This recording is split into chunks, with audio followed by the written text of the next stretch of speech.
Makati Productions present an original Star Wars story, Legacy's Edge, Temptation, written by Gregory O. Scott. Chapter 1. You, sir, are full of lies, Chan said, eyeing his opponent across Sabacc cards held like a folding fan in front of his face. Retor of Q-Volt, whose cards were face down on the table, simply smiled. Chance was acutely aware that all eyes were on him.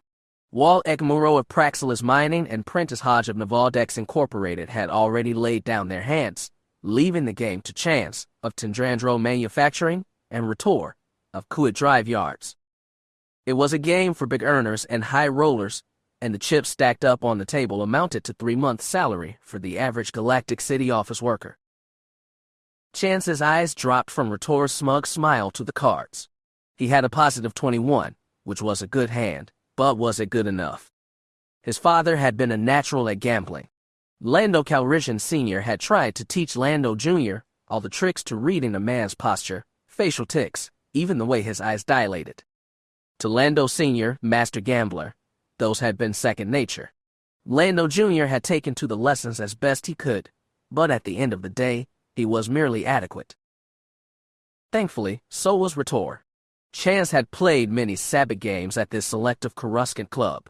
It was a gathering place for those with high profiles, fat wallets, and a sense of daring. Retor was one of his most common opponents, and compared to the likes of Prentice Hodge, who must have just drawn a bad hand this game, Retter's bluffs harmed him as much as helped. Chance kept careful count of all the times he'd played Retor, and he'd won or advanced further than the Cootie in 65% of them. Those were odds Chance could get behind. He grabbed a fistful of chips and dropped them into the accumulated mountain in the center of the table. Raise, he said. Retor smirked. You really don't know when to quit. Neither do you, apparently. Raise, fold, or show, gentlemen, said Wal Ekmuro. I think we've reached the end of the line. Retor played his cards face up on the table. And negative 19. Relief flooded out of Chance. He laid his cards down. 21, he proclaimed. Retter's face became in a scowl. You son of a Murglak, Calrissian. I really thought I had you. Oh, please. You didn't even have a great hand. Chance wrapped the chips in a one-armed embrace and pulled them close. This comes out to, what, the cost of your average dinner. Guess that means I'm eating in tomorrow. Retor slumped in his chair. Well, does anyone think they can break Mr. Calrissian's winning streak, or do we want to call it a night? I have a meeting with investors tomorrow, said Prentice. And I have to talk to the Senatorial Resources Committee about the Aganaxis project. Wal Ek shoved his cards to the center of the table. Ah, I thought you'd be in on that, Retor said. Good cheer again. They say there's a fortune to be made there. I've seen the survey reports. The dolomite deposits on the moons are off the charts. We're putting together a pitch for a contract now. Praxilis and every other mining company in the galaxy is going to want to run an Aganaxis, Chance said. Think the government will give you a license? If we can bribe enough senators, sure, Wallach laughed. Hush, you don't want to get reported to the ethics committee, said Prentice. Don't worry, I can bribe them too. Wallach stood up. Same time next week. I may have something then, Retor thought. I'll have to check with my valet. He keeps your schedule as well as your speeder? Prentice asked. He's a man of many talents. Been with the family for decades. Retor stood as well and looked at Chance across the table. I'm getting those back next time, you know. You're welcome to try, Chance grinned. It felt good to win, especially when the stakes were this high. Chance collected the chips into a tray and carried them to the cash-out station. While the droid recognized him as a regular and deposited the night's win into his account, the others left the gambling tables and went past the bar toward the exit. Because this was an invite-only club, it lacked the garish lights and blazing noise associated with casinos. Instead, it was quiet and dignified. The lighting was low, the music a soothing chatty and calypso, and the denizens at the long bar counter engaged in polite conversation over the most expensive cocktails. At least, they normally were. In this instance, everyone's attention was on the holograms projected from behind the counter. They all played the same broadcast, and Chance joined his friends to watch. Given his clientele, this place usually played financial and business reports, and he half expected to see something about the Motherlode Alliance survey teams had found on the Aganaxis moons way out of the rim past Hutt space. But it was something else entirely. A Bothan reporter was speaking in the foreground while multiple videos played out behind her. All of them showed smoke rising from buildings, fires being fought, people running around in panic. Chance's stomach clenched in dread. He was sure everyone at the club was thinking the same thing as him. Aren't we done with this stuff? It had been 3 years since the bloody uprising in the Synchronized and Juvex sectors had grabbed the galaxy's attention. Though it was an isolated part of space, it had been the biggest armed conflict the galaxy had seen since the advent of the so-called Long Peace 35 years ago. By the time the uprising had settled, one Galactic Alliance chief of state had resigned and millions had been killed. Reconstruction and peacekeeping efforts were still underway, and though things seemed settled, everyone was on edge, and no one could decide if the Long Peace still prevailed, or if they'd returned to a more dangerous stage of history. This was especially disconcerting to people Chance's age.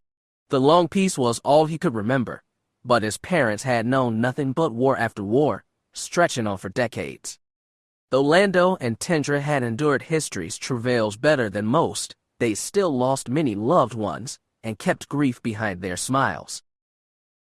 Deep down, Chance had always been terrified of living through the same drama they had. That was why he'd risked life and limb to help his friend Arlen fell in stopping the forces behind the Synchronized Juvex rising. It was one of the reasons, anyway. There had been commercial interests at stake, too. When Chance looked closer at the broadcast, he saw subtitles beneath each fiery image denoting locations. Jindine, Slaharan, Abrikia, Lanik. None of those planets were anywhere near Synchronized Juvex. He struggled to find an immediate connection between them. As of yet, we do not know the cause of these attacks, the Bothan reporter was saying. However, law enforcement officials on Abrikia and Lanik have confirmed that these were intentional explosions. Authorities on Jindine and Slaharan have yet to make announcements. The number of casualties at each incident is uncertain. Each explosion is reported to have taken place in a corporate district, and the synchronization of the blasts means they struck each site at different local time. Therefore, at Jindine, where the work day was in full swing, Prentice leaned close to Chance and said, "Can you believe this? More terrorists. This can't have anything to do with Synchronized Juvex, can it? They said somebody hit corporate districts." Walek frowned. "We have offices on Lanik and Abrikia. I need to contact my people. And we have thousands of employees on Jindine." Rator moved for the exit. "If you'll excuse me, I need to see to this." Tendrandro manufacturing wasn't active on any of those planets, but Chance didn't feel lucky. "Who do you think this is? Some kind of economic terrorism?" "Probably," snorted Walek. "I'd bet there's some anti-free market types who think they're owed a free lunch." "Why those places specifically, and not anywhere in the core? I bet they hit the same target in 4 different spots." "Maybe," said Prentice. "One thing I do know is that the chief of state has her work cut out for her." "A shame," Walek clacked his tongue. "Her term started out so well. I sure as hell's hope she's up for this." One sleek Kuwait Systems Engineering airspeeder, its hull painted the navy blue of the Q-Vote family, sat docked to the club's private landing platform. At this elevation, Galactic City's wind blew strong and fast, and it chilled Darth Kroan's shaved-bald skull as he hurried from the exit gate to the speeder. The door opened for him and he threw himself into the back seat as quickly as he could. "I've seen the news," he told his valet. "Give me all you know." Idril Sarandon was dressed in his black and white formal wear, as always. Gray hair was slicked back from his forehead.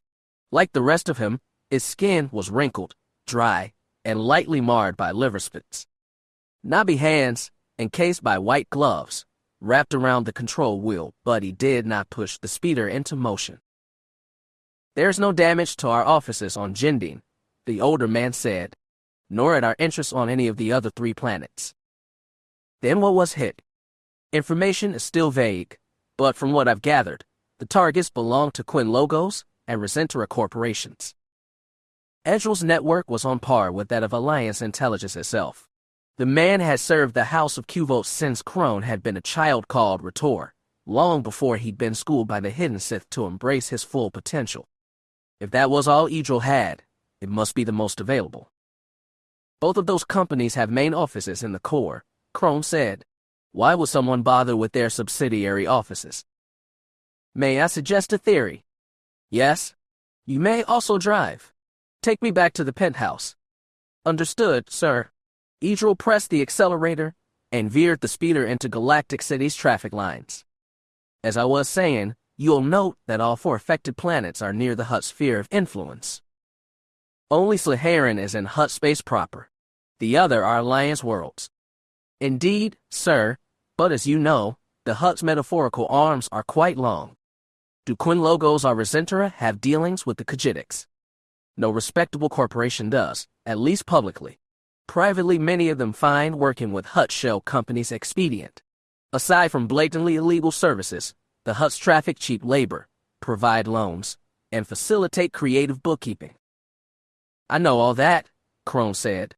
It was fortunate that KDY was rich and powerful enough to do all those things by itself. Have you heard anything about Quinn Logos or Resentara specifically? Edgel hummed thoughtfully. I believe I have heard rumors that Quinn Logos had loaned its shipping services to several Khajiitics. Through shell companies, of course, though this raises more questions than answers. If the Hutts feel they've been betrayed by a business ally, they never punish them through naked violence. I know, Kroan said. Their displeasure is a more subtle thing. In a way, he actually admired the worms. Their civilization was one of the oldest in existence, predating the Old Republic by millennia. When that democratic cancer had consumed the rest of the galaxy, the Hutts had stood firm and refused to bow before the law of lesser beings. The only laws they recognized were their own, and chief among them was profit by any means necessary, be it spice, weapons, slavery, even honest business. It was probably fortunate the Hutts were cut off from the Force, though he'd often thought one of those worms could make a fine Sith Lord. I think, Kroan said, you are looking at it from the wrong direction. Most likely, these were terrorist attacks aimed at the Hutts and those who do business with them. And who do you believe would target the Hutts? Kroan snorted softly. They have no shortage of enemies. If the terrorist motive is political, they will likely make a statement soon. I'm most interested to see what it is. They drifted with the traffic in silence for a while. Then Edgel said, my services are always at your disposal, Master. I know. Edgel was adept at more than driving, but Kroan wasn't ready to call on him just yet. He didn't know what he was dealing with. The synchronized Juvex rising that had shaken the galaxy 3 years ago had been a piece of Sith engineering. This, he felt certain, was not. The Sith's ultimate failure at synchronized Juvex had driven Darth Wirelock, voice of their sleeping Dark Lord, into a defensive state. Despite Kroan's prodding, she'd adopted a hands-off policy toward Allana Solo, Chief of State, Jedi Knight, and child of Darth Kidis. Whoever agitated against the Hutts was doing so entirely of their own accord. Kroan would learn their identity and watch them closely. This looked to be the first crisis of Allana's administration, and a crisis was too good a thing to waste. 18 standard hours after the synchronized attacks on Jindin, Slaharan, Abrikia, and Lanik, an organization stepped forward declaring its responsibility. They called themselves the Avan Liberation Brigade, and they demanded the Hutts renounce their claims on the planet Cladwine. Chief of State Allana Solo needed facts, plans, and advice from people who knew the situation best. She needed solid ground to stand on, because her heart and head were reeling. Today she was supposed to meet with the Resources Committee about corporations bidding to mine Dolivite and the Aganaxis moons. There was a lot of wealth to be had on that far-flung system, and lots of people wanted a piece of it. Sorting that out was messy, but a good kind of mess. Now she had a bloodier problem on her hands. She'd known something like this would rear its head. Her first 3 years as Chief of State had been peaceful, at least outwardly. She'd had to wrangle plenty of senators, wrestle for funding for the Synchronized Juvex Reconstruction Administration, and all the while dodge aspersions cast on her by anti-Jedi factions. It had been stressful, and she'd wondered every day how her mother and grandmother dealt with so much responsibility, but at least nobody had been killing each other en masse on her watch. Until now, the Sovereign Brigade claims responsibility, but what do we know about them? How long have they been active? Who is their leader? Allana asked once she'd assembled her officials and experts. They met in a conference hall in the Senate building, and the skyscrapers and speeders outside the broad windows seemed little less safe than yesterday. They have been active for at least 12 years, said the gurgling voice of her security minister, Recopial. The blue-skinned Selkath raised a webbed hand. We never thought they had the reach for these kinds of strikes. Mostly they have operated in Cyclada, agitating against the Hutts and running illicit supplies. What kind of supplies? Food, at the beginning. They started moving weapons 2 years ago, but a strike this size, this coordinated, seemed well beyond their reach. Well, apparently it's not, Allana scowled. The Yavin Liberation Brigade had caught everyone by surprise, but she knew they shouldn't have. Over 30 years ago, when she'd been just a child, she had accompanied her grandparents to Cladoine and even met Padmé Yavin, one of the 2 Cladoinian liberation fighters whom the current brigade had turned into holy martyrs. The Cladoinians had just staged a surprise uprising and thrown off the shackles the Hutts had placed on their world 25,000 years ago at the Treaty of Vanter. Cladoine had been rushed into Alliance membership in large part thanks to Allana's grandmother Leia, and Padmé Yavin had become chief of state in a snap election. And then things had gone to hell. Allana mostly remembered those battles with the lost tribe of the Sith as a haze of pain, only half dissolved by years. She remembered Galactic City aflame, grabbing a blaster to fight off Sith assassins, though she'd been just 9 years old, and the grief she'd felt when her friend Basil Worf had died saving her. But to those on Cladoine, the events of 30 years ago meant a different kind of pain. Coruscant and the Jedi had been drawn into a tangled battle with the Beleth and the Lost Tribe, of which Padmé Yavin had been an early casualty. On Cladoine and the other self-declared worlds in the Cyclada cluster, it had been far worse. The Hutts weren't the kind to surrender their historic property without a fight, and while chaos racked the Alliance, they sent in their fleets of Chelandians and Tauratans and subjugated the rebel worlds. The death toll had been catastrophic. The Alliance had aimed strong words at the Hutts, but little else. It had had too many problems of its own. For the next 30 years, few had thought about Cladoine, and those who had never dared affront the Hutts. The oppression of a few worlds had been deemed a worthy price to ensure the long peace. What kind of response has there been on Cladoine? Allana asked her Minister of State, Oridi and Pruly-skinned Woostoid. Eris Pellerit said, "We have noticed a number of riots on the planet and elsewhere in the Cyclada. It is doubtful whether they have the ability to coalesce into anything that might threaten the Hutts." Why is that? The Hutts have weapons and warships that Cladoinians could never muster. And best we can tell, the brigade has no leader. Allana frowned. That's impossible. Every organization has to have a leader, especially radical organizations like that. It wouldn't survive without a strong, charismatic figure to hold everyone together. She knew it all too well. The Senex Juvex Rising had been instigated by a Sith named Darth Zoran. Seductive and clever, she'd roused 2 full sectors to mass revolt. There was no evidence of Sith activity now, but Allana couldn't help being paranoid. "We are sure they have leadership," Recopial said, "but they are secretive. As of yet they have no public face, and their command structure is secretive, probably to confound the Hutts. You need to find out what that structure is." Allana looked back to Pellerit. "What about the Hutts? How are they reacting?" For the moment, general fulmination. They've called a conclave of their clan leaders, and won't make any decision until they find a consensus. And what do you think that consensus will be? Pellerit thought a moment. I don't believe the Hutts will be violent, at first. Mortal weapons are a last resort for them. I'm sure they'll put economic pressure on us to stamp out brigade activity in Alliance space. I'm sure, Allana echoed. Inside, she felt sick. She could not sympathize with the Cladoinians. She'd seen Padmé Yavin's abortive revolution firsthand as a child, And more, her home of Hapes still lingered under the oppression of a Sith-backed queen. She longed to see Hapes liberated but hadn't openly used her new authority toward that end. Her critics would accuse her of abusing power and spending Alliance lives based on personal motivations, and they'd be right. The long peace, if it still existed, had to be preserved. But the Yavin Liberation Brigade had run out of patience. She looked to the other side of the table. What do our military people have to say about this? Her defense minister, the Greyford Bothan Tirg Drelai, answered, unless the brigade starts coming up with actual fighting ships, the military has little role in this. Any crackdown of the brigade on our worlds would be handled by local and Alliance law enforcement. I agree, said Sale Antilles. For better or worse, the Cyclades Hut territory, not ours. We can send additional ships near the edge of their space just to make ourselves known, but I see no cause for action at this time.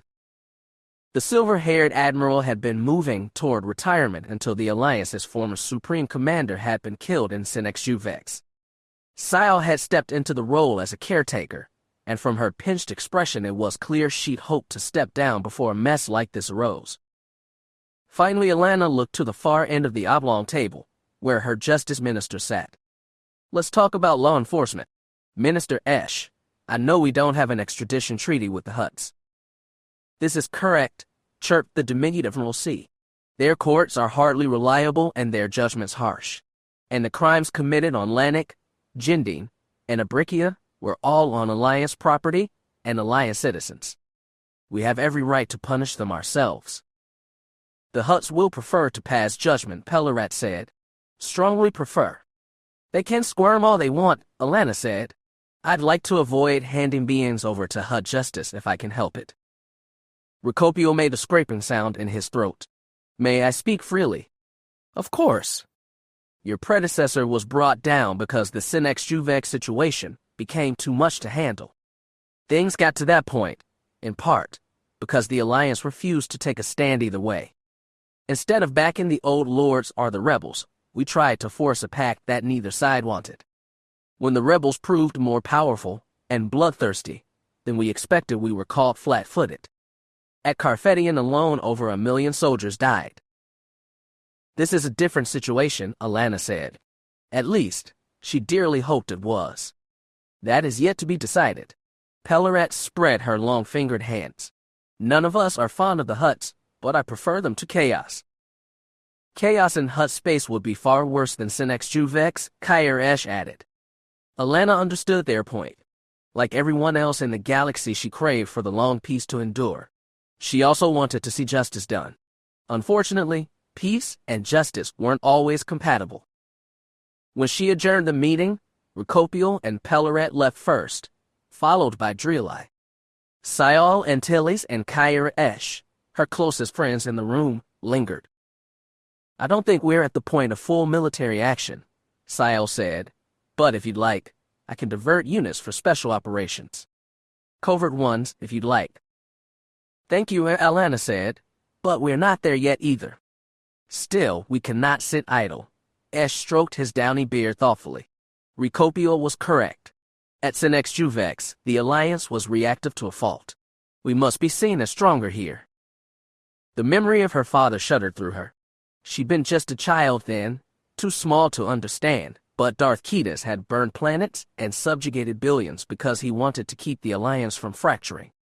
In acting strong, he'd become brutal and driven more worlds against him. Neither Sile nor Kyr knew her father's sins. Outside her immediate family, only a few select Jedi knew her father's identity. Her grandmother had been able to lead the New Republic despite being Darth Vader's daughter.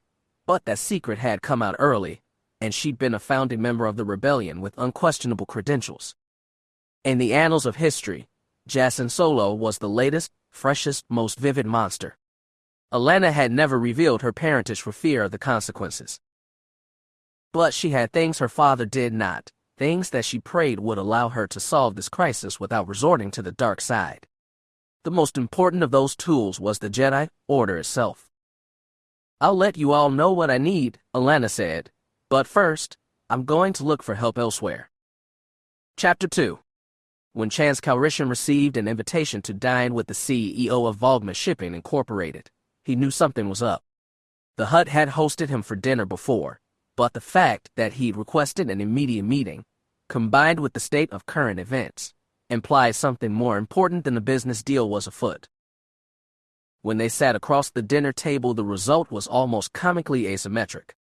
Chance placed himself in a raised chair, while Volgma lolled out 4 meters of flabby flesh. The Hutt's meal portions were 5 times the size of the humans, and the sight of some of those squirming plates made Chance's stomach churn. But he dined with Volgma before, and all this was expected. After spending a few minutes on pleasantries and business talk, Chance decided to cut to the heart of the matter. "I appreciate the meal, my friend, but I thought there was something urgent you wanted me for." "That's true, isn't it?" Volgma swallowed down a complete half-cooked nut bush, head, wings, and feet still attached, and released a full-bodied sigh. In basic, he rumbled, "The state of the galaxy worries me. You can imagine why, I am sure." "I have an idea," Chance said, but an idea was all he had. Volgma consistently, and sometimes furiously, insisted that his business interests were all legitimate, and any intimation otherwise was xenophobic slander. Chance accepted this as true. He also knew that Volgma had been an active business being on Coruscant for the past century or so. Before that, things got sketchy. Judging by his bulk, Volgma was at least 500 standard years old, which left him a couple centuries to have engaged in less than legitimate activities. Hutts were big on family, and Volgma had to have relatives somewhere. What they thought of him, and vice versa, was something Chance had never dared ask. "I am afraid my business may suffer," Volgma sighed. "Already I have had 2 clients cancel contracts. I insist there is no danger, but they fear Klatooinians will attack any Hutt-related business." Beneath the table, his tail made a slapping sound. "I tell them I am not affiliated with any Khajiitic. They say they are just being safe." "I'm sorry. I can't imagine how insulting that must feel." "This is not about insults. This is about profit." Again the tail slap. "I have a business to sustain. I've accepted that I have to deal with government meddling and regulations. It is the price of living among bipeds. But these politics are venom to free enterprise." "I think we're moving a little past politics now." "I know. I have heard the latest from Klatooine. There are massive riots there, and on Nimia, Srilor, and Iatra as well."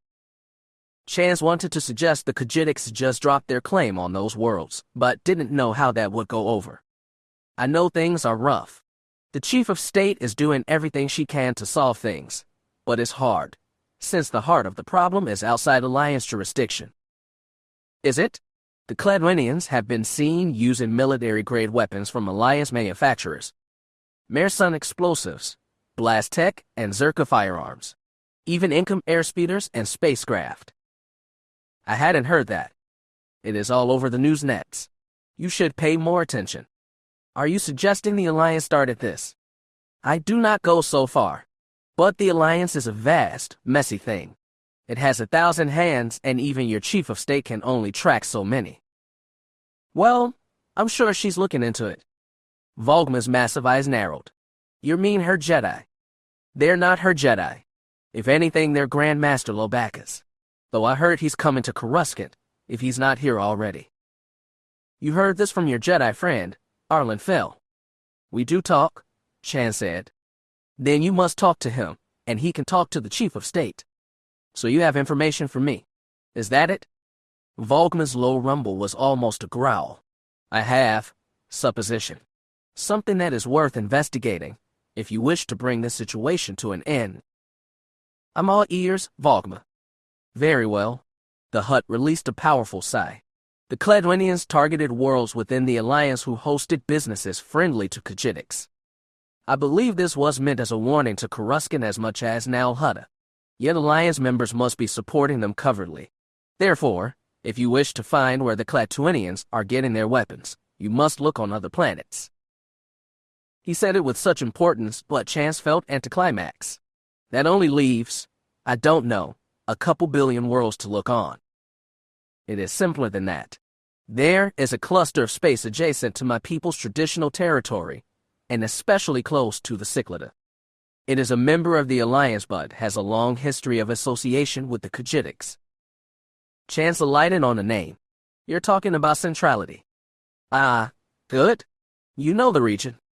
Not personally, Chance didn't, but he'd listened to his father's tale of adventure and misadventure in that inappropriately named sector. Frankly, he never really believed the stories about sentient droids who were also spaceships, spaceborne aliens the size of star cruisers, and vanished civilizations with space-bending mystic pyramids. But they'd been fun stories, the kind that still made him long for some of the adventure his namesake had known. Chance took a breath. Okay, you're suggesting centrality. But I have to ask, because the authorities will want to know. Is a hunch, or do you have anything specific? Volgma rumbled again. I have been told that credits and cargo have been moved through the Osean system. That name rang a bell. And why do you think that? Please, Volgma. I have spoken with relations. They say investigations are already underway to locate this supply chain. Investigations? You mean by the Khajiitics? Just so. Chance didn't realize he'd hunched intently over the table and forced himself to lean back. Thank you, Volgma. I'll make sure the Chief of State hears this, and that you're protected as a source. Good. Volgma's massive tongue lashed his lower lip. I do not desire conflict between your race and mine. I want this resolved as quickly as possible. It will be, Chance assured. But it wasn't going to be easy, and he knew he couldn't do it alone. So finally, at last, you're going to get to do real Jedi things. Are you excited? Tamar Skirata looked over her bare shoulder. Real Jedi things. And what have I been doing for the past 3 years? Arlen Fell swept aside bedsheets and sat upright. You've been an apprentice doing apprentice things. I'm still an apprentice, last time I checked. Most of us spend more than a decade as Padawans. Just because you joined late doesn't mean you get to skip the line. Arlen slipped arms around her waist and clasped her from behind. He leaned forward into her. She leaned back into him. It was good to be supported this way. There had been a time not long ago when Tamar had thought she'd spend the rest of her life derelict and alone. There were times now when this life felt like the only one she'd ever known. Mostly, those times happened when she was alone with Arlen. Their marriage a year ago had been a simple thing, on her insistence. Mandalorians weren't big on ceremony. Thankfully, neither was Arlen. Words for a vow, a touch of lightsaber to lightsaber, and a kiss to seal the deal. That deal was her new life, and it had seemed inevitable and right. Other times, though, she was dazed by how much everything had changed. Before the Sinex Juvex crisis, she'd been a Mandalorian in heart, soul, and accepted fact. Her half-Jedi grandfather had been a mere curiosity, one she and her sister kept secret from all but their clan. Then, things had cascaded. Now dead, killed by the Sith their Mandalor Jevern Auchus had pledged them to serve. A collision with the Jedi at Broken Moon, a confrontation with Auchus, a flight from the people she'd known all her life, only to be rescued by Arlen Fell. He insisted the Force was with her, and that she could be more than what she'd been. She wanted to believe that, but sometimes it was hard. You should be proud, Arlen said softly in her ear. Master Lopti would have never agreed to take you on this mission if she thought you weren't ready. Rhaenyra has her own stake in the matter. Cladoine is her homeworld. That's why the Jedi Council is sending her there, to infiltrate and find the leaders of the brigade. You mean why Allana is sending her there? Ah, yes, Allana. Were you on a first-name basis with the last Chief of State? Can't say I was. You call Master Lopti by her first name. She's fine with that. She knows my upbringing wasn't temple formal. And her childhood was a little wild, too. Is that why you get along, then? Two wild hearts. You're making fun of me? Arlen kissed the back of her neck. Just a little. It was true, though. Mandalorians weren't immune to discipline. No soldier could be, but they put less stress on rank and title than the Jedi, and Clan Skirata had been less formal than most. Since its assemblage nearly a century ago, it had been a refuge for misfits and renegades, which was why she still maintained covert contact with her kin even after Jacen had declared her Darmanda, no longer Mandalorian. But she could no longer be a full Scarada, so she was trying to be a Jedi instead. Mandalorians and Jedi fought in different, even opposite ways. Tamar had learned to use her anger, adrenaline, and desperation at a young age, and she struggled to unlearn those traits. Master Rahera Lopti was a good match for her in that way. Though the Cladoinian had been with the Jedi since childhood, she too had a lot of buried anger she'd learned to tame. Much of that anger had to do with the Hutt's crimes to her homeworld. Maybe with this mission, Rahera would get a chance to rectify. Any resolution between Tamar and Jacen felt impossible now. Resting his bearded chin on her shoulder, Arlen admitted, "I'm worried about you. You're going into dangerous territory. As opposed to that Sith spawn Vong world ship. This is different. The Hutts have been on top of the galaxy's criminal food chain for thousands of years, and you know why. It's not because they're greedy, ruthless, or totally without morals. Well, actually, it is, but most of all, it's because they're smart. It's hard to tell which way they'll move on this, but you two are going to be right in the heart of it. You'll have to be careful." "Really, I was planning on being fatally reckless. With you I can't assume that's a joke," he said with faint exasperation. "I'll do what I always do, whatever it takes to solve the problem. You have to do it like a Jedi, because that's what you are now." Maybe she wasn't sure what a Jedi was supposed to feel like. She thought that meant unfeeling, stoic, and snobbily self-righteous, but Arlen wasn't those things, though he could tilt toward the third sometimes. She knew what being a Mando was like, and she didn't feel like that anymore either. "Whatever happens to me," she said, "I'm sure Allana will keep you busy. Allana or Chance. I gotta come last night. He wants to meet this morning. He didn't say about what. It might be nothing." She snorted softly. "I doubt it. When you and Chance get together, you always find ways to make trouble. Hey now, it's more like trouble keeps finding us. If trouble find you that easily, there's probably a reason for it. Are you implying I'm a meddler?" "Not implying." She stroked his hands around her waist. "You've meddled the hell out of my life. I'm not apologizing for that. I'm not asking you to." Without his meddling, she didn't know where she'd be now. Dead or a slave to Jacen, probably, and she didn't know which was worse. Deep inside, she still craved to be something, to clearly belong. Jedi or Mandalorian, she'd take either at this point, though both places felt remote. Yet she didn't despair, not in moments like this. Arlen was her proof that all things were possible. "Ni Carteligar Durasum, Gidi," Tamar said. "I know," he replied, and kissed her cheek. He was 4 meters long and must have weighed 2,000 kilos. His slimy skin was a deep maroon, his eyes vivid gold. His mouth was big enough to swallow Allana whole, and from the way his drool-covered tongue lolled out, it looked like he wanted to do just that. He also smelled like he'd just crawled from a rancid swamp, possibly because he had. He was Finto Jajali Noose, the collective Hutt clan's ambassador to Coruscant and their most prominent official in the galactic capital. Normally, Allana liked to have private meetings in a salon near her office, but because Finto and his hover sled were unable to fit through that door, and many others in the government palace, she met him in a garden atrium jutting from the lower levels of the south wing. Mid-morning sunlight spilled from the ceiling and shone vivid on the plants and flowers, on Allana's emerald robes, and on Finto's slimy skin. "It is good you wasted no time," Finto told Allana as soon as she entered the room. She'd brought a translator droid, but the Hutt had decided to speak basic today. "This is the first time you've ever requested to see me," Allana said politely. "I'm sure it must be urgent." "It is. It very much is." Finto nudged his repulsor bed closer. He had 2 droid guards with blasters and force pikes lingering on the far wall, but they were the only audience. "I will be blunt," he belched. "My government demands that you hand over those responsible for supplying the Cladoinian rebels immediately."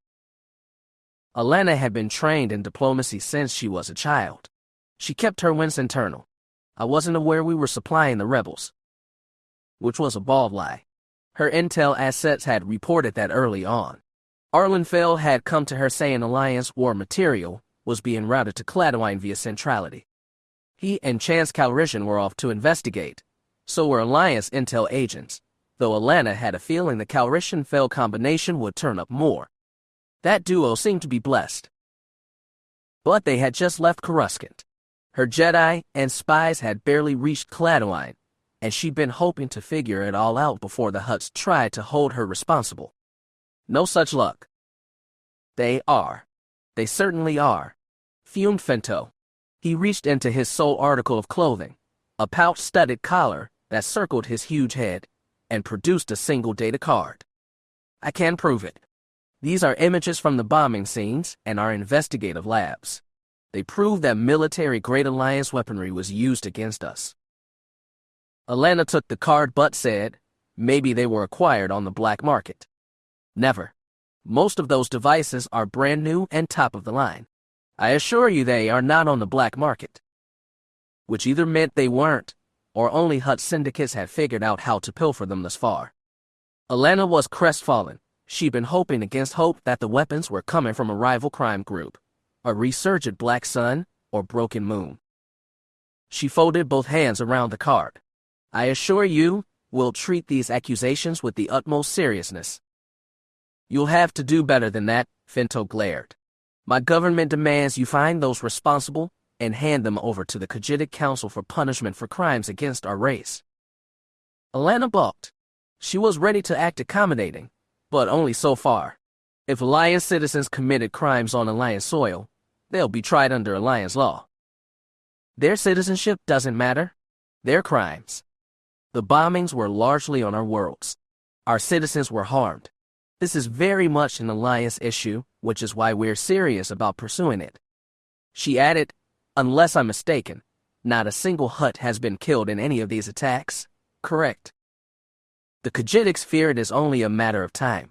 The Yavin Brigade is getting more bold, and, he hesitated, huge eyes darting sideways. They are afraid other rebels might rise in the Cyclada. Allana had figured as much. Cladoinians, Vadrans, Weequay, Nictus, and more. The Hutts had enslaved all those peoples for millennia. Many thought their cultures were so bent by the weight of their gluttonous, godlike masters that they'd never free themselves. But Cladoine had, when Allana was a child. She'd been there and seen it. She knew it was possible. She desperately wanted to finish what her grandmother had started all those years ago. But that was something she could never tell Finto. We take crime within our military very seriously, she told him, and we have no desire to destabilize Hutt space. What happens within your borders is your own affair. Likewise, what happens in our borders is our affair. That's reasonable, isn't it? A reasonable government does not allow these things to happen, said Finto. A reasonable government, she thought, meant this sort of thing would never happen in the first place because they didn't treat their citizens as chattel. But that, too, she'd never tell him. We'll proceed according to our rules, and I'm sure you'll do the same, she said. Is there anything else, Ambassador? Yes. I request an additional layer of security be posted outside my embassy at all times. Say, 1 full company of Alliance troops. A company is a lot, but nothing the Coruscant garrison couldn't spare. She asked, have you received credible threats? We receive threats every day. My race is despised across the galaxy by its inferiors. Finto waved a hand. But yes, threats have increased in the past week. I can't say any specific one warrants mention, but if any harm comes to me, it will grievously wound ties between your government and mine. Maybe destroy them entirely. She had to admit he was right. Any government would be aghast at harm befalling its ambassador. The Hutts viewed themselves as inherently superior to all the pesky bipeds scurrying across the stars, and their penchant for backstabbing each other was always put on hold when they felt threatened by outsiders. You'll have a company of troops posted today, she told him. That is a start. Finto gave a mighty sniffle. It will be enough for today. I'm glad you're satisfied. Yes. He glanced at the door, but said, on a personal note, Chief of State, I'm glad you're reasonable than the woman who raised you. As far as Allana knew, her mother had never had to deal with the Hutts. Her own people were bad enough. She smiled blandly. I'm afraid I don't understand. Organa Solo, the Princess of Alderaan, Finto said darkly. The slayer of mighty Jabba. Bah. She wasn't sure what else to say. I visited him on Tatooine, a month or two before his end, Finto said. I can still picture him in his smoky den, with his fleshy baubles, like it was yesterday. Allana sometimes forgot that Hutts had long lifespans and long memories. She tactfully said Princess Leia was trying to free herself from captivity. It's not surprising she took extreme measures. If Finto saw the comment's relevance, he ignored it. I always thought Jabba's proclivity for lithesome humanoid females was perverse and might get him in trouble someday, but I never imagined that might happen to him. The Hutt exhaled. It is good you were only that woman's ward for a short time and not her real blood kin. It was bad enough when she commanded the New Republic for years. I think her very presence made the Khajiitics timid. Allana had never heard that one before. She wanted to inquire but held her tongue. Finto had probably slipped too much already.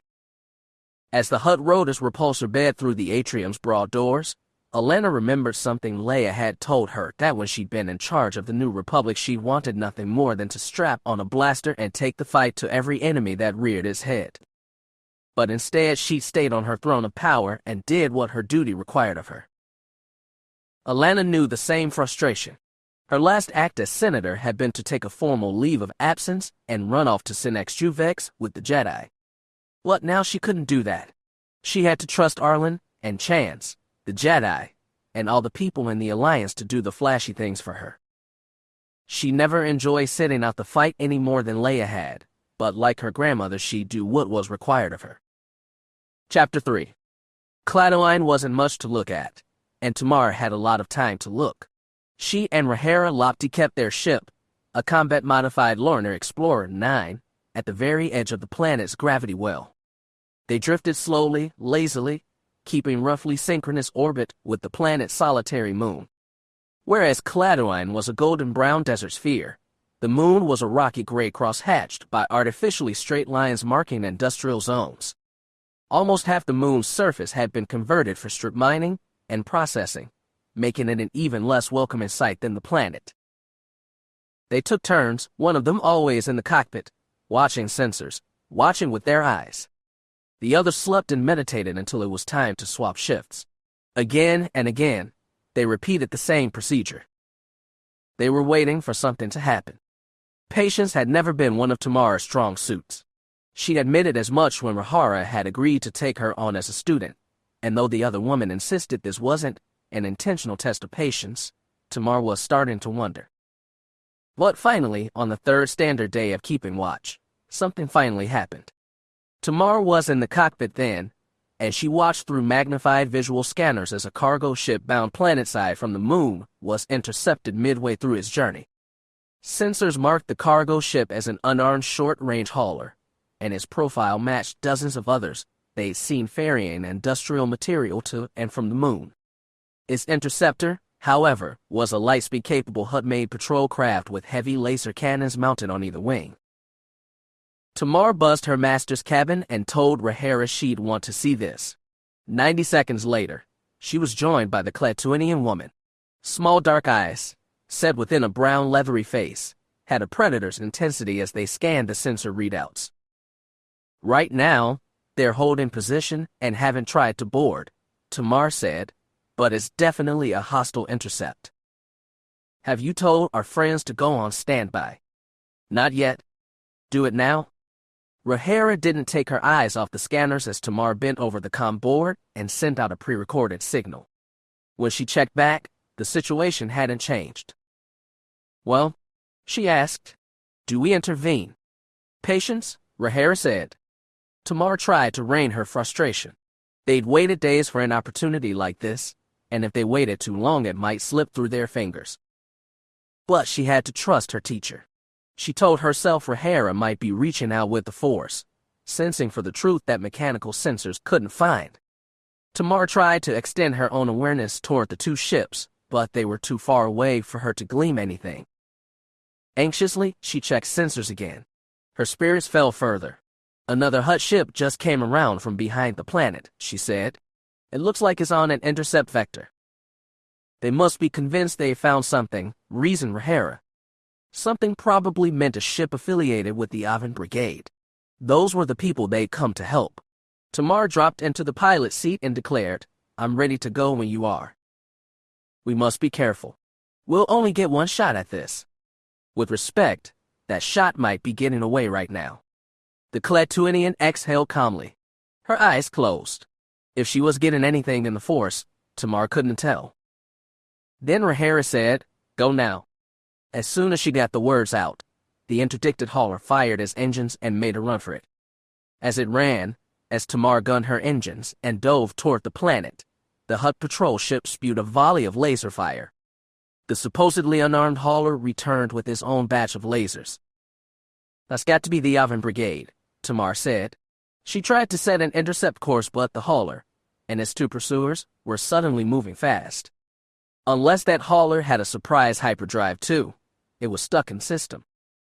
Arming weapons, Rhaenyra said after strapping into the co-pilot station. "Should I call our backup?" "Not yet.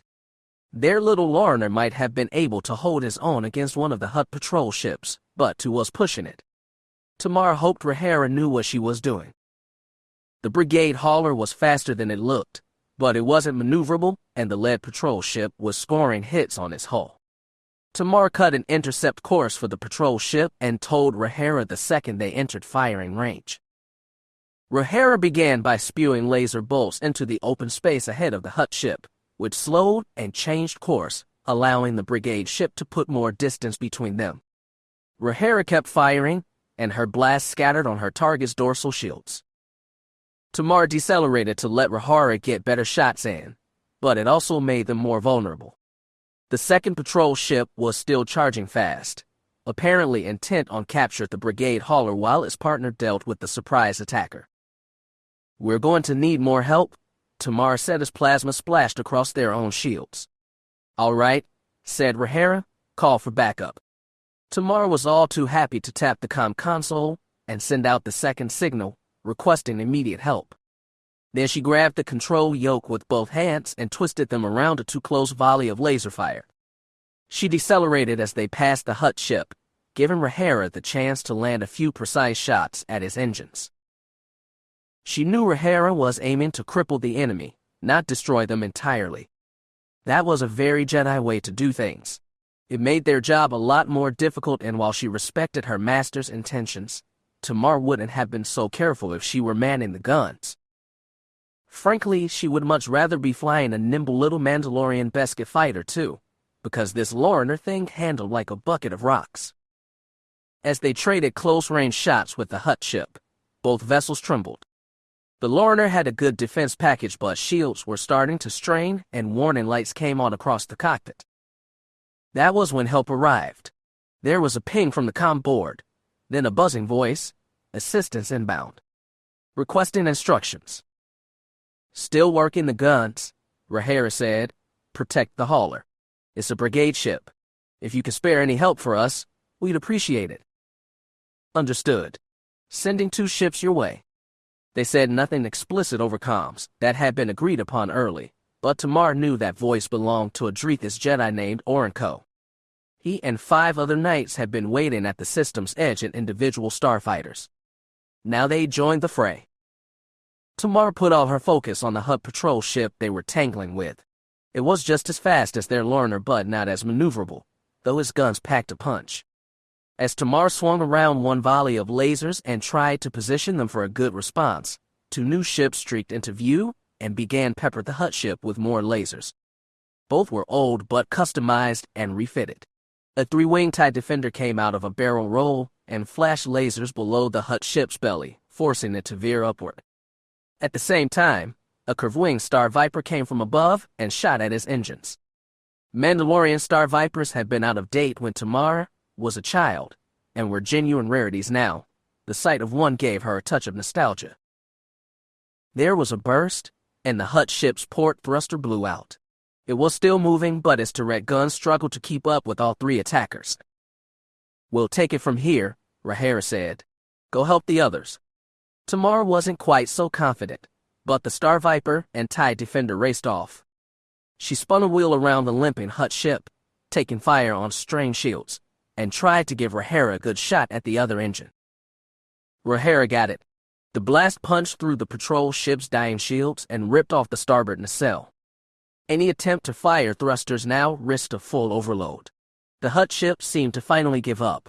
It went dark and drifted, using bursts from small repulsors to steady its orbit. "All right," Rhaegar said. "Let's go finish this." Tamar spun their ship around and looked for the second fight. When she caught the flash of explosions, she raced toward them. As they drew closer, it appeared that the brigade hauler had decided to help. The big, boxy vessel was holding its distance but firing well-aimed laser bolts at the second Hutt patrol ship, which was now harried by a half-dozen old starfighters. Smoke poured from an engine. One of his laser cannons seemed dead. "They almost have it," Rhaegar said with satisfaction. Then the brigade ship lurched forward and released volleys of laser fire. They took the Hutt ship head-on, unimpeded by shields, and tore apart the cockpit. The brigaders kept firing until they shredded the Hutt vessel completely. Tamar didn't feel anyone die, though she knew they must have. She did feel Rhaegar's disappointment. "These are the friends we need," Tamar reminded.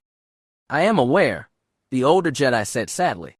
Then she turned on the comm and hailed the brigade ship. Their response was a burst of static, then a voice in broken basic. "Please, identify selves." Rhaegar's response was the series of barks and snarls that was the native Klatooinian tongue. After a long moment's pause, the person on the other end replied in the same language. Tamar understood none of it, though she tried to give herself a crash course on the way here. Instead, she waited while her master and the brigader conversed. After a full minute, Rhaegar closed the connection. "Did you get what we wanted?" asked Tamar. "We did indeed."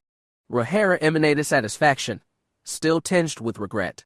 She flipped two switches on the comm board and connected to Oren Kozoi. She told him, "Good work.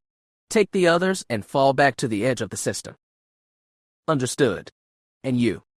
"We will be going down to the planet. The brigaders are quite eager to meet their savior." She allowed a toothy smile. "The pirate Red Fang." No one was more aware of the irony of the name's centrality than those native to the far-flung star cluster. To be born on one of its dull, poor little worlds was to grow up hearing about great people and great events that would never involve you. If great people wanted to do great things, they did them in the core, or the Empire. Even notorious neighboring Hutt space produced its share of legends. But not centrality. If you wanted to make it big, the local saying went, you first had to make it out. Even in the Ozean, the cluster's richest system, the real money belonged to foreign investors who made bank off its endless casinos and the tourists who rushed in for each annual flameland. Most of those native to centrality were looking for a way out, but the bright center seemed perpetually far away. These was, however, something Ozean locals claimed with pride. They could always spot a rube. Brenna Tresor was pretty sure she saw one now. Well, more than one. Easy marks drifted through the Goldcrest Casino by the hundreds every day, most of the middle managers on vacation, from the Tion cluster or someplace off the Perlemian. This particular guy, the one she watched in the mirror behind the bar counter where she was currently perched, looked like he had real money. The outfit was way too stylish for a rimmer, even a pretentious one. His curly black hair was cut short and gleamed with polish, and his beard and mustache were trimmed to stylish perfection. When he looked around the Goldcrest's glimmering gambling floor, he had the air of a veteran soldier surveying a battle zone. But Brenna could tell he was a rube. His gaze was always twitching this way and that. Sometimes he tugged anxiously on the cuffs of his jacket. When he did sit down for games, it was for simple and relatively low-stakes dice rolls or roulette spins. Still, he was doing well so far. By luck, he picked the one Rentasian wheel station on this floor with the best customer win ratio. However, he hadn't spotted her trailing for the past half hour, watching and judging. Clearly, he was an amateur. Brenna waited until he cashed out at the wheel before she slipped off her bar stool, made her way across the gaming floor, and sidled next to him. Forward but not too forward, she merely touched him lightly on the right sleeve and smiled. That was quite a game. Do you always have good luck? He looked at her, down, then up again, taken in her low-cut shimmer-web dress and the figure it wrapped around. Flashing a smile of his own, he said, "Well, most people call me Chance. I hope it's for a good reason." "If people call you that, you must be a born gambler," she flattered. "No wonder you raked it in at the wheel." "I'm glad you appreciated it. That was you watching from the bar over there, right? Maybe he wasn't such an easy mark after all." Brenna kept her smile up. "I'm surprised you noticed. Well, you're hard to miss. And roulette doesn't require attention or skill, just luck." "True," she said. "It's not Sabacc. Do you play that too?" "I do indeed, though I haven't played here yet. I heard the best tables are down on level 5. Is that true?" She raised an eyebrow coyly. "Do you think I'm an expert on the Gold Crest?" "I don't know. Are you?" "I've spent some time here. Is this your first visit?" "I'm afraid it is. I'm still getting used to the place." He waved toward the bar. "Come on, I'll buy you a drink with a little of my newfound winnings." A minute later, they'd perched on bar stools and gently clinked glasses of a sickly sweet, misty Lequan cocktail. After their first sips, Chan started asking her all sorts of questions about the Ozean. Most of it was quite mundane, the kind of stuff you could get from a tourist kiosk. But then, he started poking around trickier places. "I know a lot of casinos have certain dice and roulette tables, machines for slots, and more that are just easier. They're programmed to sucker you and so other stations can take your money right back. Is it like that here?" "Well, it is a casino," she demurred. "I'm just wondering." He touched the pouch in his lap with his newly won chips. "That wheel I just played, do you think that's one of the sucker tables?" "I'm really not the expert on the Gold Crest you think I am." She brushed him off. "You're not. That disappointing, because an expert is what I need." Chance shook his head. "I mean, you are Brenna Tresor, right?" Smiling sweetly got a lot harder. "The one and only. How did a nice core boy like you hear about me? I'm nobody special." "How did you know I'm from the Corps?" "Well, let's see. Aside from your accent, there's that suit you're wearing. It looks like it's from this year's Citywear fashion line. They sure don't sell those out here. And that necktie looks like Chandril and Mothsilk." "Impressive," Chance whistled. "And this looks like it costs 1,000 credits easy." She tapped the gold chronometer on his wrist. "Unless it's a fake." "I promise I'm authentic as they come," he grinned. But she heard the tiniest waver in his voice. "You didn't answer my question," Brenna reminded. "How do you hear about me? I really am nobody special." "Well, you're special in the Ozean, at least from what I've heard." Chance leaned one elbow on the bar counter. "They say you're a beautiful woman and a great gambler who uses said beauty to draw unlucky fellows, mostly out-of-system rubes, to the Sabacc table, where you clean them out. And when they don't have the credits, you're just as happy to take alternative forms of payment. Like information." Brenna wasn't smiling now. "You," she said, "have done your homework. I've been in the Ozean for 3 days, asking questions. Your name came up a lot. I heard you were in the Gold Crest today, so I decided to poke around until I found you." Brenna leaned back on her stool and downed half her cocktail in a big, unladylike gulp. "And why, Mr. Chance, are you looking for me?" "Well, I was told that you know a lot about what happens in the Ozean, stuff most people don't. I've also been told you're not affiliated with the Hutts, the casino bosses, or any other crime groups flitting around Centrality." "You mean, am I untouched by all the villainy in this wretched part of the galaxy?" she said sarcastically. "Well, I get by. Get to the point, Mr. Chance. What do you want to know?" He took a sip from his cocktail and put it down. "Basically, I heard somebody shipping military-grade weapons to the rebels on Cladoine via Centrality. I don't know for sure it's the Ozean, but I figure this crazy jumble of asteroids and casinos and spaceports and who knows what else is as good a place as any to start." Brenna eyed him carefully. He definitely wasn't a rube. What he was instead she couldn't guess. Maybe he was from some Corps-based crime syndicate. Maybe he was an unusually handsome Alliance spy.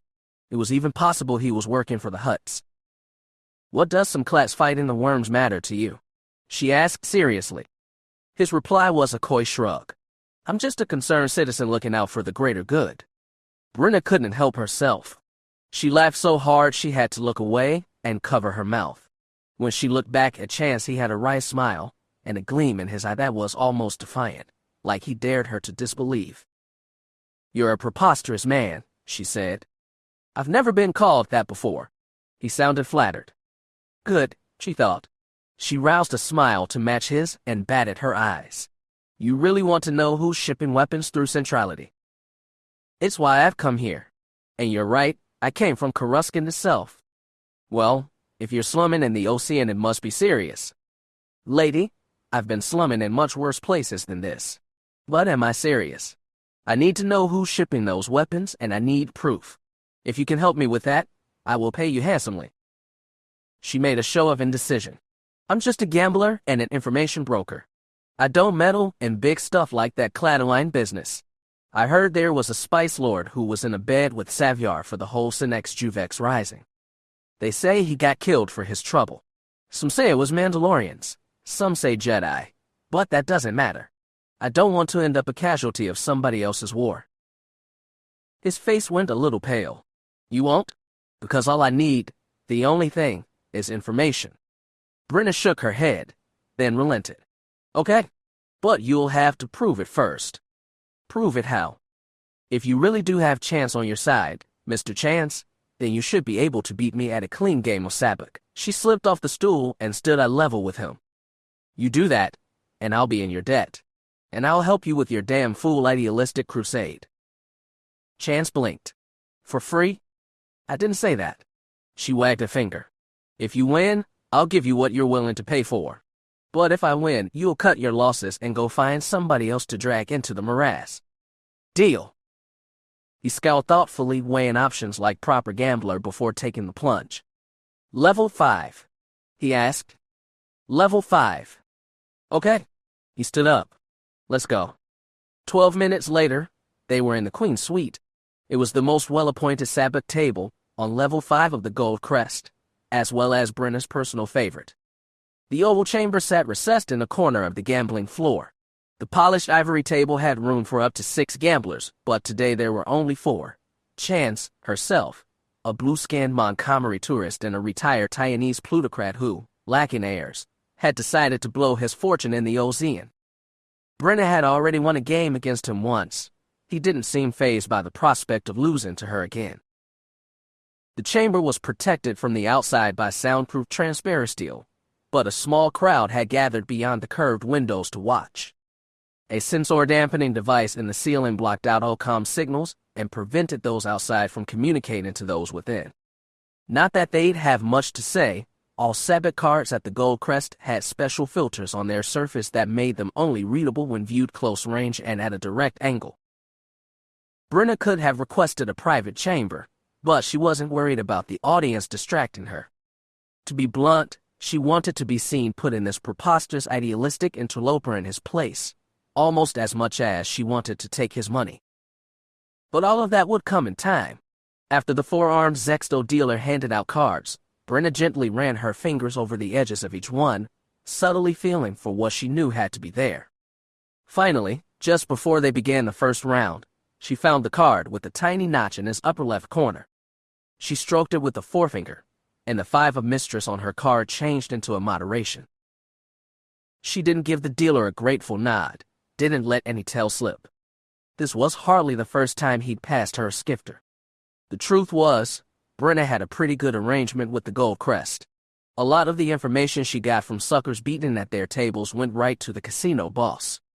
Not all of it. She really did pride herself on being an independent operator, but she also made strategic alliances when necessary.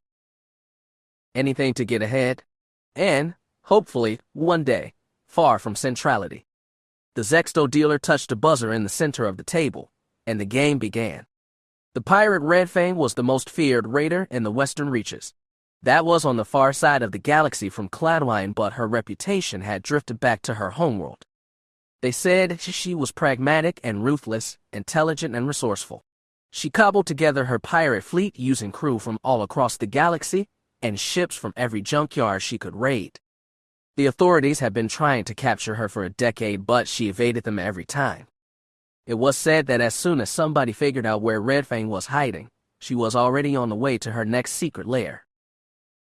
Jedi Master Rhaenyra Lochte was not Red Fang, but she looked the part as she stepped down the landing ramp of her ship and onto the dusty surface of Cladwine. She wore black trousers with long-barreled pistols at either hip and a ragged jacket left rakishly open to display a scarlet shirt and gold chain necklaces. Red Fang's trademark orodium earrings studded her left lobe and an authentic-looking scar cut across her right jowl. Really, though, it was her presence that sold it. She swaggered, she sneered, she cast a look across the assembled Cladwinians that said she could easily run down the lot of them, if she felt like it. Rhaenyra had never looked less a Jedi. Ironically, as she followed her master down the ramp, Tamar felt more herself than she had in months. That was entirely due to the armor. Rumors said Red Fang had Mandalorian connections, so having a bodyguard in true black and blue Biscargam only sold the illusion. Rhaenyra was normally adamant that Tamar not use her old armor. On most missions, she didn't even allow her apprentice to bring it along, but in this case, the precious suit came in handy. The Cladwinians on the landing zone were a motley bunch, without any uniforms or marks of allegiance, but many bore scowls of burn marks on their rough brown faces. More, they emanated the same thing in the Force, a brew of anger, desperation, latent violence, and cautious hope. One of the Cladwinians, who looked older to Tamar's untrained eye, stepped to the foot of the ramp. He looked at the newcomers and began speaking in his native tongue. His tone sounded harsh and interrogative, but it was nothing compared to the ferocity of Rhaenyra's reply. The faux pirate bark snarled, threw a fist into the air, then pounded it against her sternum. Tamar didn't understand the words, but she got the gist. Rhaenyra was dispelling any doubts that she was the real Red Fang. She was doing it in the Force, too. It was a very subtle kind of suggestion, not as strong as implanting lies in another's thoughts, but she was trying to soothe the suspicion in her audience and encourage that tentative hope. The Cladwinians seemed satisfied. The leader waved her ahead and Rhaenyra stepped down. Tamar followed, then tapped the control pad on her wrist and commanded the ship's ramp to raise shut. Their guide took them through the crowd. Cladwinians parted for them to pass, but they watched Tamar as closely as they did Rhaenyra. Then they were led into the small village by which they parked. It was built into the rise and fall of arid hills, and the structures were mostly stout things packed from adobe. Many of them looked old and worn. Some Cladwinians, perhaps elderly or children, peeked out from windows as they passed, and Tamar wondered if this place had been co-opted by the Avon Brigade willingly. They were taken into the town's largest building, but the low-domed inner chamber was barely the size of a modest training room on Ossus. A trio of especially severe-looking Cladwinians sat on wood-framed canvas chairs. Two leaned back, the one in the center was hunched forward, elbows on knees, clawed fingers clasped in front of his long jowls. Rhaenyra and Tamar were made to stand in front of the trio. Without shifting position, the central Cladwinian began speaking. Again, Tamar could not understand, but she sensed he was warning them against deception. It was too late for that, she thought, which was no comfort. These were hard beings who'd already given up their lives to fight the Hutts. They wouldn't be forgiven of any lies. Tamar wondered if this infiltration scheme, which was all Rhaenyra's, was a good idea. She wondered if they shouldn't just be clean about their intentions. She had plenty of time to wonder and grow anxious as Rhaenyra conversed with the trio of leaders, all in their native language. Tamara heard the tone soften as their talk went on and felt their suspicion wane. She knew the gist. Rhaenyra/Red Fang was offering to assist her homeworld in its struggle for liberation. The brigade leaders didn't buy it right away. The infamous pirate had no history of patriotism and hadn't been to Cladwine since she was a pup. Nonetheless, Rhaenyra stressed that she wouldn't stand by and see her kin get brutalized and even exterminated by the Hutts. She'd valued her own freedom all her life.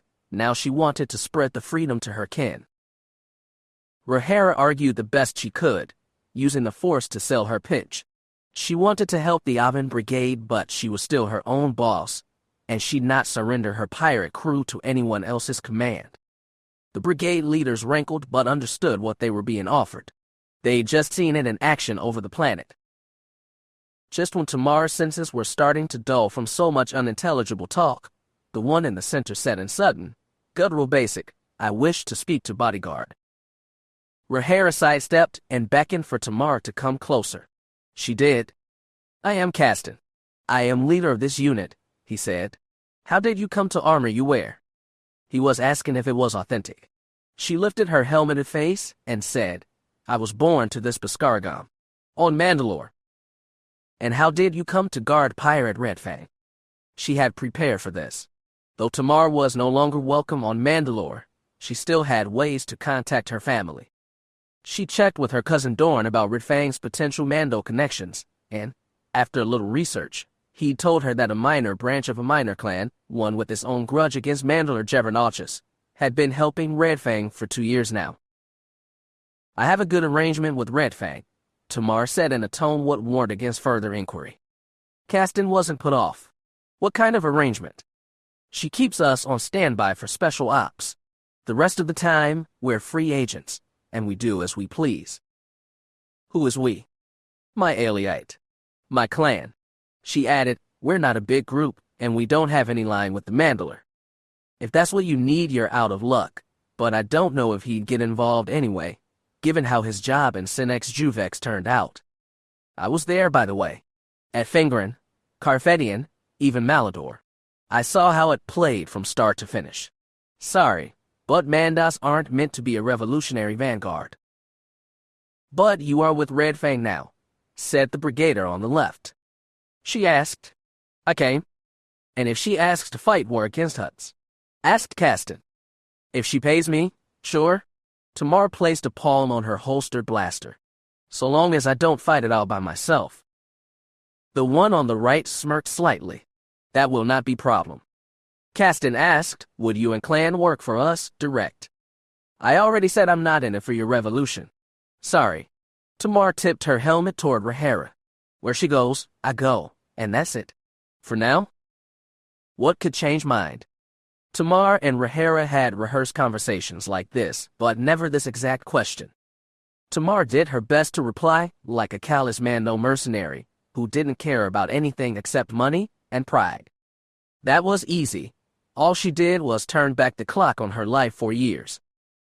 "If I thought you people had a chance in hell of winning," she said. Their eyes went wide. Caston's jaw dropped. Even Rhaenyra emanated surprise. Then the one on the right started chuckling. Then the one to the left. And finally Caston grinned fiercely at her. "That day may come," he said. "For now, go back to ship. Give us a little time, and we will decide how best you can serve our liberation." Brenna stared at the card she'd laid in front of her. The total count, a -22. Then she looked at the spread Chance had put down across the table, a +23. The dealer declared, "Pure Sabacc takes it. All winnings go to our guest from Coruscant." Applause from the audience was muted by the Queen's Suite's transparent steel shell. Chance gathered his chips in a two-armed embrace and pulled them close. He was grinning proudly, but Brenna barely noticed. She kept staring at her cards. How had she come up short? How? She'd had a skifter, a card that could change to anyone in a standard synchronized Sabacc deck.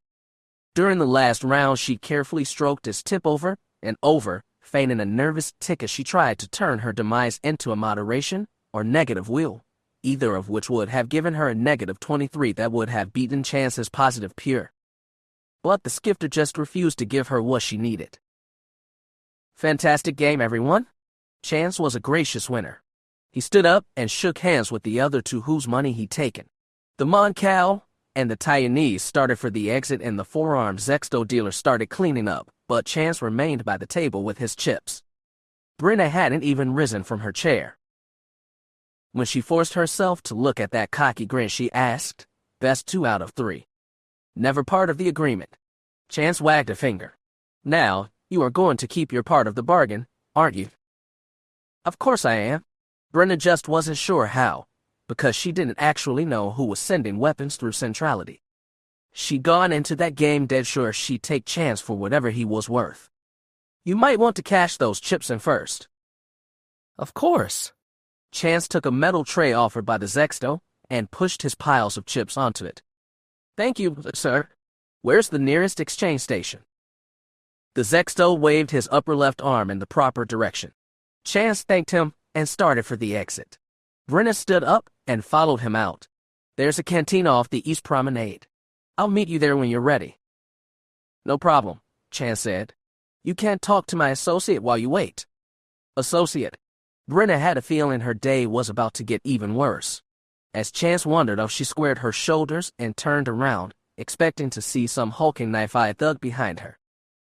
Instead, there was just a human male, around her age and a little taller, with a trim brown beard on a pale face. His navy ensemble wasn't as expensive or up-to-the-season fashionable as Chance's, but it looked sharp nonetheless. You were in the audience, weren't you? Brenna crossed arms over her chest. I was just keeping an eye on my friend. Your friend? Or your associate? A little of both. The man extended a hand. Call me Arlen. Brenna. She shook and forced a smile. Chance didn't tell me he had a teammate. Of course, Chance hasn't told me a lot of things. Well, we can go to that cantina you mentioned, and you can explain what he did tell you. Reluctantly, smiling sourly, Brenna led him the East Promenade. Restaurants, shops, and drinking establishments lined either side of the path, while stars and asteroids drifted across the broad transparent steel ceiling. At this hour, the crowd was getting dense, and Brenna had planned to lose Chance in the mess. Now she was trapped. You couldn't tell it by the way Arlen acted.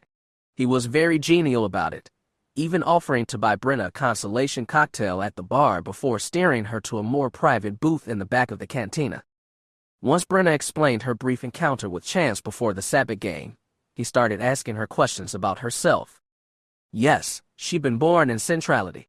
Yes, she lived in the Ozean for almost a decade. Yes, she spent a lot of time at the Gold Crest. No, she didn't have her own ship. No, she didn't have close connections to any Hutt cartel, but she knew people who knew people. Brenna didn't bother to lie. She was saving those for when she'd need them. Chance didn't take too long to arrive. He sat down on Brenna's other flank, so the two of them effectively pinned her in the center of the booth. Sipping her drink, still smiling sourly, she said, Well, gentlemen, let's get this over with, shall we? I'd be happy to, said Chance. We had a deal. I won that game, which means you're going to tell me who's running weapons to Cladoine through the Ozean. Brenna sunk back against her cushion and looked between them. She said simply, I don't know. Arlen blinked. Chance didn't relent. You're somebody who knows things. That's your job. You might not know exactly who's shipping what where, but you've got to have ways to find out. I heard there's been ships moving cargo. I don't know exactly where or when, and I didn't know it was connected to Cladoine until you suggested it. But you had a guess, Arlen said. Brenna frowned. Maybe stress was making her transparent. The timing seemed like more than a coincidence. Okay, said Chance, so there's ships moving stuff through the Ozean, right? That's the rumor. The Ocean has hundreds of asteroids drifting around. More like hundreds of thousands. It's easy for people to slip contraband in and out. But there's got to be something keeping track of everything, right? Chance hunched forward. With so many objects, asteroids, spaceships, space stations, whatever, all tumbling through the system, there's got to be some centralized place that keeps track of everything and projects their movements. If nothing else, somebody has to monitor those asteroids to make sure none of the inhabited rocks smash into each other. A traffic control station helped guide our ship to the Gold Crest, Arlen said. They have to be hooked into that system in order to do their jobs, right? She felt like she was being squashed from both sides. That's true. It's called Ozean Navigational Matrix System, OSNAV for short. It's run by what passes for a government here, and they have a dozen traffic control stations throughout the system to guide ships safely. Which means they must watch ships too, reasoned Chance. Does OSNAV have a central computer, or are the processors spread through the traffic control centers? All the traffic centers draw data from a central computer. They collect data too and send it back. Everything routes through the main hub. And where is the hub? She smiled sourly. That's classified by OSNAV. But you know how to get there, Arlen said. Was he guessing, or could he really see into her so clearly? Either way, Brenna didn't like him. I know its location, she said. In theory, I guess you could jack into the thing, do a massive download, then sift through the data later. What do you even know what you're looking for? We'll know it when we see it, Chan said, after what seemed like a tiny, hesitant pause. If you get us to the Osnav hub, we can do the rest, Arlen insisted. I don't have a ship, Brenna said. We'd have to take yours, if whatever you rode in on is up to it. Is there a reason it wouldn't be? Arlen sounded defensive. Must have been his ship. The Osnav hub's got no permanent living staff, but is supposed to have automated shield generators and short-range defensive lasers. Anyone without the proper clearance code gets zapped. She added, that's what I've heard anyway. You're going to have to deal with those. The men exchanged looks. Chance asked, can you get working clearance codes? We'll pay for them if that's what it takes. I might. Brenna wondered how much she could overcharge them. I'd have to check with some contacts. Do it, Arlen said. We don't want to wait too long to get those logs, but we want to make sure we do it right. There's something else you should know.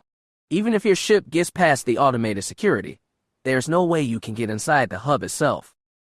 You need a top-level biometric Osnav ID card, and that's beyond even my reach. Your better option would be to try and jack into one of the comm antennae from the outside and download from there. You mean somebody has to go EV on the asteroid and manually plug in? Asked Arlen. Right? She crossed her arms.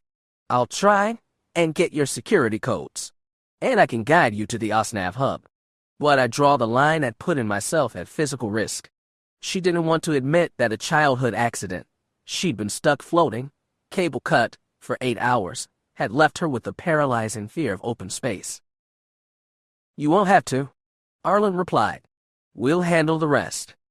How confident he sounded. Chance looked satisfied too. Brenna said, if I get you the clearance codes, I want half of the money you want today back. Deal, said Chance. I take you to the hub. I want to rest back too. Fine. And if you get a successful download, I want to be paid that same amount in full. No problem. Either money was nothing to him, or he was excellent at faking it. Brenna was starting to wonder if she was the one who'd been played from the start. All right, she exhaled. We have a deal. And once you go back to your friends in the Corps, you will have an adventure to tell them about. We're here to do a job. Adventure's the last thing we're after, Chance insisted. Brenna snorted. Please? I know what you people are like. You all ride out to Centrality all thinking you're going to be the next Lando Calrissian. Said Chance. Who's that? You must have heard of him. Con artist turned rebel war hero, then ultra-rich Slimo. Everybody around here hates his guts. He published some memoirs that talked all about Centrality. Time-bending pyramids, giant robots from another galaxy, huge sentient space fish things, and of course Calrissian is the one to save the day every time. Brenna shook her head. Ridiculous stuff, but people actually believe that liar's crazy stories. Anything to make some credits, right? Repeated Chance. I don't know why you'd begrudge someone for spinning a few tall tales, Arlen said. Point, she admitted. But now everybody comes to Centrality looking for their own tales to tell. Those of us who are already here, she almost said stuck, have to make do with reality. That's what everyone makes do with. Chance began scooting out of the booth. But reality's so big nobody can handle all of it at once. They just think whatever speck they've got is the whole puzzle when it's really just a piece. That was more insightful than she'd expected of him. As he stood up, she glared with narrow eyes. What are you people, really? Spies, crooks, or philosophers on vacation? None of the above. He waved her for her to exit the booth. We're just people with a job to do. And so are you. The first mission given to Red Fang and her crew was a seemingly simple one, escort duty. They did not, however, know who or what they were supposed to be escorting.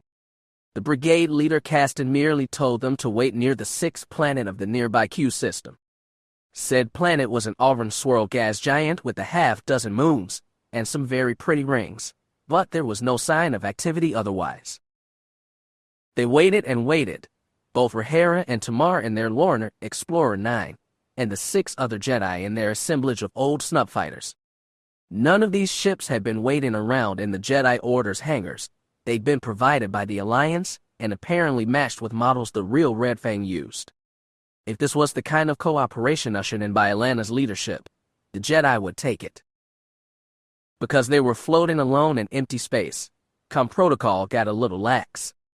Sitting in the Lorner's cockpit, Tamar spoke to Oren Cohen, his Type 3 Ewing, saying, "I'm starting to think this may be a test, but what kind of test has no questions? Maybe they want us to see how patient we are." Tamar restrained a groan. "I already got that test from Rhaenyra. Keeping us here is wasting a valuable resource. I don't think the brigade can afford that." "Then someone will arrive soon. I just hope they're friendly," she muttered. "You believe the brigade would set us up? Why?" "I don't know. I don't know anything." Tamar shook her head. "Sorry. Paranoia is an occupational hazard from my old job." The open comm link buzzed without reply. Tamar had seen a fair bit of Orenco on Ossus. The lanky Drethus was over a standard century old, and had been a knighted Jedi for nearly a decade, but by the standards of his very long-lived race, he was still young. That left him uniquely out of sync with other Jedi and their normal lifespans. Tamar felt out of sync too, and she felt a certain sympathy with Orenco even if she didn't call him a friend. She didn't feel a friend to any Jedi except Arlen and Rhaenyra, and those were both special cases. After a while the Drethus, who seemed to have no problem with patience, said, "Whatever manner of test this is, we should stay put until it plays out. Any disobedience will give the brigade cause to distrust us." "You're probably right," she admitted, "but I still feel someone is messing with us." "Do you feel that way, or does the Force tell you?" If there was a way to tell gut instinct from mystic inspiration, Tamar hadn't found it. "Probably the former," she admitted. "Then we wait," Orenco said. And they did. Hours dragged on. Tamar and Rhaenyra split shifts in the cockpit, and while she rested the younger woman felt a pang of extra pity for the 6 Jedi stuck in their cockpits with barely room to stretch. When something finally happened, Rhaenyra was on watch. Tamar was halfway into sleep when her master's voice rudely blared over the cabin's comm. Cursing in Mandoa, Tamar stumbled upright into the cockpit, feeling stiff and sore. As long as they were on this mission, she'd be staying in Beskar, which was less comfortable than she remembered. She immediately dropped into the co-pilot's chair beside Rhaenyra and asked, "What have we got?" "Look." Rhaenyra pointed to an oval fleck in the starfield ahead. Tamar brought up visual sensor and magnified. The computer marked it as an old but durable Gallifrey Yards GR-90 bulk transport. "Whose is it?" Tamar asked. "Uncertain. They haven't responded to our hails." A GR-90 wouldn't put up much of a fight. It was holding back, well clear of the Lorner and his 6 starfighters, and also clear of the gas giant's gravity well, which meant it could jump to hyperspace whenever it wanted. "We're still missing something," Tamar muttered. "Agreed," said Rhaenyra. "Warm up weapons. Bring shields online." "That transport's no threat," Tamar said, but she did it anyway. "Do you think there's a danger out there?" She eyed Rhaenyra sideways. They both knew what she was really asking. Rhaenyra closed eyes, touched the Force, opened them again. The Cladwinian said, "Only a precaution." That was supposed to make Tamar feel better. It didn't. She missed the honest and brutal simplicity of mercenary work, where anything you didn't understand was automatically a threat, and a threat had to be dealt with by force. For Jedi there was never certainty in anything. Arlen claimed there was, when you felt one with the Force, but she frankly had no idea what the hell that meant and got annoyed when he brought it up. She knew that, a long time ago, Jedi only recruited students from a very young age.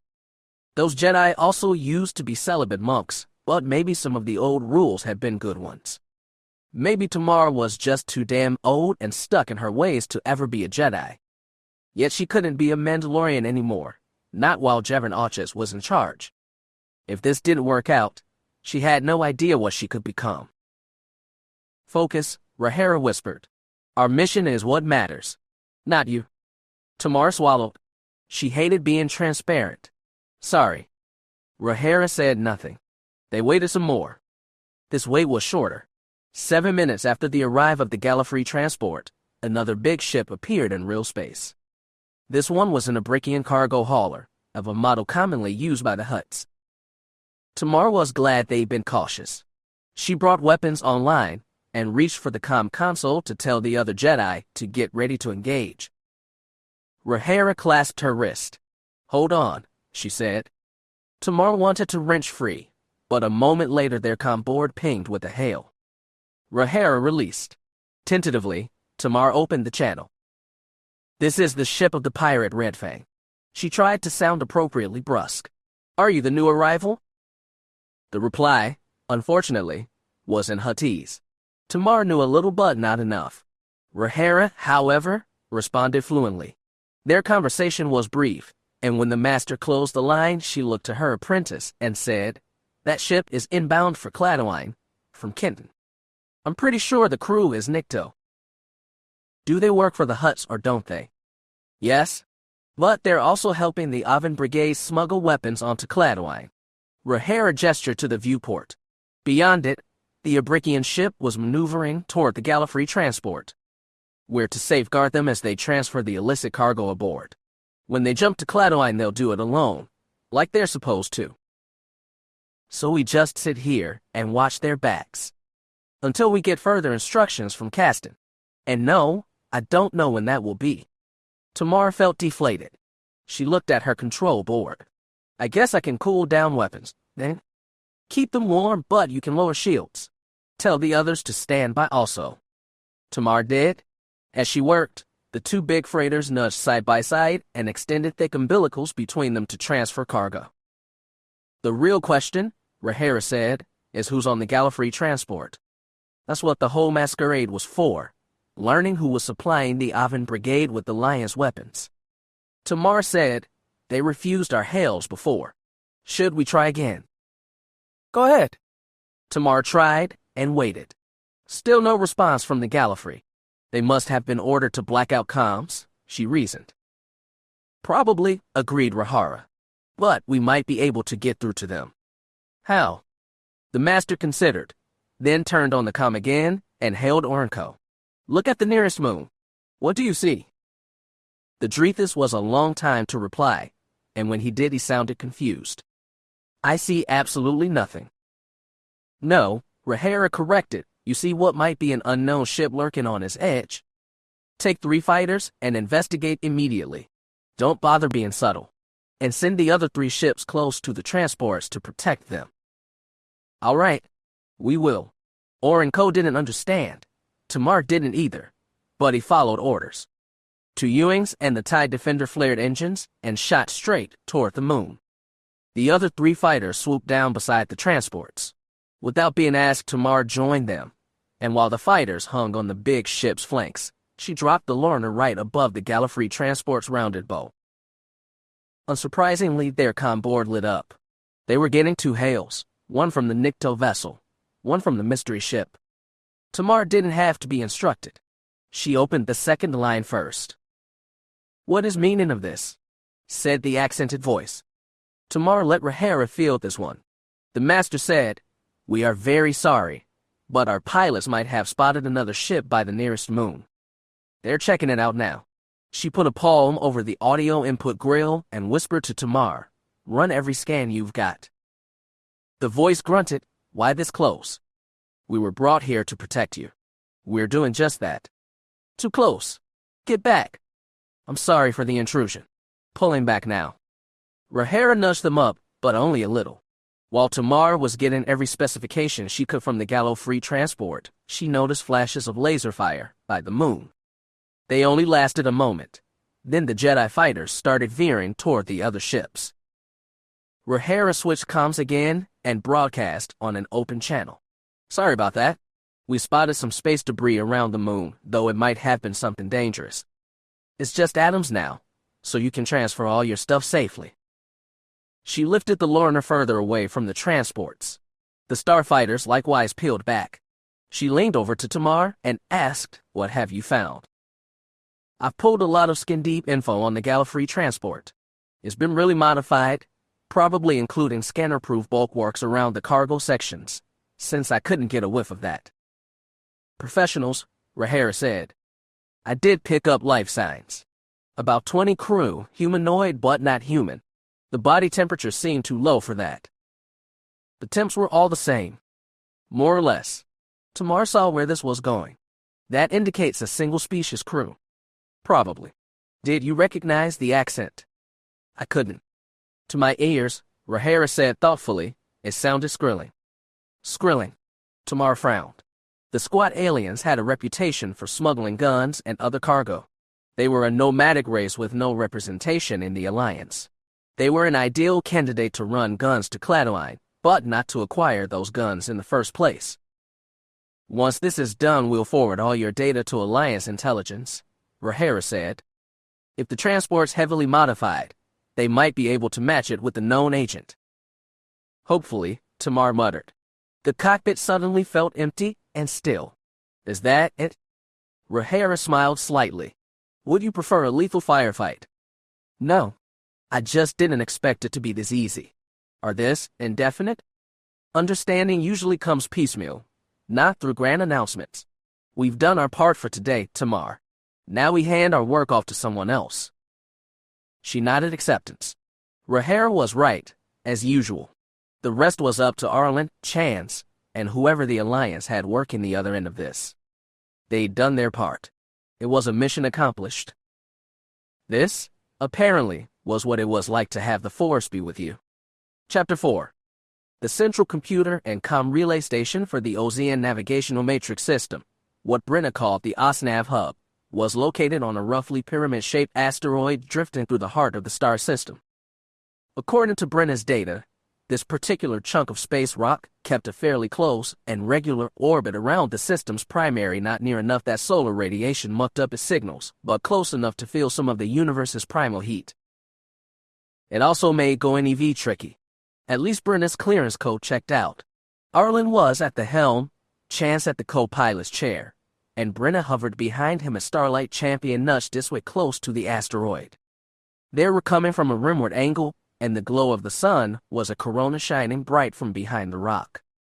Arlen nudged them closer and closer, into the zone where the automated defenses might kick in, but the guns stayed silent. Everyone breathed a sigh of relief. I'm taking us closer, Arlen said, and gave a little extra push. As the asteroid silhouette filled their viewport, he asked, what's the outside temp, anyway? Chance glanced at his sensors. 350 degrees. And that's in the asteroid's shadow. Brenna whistled. I am not going out there. Nobody asked you to, said Arlen. I'll go once I set us down on the asteroid. You sure your suit can take that? I can't handle it. Arlen shot his friend a glance. Chance assumed that meant trust me, I'm a Jedi, but that wasn't something they'd even hint about aloud with Brenna around. Just like they weren't going to mention Chance's full name, especially after her scurrilous accusations about his father. When they got close enough, details resolved out of shadow. Multiple comm antennae bristled off the asteroid's rocky surface. Headlights from Champion traced meters thick, metal-encased data cables running from the antennae to create junction points. What do we try? Asked Chance. The antennae or the junction points? Try the junctions first, said Brenna. If you can jack into one, hopefully you can get into the entire network. Okay, said Arlen. I'll set her down. He brought Champion to a near stop, then initiated landing procedures. The ship's long slanting wing retracted half its length and shifted onto Champ's dorsal side. Landing struts extended from ventral. Magnetized clasps hooked onto the asteroid's minerals and secured them firmly on the surface. Then Arlen got suited up. Chance helped. Brenna stood to one side, arms crossed, watching him passively. They'd have appreciated her help, but at least she stayed in the same room. She seemed to understand implicitly that they'd never trust her to be alone in this ship.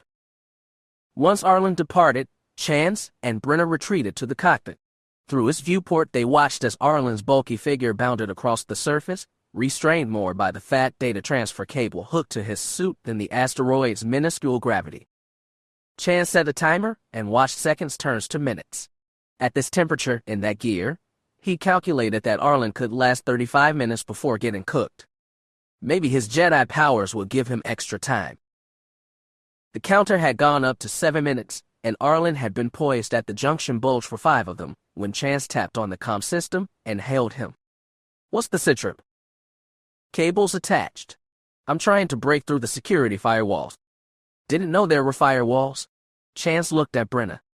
The woman shrugged. "Neither did I assume digital security would be lax, since this place is so hard to get to." "Great." Chance eyed the timer. "Almost 8 minutes." Brenna exhaled. "Can you patch what you've got directly into this ship's computer?" "You want to try something?" "Yes." "Can you do that?" It was less can and more wood. This was Arlen's ship, and Arlen himself baking out there, so Chance waited on his friend to decide. When the timer hit 8.5, Arlen said, "Go for it." Before they hit the 10-minute mark, Chance had brought a direct interface with the OSNAV computer to the co-pilot station. He swapped with Brenna and watched over her shoulder as she scanned the data with narrowed eyes. Slicing was a skill Chance had never picked up. Arlen knew a little more than most Jedi, but not a lot. Only Brenna seemed to have a clue. At 12 minutes, Chance asked, "Well, you got something or not?" "Maybe," she said, and her fingers danced over the keyboard. Chance watched without understanding as text ticked across the screen. She was doing something, but he couldn't tell if she was unlocking the database or programming a self-destruct. Then, at 13:30, she slumped in the chair and announced, "You should be in." Chance watched the screen. More text flicked by. Then Arlen said, "You're right, we're in. I think I can take it from here. I'm going to start dumping the nav data to Champ's backup computer core." "Hope you can do it in 20 minutes, Chance eyed the timer. "Me too," Arlen said dryly. "Stand by." The comlink clicked off. Chance watched over Brenna's shoulder as a counter on the bottom of the screen began recorded uploaded data. The clock ticked on and the file size grew higher and higher. Brenna spoke his thoughts aloud. "You're going to have a hell of a time sifting all this information." "We'll deal with that once we've got it all," Chance said, then added, "Thanks. That was really helpful. We might not have been able to do this without you."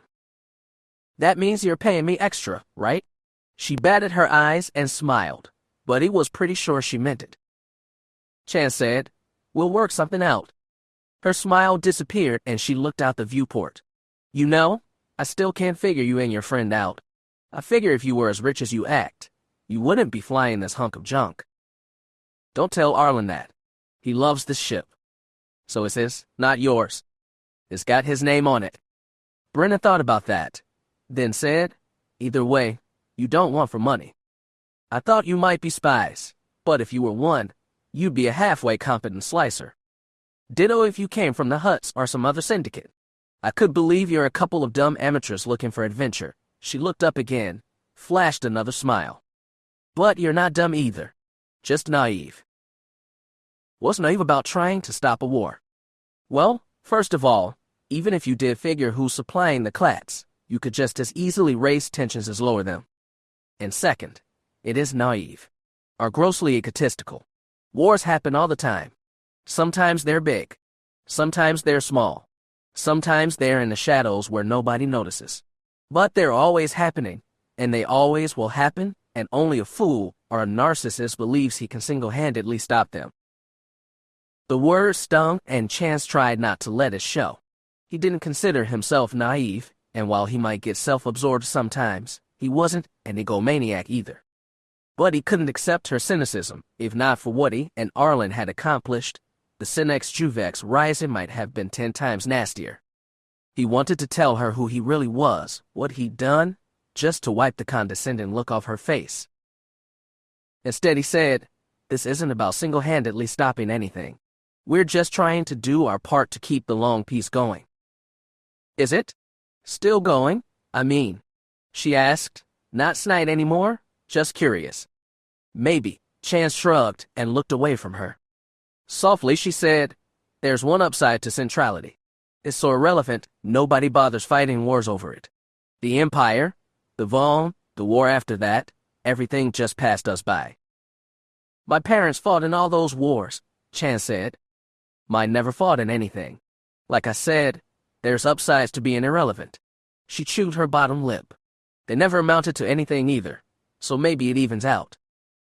Chance wasn't sure how to respond. He glanced at the timer. 25 minutes. Information was still rolling in. He asked, any idea how much total data's in there? Not a clue. Great. Chance tapped on the comm. How you doing, Arlen? You've got about 10 minutes left. I'm aware. Getting hot in there. Just a bit. I can't hold on, Arlen said, then clicked off the comm. Chance wasn't assured. When the clock hit 30, he exhaled sharply. If we have to cut and run, we'll cut and run, Brenna told him. We've still got plenty of data to sift through. He nodded, tried to be calm. Then he noticed. We. You, she corrected. Once we get back to port, I want my payment. Then we split ways. That was the logical course of action, but for some reason it disappointed him. Once the timer passed 32, he asked Brenna, what do you want to amount to?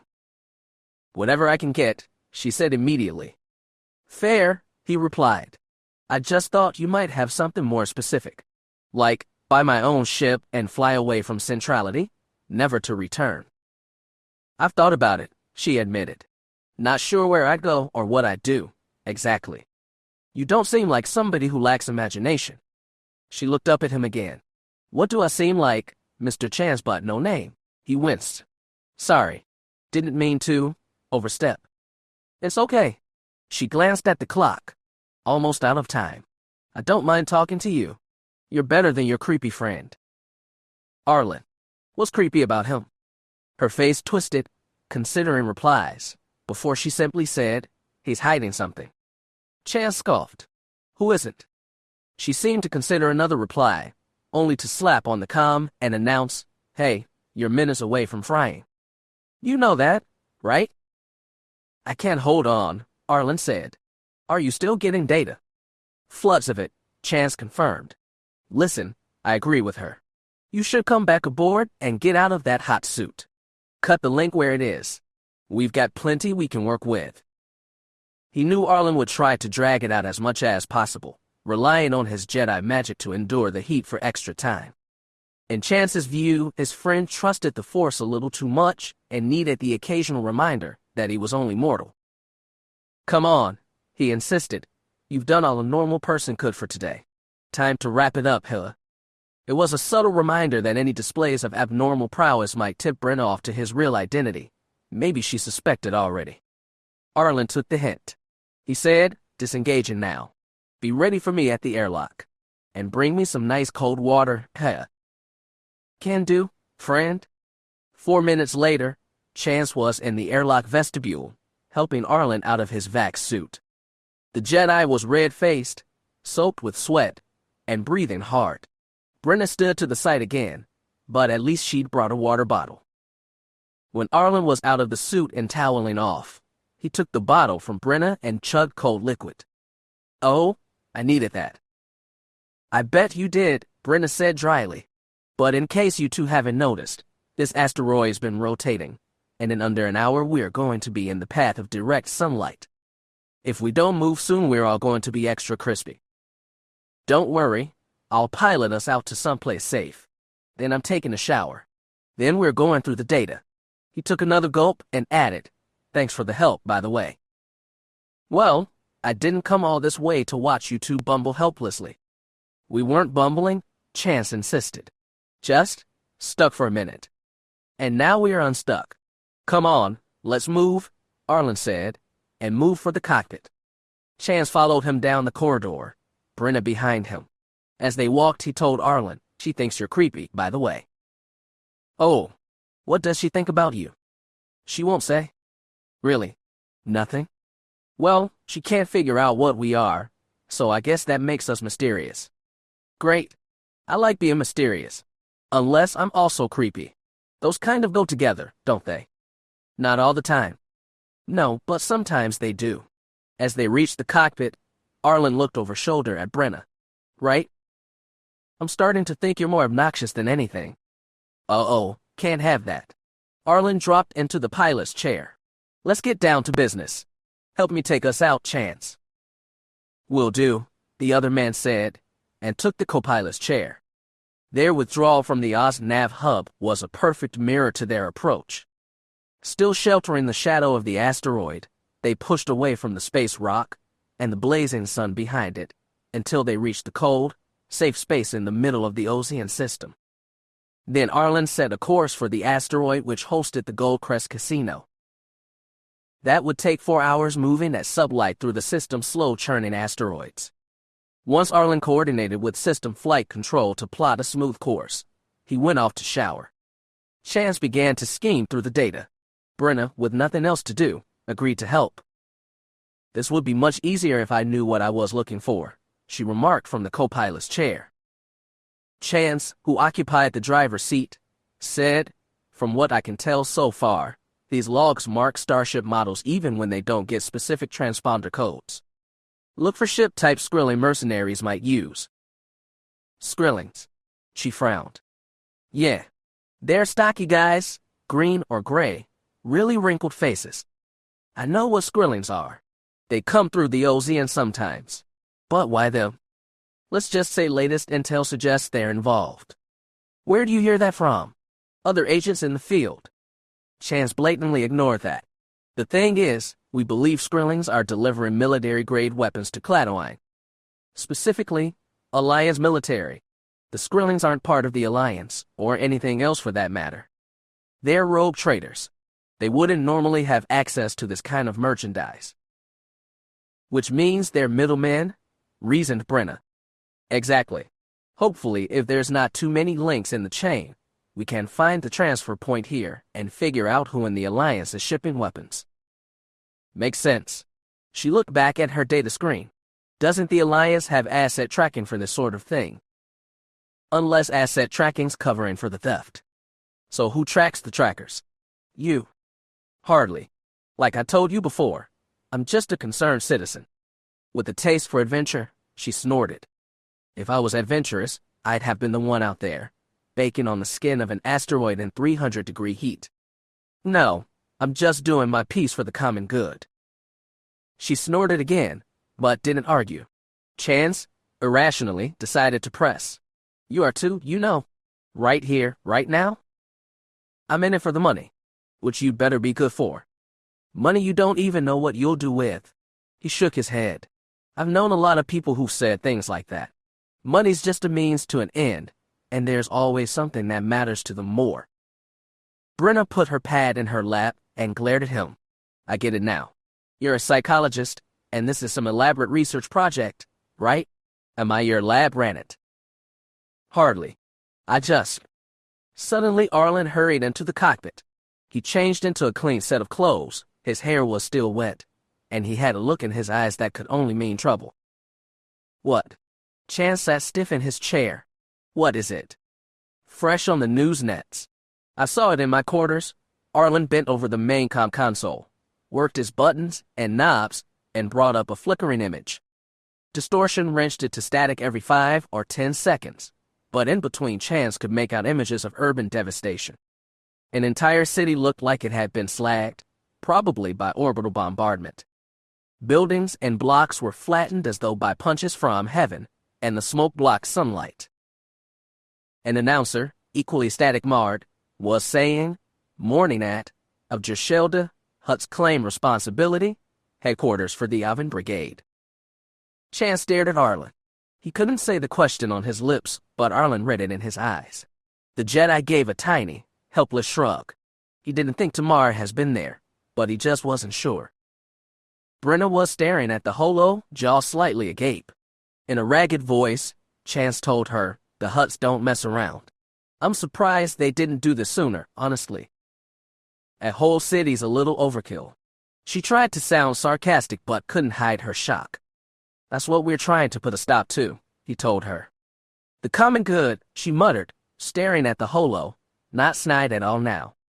"We could still use some help." Still looking at the images, voice very soft, she said, "What the hell? I guess I don't have anything better to do." Reduced to a flickering hollow image 1/10 of life scale, Ambassador Finto was not an imposing creature. Instead, he was just a small grotesque droning on in slurred basic. There's no doubt the bombardment destroyed the brigade's headquarters on Jashelda, the Hutt said. We've dealt them a major blow, and it is thanks to you. It was just a little information I thought you'd find helpful, said the man before the projector. He stood with a lackadaisical slouch, and his long black hair fell down to the collar of his brown nerf-hide jacket. I'm glad you got your money's worth. And I would happily pay again, agreed Finto. Keep your ears open, if more information becomes available. I'll make sure it finds its ways to you. He brushed his thick black mustache. Anything else?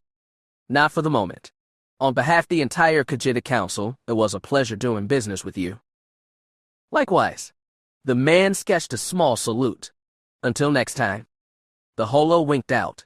The man before the projector straightened out of his slouch and walked out of the small communication suite to the nearby refresher. With crisp, precise movements, he took off the nerf-hide jacket, then peeled away the mustache, and finally the wild long wig. As he washed his face and changed into a crisp black and white suit, Idril Sarandon reflected that these masquerades were much easier when done over holo. You didn't have to worry about getting the makeup, body language, and intonation exactly right. You could sell yourself, in this case as Galen Harbrick, information broker, with less effort. He did rather miss the bushy wig and mustache. While stylistically questionable, they took at least 10 years off his face. The reflection he saw now belonged to a skinny, balding man who'd never see 60 again. Well, Idril slicked back his gray hair, judged his image in the mirror as perfect, and went out. It was a short walk from his quarters to his master's rooms. Unless you counted the servant droid, Idril was the only one in the galaxy who could walk unannounced into Retor Qvol's office. He nonetheless gave a tiny knock on the door and waited for Retter's muffled permission before entering.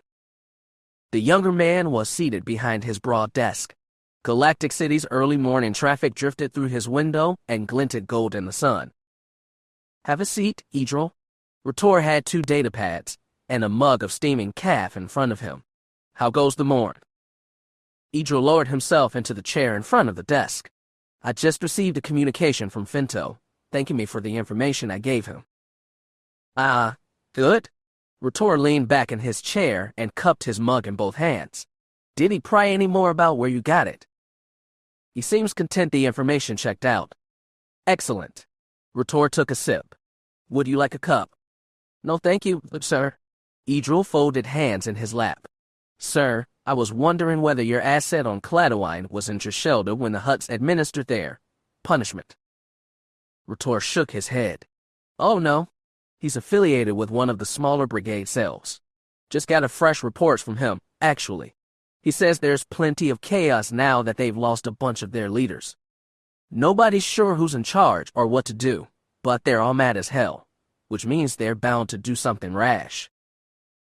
I see, sir. Will we be nudging things along further? Retor looked out his window, considering.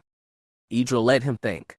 He served the House Qvol with absolute loyalty since joining as a Telban over 40 years ago. In that capacity, he'd watched Retor grow into a powerful and cunning man who'd almost certainly become chair of the entire Kuat Drive Yars one day. He was proud to do as his master asked, and always eager to see what machinations the young man would come up with next.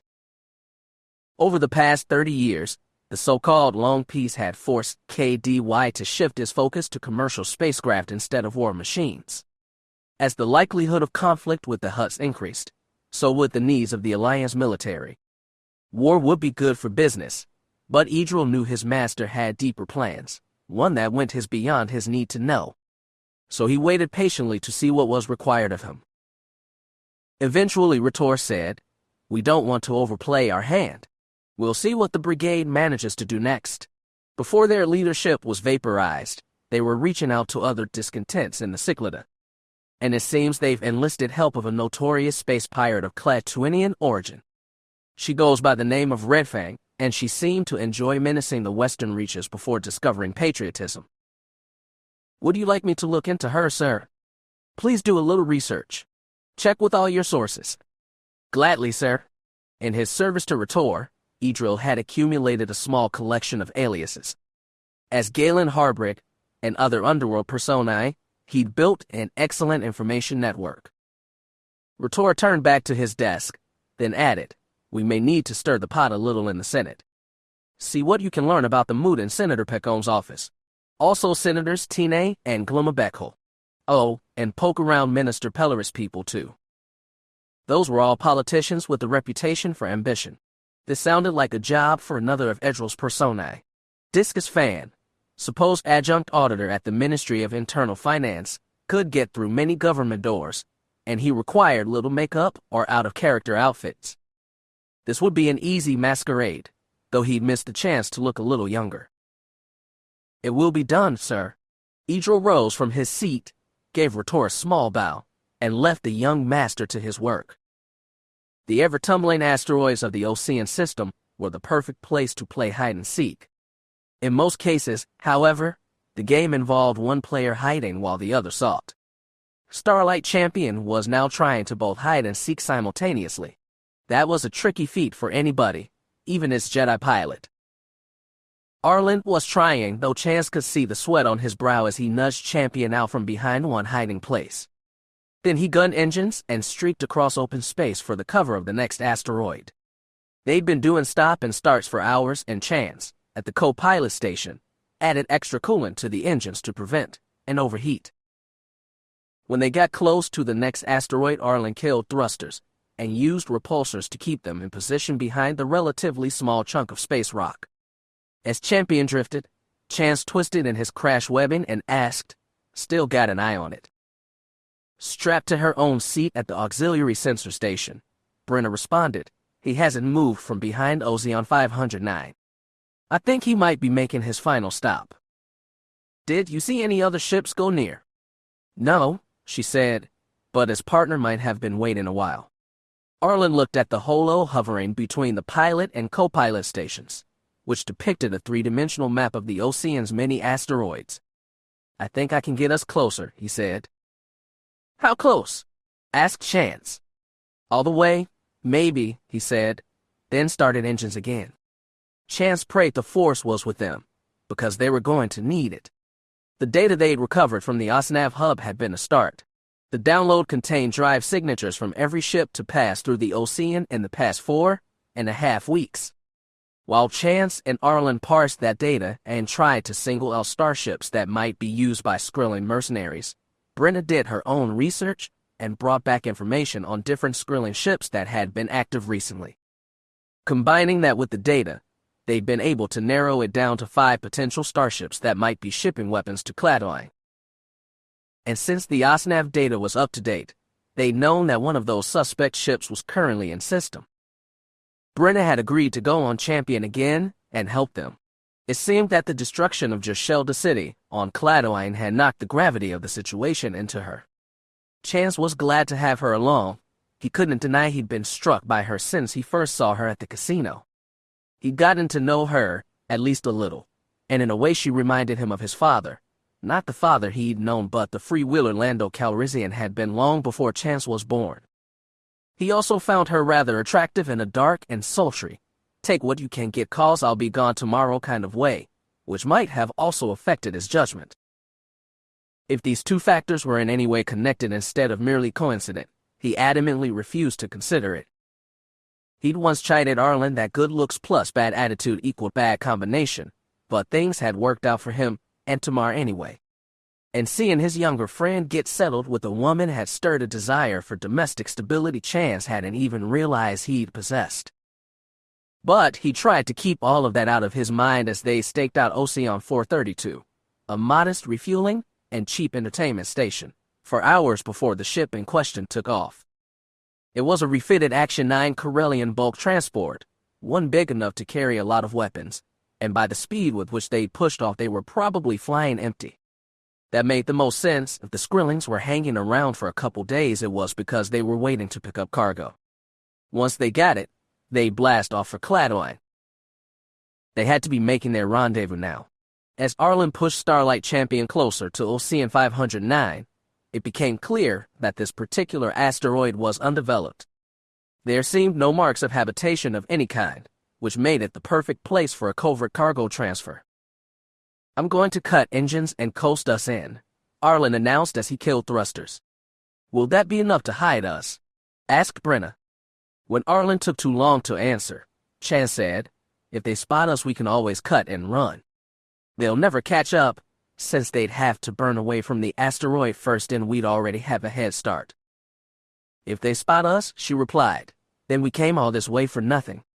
Not necessarily. It depends what we see first. Chance checked his scanners. They were still gliding toward Ocean 509, so he brought up enhanced visual sensors and tried to scour the surface of the space rock. It was one of the bigger planetoids in the system, roughly spherical and 3,000 kilometers in diameter. There'd be a lot of places to hide. Ocean 509 was also spinning on an axis. Arlen saw this and, using repulsors, nudged Starlight Champion on a course that would cross by the planetoid at a counterspin angle to give them the best view of the surface. As it drew ever closer, Chance began scouring again, but it was Brenna who announced, I'm picking up IR signatures, southern hemisphere, say, 70-degree latitude. Chance adjusted visual scopes accordingly, and his heart leaped when he saw it.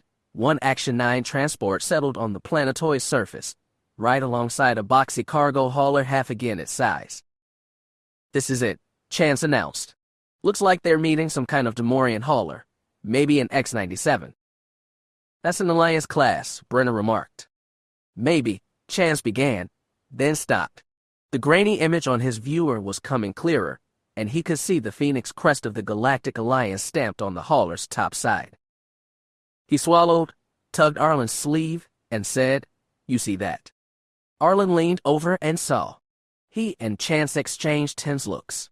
It was nothing they hadn't expected, but still grim. You going to keep me in suspense? Brenna asked from her station. Chance sighed. The hauler's got Alliance markings. Wasn't it supposed to? She looked between them. Let me guess. The left hand doesn't know what the right one is doing. Maybe, Arlen muttered. But we're not Alliance. If you say so. But you look like somebody just ran over your pet Tuca cat. Arlen tried to ignore her. He told Chance, we need more than this. We could get closer, Chance said, maybe see what exactly they're transferring, but we'll also be more likely to get spotted. They can't do much with just that hauler down there.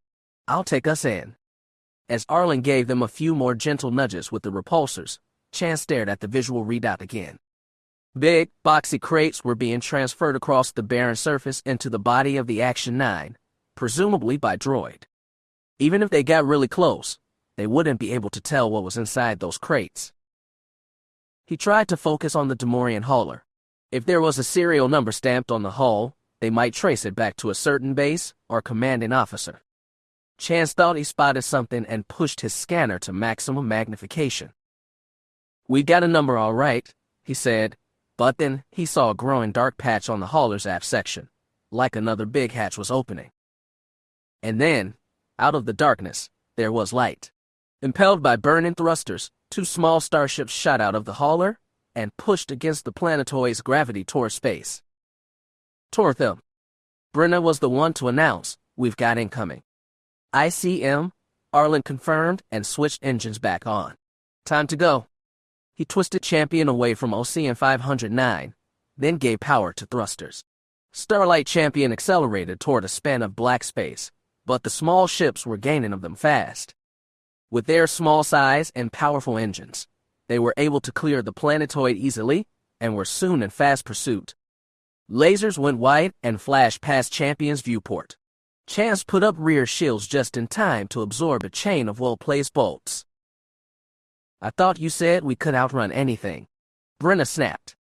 I meant cargo ships. I didn't expect them to have.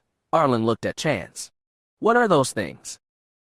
As he bounced in his seat, Chance looked at scanners, and his jaw dropped. Those are owls. Arlen was stunned too. Brenna barked, owls. What the hell is an owl? Wookiee fighters, Arlen said. Lasers winged their port shields. He wrenched his control yoke and veered starboard. The Wookiees are supplying weapons to Cladoine. Alliance weapons.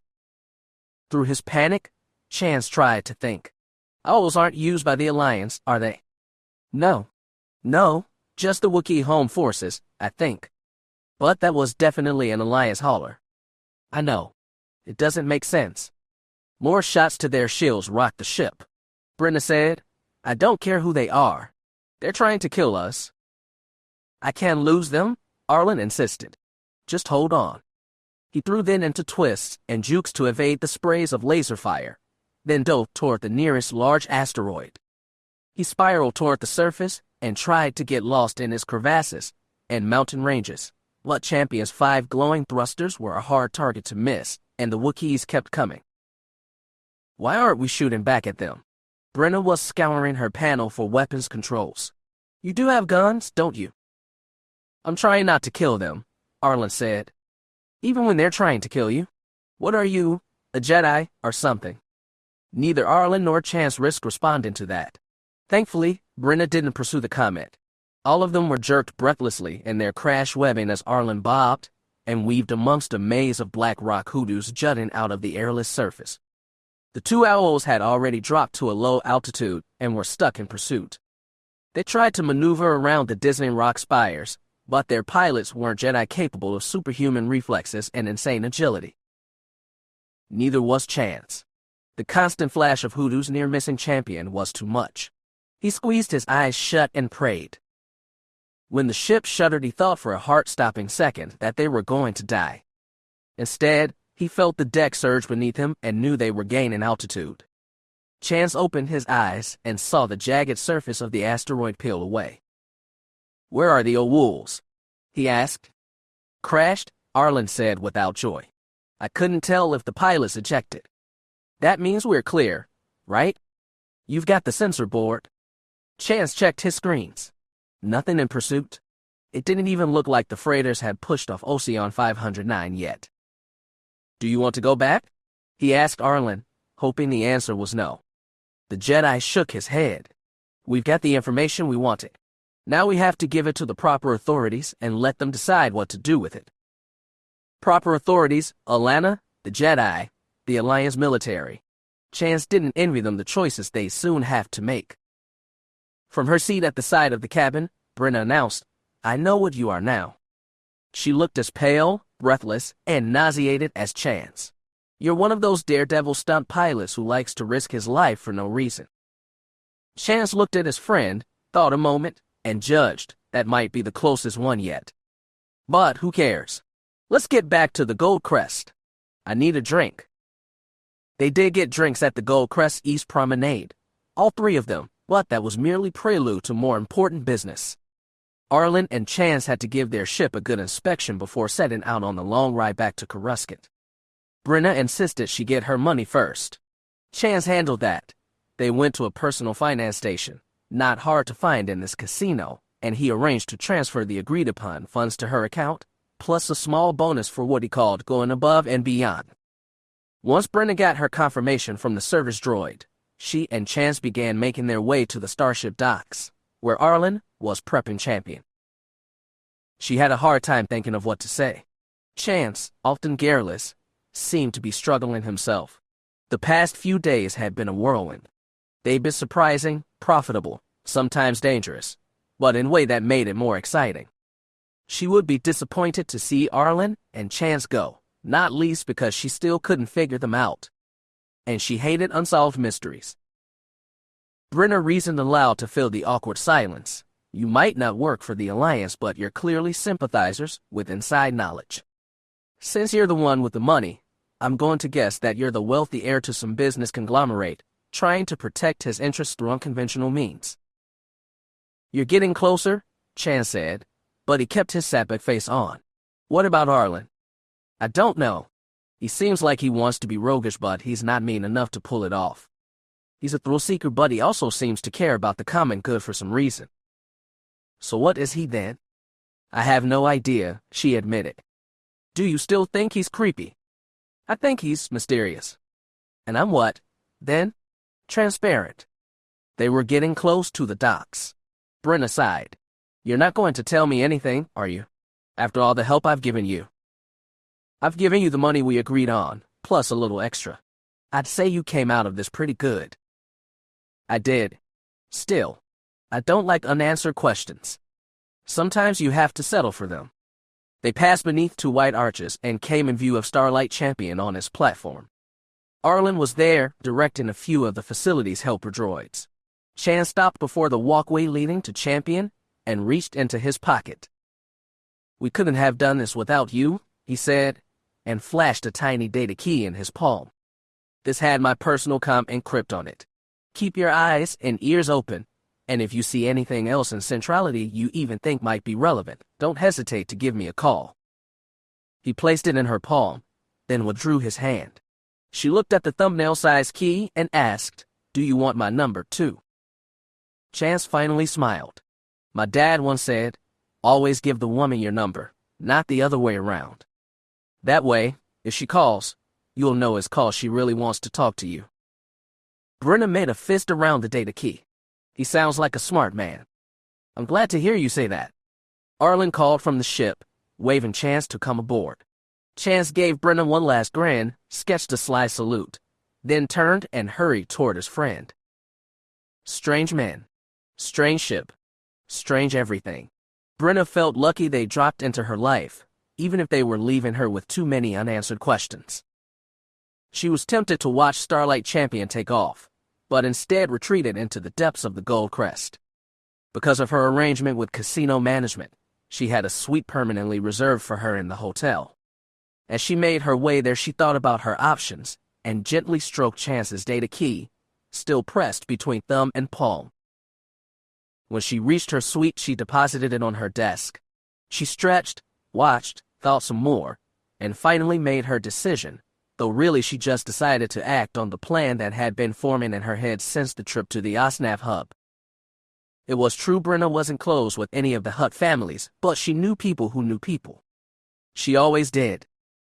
She considered those people, picked the right one, and called him up on the suit secure-comm unit.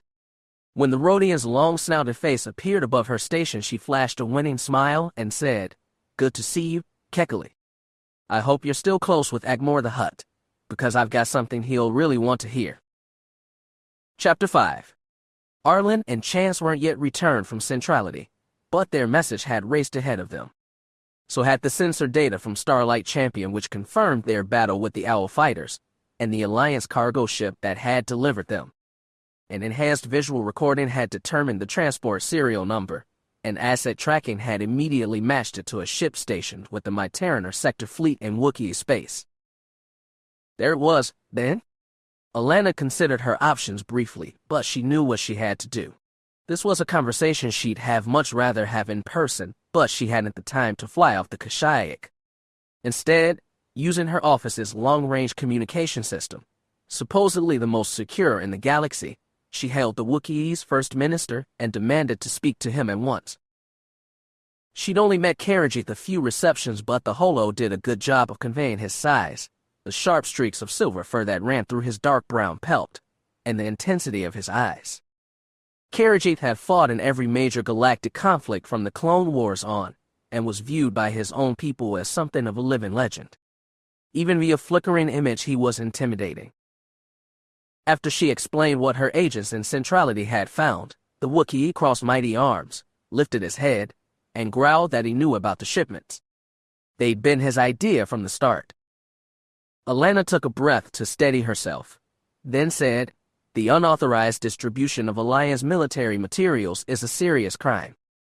It can't be overlooked, especially considering the volatile political situation." Karajith asserted that he may have broken the law, but it was only to correct an even greater crime.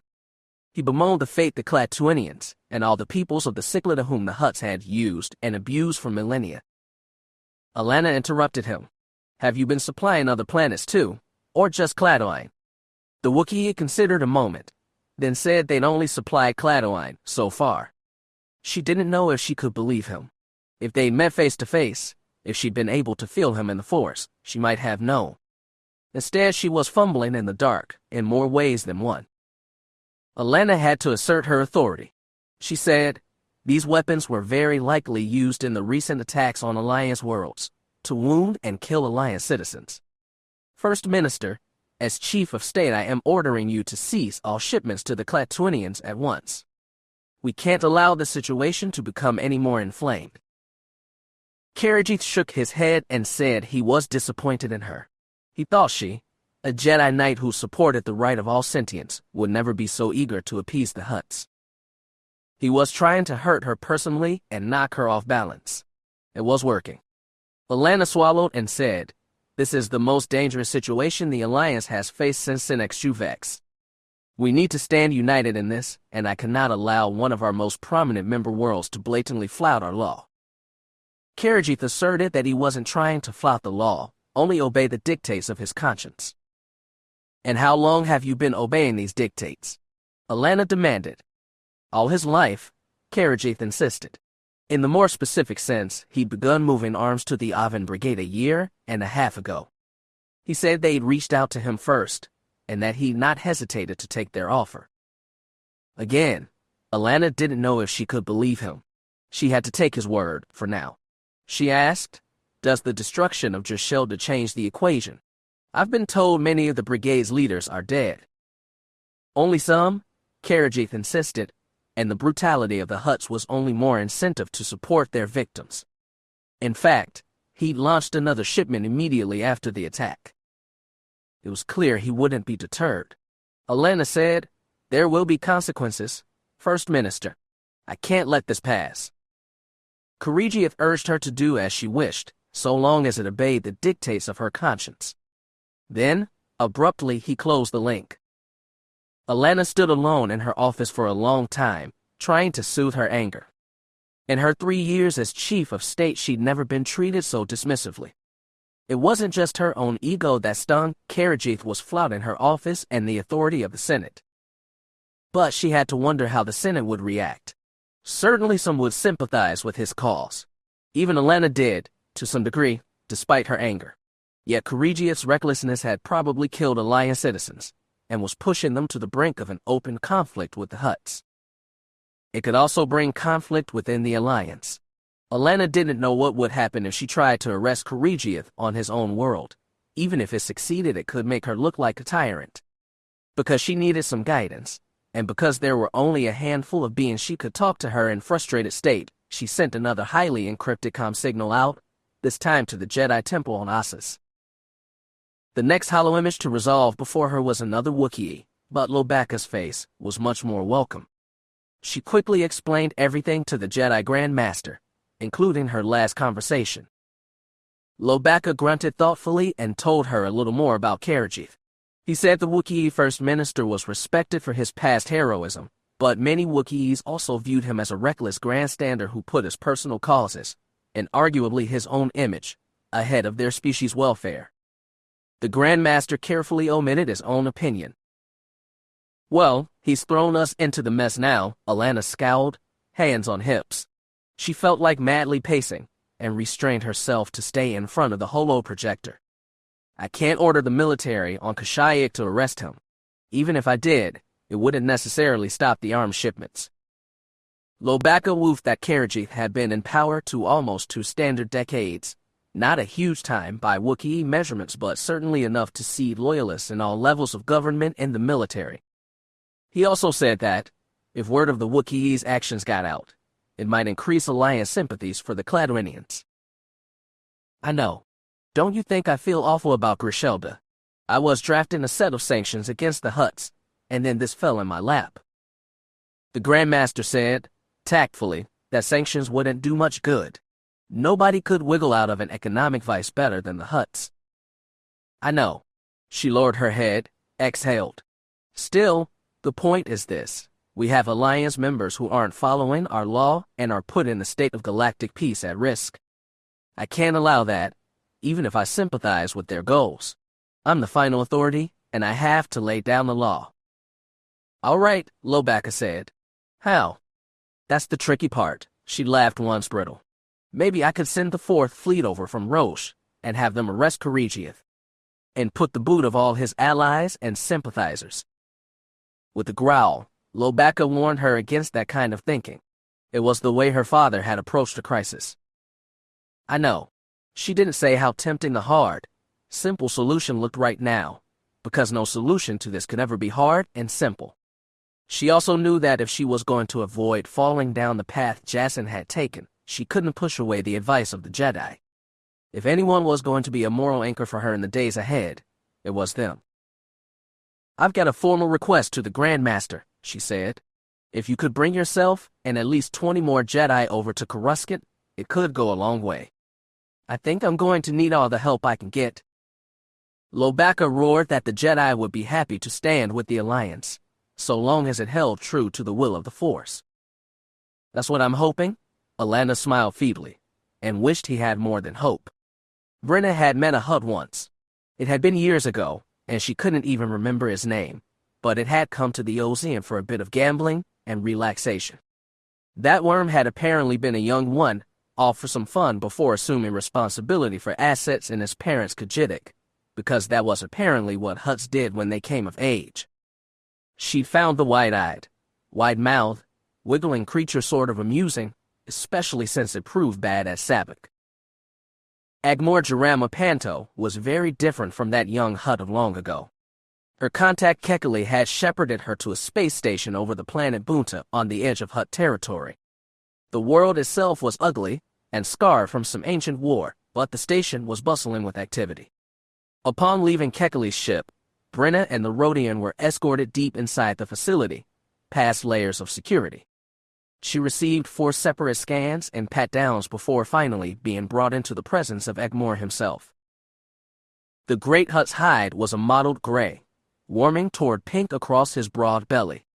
He was old and massive and must have weighed at least 3 tons. Brenna had heard all sorts of rumors about Hutts dragging around half-naked slave girls and personal musicians, while all Agmor had with him was a single round little creature, a Triffian she thought, perched on one shoulder. "Greetings," the Triffian said once Brenna and Kekali had stepped inside. "I am C4, assistant to Agmor the Covetous. He welcomes you to his presence, providing you were truthful about knowing the backers behind the Klatooinian rebels. If he is dissatisfied with his audience, you will only leave the station after each surrendering a body part of his choosing." Brenna blanched. She dealt with plenty of underhanded humans in Centrality, but none acted so capriciously cruel. Kekali, however, was unfazed. The Rodian knew Huttese, but he kept it in basic for her benefit. "My colleague, Miss Brenna Tresor, recently helped a pair of Alliance spies track the weapon shipments in the Ozean. We're prepared to share her discoveries with you, for a price, of course." So there were we now. She'd known Kekali would try to edge in on her payment, but it sounded like he was aiming for an even split he didn't remotely deserve. "Agmor offers a payment of 800,000 credits if he is satisfied with your information," said C4. Kekali shook his head. "Too low. This could be the salvation of the whole Hutt civilization." Agmor belched, or laughed. Brenna couldn't tell which. Calmly, his majordomo said, "The covetous one accuses you of hyperbole." "Listen," the Rodian wagged a green finger. "This info's already on the way to the Alliance. They're going to parse it and deal with it on their own terms, and you know they'll try to cut you out of it. If you want justice, if you want people really held accountable for what they're doing to you, you'll need our info. Then you can take matters into your own hands." Brenna was surprised he was speaking so impudently, but Agmor didn't seem offended. His huge eyes narrowed in thought and his tail twitched. He began speaking, and C4 translated over him. "Agmor accepts your point as valid. He is willing to raise your base payment to 1.4 million credits, with the possibility of additional reward based on the utility of your information." 1.4 million credits was a lot. It was also a lot less split 2 ways. Brenna asked, "What does he mean by additional rewards?"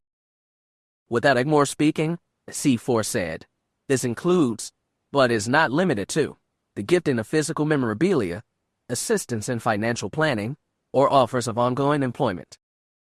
She was pretty sure none of those were as simple as they sounded, but she got the idea. If possible, she'd sound them out later. "Okay, sounds good to me." Kekali twitched. He'd wanted to barter more, but too bad. This was about Brenna's information, so she called the shots, and didn't want him to forget that. Before the Rodian could say anything, she took 2 steps forward and removed a data card from her jacket. Holding it up, she said, This contains information I downloaded from the computer of the ship the Alliance spies were using. They took me aboard their ship and had me guide them through the Ocean system. I helped them uncover how high-grade Alliance weapons are getting to Cladoine. Agmor lashed his tongue across his mouth. C4 said, "Please, detail your experience with these spies." She did, more or less. She left out some things, like losing that Sabacc game even when she'd had a skifter. She still couldn't figure out how she'd botched that one. She also omitted the fact that Chance and Arlen probably hadn't been spies, technically speaking, but she knew their information was going back to the high towers of Coruscant, and that was what mattered. Brenna told Agmor about the Osnav hub, and about their encounter with the Skrillings and the Wookiees in the official Alliance cargo hauler. As she talked, the Hutt's eyes grew wider and his tail twitched faster. She knew she had him. She ended her spiel with a little bow and held the data card before her once more. "All the proof's on here. It's the same information those spies took to Coruscant, and now it's yours, provided I'm happy with my payment." She'd thrown the last bit in on a whim, gambling that the Hutt appreciated boldness. This seemed to be the case. "The covetous one does indeed want the information on that card," C4 said. "He also congratulates you on your ingenuity in fooling the Alliance spies. It wasn't so hard. They'd have never gotten what they wanted without me." She smiled and hoped he took the hint. "Agmor appreciates all your labor, and will pay you and your associate the full 1.4 million credits." However, the Triffian paused. The Hutt spoke. Kekalli twitched beside her. "The covetous one asks what specific role your associate played in these affairs." Brenna knew there were a couple ways to play this. She was feeling bold, so she said, "Kekalli arranged for this meeting after I had the information. He didn't know anything about it before I told him." A muted Rhodian curse escaped Kekalli's snout. Brenna kept facing the Hutt head on. "Don't worry. I'll decide how much of my payment he deserves." Agmor grunted and the Triffian said, "He agrees that is your right. Now he insists you hand me the information card. Once I verify its contents, I can begin transferring credits to the account of your choice." "Sure," Brenna said, but held the card against her chest. "One more thing. You talked about additional rewards if he was pleased with my work. Is that still on the table?" Agmor considered for a moment, then spoke. C4 translated, "The covetous one admires your subterfuge, assuming your story is true. He wonders if you are willing to expand your business activities beyond centrality." It was the kind of offer she'd been waiting for all her life. Brenna took a deep breath and tried to steady her thoughts. She knew working for a Hutt would be dangerous, but the worms were the big leagues, the biggest there was. If this worked out, she'd never have to run casino cons again, never be in debt to minor league bosses in the butt end of the galaxy. "Brenna, that's a bad idea," Kekalli muttered beside her. Of course he'd be jealous. Let him be, she thought. Brenna knew that if she turned the Hutt down, if she walked away from this with merely money and went back to the Ozean, she'd be a coward. She'd regret it for the rest of her pointless little life. One big gamble, she decided, could win her everything. Brenna roused a smile and said, "Sure, I'm game. What did you have in mind?" Chance had left Centrality feeling pretty satisfied with his mission accomplished. The good mood barely lasted an hour once he arrived on Coruscant. His vice presidents at Tendrando Manufacturing scolded him for going off-world and deluged him with requests, concerns, and complaints from every corner of the company. And then there was Vogma. "I will have justice for my losses," the Hutt told him. "I have already filed a lawsuit against the government. I demand compensation." Vogma was given to bouts of hyperbole, but Chance admitted he had a good case. He met the Hutt in his private office, 10 stories above the entrance to Vogma Shipping Incorporated. The bottom 5 of those stories were now black and gutted husks. On his airspeeder's approach, the whole skyscraper had looked precarious, as though somebody had taken a giant lightsaber and carved a burning hole through it. Coruscant's towers were built to last, and the attack on Vogma's business hadn't damaged the reinforced durasteel skeleton that kept the mile-high building upright. According to the Hutt, his office had been besieged by angry rioters the day after the attack of Jashelda. Local police were trying to determine what explosives had been thrown through the lower-level windows, but Vogma suspected concussion grenades and rocket-propelled detonite charges. This was an act of war against me, Vogma said, tail twitching furiously. There must be an official response. Chance didn't blame him for being angry, but he tried to calm the Hutt. How can it be an act of war? You are a private citizen, right? Vogma sighed a mighty sigh. Not an act of war in the legal sense, but it was more than an attack on me. This was an assault on my entire race. What was the mob doing before they attacked? Did they have slogan, or signs, or? It was the doggerel you would expect. Worms out, no such thing as a good Hutt. Clean up the slime, all the rest. I have lived on Coruscant since before most of those bipeds were born, and they accuse me of being an interloper. Scum, every one of them scum. After he let Vogma simmer for a second, Chance asked, were any of your people killed? No. When the mob got violent, I ordered all my employees to evacuate to higher floors. Some were still injured. Others have quite. The government must compensate them as well. And the other businesses. Other business. The other Hutts. At least 6 more lawful Hutt-owned establishments in Galactic City were ransacked by marauders. I have spoken with Demugo in the Adura Quarter. Her business was completely burned to the ground. A total loss. And what her business was? Textiles. Chance had known, intellectually, that there were other legitimate Hutt business owners in the capital, but for some reason he'd always thought of Vogma as the only one. No, not some reason. Just like most people, especially the violent rioters, he assumed that a Hutt was a criminal working for a Khajiitic unless proven otherwise. With sympathy, he put a hand on Vogma's huge shoulder. I'm sorry about what's happened to all of you. Hopefully the government will compensate you. I'll put in a word with Allana about it. Yes? You're so important, friend. Vogma shifted eyes in the direction of the far-off government district. I hope you brought her something valuable after your return from centrality. Chance took his hand away, looked at the faint gleam of slime on his palm, and regretted that show of sympathy. Fighting a frown, he said, we got something for her all right. You know who is arming the rebels? Chance didn't feel ready to spill the whole truth. We got some convincing evidence. I handed it off to the authorities. I'm not sure what they'll do next. Vogma's big eyes narrowed. Was it Alliance members? He didn't quite feel ready to lie. It was. He expected the Hutt to rage again. Instead, Vogma contemplated the skyline and said in a basso rumble, I do not envy your friend her choices, then. Neither do I, Chance agreed. Well, at least your work is done. Right? Now I only have to worry about steering my parents' company through more political and economic turmoil. No pressure there. It is what you were born to do, Vogma said, or perhaps that is the problem. The company is your work. Your flings with your Jedi friend are done for enjoyment. Hey, that wasn't a fling. I got shot at.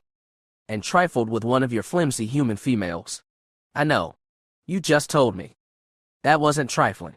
That was getting the job done. More hard work. And Arlen's the one who likes to have flings, not me? If you insist. Vogma clearly wasn't in the mood to argue his point. He had bigger problems. Chance had his own too, but he reluctant to get back to the office, where all his subordinates would hound him. Part of him actually wished he was back in centrality, sitting at a Sabacc table or sitting at a cantina, with a flimsy female or without one. He told Brenna money was means to an end and begged to know what her end was. But what was his end? Chance generally shirked from too much self-reflection. The more you stared at yourself, the less likely you were to get caught by your reflection and never look away. That was what his father, a man who spent a questionable amount of time before mirrors, had insisted. Chance wanted to safeguard his parents' wealth. He wanted to gain riches for himself. He wanted to be a good citizen and not let the galaxy go to hell. And given the company he kept, he felt he had more responsibility toward that end than the average Coruscant industrialist. But was that all he wanted?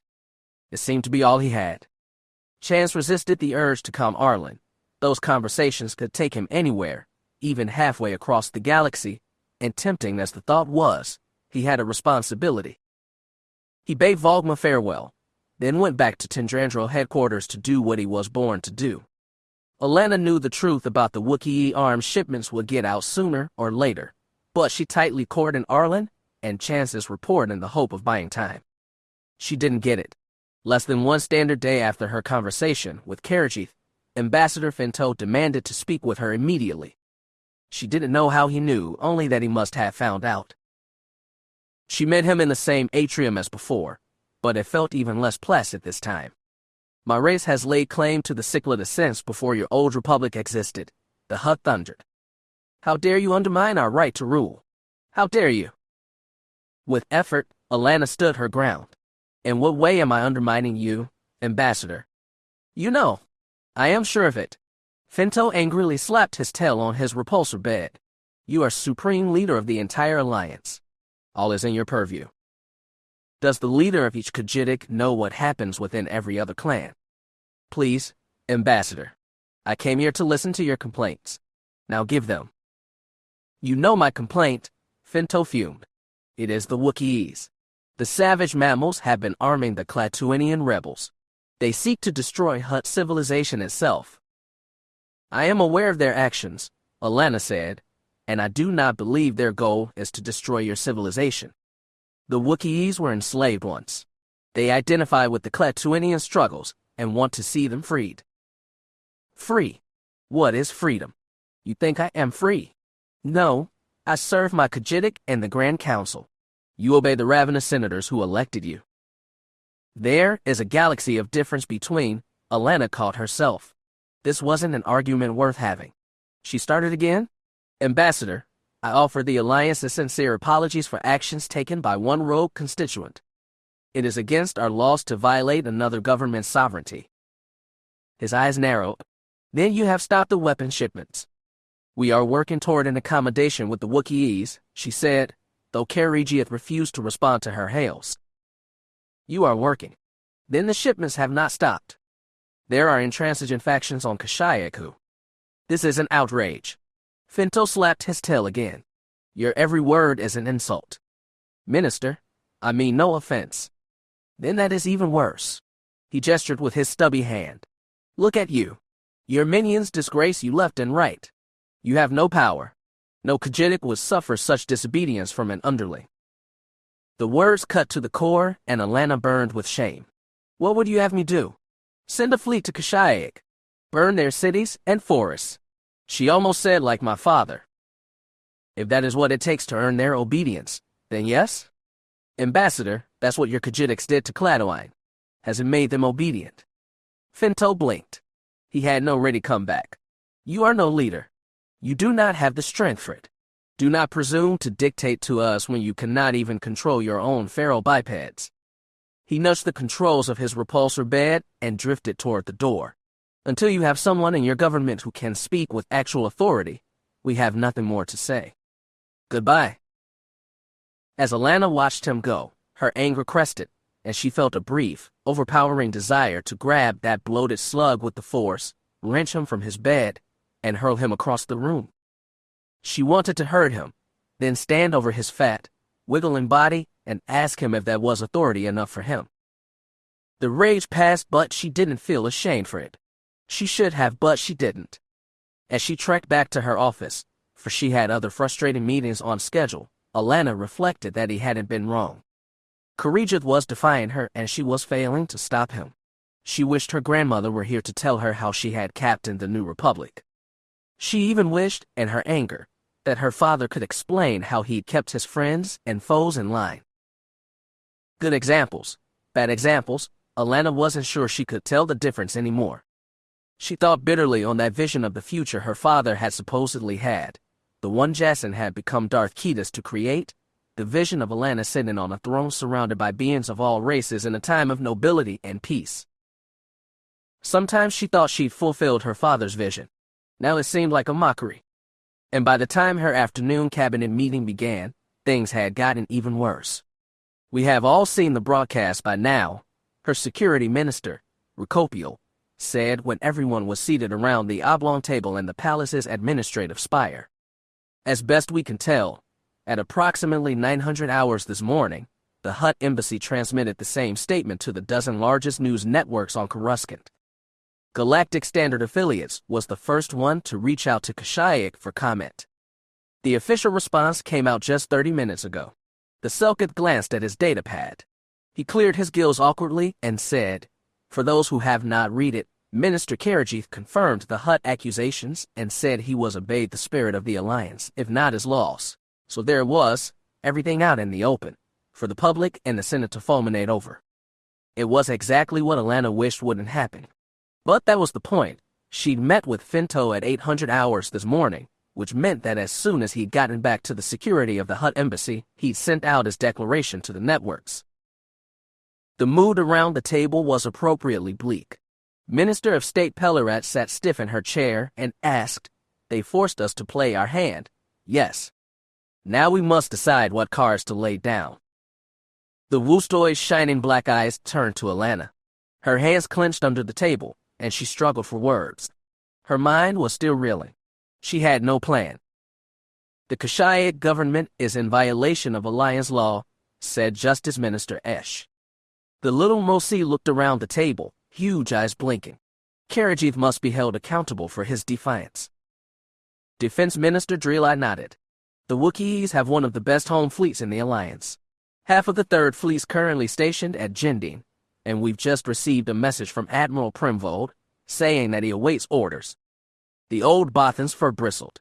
Despite Kashyyyik's strength, they wouldn't be able to hold back the Third. "You'd have us fight our own people. On behalf of the Hutts." Ricopio gurgled in disgust. "It would be easier than a full-blown war with the Hutts themselves," said Pellerat, "which is the path Karajith set us on. Karajith has pushed the Alliance to the brink. He is a criminal. But the law," Kyr Esh whistled through his beak, "the law must sometimes be amended to circumstance." "This is a dangerous precedent," sighed Dreli. "If we don't punish him, we encourage more worlds to flout our rules. If we do punish him, we make him a martyr and set ourselves up as allies to the Hutts," insisted Ricopio. "This is not about the Hutts. It is not about right or wrong," said Pellerat. "This is about preserving the peace. Even if it means sacrificing all of Cladwine." The Woostoid sighed heavily. "It wouldn't be the first time, would it?" 30 years ago the Alliance was reeling from all sorts of crises, Dreli said tiredly. "We are stronger now." Allana listened and didn't speak. Under the table, her fingernails dug into her palms hard enough to break skin. She heard all they said, but her thoughts kept going back to her father. Jacen had faced a similar dilemma, Corellians and Bothans refusing to follow Alliance law. His response had been a brutal crackdown, which only inspired more violence. She couldn't follow down that path, but the alternative, a shooting war with the Hutts, might be even worse. She cleared her throat, moved hands into view. Eyes around the table turned to her. Allana asked Dreli, "Minister, what's your evaluation of the Hutts' military capabilities?" The Bolton's gray fur flattened. "Admiral Antilles could answer that better than I, but since she isn't here, I'll give it my best. Frankly, madam, we don't know the Hutts' full might. We do know this. After the U.S. and Vong War, they began a massive military rebuilding. We saw some of that put to work during Jacen Solo's war." Allana cringed inwardly. Decades later, nomenclature for that conflict still hadn't settled. Some called it the Second Civil War, others the Confederacy War. Old-timers like Dreli, who'd lived through it, often talked like her father was the sole author, though it hardly been so simple. It was a constant reminder that she could never reveal the truth of her parentage, that she must always live a lie. Dreli didn't notice her discomfort. He continued, "As you may know, the Butana Hutta, the dense pact, and ancient worlds at the heart of Hutt space, are virtually impenetrable to outsiders. Our intelligence teams have scraped barely anything from it. For all we know, the Hutts have a mighty armada, strong enough to march our best forces." "Exactly," said Pellerat. "We can't afford to engage in a war against an unknown enemy. We tried that 3 years ago, and it ended in disaster. If we surrender Cladwine to the Hutts, we surrender moral authority," said Ricopio. "If we let Karajith do as he pleases, we surrender our actual authority."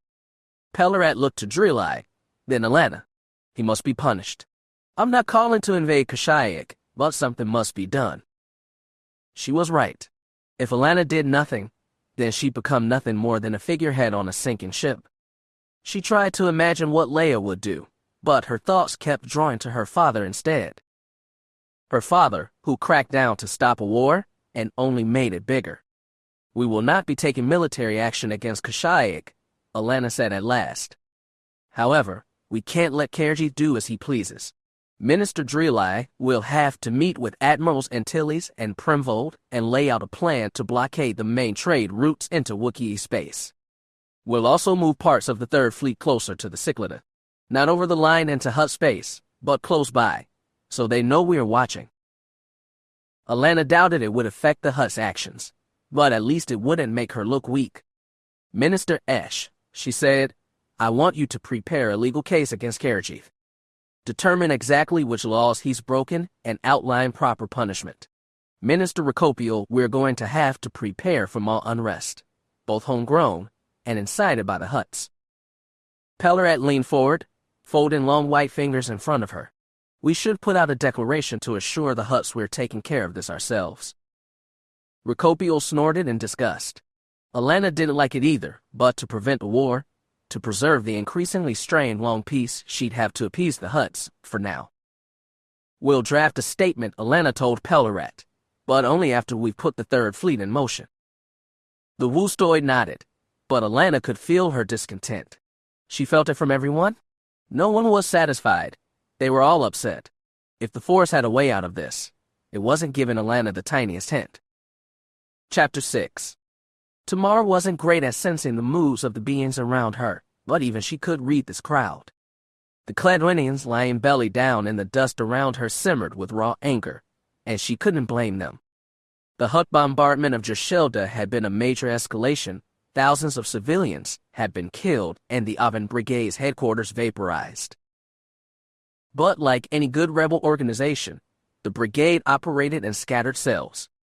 Partisans from a dozen different groups had converged here, outside the Hranker spaceport, to take some recompense for their dead. Redfang's supposed pirate crew was with them. They'd earned their deep cover within the Avan Liberation Brigade, and they couldn't just throw that away, even if none of the Jedi knew or liked where this might go, least of all Rhaenyra herself. Tamar felt better about it than most. She lay on the dusty earth among the rebels, sealed tight in her Beskar like in battles of old, and she used her buicks built-in binoculars and IR sensors to peer through distance and darkness to scout the landing pads and command towers ahead. Their group was one of 3 approaching the port from different directions, using the moonless night and desert ridges as cover. The aim was to storm the place and seize as many parked Hutt ships as they could, even the spaceport itself, if that was possible. Tamar saw good pickings on the landing pads. There was a GP 4400 freighter, a big Corellian YZ 3500, even a cluster of M14 bladeback attack craft. They'd all be good additions to the Avan Brigade's arsenal. She adjusted her scopes and saw something she liked even better. It appeared to be a refitted Mandalorian Beskar fighter. Yes, she could do this.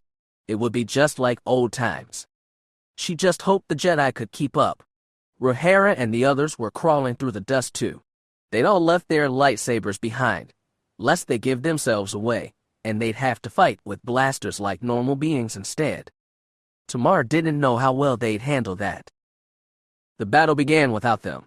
While their group waited among the ridges to the south of the port, another group began attacking from the west. Bright flecks of explosions, half obscured by parked spacecraft, lit up Tamar's IR scope.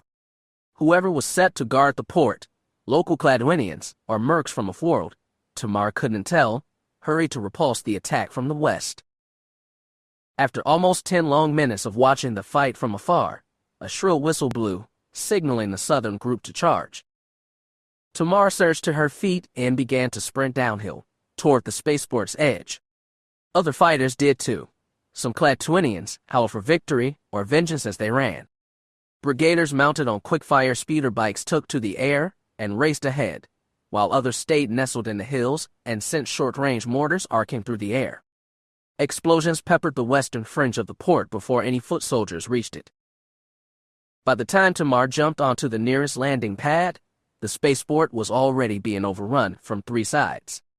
Explosions and blasters flashed, and when the light and heat got overwhelming, she switched her buick to a visual feed.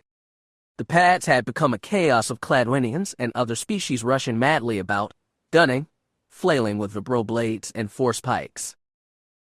She took cover behind the landing strut of the big Corellian YZ-3500 hauler and tried to make sense of it. The motley mix of Nictus, Vadrons, and Weequays seems to be either defending or fleeing. All the Cladwinians she saw were attacking brigaders. She hefted her blaster rifle and began taking shots. Rhaenyra had stressed again and again that the Jedi were to avoid taking lives whenever possible. Tamar understood it was the right and moral thing and all that, but in a fight this messy, being merciful could cost you your life. She also thought a bunch of supposedly cutthroat pirates would look weird if they kept using non-lethal attacks. She tried to compromise by shooting for their legs. She set her blaster to rapid-fire spurts and cut the limbs out from under one Nikto, then another, then a cluster of Weequays. Unfortunately, another Weequay spotted her hiding behind the landing strut and spewed his own blast her way. She tried to cover but took 2 shots in the chest. The Beskar held, but it was like getting punched hard, and she staggered back into the open. Then a pair of shots took the Weequay in the upper chest and dropped him. Tamar didn't see who did it. She doubted it was a Jedi. As she returned to the cover of the YZ-3500, she tried to find the other Force users in all this mess. She found Rhaenyra with the Force, then with her eyes. The Cladwinian was with 2 more Jedi, all of them hunched figures holding the landing pad where the Bladeback fighters were parked. They were using blasters to fight in, Tamar sensed, using the Force to silently coordinate their actions. Tamar crouched low and tried to reach out further with the Force. She felt chaos all around the spaceport, but something else too. It was like a melody playing beneath the cacophony and growing louder, and the more she listened, the more she heard. The melody was calming but sad. It spoke of defeat and hopelessness and made surrender seem the only option. Tamar realized this song wasn't for her ears. It was for the Hutt minions defending the spaceport, and even if they weren't attuned to the music of the Force, it was working on them. Still crouching, she scampered across the landing pad, over its edge, and across the port, tracing that melody in the Force. Around her, Nictus and Weequay and Vadron started to throw down their arms. Some dropped to their knees, hands behind heads in submission. A few tried to grab spacecraft and run, but most of them were intercepted. One spaceship, the GPE 4400, gushed hot air and roared as it pushed off his pad, but best Tamar could tell it was the only craft to escape the port. The cacophony became sporadic and sparse. The music still played in the Force, but its shifted melody and tempo became strong and surging and finally triumphant. Tamar realized this was for a different set of ears, the Cladwinians of the Avon Brigade. They rode with the surge and became their own melody. The spaceport was only a kilometer outside the city of Hrankr. Brigade members began hopping on their quick-fire bikes and piling onto the spaceport's broad-body cargo speeders. They'd already taken the port. Now they were ready to liberate the city. As the brigade began to move out, Tamar finally located the source of the music. Tall and lean, with an oval head edged by sharp fangs and hands tipped by claws, Orenco stood out from all the rest. He held no blaster, only a 2-meter pike. As Tamar stepped beside him, she saw signs of use on the pike's bladed tips, flecks of blood, shreds of skin, and clothing, but it had clearly not been the Drathus' only weapon. Tamar scolded herself for her arrogance. They were a different kind of fighting, and the Jedi's way wasn't anything to scoff at. As more brigaders hopped on vehicles and moved for the city, other Jedi formed around Orenco and Tamar. Rhaenyra was among them. She looked over the assembled group and said, "You have done well, but the battle moves. Castan is leaving a small group to guard the port and sending the rest into the city." "What's he trying to accomplish in the city?" Tamar asked. The fighting had put her in Mandalorian mode. Her mind whirled with targets, tactics, battle plans. It appears our seizure of the port has inspired a popular uprising. Rhaenyra looked to Orenco. You must continue to lift their spirits, but urge them away from violence. It's a little late for that, Tamar scoffed. It is never too late. Rhaenyra gestured to the nearest landing pad, where dozens of weakways and Nictus were being herded by brigaders and made to kneel on the Ferrocrete. I have convinced Castan not to execute prisoners. I've told him these aren't enemies. These are allies waiting to happen. You really think they fight for Clatowine? Tamar asked. Time will tell. Rhaenyra pivoted to the direction of the city. Our mission takes us elsewhere. Come. Brigaders were still piling onto the spaceport's cargo speeders and riding for the city. One so-called Red Fang gathered her so-called pirates. They joined the rush. Hrankher was an ancient city where old mud brick buildings pressed close to create tangles of narrow streets. By the time they entered the maze, it was clear that the general uprising was real. Klatooinians filled the streets, and even Tamar could sense their collective jubilation. It was still tinged with anger and fear. Everyone knew what had happened to Gershelda, but these people seemed willing to throw it all away to claim their world as their own. Tamar tried not to be overwhelmed by so many strong emotions. She'd experienced the Synchronized rising, and she knew how easily bright feelings could turn dark. The Jedi's airspeeder flew above the crowd and the low rooftops. In the distance, Tamar could see the sun beginning to crest the eastern ridges. She knew desert daylight would strike fast to banish night. But night wasn't over yet, and neither was the fighting. It quickly became clear that the crowds in the streets were surging toward one location. The Jedi rode their airspeeder above the waves but followed their course, all the way to the high walls of the hilltop fortress at the city's heart. It was an ancient structure. Giant bricks of carved red stone mounted into impenetrable walls topped by sawtooth parapets. Despite its antiquity, it was clearly in use. As the speeder drew close, entire turrets installed atop the wall spewed fast, light laser fire.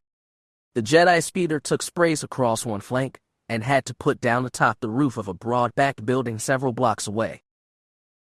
The rooftop still had a good vantage point, and they could see the crowds surrounding the fortress from all sides. It was easy enough to guess what was happening. This was the redoubt of whatever Hutt minions governed Hrankher, and they were now besieged by a hostile populace. The turrets atop the walls could fend off most aerial attacks, but they were unable to angle down far enough to fire on the waves of people crashing against the base of the walls. With her visor's binoculars, Tamar could make out scars of blasters and explosions, signs people were already trying to break through. She looked to Rhaenyra and asked, well, you think you can convince them to surrender peacefully? The Klatooinian scowled as she looked upon the scene. It seemed like the kind of standoff that could last for days. But they needn't wait nearly that long. As dawn began to spill over the city, a great roaring filled the air. People looked to see a massive GPE 4400 freighter, surely the same one that had risen from the spaceport earlier, descend over Hrankher. Its mighty shadow eclipsed huge swathes of the crowd as it approached the fortress, and the wall-mounted guns didn't open fire. Evacuation, Tamar said simply. That seems to be the case, Rhaenyra agreed. Perhaps it is for the best. The crowd didn't think so. They screamed and shouted. As the freighter settled low over the fortress, countless bolts from pistols and rifles ineffectually panged its armored hull. The freighter dropped lower, undeterred. Tamar zoomed in with her binoculars and saw movement on the broad, flat landing pad at the top of the fortress. Dozens of Nictus, Vadrans, Weakways, and even some Klatooinians were gathered there, waiting restlessly as the freighter lowered its massive underside ramp to allow them to board. Tamar was frankly a little surprised so much effort would be made to save the lives of disposal Hutt minions. Then, things made sense. She saw a repulsor sled emerge onto the rooftop, carrying a bloated one-like body. The other creatures clustered close round the hut to guard it as the repulsor sled pushed onto the ramp and bore the city's ruler into the freighter. As soon as the hut disappeared inside the ship, all its guards scampered up as well. The ramp began to close, and the massive freighter lifted into the air. The crowd was furious. More small arms bolts peppered the freighter's underside, enough to leave surface scars but no lasting damage. Yet as the ship surged away from the fortress, A projectile shot through the air, trailing smoke behind, and slammed into the freighter beneath its nose. The large ship trembled and lurched, then tried to rise again. Tamar felt tension rise to a peak. A second surface-to-air missile streaked upward, this one aimed for the freighter's engines. A direct hit would be enough to knock it out of the sky and bring down the hut. Tamar watched, breathless, as it speared through the morning air and exploded midway between city and ship. The shockwave washed across the rooftops. Tamar trembled but remained upright and safe in her armor. The other Jedi ducked, except for Rhaenyra. She'd known it was coming. She'd done it the instant the missile exploded in midair. Tamar had sensed her master reaching out to detonate the warhead prematurely. The Hutt freighter, though injured, pushed out of missile range. In a minute it was just a blazing light dwindling to nothing in the bright sky. Tamar spun on Rhaenyra. Why? Why did you do that? Her master turned toward her, and Tamar was surprised by the expression on that weathered brown face. Disappointment. You are no longer a mercenary, Rhaenyra said. Your goal in fighting isn't to win. The words were so preposterous Tamar laughed. What is my goal, then? Rhaenyra grabbed the collar of her Beskar breastplate and pulled her close. We are Jedi. Our goal is to protect the innocent, preserve lives, and end the fighting. Even if it means your enemy wins. The Hutts aren't our enemy, and they did not win today. That worm got away. He's probably flying up to his warship right now and is probably the same one that vaped your Shelda. We could be next. If the Hutts want to wreak vengeance, they'll do it regardless of what happened here. She stabbed a finger at the crowd. If that ship had crashed, hundreds, maybe thousands, of people in the city would have been killed. Is slaying a Hutt really worth so much? Tamar hadn't considered that. She should have, but Rhaenyra was right. She'd been caught up in the fight in the desire to win at all costs. She'd been all Mando today, not Jedi. She exhaled sharply and looked skyward at the disappearing ship. I hope we don't regret your letting that Hutt wiggle away. We will not, Rhaenyra said, with the unwavering conviction of someone with the Force on her side. Tamar wasn't sure. She knew the Jedi were here primarily to be inside eyes on the Yavin Brigade, but they were also fighting a war. And a war wasn't some sparring match in the Jedi Temple.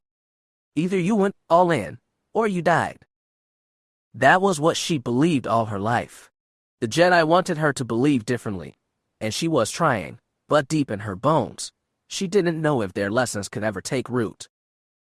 And she didn't know if she wanted them to. The Synax Juvex Rising had been planned for decades and carefully crafted to break the Alliance at its seams. It had come very close to success but collapsed in the end. Blame belonged to the Jedi and to surprisingly brave individuals in the Alliance and Empire. It also belonged to the Rising's primary architect, who'd allowed her thinking to become clouded by passion and personal trauma. Darth Zorin had been an idealist. Darth Kroan was, thankfully, free of that flaw. He was a pragmatist and more, an opportunist. He took chances as they came, and made them work to his advantage. The galaxy, after all, had plenty of strife even without the Sith nudging it along. But when Kroan reviewed the events of the past few weeks based on the news nets, his spies in the Yavin Brigade, and Idril's endless information network, he decided there wasn't strife enough. Especially not for Allana Solo Dijo. This was an opportunity to push the child of Darth Ketis to a breaking point and he couldn't let it pass, even if his supposed master, Darth Wirelock on faraway Shidu Mod, seemed intent on squandering it. When he called Idril Sarandon into his office that afternoon, he'd just finished reviewing some tedious financial reports from one of KDY's subcontractors. His servant, dressed in his usual black and white suit, gave a little bow and took the seat in front of the desk. The Yavin Brigade is doing well for itself, Kroan said conversationally as he set his datapad aside. I hear that Redfang's been quite useful. She may be useful, sir, but she is not Redfang, Idril replied. Kroan raised a brow. Ah, where did you learn this? Galen Harbrick, Idril drolly named one of his alter egos. Via certain connections, I've confirmed that the actual Redfang is still pillaging the western reaches. Apparently she seized a hauler near Ordvalg 4 days ago. Then claims of her patriotism were greatly exaggerated. Kroan steepled his fingers. Interesting. Any idea who the faux Red Fang might be? I don't have the information to guess, sir. I'll have my spies in the Avon Brigade do a little prying, and see if your contacts can reach out to the genuine article. In the meantime, what about your prying? Tell me about my favorite public officials. Idril quickly recounted what Disco's fan, another alter ego, had learned after chatting up various senatorial aides. Over the past week, the legislature had become a battleground with certain factions lining up to support the Wookiees while others supported non-intervention, or as the Wookiees' friends put it, appeasement. It was a lovely mess, but the end result was that the Senate was frozen by inaction. So was Allana, who was being heaped with opprobrium from both sides. According to Idril, Senator Tine and Minister Pellerat were staunch non-interventionists, while Senators Pecon and Glumabekal loudly declared their support for the Wookiees. Rumor even said Pecon was gathering ships to run the blockade of Kashyyyk. It pleased Kroan to see the alliance at his own throat, but something else was needed. He thought about it all day and finally come to a decision. Idril, I have another job for you. Of course, sir. We'll let the senators keep squabbling for now. What we really need to do is bring a confrontation between the alliance and the worms. I believe we are going to need Galen for this one, or possibly Janice. Both were identities Idril used among his underworld contacts. The older man said, "What do you have in mind, sir?" "I think it's time for you to kidnap a Hutt." Idril, bless him, didn't even blink. "Are you referring to Finto, sir?" "Yes. He's the Khajiit's official representative to the capital and a senior member of the Jajaliak clan. If something were to happen to him, well," Kroan gave a slanted smile. "Fury would be an understatement." Idril's eyes narrowed as he thought. "I believe Janice has some acquaintances who might be able to pull off such a feat, but there are several hurdles." "What's the biggest?" "The Hutt embassy is extremely well guarded, sir. In addition to the Hutt's own servants, a full company of Alliance troops watch over the building."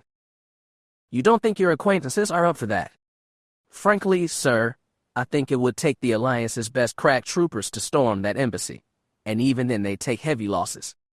The preferable way to steal the Hutt is to intercept him when he's outside the embassy. An opportunity for that would be scarce, especially now." Kroan swiveled his chair and looked out at the city, thinking. So many airspeeders drifted through the lanes, flecks in the sky. Even the starships, higher up, looked small and vulnerable. When the idea struck, it seemed painfully obvious. He turned back to Idril. An official request for a meeting from the Chief of State's office should draw him out. It's not a long ride from the embassy district to the government house, but they'll still be vulnerable to hijackers. "A sound plan, sir, assuming we learn about the meeting well in advance. There doesn't have to be a meeting. Finto just has to think there's one." "Ah. Yes, it will be tricky, but I believe I can fake a transmission from the Chief of State's office. That way we can control the timing of the attack," Idril said. "Quite preferable." "Oh, not just that." Kroan couldn't resist a grin. If Finto leaves the protection of the embassy on the Chief of State's request, only to be attacked, she becomes the most obvious suspect. And the harder she denies it, the worse she'll look. "Very clever, sir." Idril smiled back. The old man savored these games almost as much as Kroan did. "Leave the message to me. Gather up your allies, Janice. Make sure they are good ones. We only get one shot at this, and, naturally, it can't get back to us." "Of course not," Idril said. "But one question, sir. Once we kidnap the Hutt, what do we do with him?" Kroan answered honestly. "I don't know yet, but I'll think of something." That was all Idril needed. He rose, gave Kroan a tiny bow, and left the room. Kroan watched him go, smiling fondly. Gratitude was not a very Sith emotion, but he was grateful for Idril. His loyalty was absolute. He asked no unnecessary questions, and he performed his duties perfectly. A Sith Lord couldn't have asked for a better servant, but he'd been gifted this one as a child. Really, Kroan didn't know what he'd do without him. Denizens of Galactic City could be forgiven for thinking all Coruscant was covered in sky-stabbing towers and crisscrossing streams of speeder traffic. Relatively few ever ventured to places like the South Bottoms. Located near the planet's lower pole, the manufacturing zone sprawled flat warehouses and smoking foundries for hundreds of square kilometers. It was the ugly but necessary underside to an ecumenopolis, and like many shadowy places, it was infested with vermin. "Never thought I'd see you again, Janice," said Zakir. "We all thought you were retired. Or dead." Edril Sarandon simply smiled and shook the Falene's hand. Zakir was one such vermin. Falene, both male and female, had a reputation as being svelte, muscular, and attractive.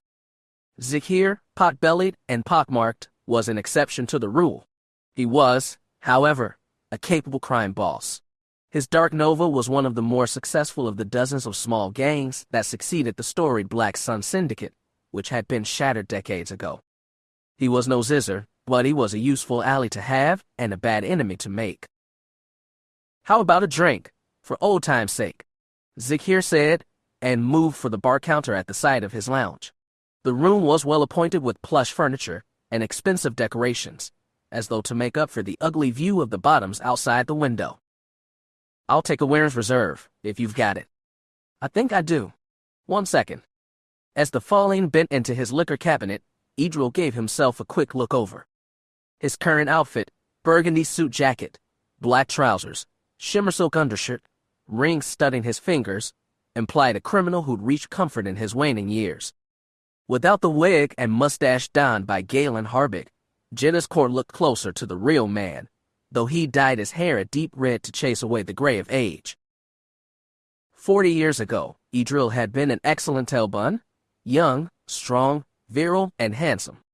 He'd also been a vain young man, and the receding of his looks and hairline had hit him hard.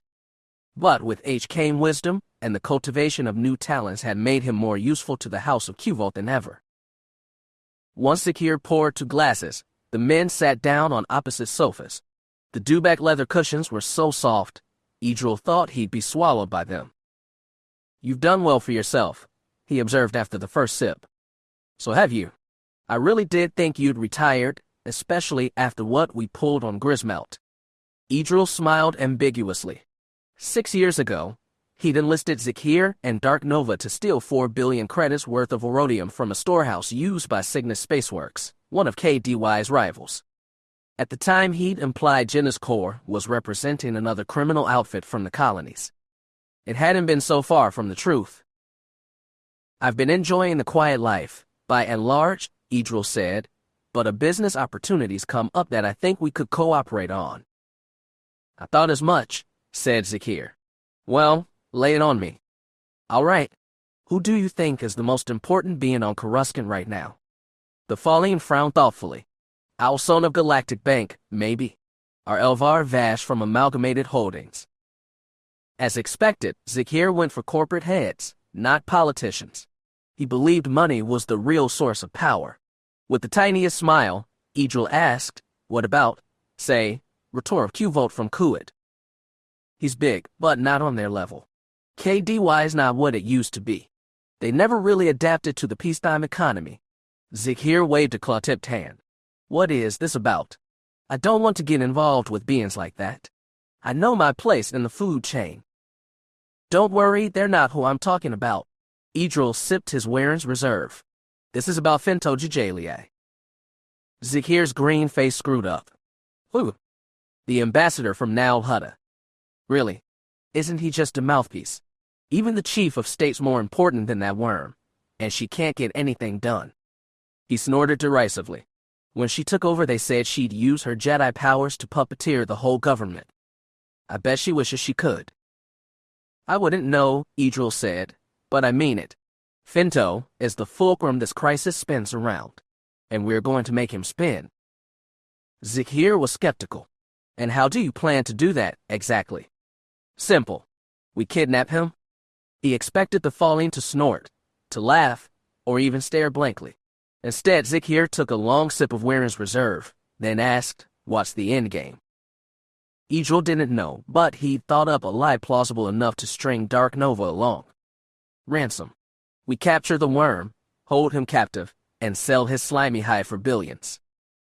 You think the Khajiitics would pay that much for him? I think the Alliance would pay more.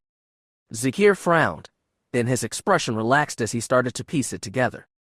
The worms don't like it when one of their own gets hurt, he said, and if they blame the Alliance, Stang, you're asking for all hells to break loose, you know that? All hells won't break loose because the Alliance will pay anything to get Fendo back safe. Otherwise, they're looking at a shooting war with the worms. And a redux of Senex Juvex. Zakir leaned back into his sofa. What's your game in this, Janice? You mean besides the money? Idril decided to sprinkle a little truth. I've got connections who benefit if things got more chaotic. Snatching Fento would accomplish that, no doubt. There is opportunity in chaos. The Falling looked into his cup but didn't drink. He was pondering hard. There's also danger. Dark Nova's doing well on Coruscant, but we're not strong enough to make enemies of the Hutts. You won't have to. They'll never learn you were involved. You can't be sure of that. I have a plan. Half of it's already in place. I just need the muscle for the other half. Zakir considered his drink a little more, then lifted his glass and swallowed the final gulp. He looked Idril in the eye and said, Okay, Janice, let's hear your plan. Chapter 7. There were more storied pleasure cruisers to ply the space lanes, the Queen of Empire, say, or the Lady of Windor, but the Starcrosser line of ships had been transporting millions of passengers since the days of the Old Republic.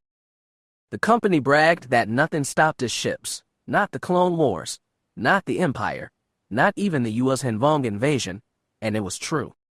During the galaxy's darkest days 50-odd years ago, its Starcrosser 3 had transported the wealthiest refugees through the lesser-known splendors of the Greater Javan, allowing them to enjoy its casinos, swimming pools, and luxury lounges while the rest of the galaxy burned. Therefore, the current political fracas meant nothing to the Starcrosser IV or its 100,000 passengers, even though the pleasure liner was skirting dangerously close to the edge of Hutt space. Bliss, it seemed, was ignorance. Getting aboard Starcrosser IV, ostensibly as one of the staff, was easy. The liner had thousands of crew, and new employees were brought on at every trip. Agmore's people had provided Brenna with fake identification documents, a cover story, even a two-piece blue and gold uniform to blend in. They'd also given Brenna a mission to infiltrate Starcrosser IV's communications arrays. C4, Agmore's Slytrifian major domo, who looked comically tiny beside his master, had instructed her to access the ship's main computer and upload a file that would embed itself in the main comm system.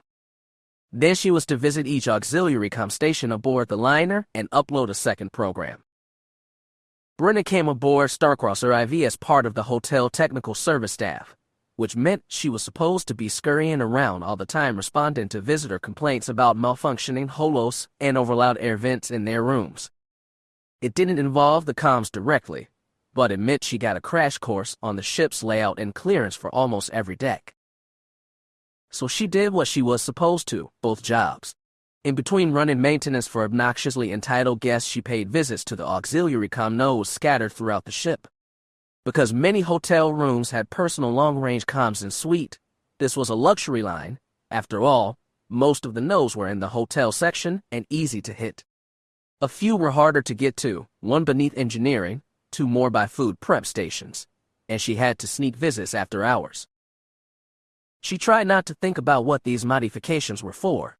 When the question niggled, she thought about the money she was being paid, and that usually slapped her qualms down. But still, sometimes she wondered. Brenna knew about comm systems. It was White C4 had given her this task, and she understood some of what she was doing.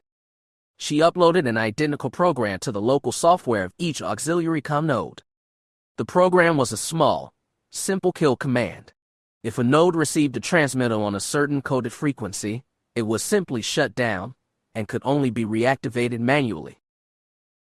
In other words, Agmore wanted to shut this ship up. She hadn't uploaded the other program to the main computer yet. After 3 days aboard, she still wasn't sure where to access it besides the bridge, where she'd draw too many looks. She didn't know what it would do and wasn't sure she wanted to. She kept on with her work and tried not to think about it. Even though Starcrosser IV's passengers seemed happily unaware of the rest of the galaxy, intruded now, And then, her first day aboard, as she was ferrying an equipment cart through one of the liner's minor passenger lounges, she spotted a small crowd gathered around a holo-projector playing a live feed from Galactic Standard affiliates. Morbid curiosity drew her closer. The holo showed the talking head of a GSA reporter against a backdrop of Coruscant skyscrapers. The woman was saying, "A statement just released by the Chief of State's office affirms that local police and Alliance military investigators are doing everything possible to locate the missing airspeeder.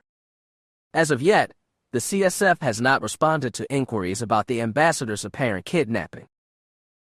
"What's all this then? Who's been kidnapped?" An old man standing beside Brenna asked the question for her.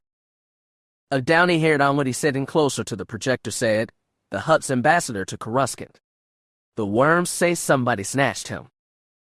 "How do you snatch a Hutt?" asked the Pantoran. "I heard look, there it is." The Onwity pointed to the holo. The newscaster was replaying footage. It must have been from an all-purpose traffic camera, because the resolution was grainy, and the image taken from long range, but it seemed to show one large oblong airspeeder pushing through the sky when two smaller ones swooped down on either flank. The little airspeeder seemed to latch onto the big one's sides. Then tiny flecks, individual people, hopped from the small speeders onto the big ones. Even with the poor-quality image, it was exciting to watch. Some in the lounge's small audience gave little gasps as the little airspeeders detached and veered away. The big one followed directly in their path. It had to have been commandeered. The traffic cam image was replaced by the newscaster, who said, "Galactic City police were alerted to the hijacking but were unaware of the airspeeder's occupants at the time. It's been reported that all three craft dived into the lower levels, where tracking is very difficult. We've also been told that." She paused and reached beneath her long black hair to touch an earpiece. "As a new development, the Hutt Embassy has just released a statement. They say that their ambassador Finto was en route to a meeting requested by Chief of State DJO and are holding her responsible for his loss. The Chief of State's office has yet to reply."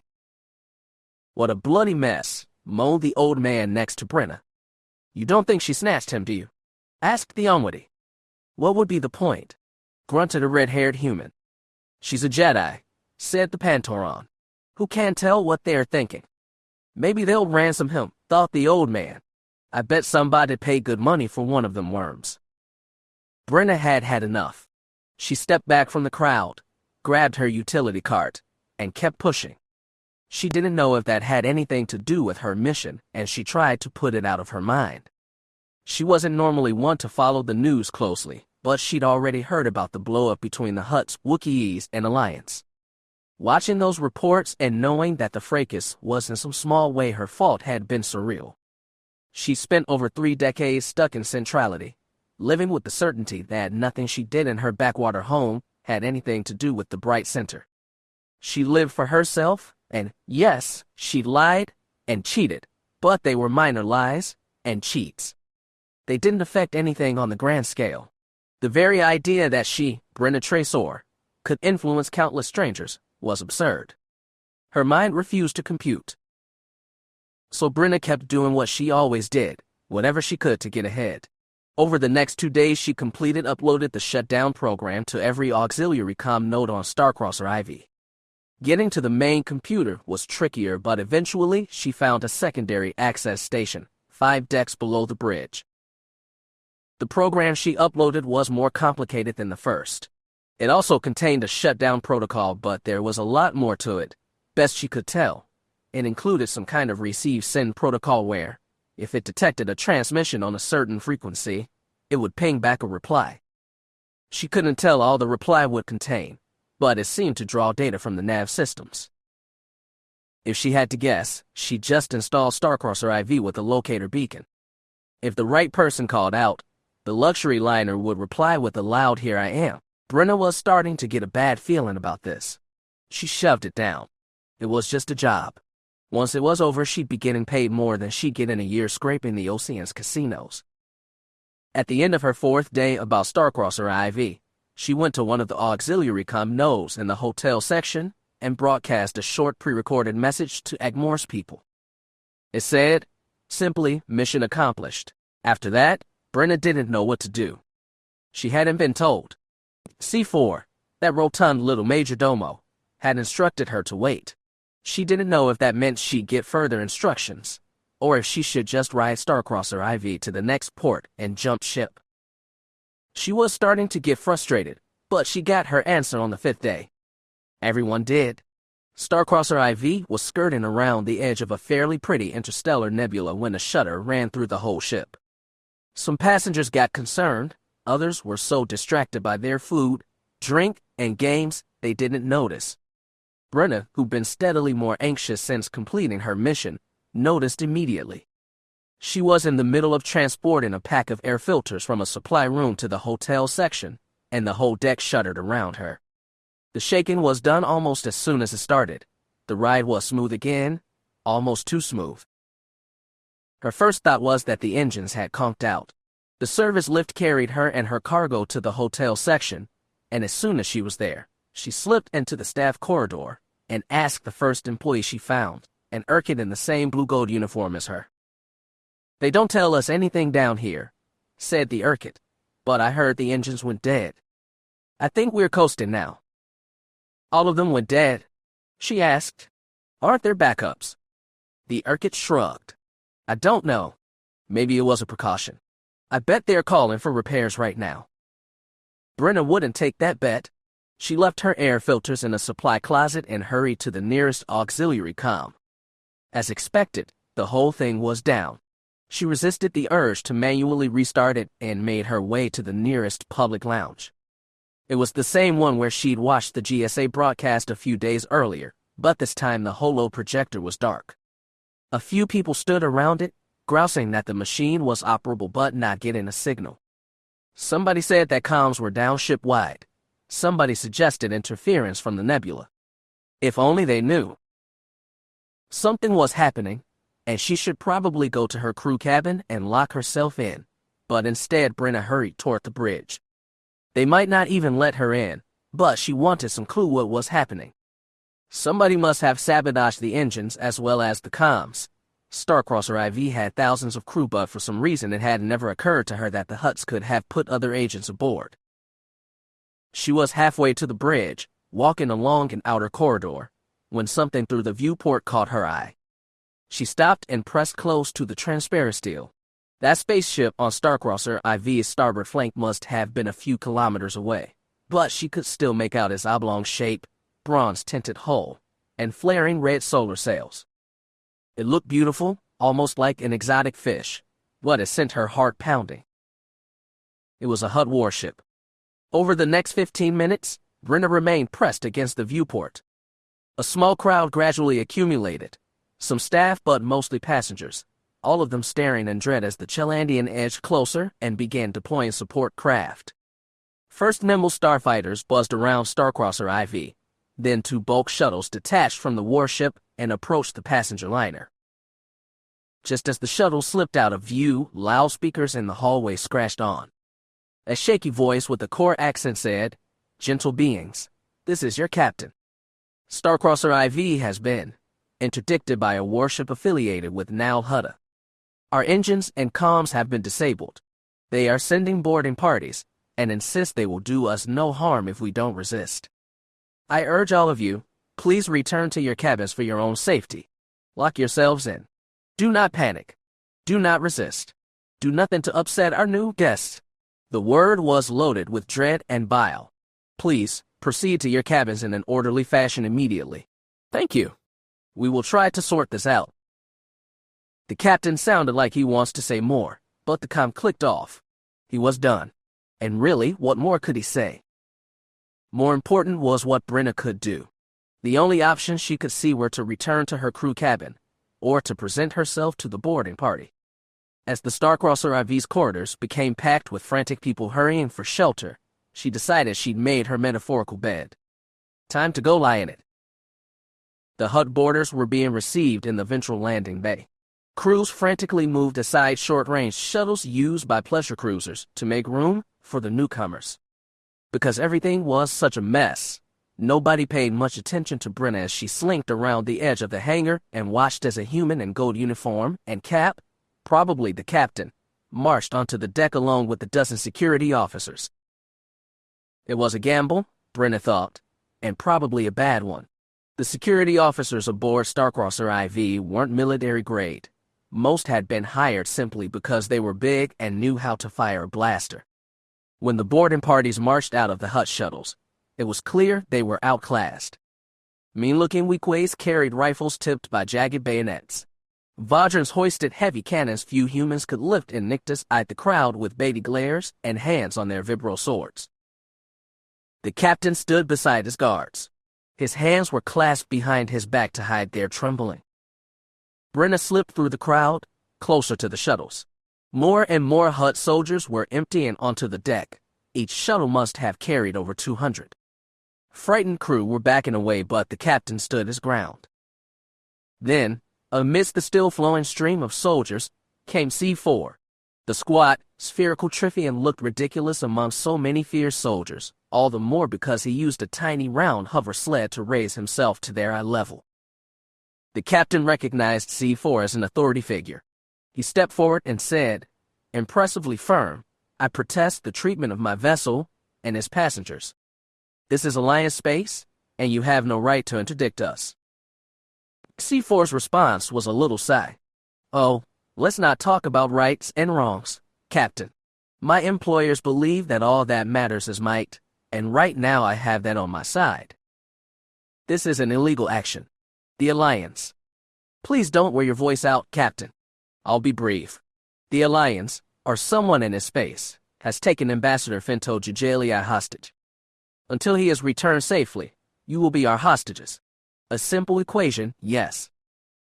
There are over 100,000 beings on this ship. We are all civilians, with no connection to the Alliance. Except your ship is registered in Alliance space to an Alliance company, and your passengers are mostly Alliance citizens." C4 brushed his thick whiskers. "Suffice to say, Coruscant will be deeply concerned about your fate. That is enough." The captain looked exasperated.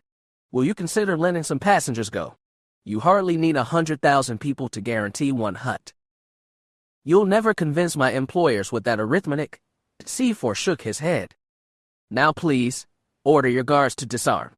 You'll be escorted to your quarters, and my crew will take over the bridge for you." He stroked his whiskers again. "Please don't indulge in pointless heroics. You don't really want to shed your blood on this deck, do you?" The captain's hands fell to his side, balled to fists. He clenched his jaw, and for a second Brenna thought he was going to do something stupid. Then he ordered his men to surrender their weapons. As he and his guards were being trundled out of the hangar by a herd of weakway, Brenna saw her chance. She was already at the fore of the crowd, and she slipped forward. A pair of Nictus moved to intercept her, but she immediately dropped to one knee, facing C4. "Ah, what have we here?" The little Triffian said as his hoverbed scooted toward her. "Yes, I remember you. Your job was to take care of the comm systems." She raised her head. "And I did my job, just like you wanted." "So it seems." C4 said something in Huttese, and the Nictus stepped back. Brenna stood up. She found she was shaking too, and tried to smooth her breathing. C4 smirked. "Don't be afraid. We reward a job well done. Stay here with the shuttles while I get things in order. I'll be back for you eventually, and I'll make sure you, and the other saboteurs, get your payment." "Thank you." In that moment her mind flooded with relief, but also with questions. He said this was in retaliation for Finto's kidnapping, but she'd been given this mission before the ambassador's disappearance.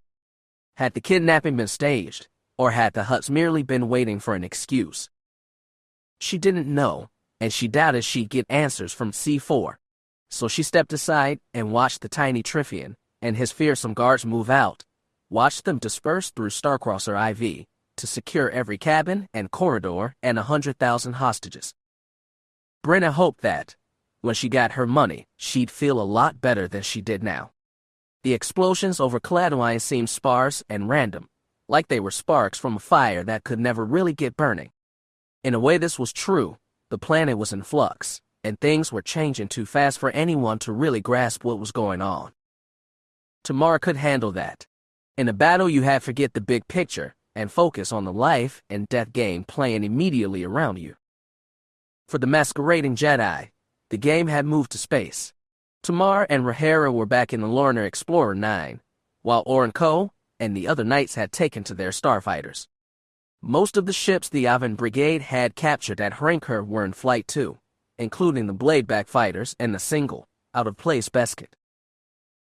Hrankr had just been the beginning. Cities and towns all over the planet were rising up and trying to drive out the Hutt's minions. They seemed to be succeeding, but the fate of Cladwine wouldn't be decided on its surface.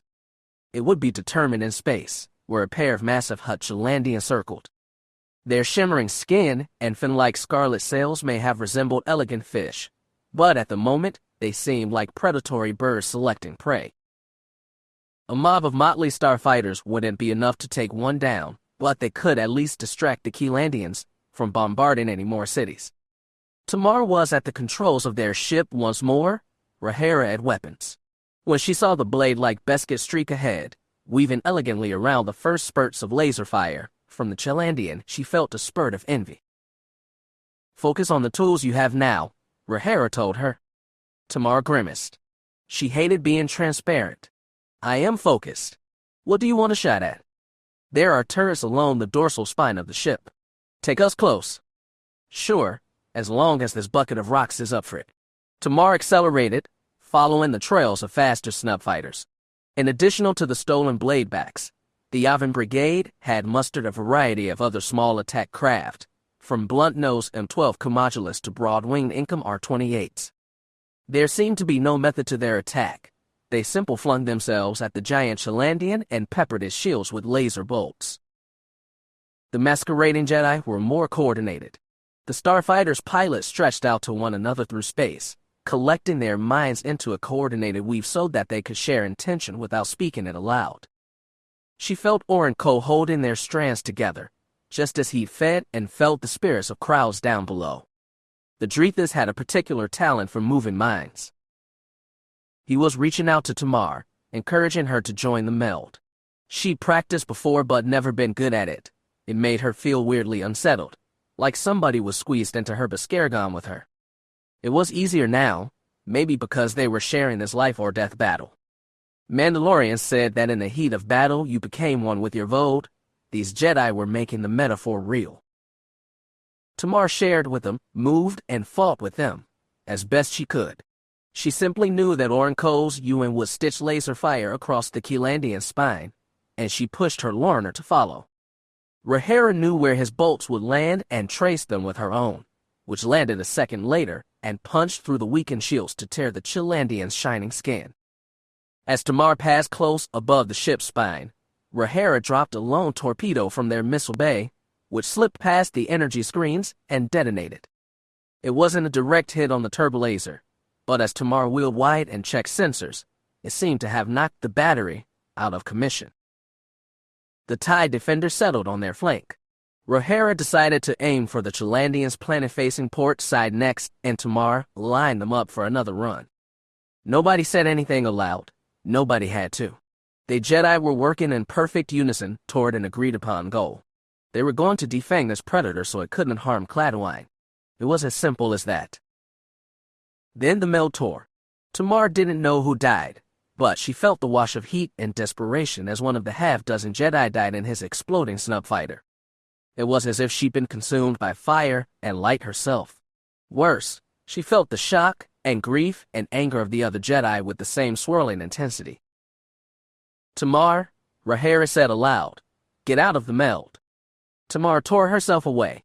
Suddenly she was only herself, sitting in her armor in the Lorna's cockpit.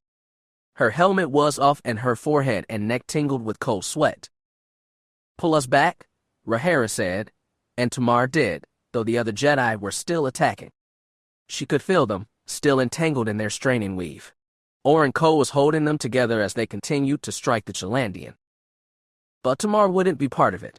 Breathing deep, she checked scanners. One of the Star Vipers was gone. It had been Tevul, a force she'd barely known. She'd lost comrades in battle before, people she'd cared about a lot more than Tevul, but this felt more intense than any of those times. "Shabla force," Tamar cursed. I didn't need that. It is the price of the weave, Rhaenyra said, but it's a price worth paying. Do you see what we're doing? Tamar tried to clear her eyes and mind. She maneuvered so the Chalandian was in the center of her viewport again.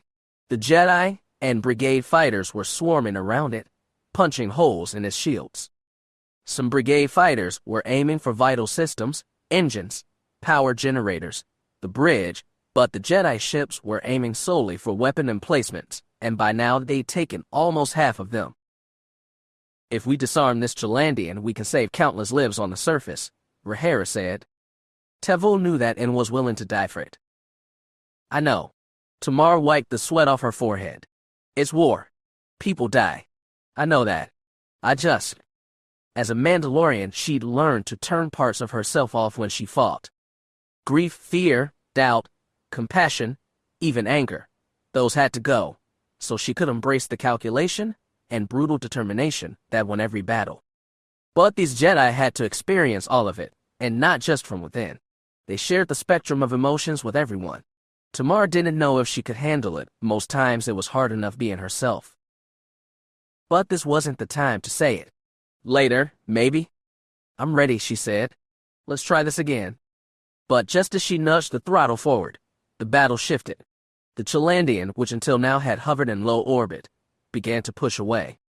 For a second, Tamar thought it might be running entirely, but then she saw the second Chalandian, which had come around the curve of the planet and was aiming to meet up with his partner.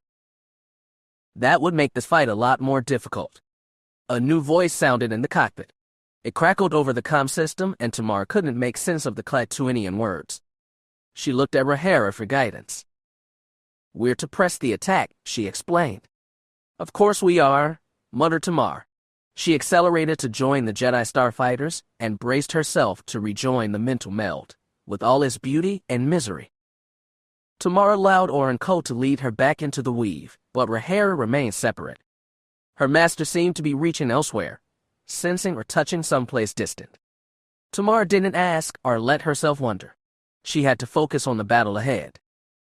The brigade bit at the retreating Chalandian's tail, but its rear-facing turbolasers knocked out a half-dozen snub fighters before the Jedi ships drew close enough to help. By that time, the second Chalandian had arrived, and his weapons were all operable. More unintelligible Klatooinians scratched over the comm. Rhaenyra said, "Hold back. Everyone, hold back." The Jedi ships decelerated, but the brigade fighters raced ahead, recklessly ready to take on both massive warships. Tamar expected heavy losses when the second Chalandian's batteries opened fire. Turbolaser blasts shot outward, but not where she expected. Instead of spearing through space and exploding starfighters, they plunged into the height of the first Chalandian. The big ship's engine sputtered, then fired hot efflux and veered away from its partner. The second Chalandian continued to fire on the first and ripped more tears through his shining skin.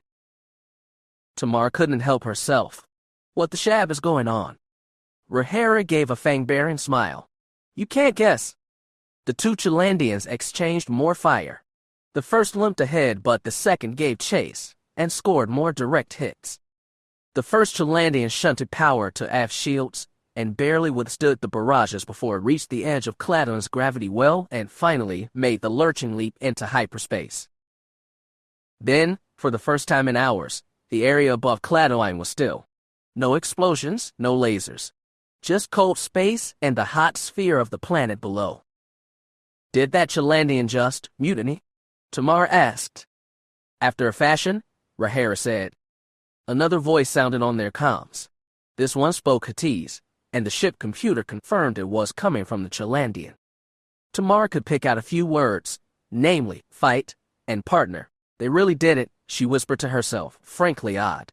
She thought these Klatooinians were waging a hopefully fight, but they'd won over allies she'd never expected and, for the moment anyway, driven the Hutt's presence from their world.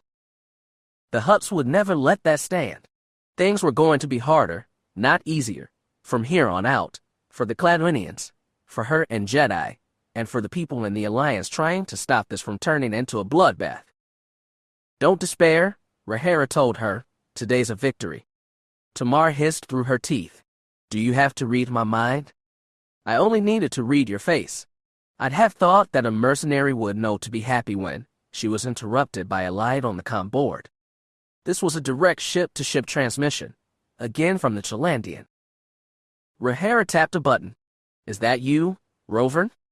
It is, said a deep, gravelly voice. Is your team whole?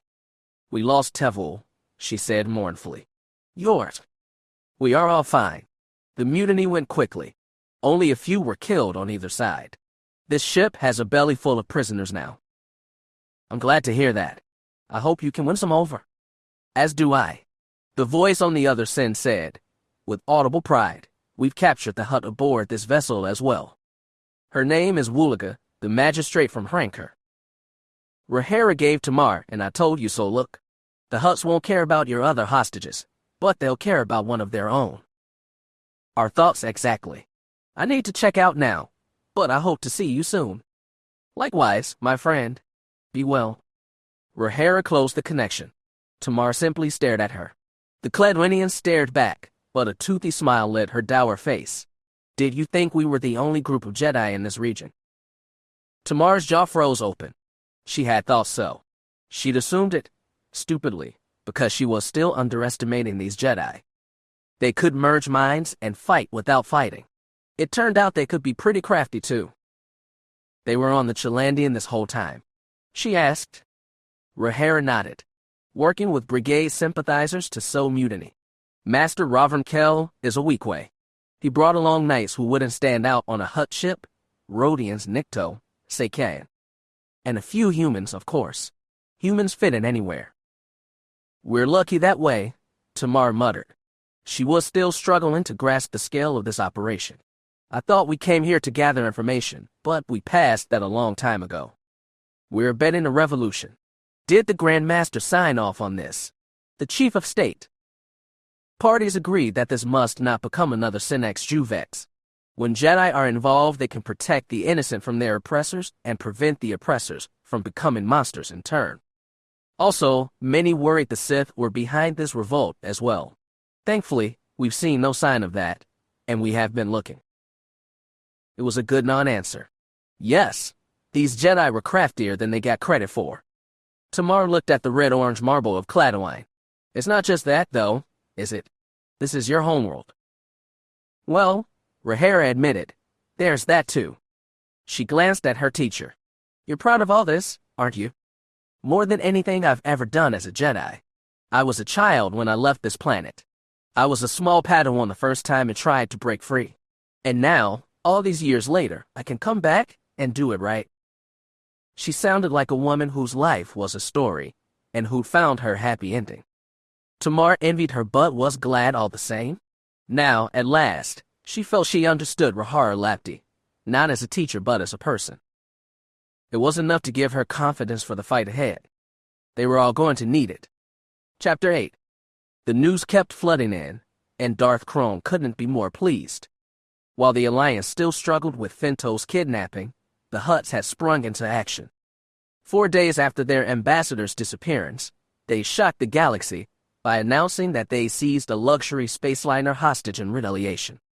Over 100,000 sentients and their hijacked ship had been taken to an undisclosed location in Hutt space. Images had been shown to prove it, and the Alliance was reeling yet again. Kroan hadn't seen this coming, but he loved the escalation. He even had to admire the Hutts. They were so brazen in their contempt for the lives of lesser beings, and they made his own work so much easier. But the worms were reeling too. That was the best part. A mass uprising among on Cladwine had pushed them off that planet. The rebels had even seized one of the Hutt's mightiest warships and taken one of the worms hostage, which complicated the inevitable retaliation. He was humming with optimism when he called Idril into his office. Instead of sitting behind his desk, he paced the room, brushing the broad window looking out on Galactic City. Tell me, he purred, how is our captive Hutt doing? Is he comfortable? Zahir tells me he stopped bellowing and trying to break from his cage, Idril reported. The older man, on Kroan's request, had taken a comfortable seat. And he's under guard at all times. Of course. Have you determined what to do with him yet? Do you have a suggestion? I've implied to Zahir that we'd be ransoming the Hutt to the highest bidder. Naturally, he's eager to make a profit from the endeavor. He's also nervous about sitting on sought-after merchandise for too long. What do you think, Idril? That we should try to unload the worm. There's risk in that. I think waiting too long proposes a greater risk, sir. Kroan had developed an idea, though he doubted Idril, or Zakir and his thugs were going to like it. He outlined it anyway. He watched Idril carefully, saw the tiny crease in the man's forehead that was all the displeasure he'd ever allowed to show. When Kroan had finished, his old servant nodded and said, "I'll see to it, sir." Excellent, Kroan smiled. But before you get to that, I have another task for you. Don't worry, this one's much easier. I'm at your service, as always. It's time for you to be Discus fan again. I need you to reach out to someone in Minister Pelorus' office and hand them this. He stalked over to his desk, reached into a drawer, and pulled out a data disk the size of his palm. Make it clear that no one except Pelorus herself should see this. Once she does, she's free to do with it as she wants. Idril asked, "What if I receive questions about the provenance? Say you were engaged by an independent broker, or imply you were entrusted this information by someone higher up. It won't really matter." He held out the disk. "All that matters is that she sees it." "I understand, sir. I'll see it done." Idril took the disk. He knew better than to ask what was on it. Nor would Kroan ever explain, to him, Pelorus, or anyone, how he'd come by its content. It had been retrieved from the security archives in the Happen Fountain Palace after the coup against Tenno Ka, copied to Sith archives, and kept safe on Shidu Mod for decades. To Kroan, who just rewatched the recording, it seemed like a gift from the Force itself, packaged and preserved for someone to use at a later date. Well, that time had come. Kroan hadn't asked permission from Darth Wyerlock to take this step, hadn't even informed her, but he knew that the recording existed for this moment. One way or another, it would fulfill its purpose. One way or another, it would destroy Allana Solo DJO. What became of Darth Ketis' spawn after that would be her own choice. "I think the situation is clear," Minister Drilai said in a tired voice. "Either we assert our authority, or we lose it entirely." "That assumes we haven't already," muttered Pelorus. She said it under breath, but in the confines of the conference room all could hear. Drilai's fur prickled. Kyr Esh clacked his beak in disapproval. Admiral Antilles, who was on her feet and just finished explaining the state of their defense forces, paled. Allana couldn't ignore it, but to jump on Pelorus would make her seem fragile and desperate. She looked straight at the Woostoid and told her, "Please refrain from comment unless it's directly relevant to the subject at hand." Pelorus nodded, slightly. Allana looked around the table. "Minister Drilai is also correct. We've spent most of this crisis reacting to one shock after another. It makes us look weak and divided. We can't afford that, especially when faced against the Hutts." But the Alliance was divided. The Senate was a mess, with pro- and anti-Wookiee factions both trying to pass legislation. Right now, the anti-Wookiee faction held dominance, in part, Allana suspected, because the Hutts were passing bribes to a sufficient amount of senators. At the same time, public opinion was turning more and more against the Hutts. Finto's kidnapping had hardly wrenched hearts, and their seizure of the Starcrosser IV had many accusing them of interstellar terrorism. Worst of all, intelligence reports suggested other worlds, besides the Wookiees, were preparing to arm the Cladwinians. Her cabinet was divided too. Recopio wanted her to support the Wookiees. Pelorus wanted to throw Cladwine to the Hutt's mercy to preserve the peace.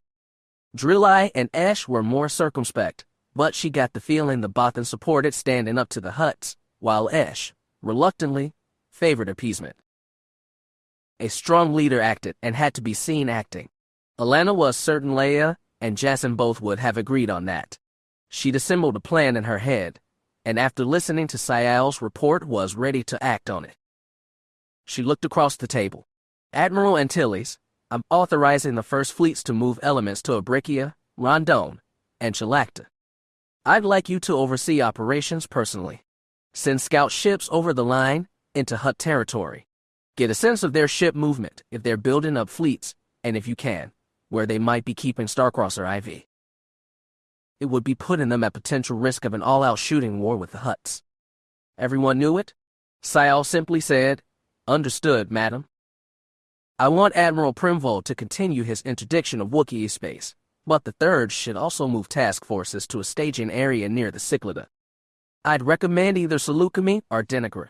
I'm also going to submit a request to DAC for assistance by the Mon Calamari Home Fleet.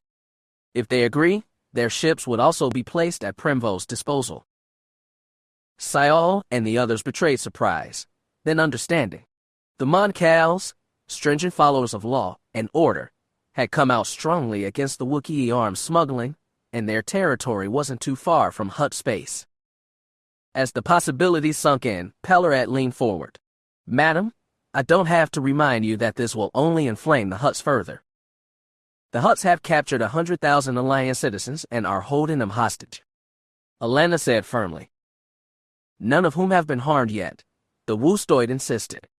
"Yet," Ricopio stressed, "if they start losing patience they may change their minds. Then your people had better recover Finto before that happens," Pellerat told the security minister. Before Ricopio could gargle out a reply, Allana said, "The Hutts respect strength. We will show them strength, and we will also spare no effort, none, to get Finto back. Until then, taking aggressive actions will only drive the Hutts to recklessness," Pellerat insisted. "This is the time to calm nerves, all the more because of the hostages. The Hutts might even see this as a provocation and start harming the captives." She said it like Allana had never considered the idea. Of course she had. But she'd weighed the cost of inaction and found it too high. Mustering all the regal fortitude her mother had taught her as a girl, Allana looked around the table and said, "I've made my decision. This is a defensive posture and within my rights as Chief of State, and military action in Hutt space will require authorization from the Senate, which we'll deal with in time." Their expressions wavered. They all knew a similar dilemma had brought down Allana's predecessor. They also knew that senators would be very hesitant to engage in armed conflict, especially the ones taking money from the Hutts. "Admiral Antilles, Minister Drillai, do you agree to comply with these orders?" Allana asked. The woman and the Bothan nodded. "Then I'm dismissing this meeting. We all have a lot of work to do. We'll convene another meeting at 1100 tomorrow morning." Everyone made for the exit like they were relieved to be done. Everyone except Pellerat, who stood up but lingered by her chair. She clearly wanted to talk about something, and Allana braced for a private and frustrating argument. She'd known the Woostoid was ambitious before bringing her into her cabinet, but until now their policy goals had been in general alignment. Now Allana risked having a dangerous enemy at her own table. However, Pellerat didn't challenge her. Her flat, pearly skinned face went stiff. She emanated a strange mix of anxiety, bitterness, and bravery in the Force. "Minister," Allana prodded, "do you wish to speak about something?" "Yes," Pellerat said, almost gasped. "Something has recently come into my possession." She reached into her pocket and drew out a small data disk in a transparent case. She held it out for Allana to take. Somehow the sight of it sent shivers through the Jedi's spine. It was like the Force was screaming at her not to touch it, that nothing could be the same once she did.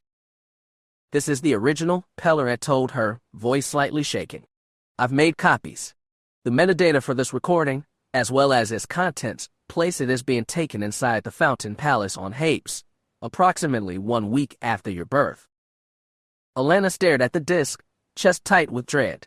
"What is it?" "I think it's best if you watch for yourself, in private," Pellerat said.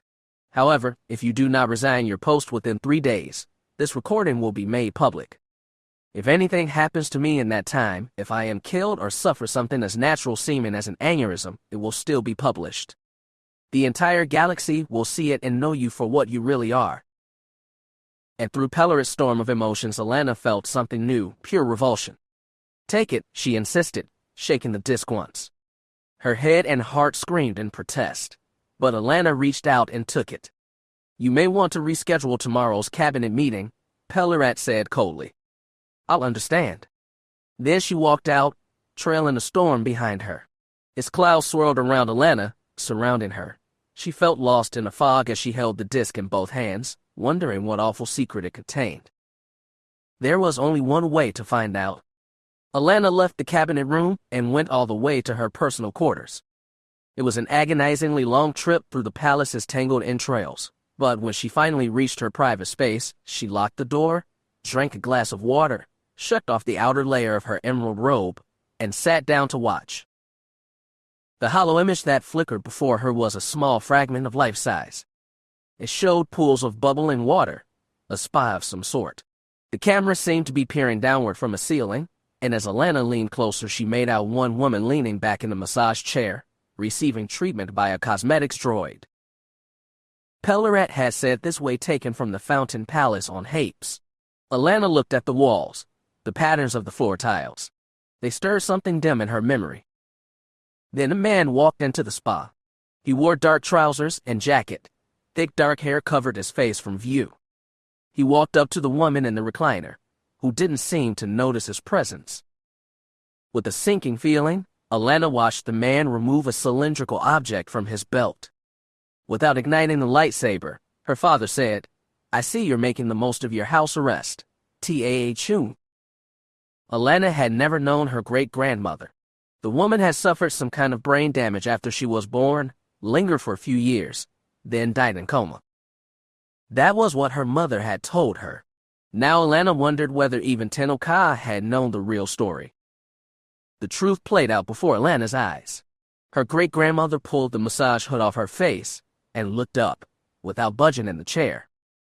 "Jacen Solo," Jacen said, "I'd ask how you sneaked into my private chambers, but that's what Jedi do, isn't it?" Among other things, Jacen said, "You can signal for help all you like. Your bodyguards won't be coming, but please don't attempt to point that holdout blaster at me. I promised Tenno Ka I wouldn't kill you, and I'll be very angry if you make me break my word." The holo captured Jacen's bitter, haughty smile. "What a pity when I saw you standing there with the lightsaber. I thought my granddaughter had finally grown a spine. Had Tenno Ka lacked courage, you would have died never knowing I was here," Jacen said. "Instead, she's willing to risk keeping you alive for a public trial. Her security team will be arriving soon. I've made sure they won't need to kill anyone to reach you." Allana wondered which of Jacen's many crimes they were referring to. Casually, the old woman said, "How very considerate of you." She moved one arm and dropped a tiny blaster to the floor. "Would you mind telling me why?" "You know why," Jacen said. "You tried to kill her daughter." "Her daughter?" "There could be only one daughter. The Queen Mother has a child," Jacen said in mock surprise. "And she did not even trouble to tell her own grandmother." Jacen said, "Your act isn't fooling me. I sense your true emotions in the Force. Then you must sense how shocked I am, and worried." Jacen said, "Certainly I resent being imprisoned on the orders of my own granddaughter, but I never wish her harm, much less have anything to do with it." Jacen pulled open his robe. "There is no spikem, Jacen. I'm here looking for answers to my own questions, not gathering evidence for Tenno Ka." He didn't know he was being recorded by the palace's hidden cameras. Did anyone? As she watched in horror and anticipation, Allana wondered where this recording had come from, how long it had lingered in some data vault until it found its way to Pellerat's hands. Had Demi Allure, the usurper queen, decided now was the time to strike Allana with a weapon from the past?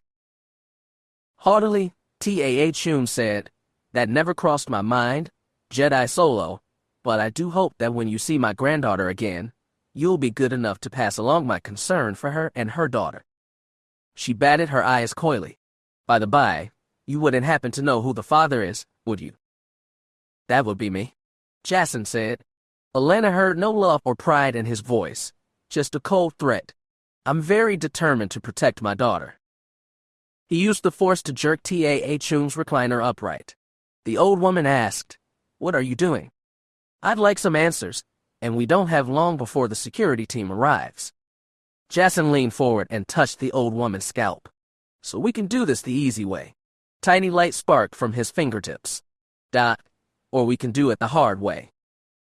Allana's stomach churned. She barely remembered her father as a gaunt-eyed, desperate man. She'd never actually seen him commit any of his crimes, but this was one, recorded just days after she'd been born. Already, since the very start of her existence, he'd been willing to do horrible things.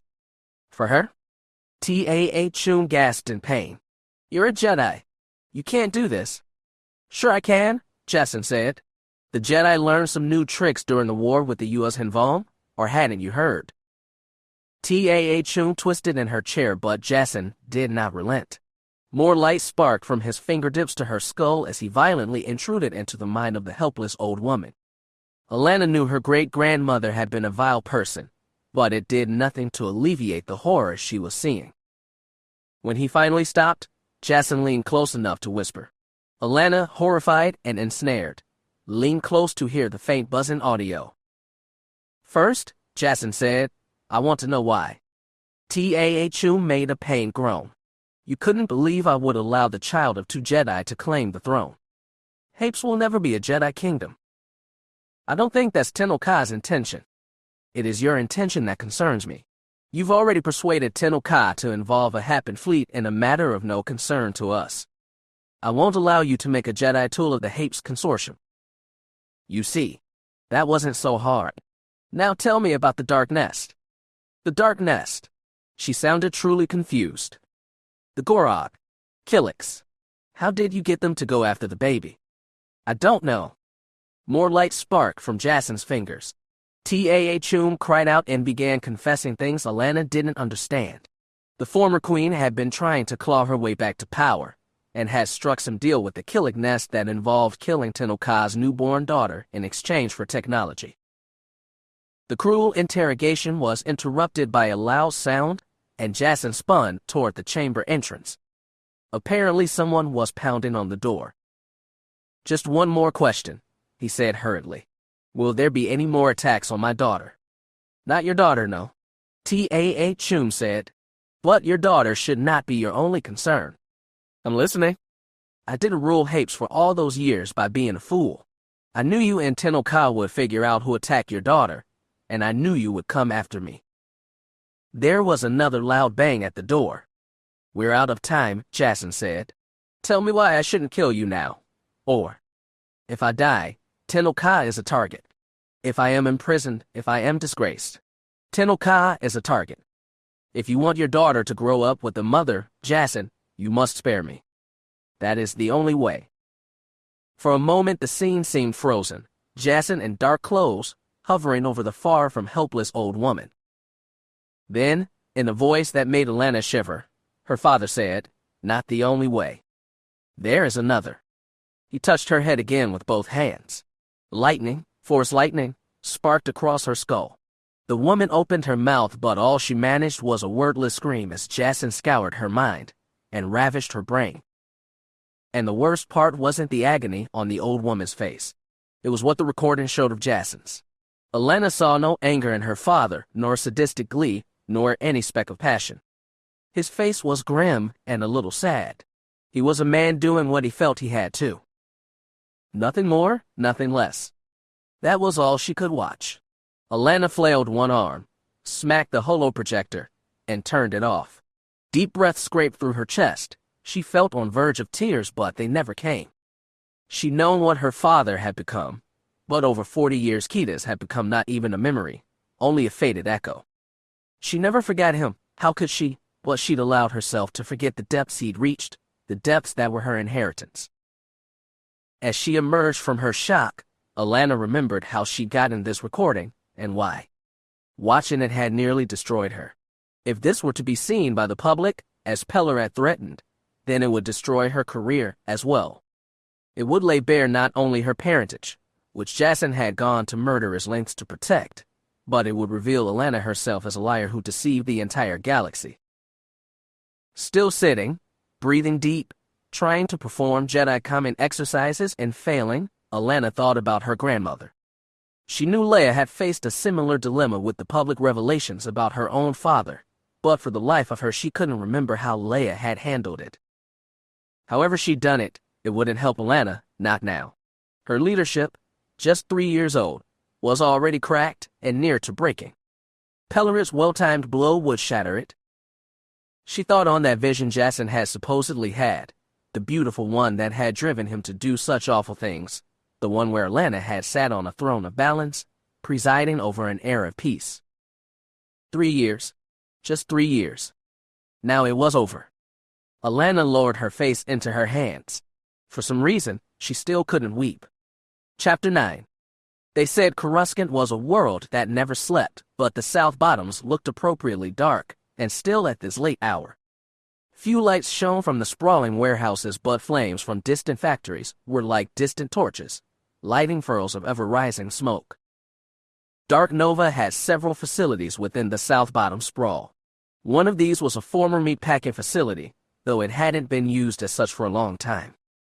It did, however, contain multiple pens walled by reinforced durasteel meant to corral large and potentially dangerous livestock.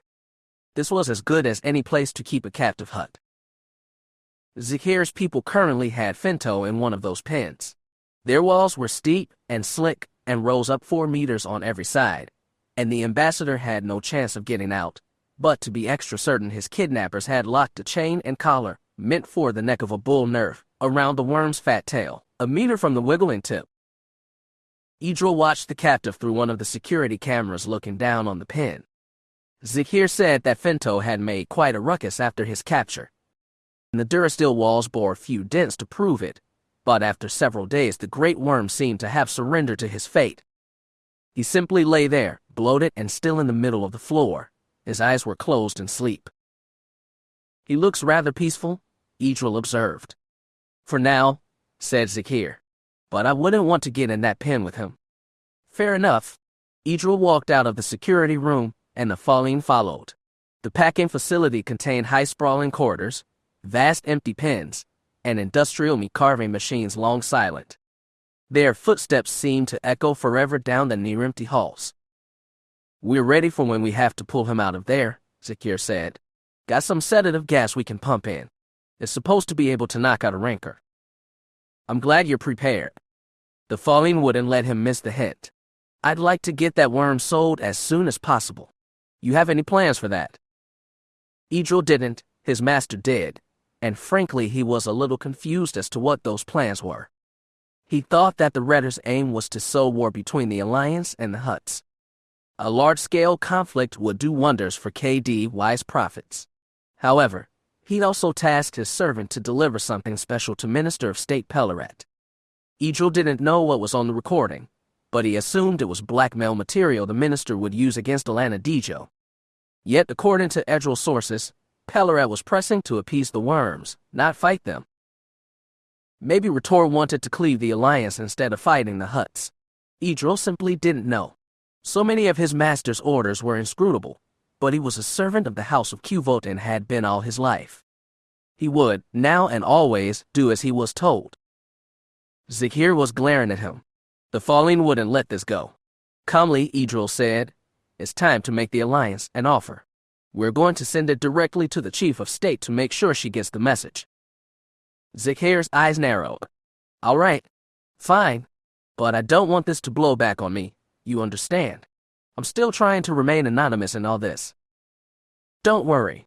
We can take steps to protect you. In fact, they were interrupted by the sound of feet slapping on the Duracrete floor behind them. Both turned to see Zakhir's chief lieutenant approaching. Uorl stood a meter higher than either. Grizzly brown fur covered most of the massive Togorian's body, and he jogged toward them on bare paws tipped with long, clacking claws. Yes, what is it? Zakhir said, slightly annoyed at the intrusion. Uorl stopped in front of them. His small dark eyes lingered on Idril for a moment, not a look he liked, before he told his boss, the team from Secret just came in. They've got the weapons you wanted, Verp rifles, Merson grenades, the works. I'm glad to hear it. Zakhir gave Idril a significant glance. I'm hoping we won't have to use all those, but it's best to be prepared. Right, Genis? It is, Idril nodded, but you'll be needed different tools tonight. Tell me, how much of the machinery in this place still works? What machines are you interested in? The meat carvers. Zakhir and Uorl both stared in shock. The Togorian said, I thought we were selling the worm, not chopping him up. Don't worry, That's still the plan, Idril said, not sure if he was lying. But when we make our offer, we're going to show we're serious. Allana's night was long and sleepless. At 2100 hours, she sent a message to all cabinet members, postponing the next day's meeting. How Pellerat would love that. Just the thought of her minister smiling in satisfaction gave Allana a spike of vicious anger. As she writhed in her bed, she thought about Pellerat, the trust Allana had shown, the trust that had been betrayed. She went through bouts of loathing the other woman for her ambition and venality and cruelty. She twisted with other hatreds. She thought she'd surrendered spite toward her father a long time ago, but the fresh and vivid proof of his crimes was too much. She cursed Jacen Solo for the man he'd become and the sins he'd saddled her with. All the evil he'd done, they said, had been for Allana's own good, but his lasting gift to her was a wound that would never heal. And she hated herself, too, for having the foolishness to think she could escape her inherited depths, the vanity to believe she could reign justly from a throne of balance when she was just fumbling with power she didn't know how to use. Sometimes she craved to talk to someone. She could call up her mother on New Hapes or Jaina on Bastion, explain her straits and beg their guidance, but she was afraid to share what she'd learned about her father. Grandmaster Lobacca was due back from Ossus soon, along with a small herd of Jedi pledged to help, but she didn't know what the Wookiee could do for her either. She felt caught in a perfect trap. Allana could see no way out. She'd have to resign. As she neared a sleepless dawn, she even felt some relief at the prospect. If she quit, all this awful responsibility would be over. Pellerat or some other greedy politician could sort out this mess. Allana could go back to Ossus, leave the drama of history behind, and live in solitude, like her mother had for so many years after her failure. But Tenel Ka, at least, had ruled Hapes for decades. Allana's reign, her time on the throne, was just 3 pitiful years, and it would end in chaos. The first flecks of daylight were peeking through Galactic City's forest of skyscrapers when Allana's personal comm unit buzzed. She hadn't been sleeping, but it still took monumental effort to roll to her bedstand and turn on the comm. "Who is this?" she croaked. "Madam, this is Captain Gart from your security detail.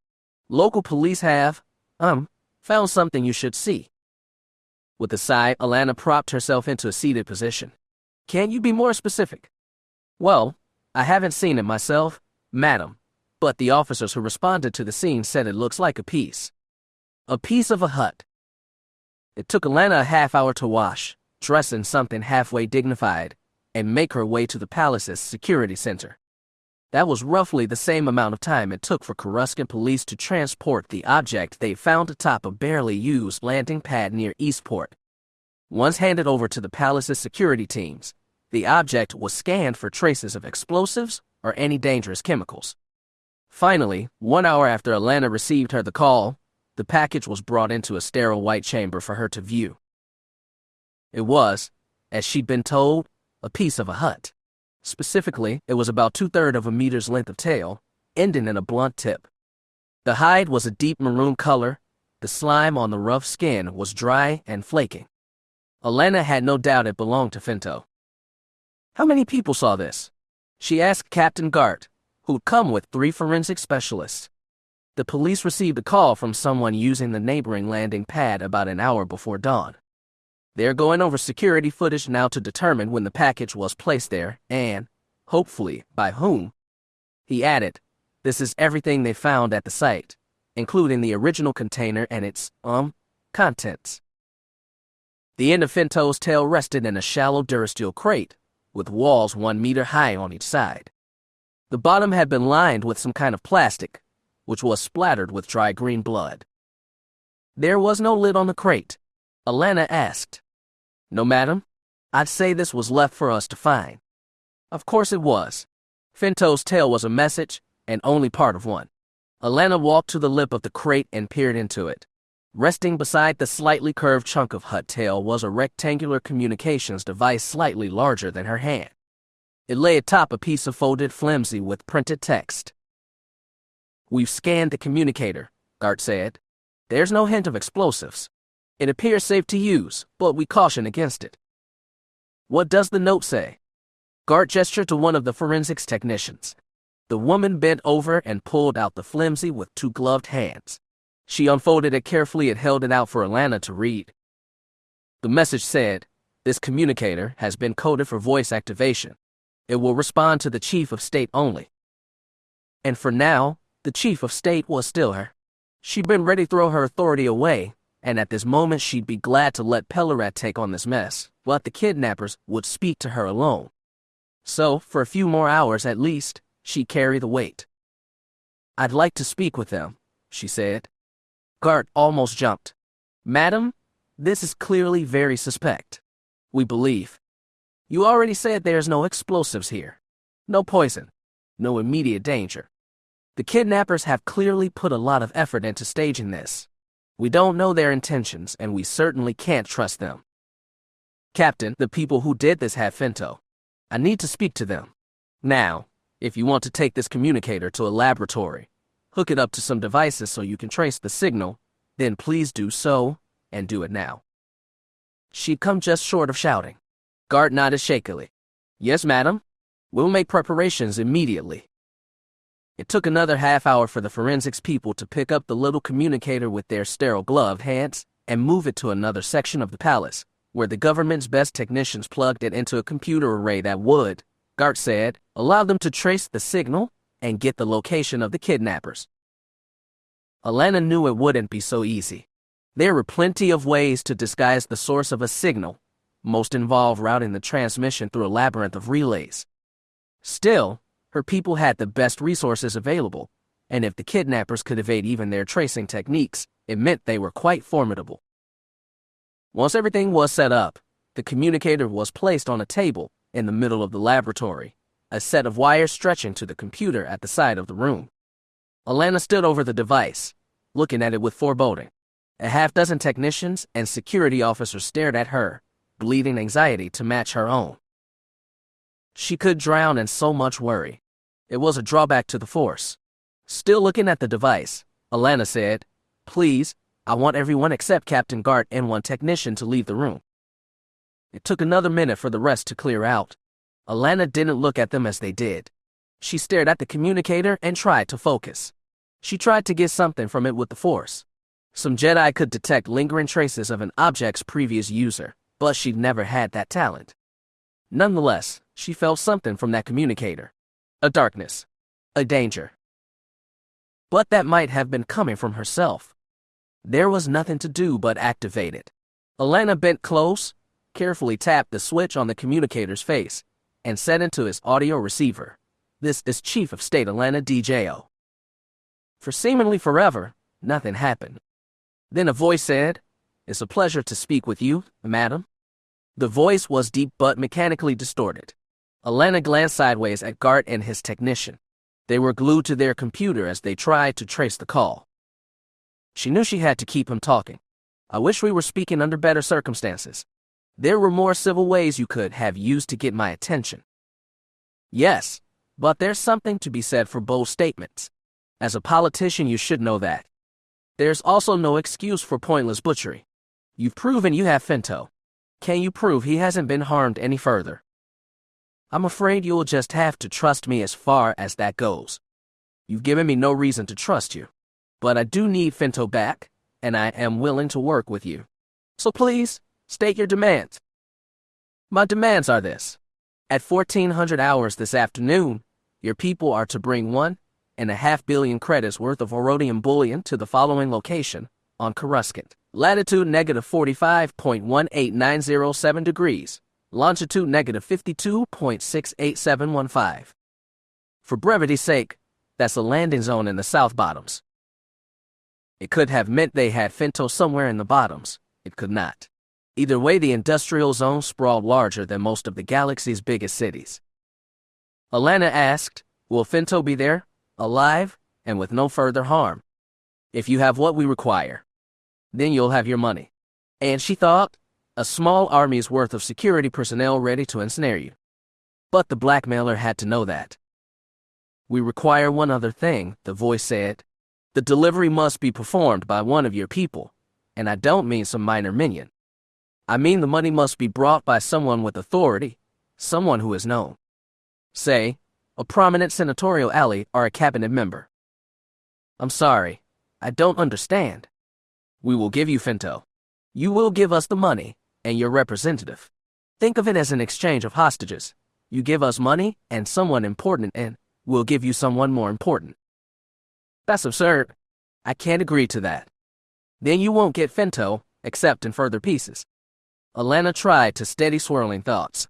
She licked dry lips and asked, why do you want one of my cabinet members as a hostage? For our own safety, obviously. We don't want to get scooped up by your security forces as soon as we hand off Finto. He added, you don't have to tell the other hostage in advance if you don't want to. But we need them as a guarantee. Is that hard to understand? She heard something sly, almost teasing in his voice. Allana clenched the edge of the table. I won't put my people in harm's way. If you need another hostage, take me. That defeats the purpose of the exchange. We're trying to do you a favor, Madam Chief of State. With Finto, you stand a chance of fixing all your problems. She couldn't believe she was hearing this. She couldn't believe where her thoughts were going. What kind of favor? Who are you? He ignored the question. You have my offer. You have the coordinates, and you have the time. 1.5 billion in orodium, and an exchange of high-level hostages. Pick whomever you'd like, and hand them off. You'll get Finto in return, and then you can gift him to the Hutts. And start piecing together what's left of your career. Have a pleasant day. There was a small flare of static, and the connection closed. Allana stared at the silent communication, willing it to turn back on. Instead, the device jerked on the tabletop. A few sparks flew from between its casings. Allana looked to Gart. You said there were no explosives inside. The captain hurried over to the table and examined the communicator. It may have been wired to overload some circuits after the transmission was complete. They wouldn't need anything combustible to blow out a few circuits. We'll have to take it apart for a full examination. We'll check for genetic traces, everything. Allana ran a hand across her forehead and realized she'd been sweating. What about the transmission? Could you trace it? She looked at the technician beside the computer. The horn-crowned element frowned. It's difficult, madam. The transmission seemed to bounce between 3 different communication satellites in orbit in a repeating cycle, almost like it was originating from those satellites. Could it have been? Could the kidnapper be up there, right now? I'll order teams up to check. Gart took out his personal commink. You can try, the element said, but records say all those satellites are unmanned. They're still worth examining, Gart said. Someone must have rigged something up there. They may have left evidence. Just like the communicator. Allana looked down at the broken device. In both cases, here and in orbit, it was worth checking. The kidnappers just might have slipped up. She doubted it, though. As Gart and the technician made calls, she tuned them out.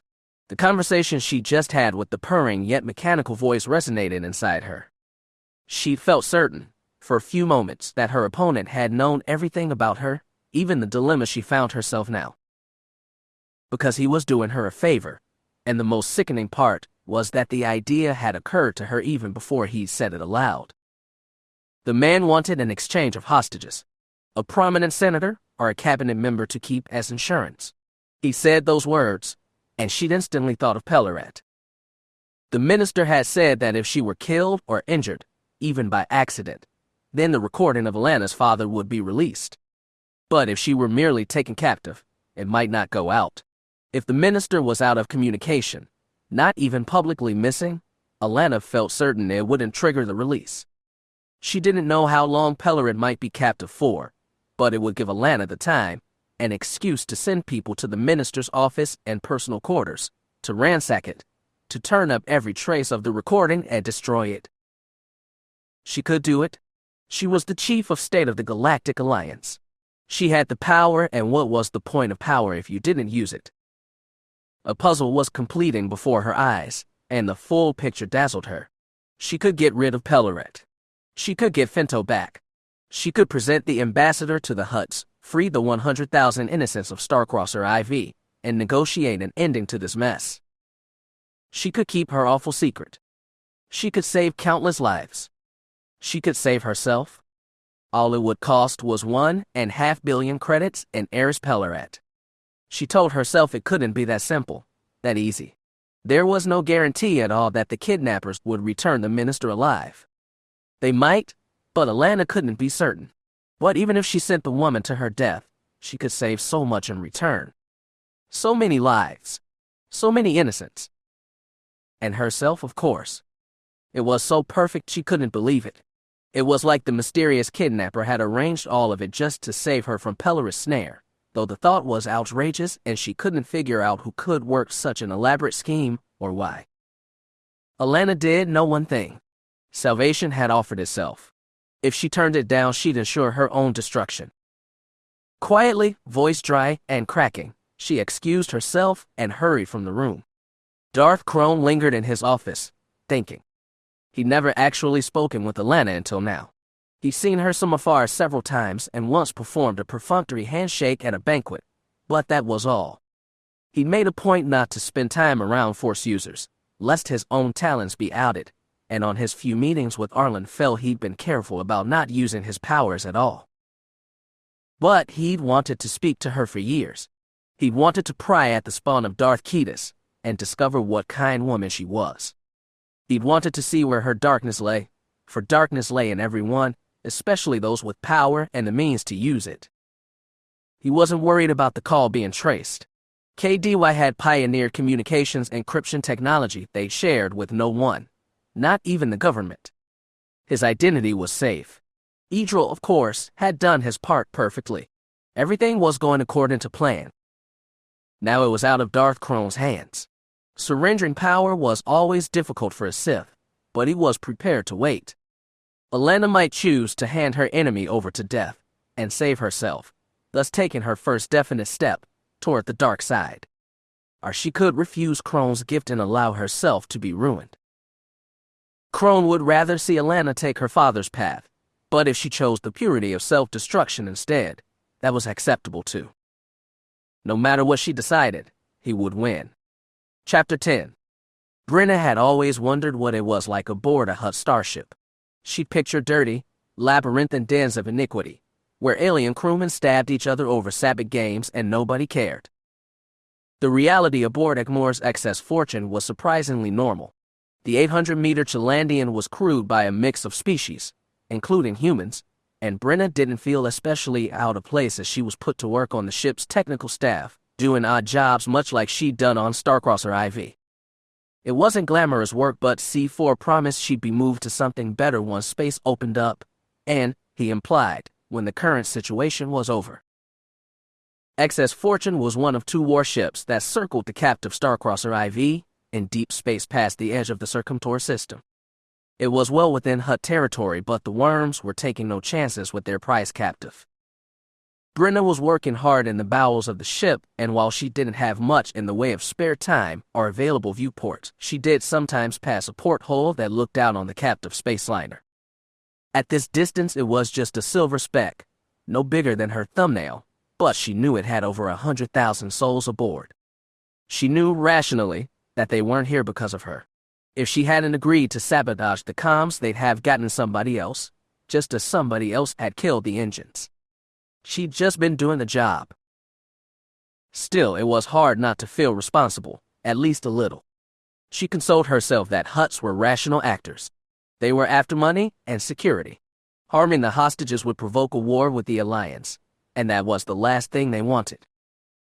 Brenna held to that belief until it was shattered in an instant.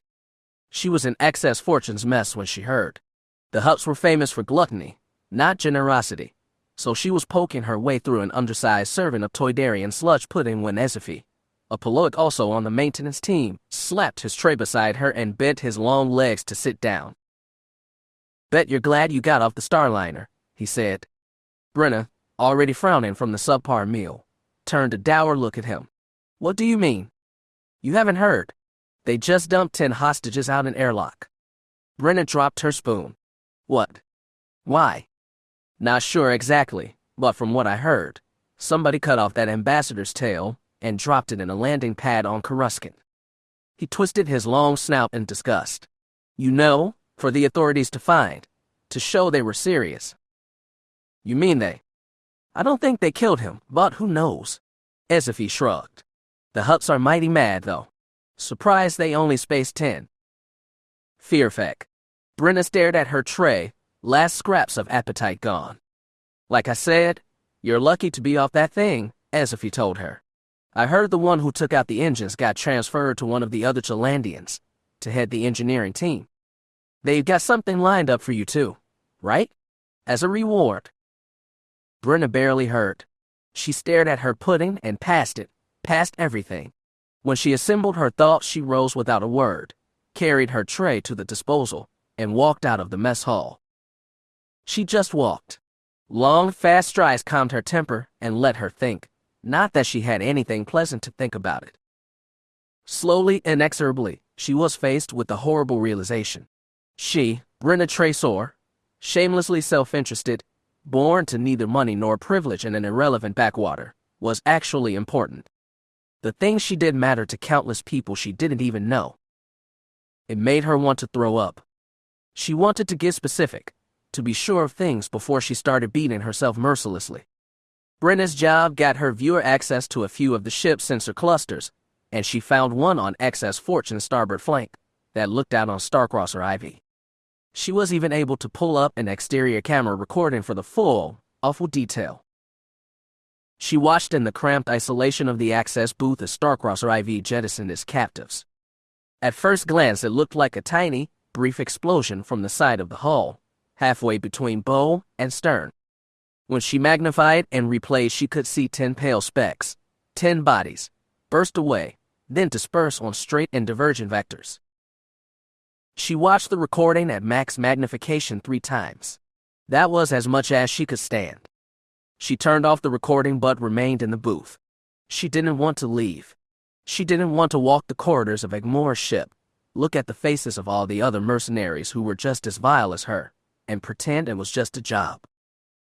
Brenna had hurt people before. She'd lied and stolen, but she'd never killed anyone. That was simply a line she told herself she wouldn't cross. She tried, briefly, falteringly, to tell herself she hadn't crossed it yet. She tried to believe that the Hutts were responsible, but she couldn't make herself buy it. She had wondered, now and then, what it would be like to be responsible for another's death.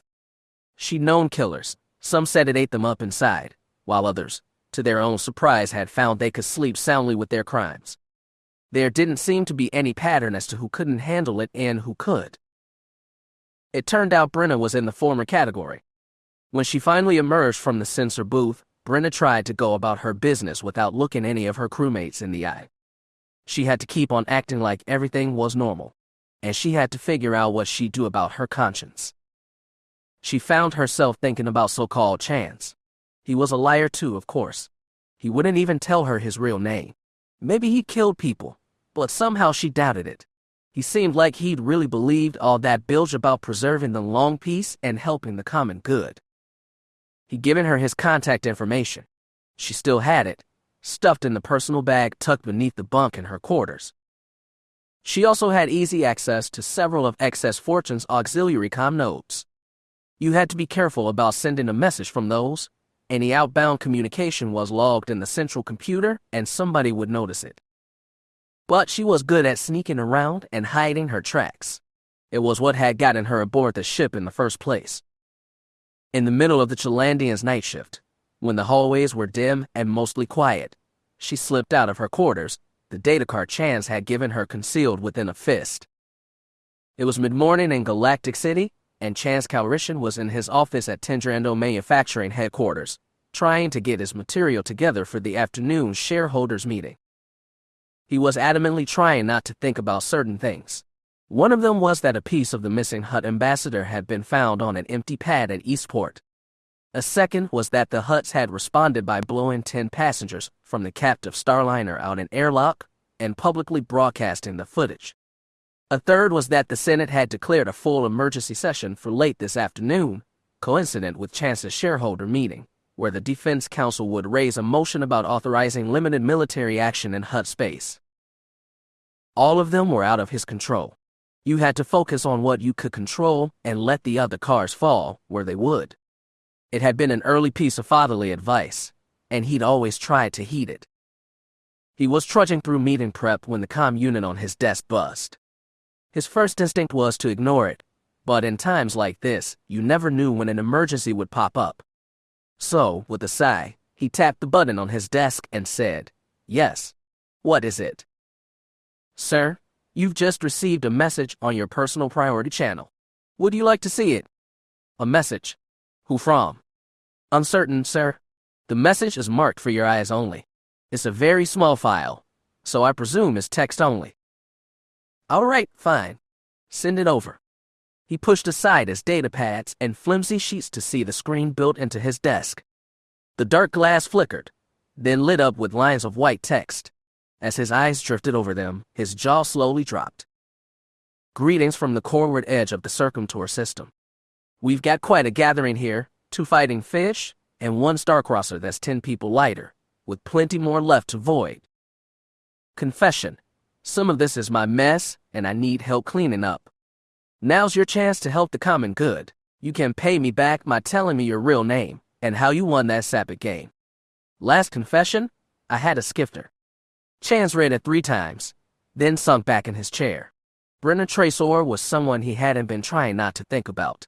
In truth, since his return from the Ozean, she'd receded in his mind to become one more never could have been, a label he's applied to perhaps too many people in his life, but there was nothing to be done about that now. Except there was. There definitely was. If she was telling the truth, and he had no idea why she'd lie about all this, then it could rebalance the entire grim standoff between the Alliance and Hutt. Arlen needed to see this. Allana needed to see this. Chance copied the message, gathered his things, and hurried out the door without any explanation to the secretary squawking at him in the foyer. He hadn't wanted to go that shareholder meeting anyway. Today seemed to last forever. Hours stretched like days. Even the crises, Finto's tale, the mysterious demand, the execution of 10 hostages, seemed to unfold in excruciatingly slow motion.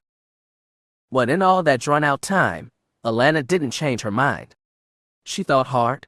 She spun the same thoughts like a wheel in her head, over and over, but her choice didn't waver. She had a chance to cut through this tangled knot she'd found herself in. By seeming accident, Finto's kidnappers were offering her everything she needed. Everything the galaxy needed. All it would cost was a thorn in her side. She decided not to warn Pelleret beforehand. She'd already commended her minister, telling the Woostoid to come to her office at 1300 hours, where she'd explain the hostage-taker's demand and leave out the most crucial detail. Pelleret would be confused and angry. She might even refuse. Allana would press her, would even promise to resign at this afternoon's emergency Senate meeting if that was what it took. And if it was necessary, Allana would use the Force to compel her. She didn't know if she was capable of twisting a mind as strong-willed as Pelleret's, but she would try. She'd do what she had to do, without anger or sadism or any passion at all. That was the plan locked into Allana's mind. It was upended at high noon, when the Jedi arrived. Somehow she'd forgotten they were coming. She'd locked them out of her mental equations. They had no part in the perfect, guiltless calculus she'd constructed, and when she saw them she flushed with remorse for everything she thought today. But they didn't change her mind. Lobacca took the lead, of course. The mighty Wookiee howled warm greeting as he led a herd of brown-robed knights into the palace atrium, the same sunny room, in fact, where she'd verbally fenced with Finto several times. The others were a mix of humans and non-humans, men and women, familiar faces and total strangers. But the one who commanded Allana's attention was the petite 19-year-old apprentice with sandy blonde hair to her shoulders and gentle innocence in her blue-green eyes. The sight of Jade Skywalker made her heart catch in her throat. She'd had no idea the girl was coming. Ben Skywalker's daughter was training on Asus, while Allana's job kept her ever busy elsewhere. She hadn't seen Jade in over a year and, cliché as it was, the girl looked taller, stronger, more the proper Jedi she was on cusp of becoming. But when Jade's eyes met Allana's, she blushed and looked like a girl again. She tucked strands of hair behind one ear and, on Lobacca's urging, stepped up to her cousin. "It's great to see you," Jay said, then flustered. "How should I address you again? I forgot." "Allana works just fine." Allana it is. Jade straightened, but she still looked tiny beside the towering Wookiee. Lobacca roared, explaining that all his Jedi were at her disposal. He knew she was busy but was ready to sit down and discuss plans whenever Allana was. She couldn't tell if he saw the thoughts inside her. She didn't want to risk it. It might have to wait until later this afternoon, Allana said. Things are moving fast. Very fast. We heard about the Senate session, Jade said. And you know the tale. But not the hostage-taker's request. Allana glanced at Lobacca again, irrationally paranoid he knew it all. But he didn't. He was a Jedi Master but as limited as her. Strange, and her sleepless night she'd have given anything to talk him and ask his advice. Now she wanted him far away. She forced herself to say, I'm glad you're here, Grand Master. I wish I could have prepared for you all, but as I said, things have been hectic. Could you all just wait here for now? He barked that he was fine with that, and would tell the other Jedi. Thank you, Allana said, then turned to go. But Jay said, wait, do you have 1 minute? I want to ask you something. Allana pivoted back to the girl. She'd wondered what the blazes had caused Lobacca to bring her, still a teenage apprentice, along for a potentially dangerous deployment. But a look at Jade's face, small and soft but suddenly severe, reminded her that Jade was more than what she seemed. This mere girl had stood beside her father and battled a Sith Lord to the death. She'd endured the echoing pain of her own parents' deaths and the loss of a fellow apprentice. She'd already been through more than most full-blown Jedi Knights ever would. And she was also, of course, a Skywalker. I'm heading to my office, Allana said. You can't come part of the way. She started walking again. Jade hurried on her heels. Behind them, 4 of Allana's senatorial guards followed. As she exited the atrium, Allana remembered the times Jade herself had worn those trim blue uniforms, once on their mission to Carfedian, once at Allana's inauguration as Chief of State. Jade had ostensibly been guarding her then, but she'd also been a Jedi in training, and though Allana hadn't been her formal master, she'd still felt proud to mentor her cousin. Just like Jacen Solo had to been Skywalker, a long time ago. Whose idea was it that you come? Allana asked as they walked, looking ahead, not at her cousin. You are Lobacca. Both? Jade said. I was going to ask him, but he asked me first. Where's Jadram? Back at Asa's. Lobacca didn't want any other apprentices coming along. I'm sure Jadram's unhappy about that. Kind of, Jade said. Allana risked a sideways glance and saw her blushing. The two had been friends since childhood, but they'd recently become more. How much more, Allana didn't know. Her life and her cousins had drawn apart these past 3 years.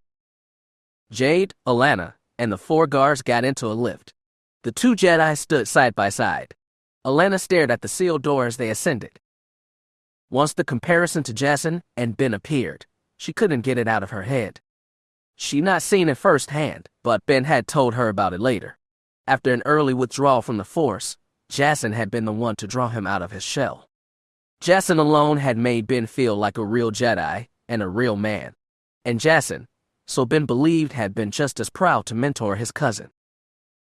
It was very possible that Jacen had felt the same love for Ben that Allana did for Jade. Allana felt something well in her throat. She said, You were going to ask me something. Let me have it. Right? The girl looked awkward too. I wanted to say that we've missed you on Asa's. Not just me, though I do too, but we all do, even Master Lobacca, though he won't actually say it. When you were a princess or a senator, you found time to stop by, to learn and meditate and just put all the other stuff aside. But now you don't, and we're all getting worried about you.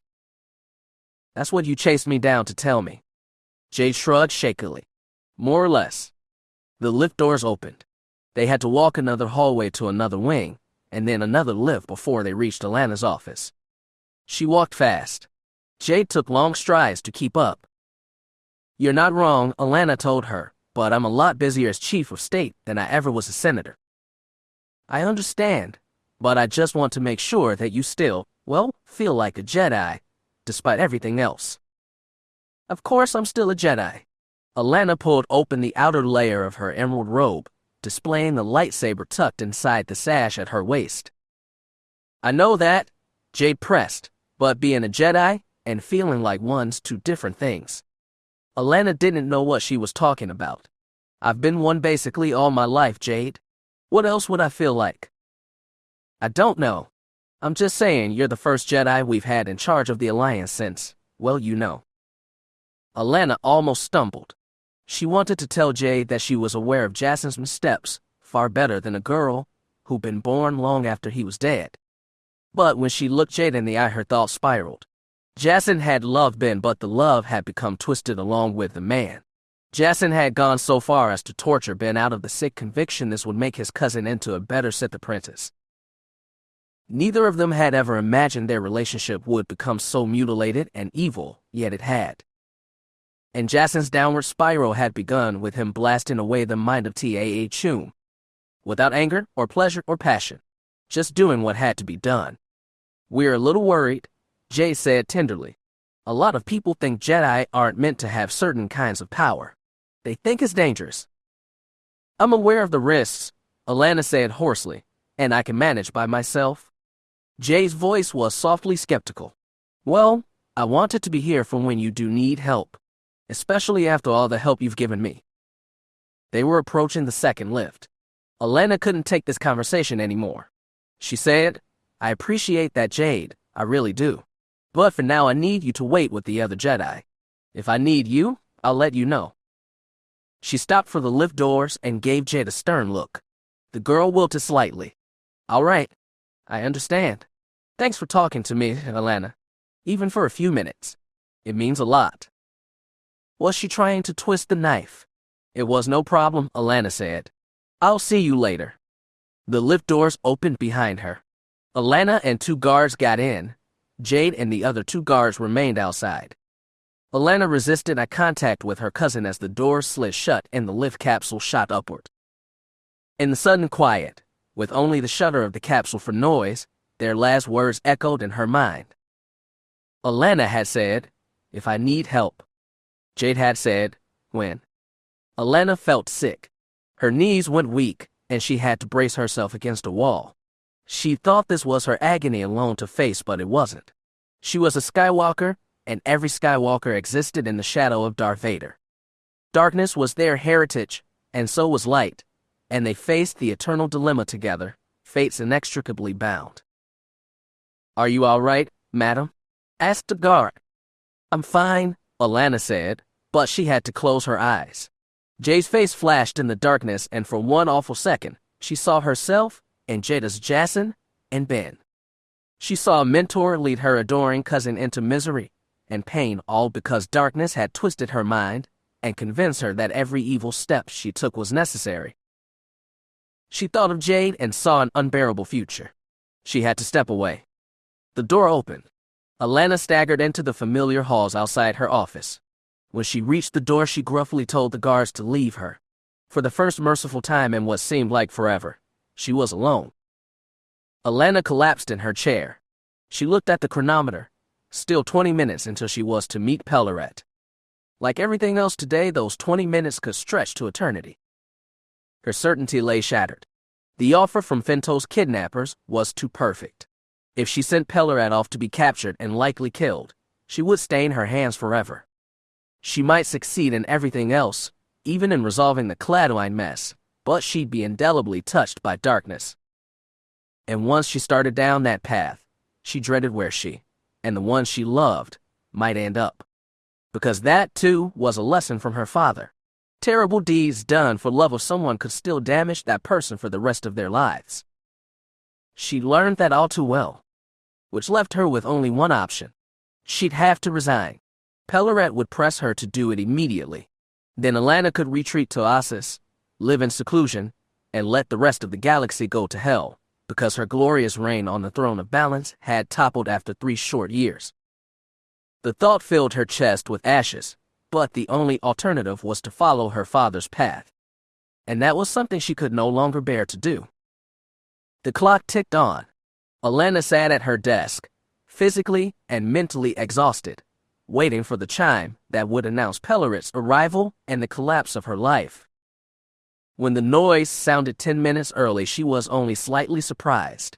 Her Minister of State was surely eager to finish the job. Allana tapped the intercom on her desk and croaked, "Send her in." But her guard replied, "Madam, we have a Jedi who insists on seeing you immediately." It's Arlen Fell. Allana straightened. "Send him in." A moment later, the doors to her office opened. Arlen walking and looking very Arlen, navy jacket and trousers, lightsaber swinging from his hip, eyes dark but bright beneath brows drawn with intention. "Arlen, what is it?" she asked. He bent close, fists on her desktop. "We know where Starcrosser IV is. They've got 2 Chilandians guarding it, but we know where it is." Wait. How do you know?" Arlen took a breath and told her, and another short-lived certainty was shattered. In its place, new possibilities emerged, more rewarding and dangerous than anything she'd considered before. "She's missed the deadline," Zakir hissed between sharp teeth. "Now what?" It was a very good question. As loyal as Idril was to his master, he sometimes wished Rator would explain his convoluted schemes better. Alliance security forces had scoured the appointed hostage exchange site in the South Bottoms, but made no attempt to contact Finto's kidnappers. The hut had been kept in reserve in another part of the Bottoms 20 kilometers away, and Zakir's watchers had evacuated the area when it was clear the Alliance had chosen not to go through with the exchange, which left Idril in a deeper bind. Though still in the company of the Dark Nova thugs, he'd slipped away for a surreptitious call to Rator. It as much outed that he wasn't really calling the shots in this operation, but Zakir already suspected as much. Rator had given new orders. Idril prayed they worked out better than the last ones. "We've played our hand here on Coruscant," he told Zakir.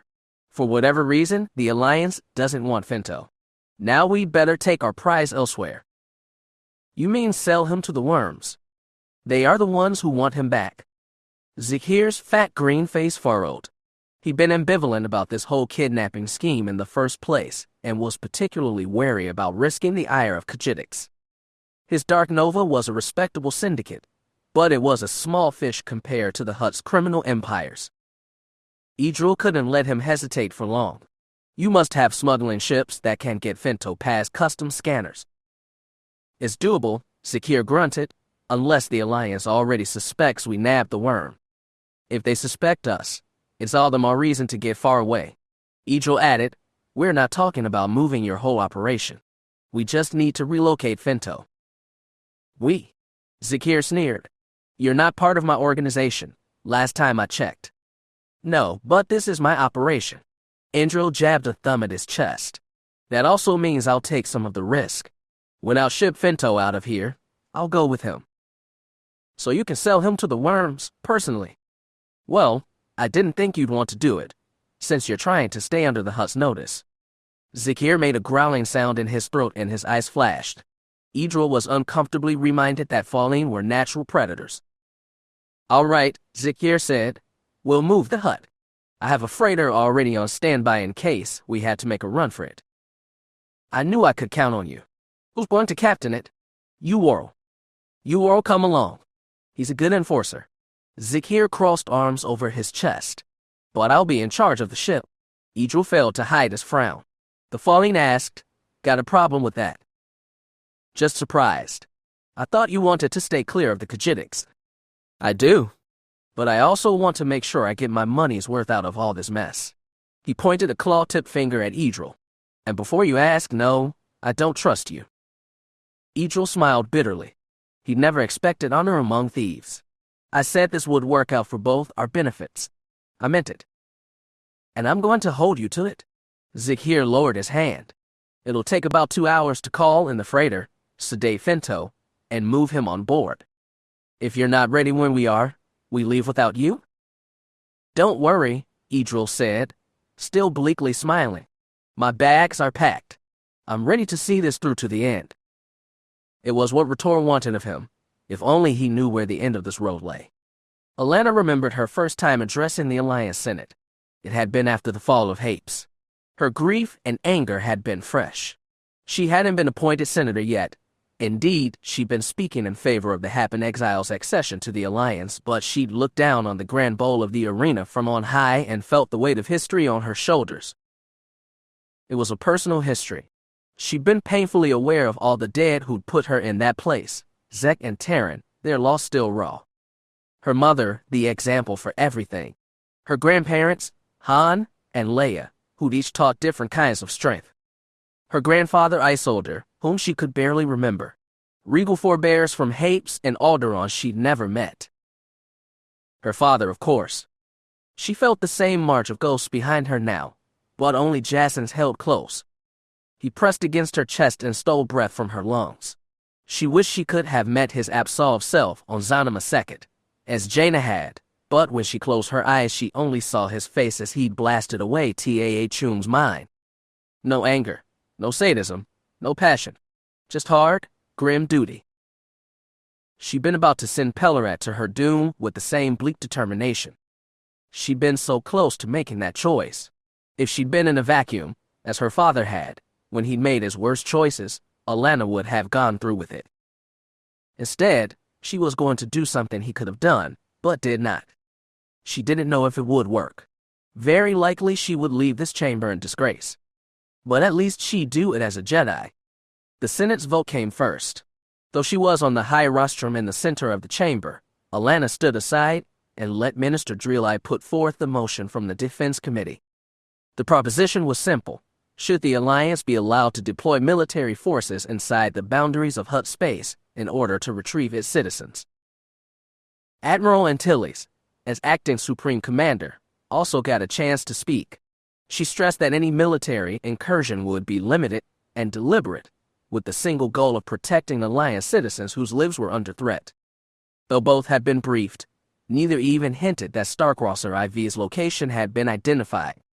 The Hutts were sure to be watching this closely. There were counter-arguments, of course. The representative from Fedal shouted that this was just pretext for a full-scale invasion of Hutt space.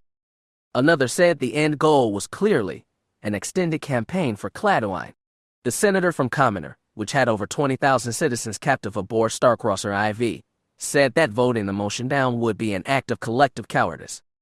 He was backed by another who reminded the Senate of its shameful dereliction 3 years ago, salvaged only by the bravery of the woman on the podium today. That one earned the speaker, and Allana herself, a round of applause. She received it with a forced smile and let the debate continue. As arguments passed back and forth, Allana let her eyes drift down to a smaller podium a tier below her own. Her other cabinet members were seated there, including Eris Pellerat.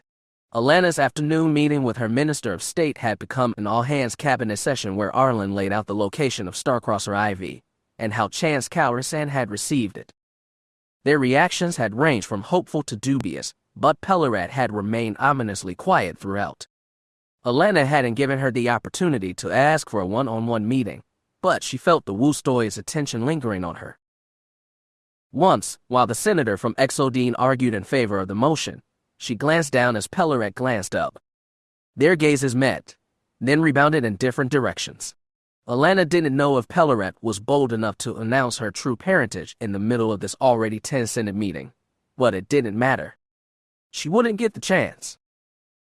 The vote had to come first. Arguments went back and forth for another hour, until it was clear conversation had stalled and senators were just shouting over each other's points. That was when the Latrillian senator, one of Allana's allies, called to bring the motion to a vote. Allana stood tense on the podium between Drillai and Syal Antilles as the votes were counted. She couldn't help but flash back 3 years to the Senate's vote on intervention in Sinex Juvex. The tally had been close, but in the end the nays won. She remembered her despair then, how her mother had sadly declared we are on our own now. If this vote also failed, she supposed, her big announcement might not matter much either way. The counting continued. Allana watched on her platform's view screen as the balance tipped one way, then another, then back again. She caught herself nervously gnawing a lip and forced herself to stop. Finally, the counting ending. The votes were in. By a narrow margin, the Senate had elected to authorize a limited military intervention to retrieve the passengers aboard Starcrosser IV. It was Dreli who went weak at the knees. Allana squeezed the old Bothan's shoulder to keep him standing. He flashed a fanged smile in return. Admiral Antilles, however, only frowned. She had her work cut out for her now. But nobody bore more weight than Allana. She looked at the lower podium and caught Pelleret glancing at her again. The minister's big, all-black eyes narrowed, like she was trying to guess Allana's intentions. Well, she was about to find out. Allana waited until the vast arena died down. Cheers from the yeas outlasted boos from the nays, but not by much. When things finally settled, she stepped to the front of the platform, turned on her audio amplifier, and said, "I am proud of the Senate for its vote today. You've chosen bravery, hope, and solidarity with innocent people caught in a storm beyond their control. I congratulate you, and I thank you." That got her a round of applause from the yeas. Her hands gripped the platform railing tightly as she prepared to take the plunge. Looking out across the endless seeming arena, she couldn't see individual faces. She couldn't even feel them in the Force. They combined into a vast, oceanic surge of conflicting tides, beyond anyone's ability to control. Allana certainly had no control over what happened next. She could only dive into churning waters and hope she didn't drown. "Though you have authorized military action," she said, "I remain committed to a peaceful solution. Therefore, as our fleets marshal at the edge of Hutt space, I will join them. I'm sure there are Khajiits listening to me right now, so I say to you directly, I know you are a proud people with a long, long history. I have no wish to denigrate that or steal what you think is rightfully yours. However, the Alliance has its own rules, and we cannot ignore the plight of innocent sentients who only want their voices heard. I know the Hutts were once a people of conquest. Then you became a people of business, of negotiations and trade. Recent history may have convinced some Khajiits that military might is the only way to safeguard your people, but I assure you this is not the case. The Alliance also believes in negotiation over might. Therefore, I offer to meet personally with the entire Khajiit Council. I truly believe that if we meet face to face, we can find an accord that will satisfy all." That was the speech sheet hastily thrown together for the Khajiits. Her audience sensed that and rewarded her with a round of applause. But Allana didn't budge from the podium's edge. "I have one more thing to say to the Khajiits. I know you were people of conquest once, very long ago, but you can't be defined by your ancestors. The past belongs to them. The present and the future are yours to make, however you decide." Her voice cracked, just a little. "This is something I've had to discover myself, on a very personal level." She felt one mind flare out of the Senate's troubled sea. Pelleret suspected, but she couldn't believe it. Allana pushed the minister from her thoughts. It was time to take her dive. "I have one more thing to tell you. I say this as the chief of state, but also, more importantly, as myself. There is something I should have told you all a long time ago, in the interest of openness and honesty. I did not. I've deceived you all for too long, and it has to stop." She paused. Hushed anticipation fell over the Senate. She could feel their attention on her like a set of chains. "Most of you know my history. My mother is Tenno Kajo, rightful Queen Mother of Hapes. My maternal grandparents were Queen Teninil Djo, who died before I was born, and Prince Isadar, who perished when I was small. Most of you also know that when I was a child, for my own safety, I was raised far away from Hapes. My guardians and guides were Leia Organa Solo and her husband Han Solo. They were heroes of the New Republic, and the lessons I learned from them were invaluable. And in turn, I provided solace for them, because they'd lost their son Jacen, very tragically." Mutters of confusion rippled through the audience. Nobody seemed to know where this was going, not yet. Nobody except for Eris Pelleret, who was a soul flare of astonishment in the Force. "I was more than like a granddaughter to them," Allana said. "I am their granddaughter, and I am the daughter of Jacen Solo." Pelleret's flare was drowned by the Senate's tidal surge. Those was no explosion of irate shouting. Instead, the senators all chattered among themselves, trying to convince each other that what they'd heard was true. Allana didn't allow the surge to recede. Speaking loudly over the noise, she said, "In the beginning, My parentage was a secret for my own safety. My father was a Jedi, and as I'm sure you know, Jedi have never been loved on Hapes. Later, my mother and I agreed to preserve that secret. We didn't want my future to be stained by the crimes my father committed. I see now that was a mistake. I should have been honest with you all from the start, so you know what I am. Now you know. I am the daughter of the rightful Queen Mother of Hapes and a Jedi Knight, born before he became a tyrant. Now that you have the truth, you can judge me however you see fit. If some of you seek to invoke articles of impeachment, I am in no place to stop you. But I am also going to show you who I am. That is why I intend to go and meet with the Khajiit Council, even if this body strips me of authority. Like my predecessor, I will do everything in my power and beyond to preserve the long peace. I ask for your support in this endeavor. Whatever you decide, I thank you for giving me these 3 years to serve the people of the Alliance. Allana stepped back from the platform's edge. The noise surged louder and louder. The ocean became a maelstrom with no hope of calming soon. Her eyes darted down to Pellerat, who stared downward, thinking furiously and finding no traction. Then they flicked to Drillai, who stared back with slack-jawed shock. In the Force she caught confusion and, yes, anger at being deceived for so long. Then she looked at Sayal and Tilly's, who'd known the Skywalker family all her life and even served under Jacen during that awful final war. She, at least, emanated sad empathy and understanding. Allana stood beside Sayal and raised her voice to be heard. Your mission has been authorized, Admiral. We need to get moving immediately. Yes, Sayal said, we do. They left the platform together. The maelstrom churned on, long after they departed. Chapter 11. Chance had sat down to watch the broadcast of the emergency Senate session, expecting lots of drama. Those expectations were wildly surpassed.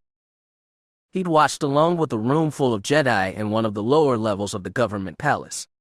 Aside from Arlen and Jade, he hadn't known any of that group particularly well, and he felt mildly out of place, but at least it was better than a shareholder meeting.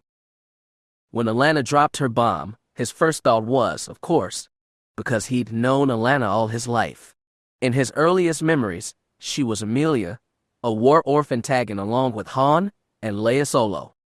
Decades later, a part of her remained to him, that little girl the Solos treated as their granddaughter. The fact that she was their granddaughter, in blood as well as fact, seemed so obvious he should have known it from the start. He felt weirdly satisfied by the shock reeling through the Jedi around him. If they hadn't figured it out, well, with their mystical magic powers, then he wasn't so bad. Arlen and Jade were shocked too, but in a different way. Once Allana disappeared from the Senate chamber, Chance wedged between them and said, I take it she didn't clear that with you. She definitely didn't, whispered Arlen. But Jade's face was furrowed thoughtfully, like she was looking at something and seeing it anew. Staying, Chance said. I guess I should have seen it. I understand why she'd want to keep it quiet, too. But why did she come out with? Why now? What's she thinking? I have no idea. I guess she's gonna run off to Hutt space now, which is either smart or really, really stupid. I can't tell. Does she think this'll strengthen her hand if she tries to negotiate? How am I supposed to know? It was rare to see Arlen flustered. In other circumstances, Chance would have been amused. Allana needs us, Jay said softly, staring into space. Now more than ever. I'll say, Chance replied. After that, she needs every scrap of help she can get. No, Jade insisted. She just took a jump.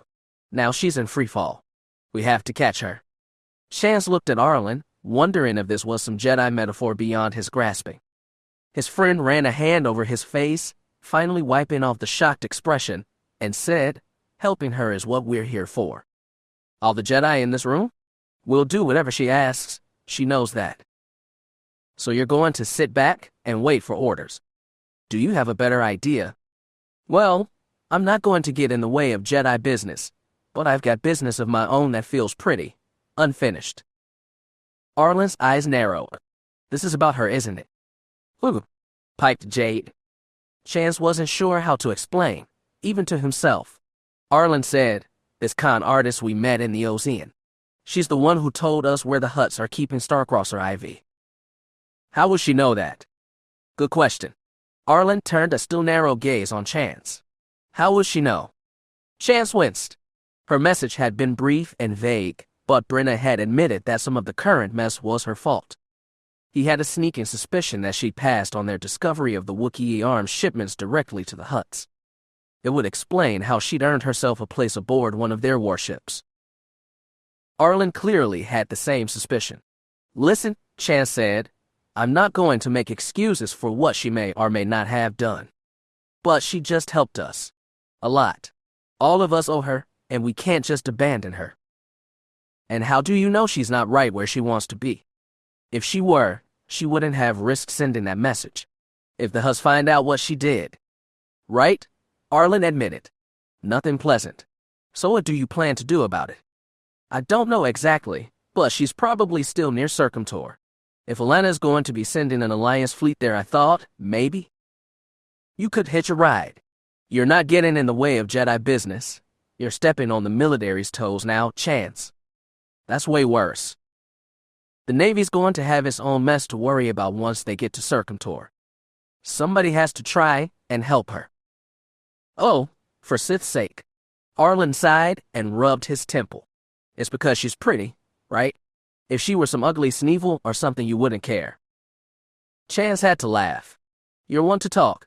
I helped save your woman, remember. That was totally different. Please, I'm just following your example. Arlen rolled his eyes. So this is just an excuse to evade your corporate responsibility. That's a bonus. Are you coming or not? You say that like we're not taking my ship. So that's a yes. I guess it is. I'd better not regret this. You won't, Chance promised, not at all sure he meant it. He started for the exit, waving Arlen to follow. Listen, we get Champion prepped now. By the time we lift off, they should be ready to deploy the fleet. If Allana does us a little favor.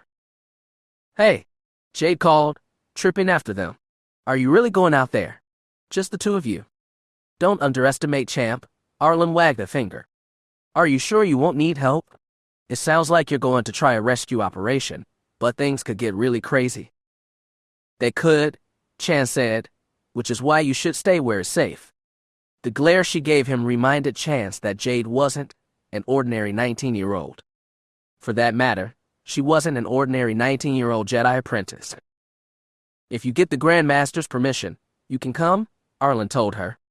An excited glint appeared in her eye, and she looked suddenly young again as she hurried off to the towering Wookiee. Chance turned to Arlen. Now he was wondering if this was a good idea. Two Jedi are better than one, Arlen offered. Fair enough. I can't believe I'm saying this, but I actually wish your wife was around right now. We could use her kind of help. She is helping, Arlen said, and his expression softened. Wherever she is. As Tamar looked at her sallow reflection in the refresher's nicked glass mirror, she decided this was definitely not what she needed right now. She turned on the faucet, cupped water in both hands, sipped it up, and spat it out to get the taste of bile out of her mouth. She wondered if she should talk to Rahara. Then she wondered if the master already knew. Either way, telling Rahara didn't seem right to her, not until she talked to Arlen, but she couldn't do that yet. She had to pull it together, focus on the mission.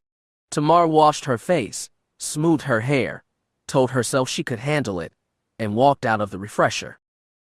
She followed Noise down the winding metal corridors of what had become the Pirate Red Fang's de facto headquarters on Cladwine. The spaceport outside Hrankar had multiple hangars for starship repair, and Kasten's brigaders had allowed the masquerading Jedi to use this one. Their number, down to 7 after losing Teful, had been boosted up to 15 thanks to the new arrivals. The hangar's vast main chamber was almost bustling as Tamar stepped across its ferrocrete floor. Master Ravenkel, a tall and leather-faced Weequay, stood in one corner, talking with a handful of younger knights. Rahara and several others were on the other side, trying to get the hangar's in-house comrade working. The Lorner Explorer 9 could be seen sitting on the sun-bright landing pad outside, and several smaller starfighters had been brought under the hangar roof for repair. One of those was Oren Kozuing. The Drethys stood before the ship's nose while one of the newcomer Jedi, A dark-skinned human about Tamar's age straddled its topside and was elbows deep in an open maintenance hatch. "Are you having problems with the ship?" Tamar asked as she approached. "It received damage in the fight." Orenco shook his oblong head. "Communications are erratic and most sensors are down." "And you, my friend, have always been rubbish with machines?" commented the man atop the ship. "Good thing you've got the Force, otherwise you'd be really screwed." "Just so," agreed Orenco. "Tamar Skirata, please meet Aiden Tori, from Bastion." She hadn't known they were pulling knights from the Empire. "We've got them from all over," she observed. "I go where the Force demands," Tori declared from on high, deliberately pompous. He cocked a brow and looked down at Tamar. "Is that armor authentic?" "It is," she said, touching her black Beskar. "So you are her. I've heard about you." "Heard what?" She wasn't sure if she wanted to know. "That they started training some Force-sensitive Mando after she saved our Shabs at Synchronized." He cocked his head. "Did I get that right?" "Shabs," she corrected. "Shab means something else." That's right. Sorry. It's been years since I had to suffer through Mandalorian company, no offense." "Some taken," she said, but pleasantly. He seemed to take himself less seriously than most Jedi, which was a welcome thing. "Tori has traveled widely," Orenco said. "More than any of us here, I suspect. I got around when I was young," Tori sighed, though he couldn't be past 30. "Now I spend too much time in the Empire. It's good to get away now and then." Tamar had a husband who often said the same. She wondered if Arlen knew this man, but she was reluctant to bring him up just now. "We're lucky they gave us space to work, and a little privacy," Tori said. "They must really trust you." "Master Lopti has proven her worth," Orenco said. "Hey," Tori wagged a wrench, "we did your part too." "Agreed. But your group only liberated a ship. Ours freed a planet." In her limited experience with Orenco, Tamar had never heard him make a joke. Tori, though, rolled with it. "So we're keeping score, are we?" "Fine. After we're done here, I'll fly over to Kenton or Srillur and teach them how to rebel." "I think you'd best work on your language skills first." She could tell there was a bond between these two, one she wouldn't have expected at first glance. She was deciding whether to pry when Rahera called from across the hangar, gathering the Jedi toward her. As Tori clambered off the E-wing, Tamar trotted over to the Comrade. Most of the Jedi gathered around Rahera expectantly. The Cladonian told them, "I've just spoken to a friend I've made in the Oven Brigade. He tells me they've just received a very startling proposal. You've all heard about the Hutt ambassador Finto, who was kidnapped. It appears the kidnappers now want to give him to the brigade." Jedi murmured in confusion. Tamar told her master, "Define give. Are they negotiating a price or will they just hand him over?" "That is uncertain right now," Rahera said.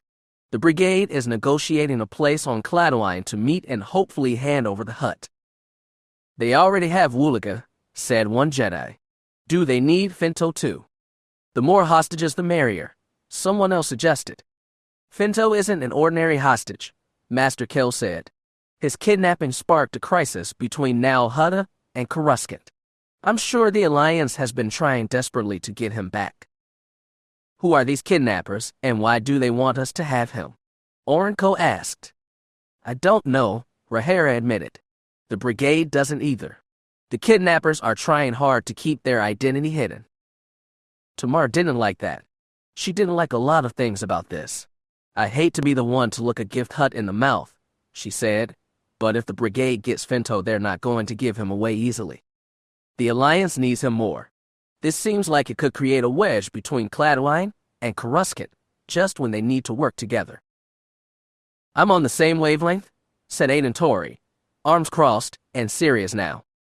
"I get the impression that the brigade doesn't much trust the Alliance, which isn't surprising, since the Alliance has basically left them to fend for themselves.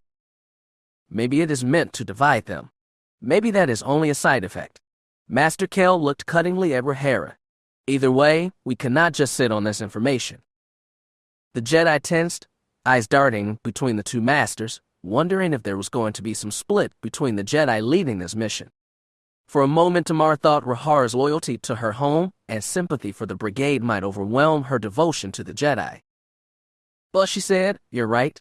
We can't sit on it, and we can't allow the brigade to have Finto.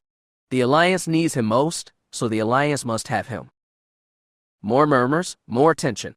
Tori said, "Just so we're clear, that means stealing a hut from his own armed and dangerous kidnappers, right?" "Correct. This would blow our cover with the brigade too," Tamar said. "It would be the last thing we ever do here." "Correct again. But our goal is to preserve the peace. We can't ignore the needs of the Alliance or the 100,000 hostages the Hutts have taken." The tension only rose. Orenco glanced at his starfighter and said, "We must prepare for a fight, then." "To make peace, we must sometimes prepare for violence." Rahara looked to her apprentice. "You of all people should appreciate that, Tamar." As soon as he left Coruscant aboard the Dark Nova ship, Idril Sarandon realized he was going to have trouble. The only question was how much, and when. Getting off the capital was easy. Zakhir's hauler had more space for concealed contraband than legitimate cargo. Finto woke up from his sedative and thrashed a while, but eventually got tired of it, and the ship settled down once more. Finto wasn't the trouble. Neither were the Alliance patrols. The trouble came from the people he had to rely on, because they weren't going to like his latest orders one bit. Edril's last conversation with Rator had been brief. His master had sounded shockingly close to losing his temper as he explained what needed to be done. He didn't seem very pleased with the plan, and it was clear that he'd put his hopes in selling the hut to the Alliance. Now they were going to see what the Avon Brigade would offer for him, but Idril didn't tell Zakhir and his crew that any earlier than necessary. When the freighter had ridden the Utmian Pablo out past the Quinn system, it dropped out of lightspeed to plot the next jump. Idril was called up to the bridge, where Zakhir, Ural, and 3 more crewmen were waiting. "We're ready to cross the line," the Falling told him. "What's your plan? Do we ride the Utmian all the way to Nal Hutta?" "No," Idril shook his head. "Set course for the Cyclada." Zakhir's eyes narrowed, just a little, in suspicion. Ural said, "They say the Hutts are marshalling ships at Srilur. Do we take him there?" "No," Idril said again, and braced himself. "We're taking Finto to Cladoine." "The rebels have it now," Ural hissed. "You expect them to pay?" "Actually, I do. I understand they already have one Hutt as a hostage. Finto's even more valuable. He's the most important worm in the galaxy right now." Ural and the other crewmen blanched. Their opinion didn't matter. Idril had to convince Zakhir and no one else. He told the Falling, "We take him to Cladoine. We tell the Avon Brigade we'll give Finto to the Hutts unless they pay. We can milk them for a lot." "They are mangy rebels," spat Ural. "Supported by the Wookiees and who know else in the Alliance. They know what kind of prize Finto is. They will pay." "As much as the Hutts?" Zakhir asked simply. "We'd have been better off selling to the Alliance." "The Alliance didn't want him. They made that clear." "Yes, but they should have. It makes no sense that they didn't take our offer, especially as graphic as you made it." "We made it. I don't like this, Janice." He tinged the name with suspicion. "You led us to believe one thing, then you try and do another. And it's hardly the first time. This is a partnership. What benefits one benefits everybody." Idril spread his hands. "Do you think I'm deliberately trying to get less money for myself? What sense does that make?" "There's our kind of sense and your kind of sense. I never thought they were exactly the same, but I was willing to play along, because it looked like the reward would be big." Idril noted the past tense and didn't like it. He drew straight and clasped hands behind his back, where he could stroke his left jacket cuff with his right hand out of sight. "The reward will be big. You'll see. Frankly, I thought you'd be relieved, since you didn't want to deal directly with the Hutts in the first place." He expected Zakhir to continue the argument. Instead, Ural took 2 steps closer and snarled, "We want money. That is our sense. The Hutts have more money than the rebels ever could. We must go to the Hutts." Idril tilted his head to the towering Tagorian. "Go the worms and you risk their wrath. Go to Cladoine and we'll be heroes and rich. Since the Alliance won't play, they're the smartest option. Finto is ours now. Ural stabbed a long claw at his chest. We decide his fate. Not you. He turned that claw on Idril. Its tip hovered centimeters from his face. Idril didn't flinch or step back, but as I darted to Zakir, the Fallen watched him passively. Idril understood now. He was using the Togorian to see how far he could push his erstwhile ally. The other thugs were watching too. Idril's heart pounded in his narrow chest. This exact moment was the trouble he'd feared, the trouble he'd anticipated. Deep down, he'd known it would come to this. Zakir's men were petty criminals. All they understood was money and violence. To compel them, Idril would have to speak their language. Looking up into Ural's fearsome maw, he said, "This was my plan from the start. Nobody takes my reward." "And how would you stop us?" The Togorian leaned in. "You little old human." Decades ago, the Telbin named Idril Sarandon had mastered several martial arts, including Teros Kalsi and Qute grappling. His body wasn't as quick or strong as it once was, but those movements remained wired into his muscles and brain. When Ural drew his claws back to prepare a slash, Idril moved his right hand out from behind his back. If he tried to block the blow directly, he might break his hand or crack his forearm. Instead, he lashed out and caught the interior of Ural's elbow with the flat of his right hand, causing the arm to fold in on itself. Claws slashed air centimeters from his face. Idril lunged forward, bowing forehead against the Togorian's furry sternum, and thrust his left fist into soft flesh beneath the ribcage. The double-sided blade protruding past his knuckles slit easily through skin, a flick of the wrist carved through muscle. It was so fast and so unexpected the rest of the crew didn't know how to respond. Ural howled in pain, and Idril hurriedly backstepped. One knife wound wouldn't be enough to kill a Togorian. Ural lurched toward him, both hands outstretched and fangs bared, but he only made it 2 steps before he collapsed to his knees. His big body racked and heaved. He clutched his side as blood dripped to the deck. Idril held the blade in front of him.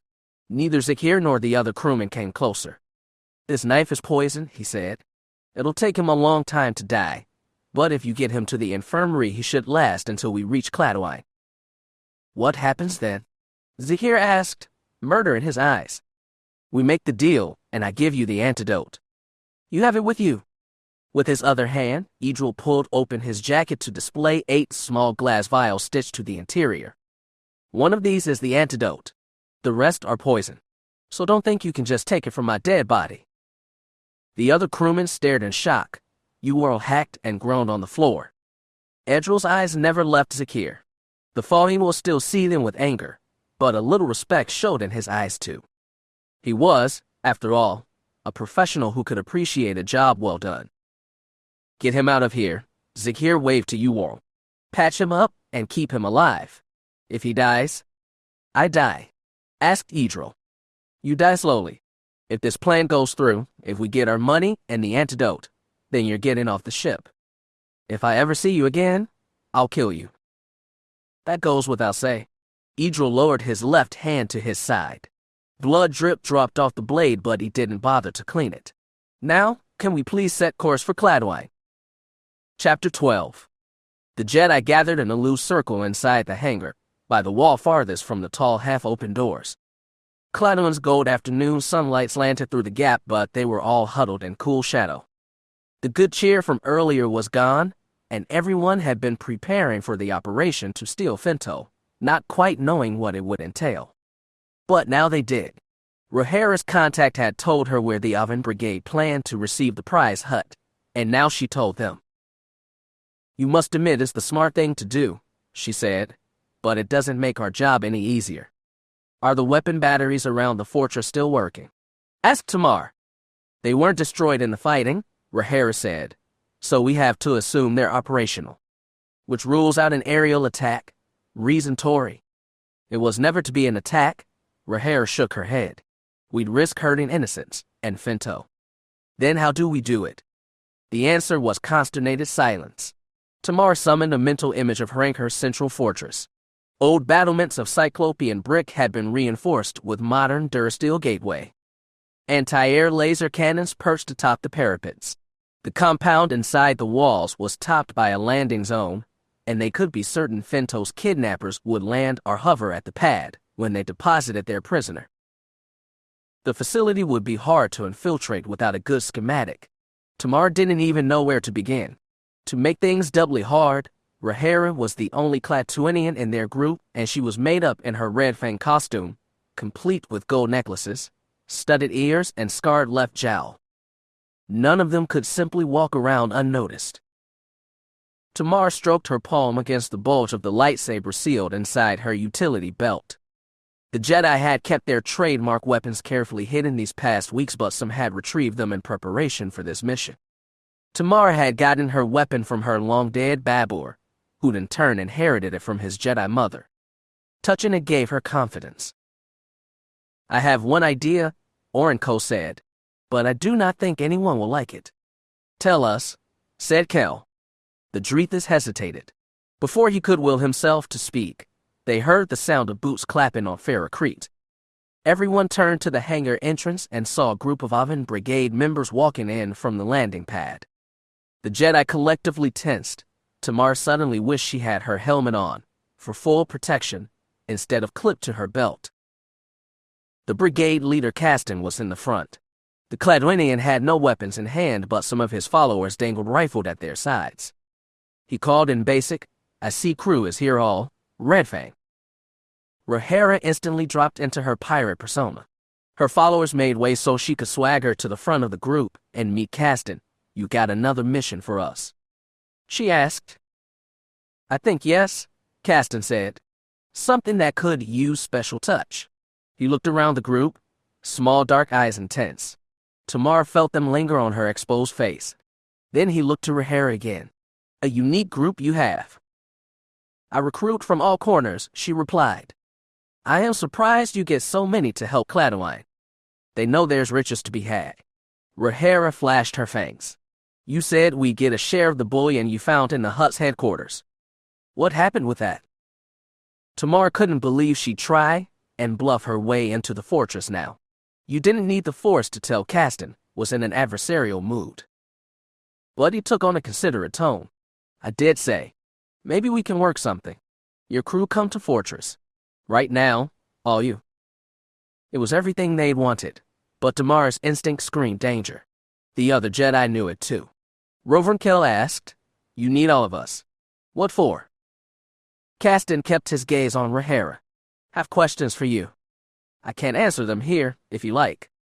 He turned his head to the door and barked something in Klatooinian. Suddenly 24 more beings spilled through the portal. They were a motley and dangerous-looking group, Klatooinians mixed with humans, Rhodians, Gran, Krish, and beings of other races. All carried weapons. Tamar put a hand on her holstered pistol, and it took all her strength not to draw. One individual emerged as leader of the group. She was a burly-looking Klatooinian female with 2 pistols on her belt, gold around her neck, metal studs in her ears, and a scar down her left jowl. The true pirate Red Fang in the flesh. Rhaenyra didn't flinch, but Tamar could feel shock, dread, regret, and even fear pulse off her in the Force. Putting a hand on the holster of either pistol, Red Fang walked up her to impersonate her, bent close, and looked Rhaenyra up and down. Finally, she stared the Jedi in the eye and growled in basic, "Almost like me. Almost. But not good enough." Rhaenyra said nothing. She was paralyzed in shock and fear. Tamar could feel it. "What made you think you could impersonate me, eh?" Red Fang grabbed Rhaenyra by the gold around her neck. "Answer me." She spat additional curses in Klatooinian. When Rhaenyra didn't reply, Castan growled. She asked question. Tamar took a step forward and told Red Fang, "This wasn't about you." The pirate looked at her. "What is this? A fake Mandalorian to go with the fake Red Fang, eh?" "I'm the real thing," Tamar insisted, and doubted the words as she said them. Red Fang scoffed. "Sure you are, girl? But so are they." She raised a claw-tipped finger and pointed up. Tamar and several Jedi pivoted to look toward the hangar's high ceiling. A few utility catwalks, disused and rusting, stretched beneath the roof. A half-dozen figures, all in armor and T-visor helmets, stood along the span, rifles drawn and leveled at the crowd below. "So," Red Fang said, then slapped Rhaenyra hard across the cheek. "Who are you?" Rhaenyra straightened. Streaks of blood ran from cuts in her face. She grunted, "We never meant anything against you." "We?" "You steal my reputation. My name." Red Fang howled and pointed to the Mandalorians up above. "They should kill you all where you stand." The Jedi tensed. Those who had lightsabers reached for them, but the weapons were tucked inside pouches and sewn inside clothes. They'd never get them out in time to deflect a hail of laser blasts. Rhaenyra lifted her head defiantly. "This was my masquerade. I am responsible. Let the others go." "Ah," Red Fang sniffed. "You're a noble one, eh?" Then, faster than anyone Tamar had ever seen, she pulled a pistol from her belt and shot Rhaenyra in the chest. Tamar couldn't help herself.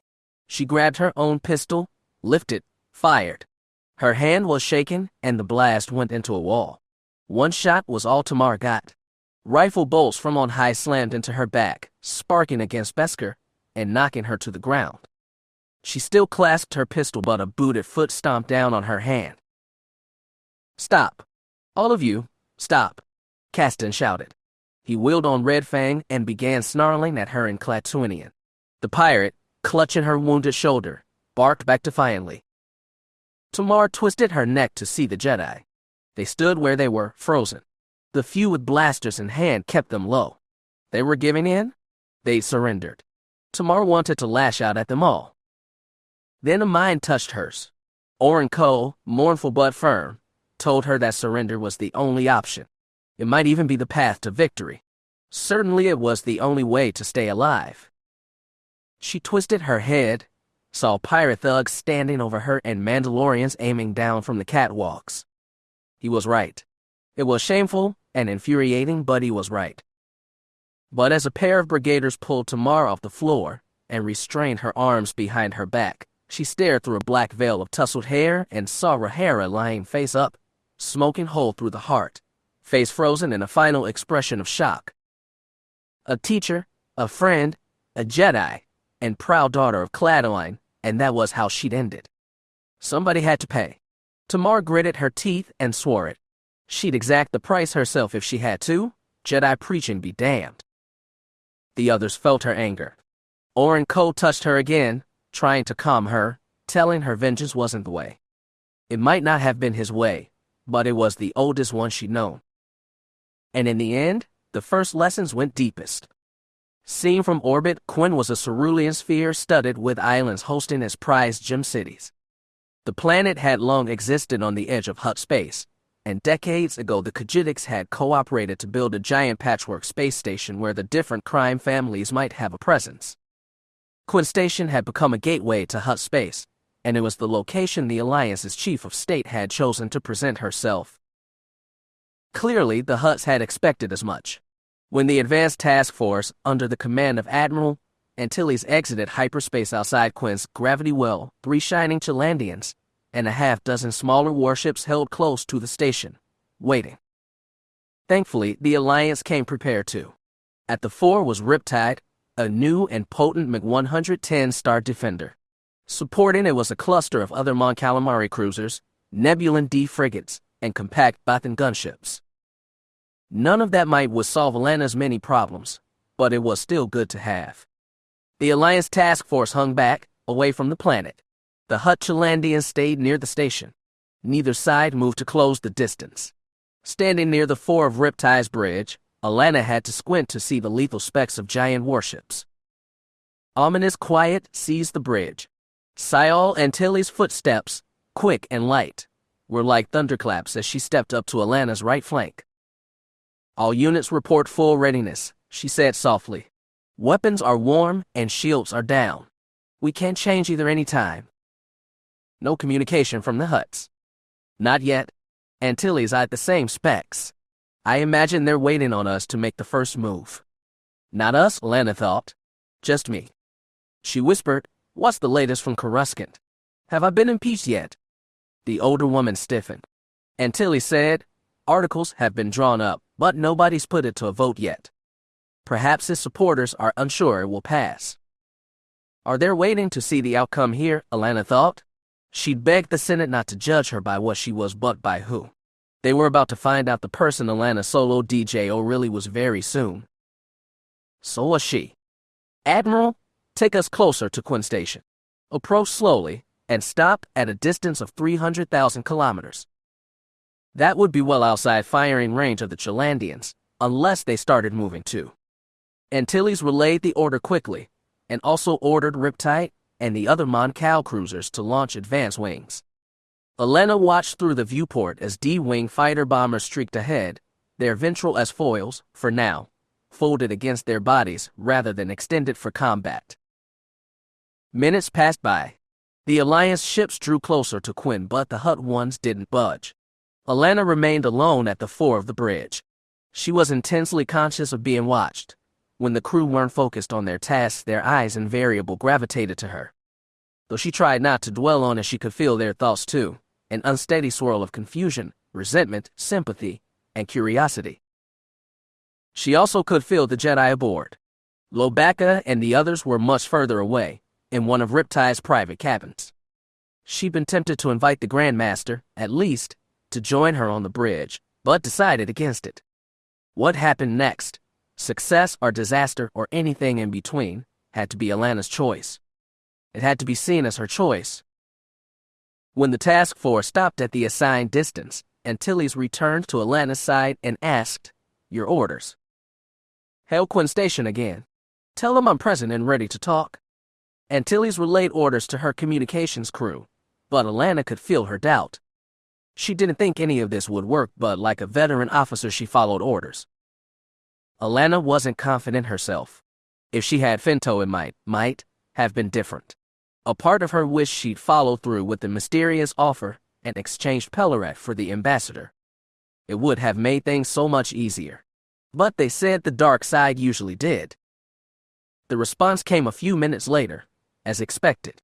Antilles said, "The message came from a Hutt called Deca aboard one of the Chalandians. She says that there will be no parley unless you bring them Finto. She also says that unless we vacate this system within the next 30 minutes, they'll start executing more hostages aboard Starcrosser IV. Send a message back. Insist that we're not a threat. Then ask if it's acceptable for me, alone, to stay behind while the task force withdraws." Antilles looked at her like she'd gone mad, but she said, "Yes, madam.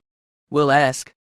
But before the Admiral got back to her comm station, a tactical officer said, 4 new ships have just left hyperspace and are inbound for Quinn Station. All capital size. Identify them, Antilles demanded. "One moment, Admiral." Looks 1-2 Nebulan B frigates, 2 Corellian gunships, and a Nebula Iclus Star Destroyer. Those were all Alliance ships, but older models. Allana left her place at the fore of the bridge and walked to the tactical station, where Antilles was peering at the sensor readouts.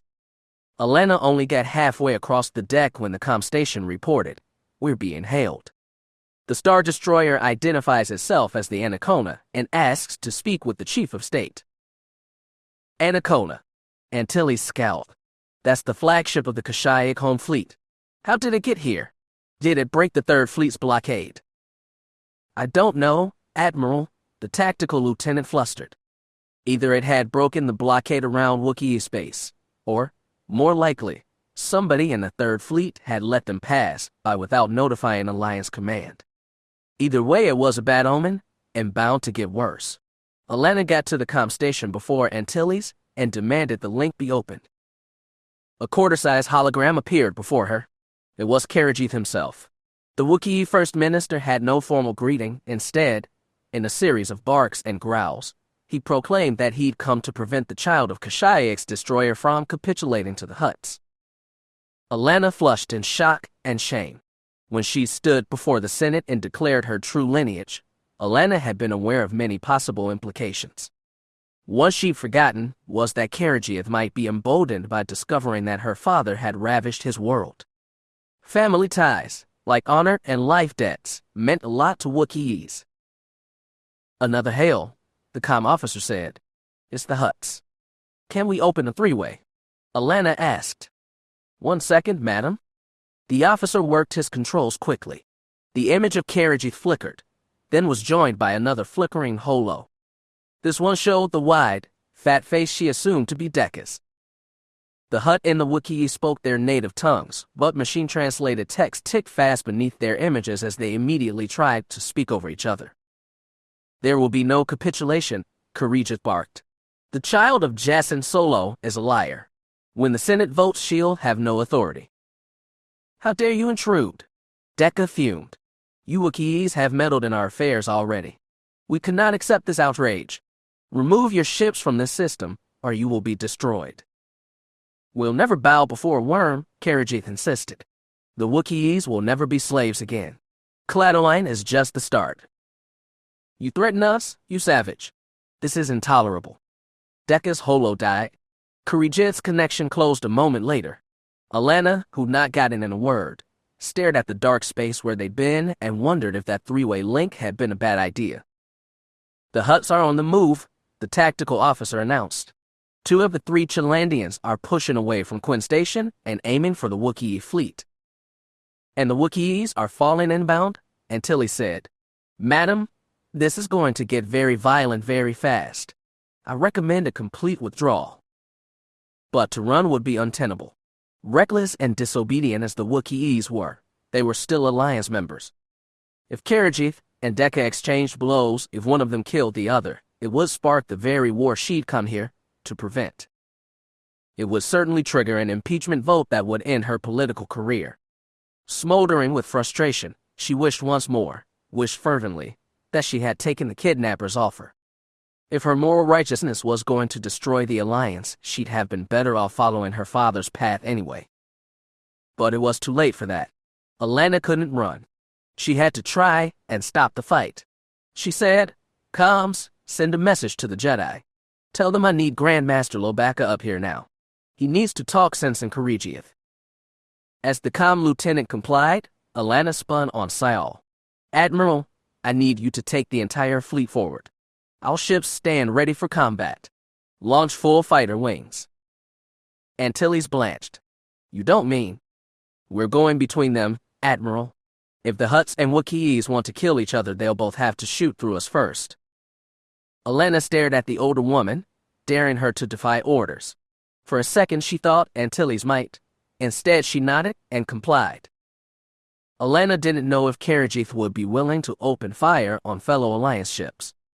She didn't know if the Hutts would truly begin an open, large-scale war.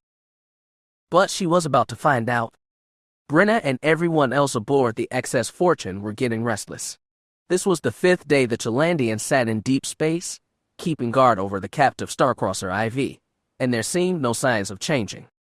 Brenna in particular was too anxious to sleep. Since sending her message to Chan she'd gotten no reply, didn't even know if it had gotten through. She was going about her duties and pretending things were normal, and she was on the way back to her cabin after replacing a blown power relay when her co-worker Effizy spun a corner and nearly bounced into her.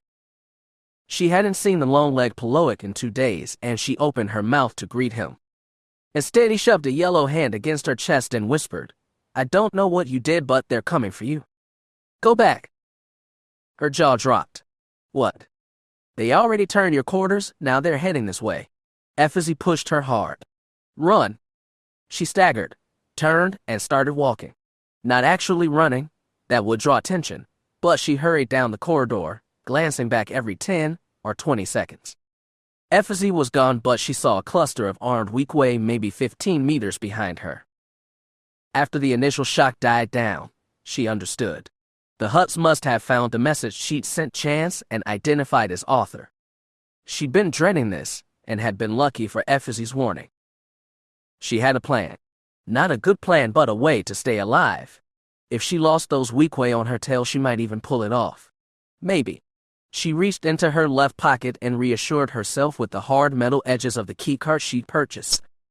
It would give her access to XS Fortune's hangar and, if the Rhodian she paid off said true, a small courier shuttle that could get her off this ship. Inwardly, she cursed herself for not running already, but she'd hoped she could both salve her conscience and stay in Egmore's employment. Now her stupidity might kill her. She also cursed Chance for stirring her conscience in the first place.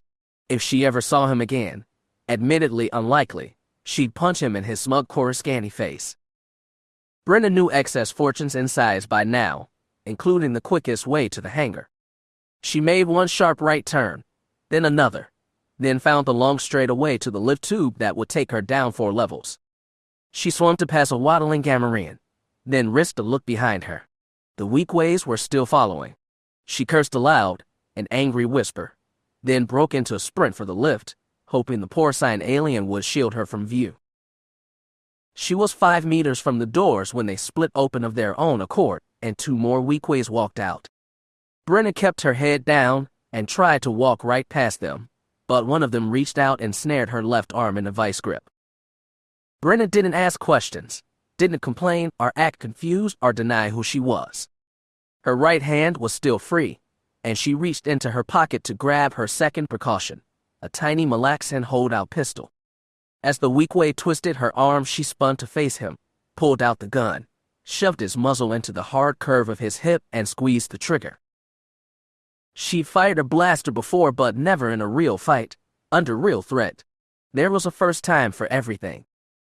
The weakway yelled, collapsed, and released her. His partner already had his weapon drawn, but Brenna sprayed bolts at him too.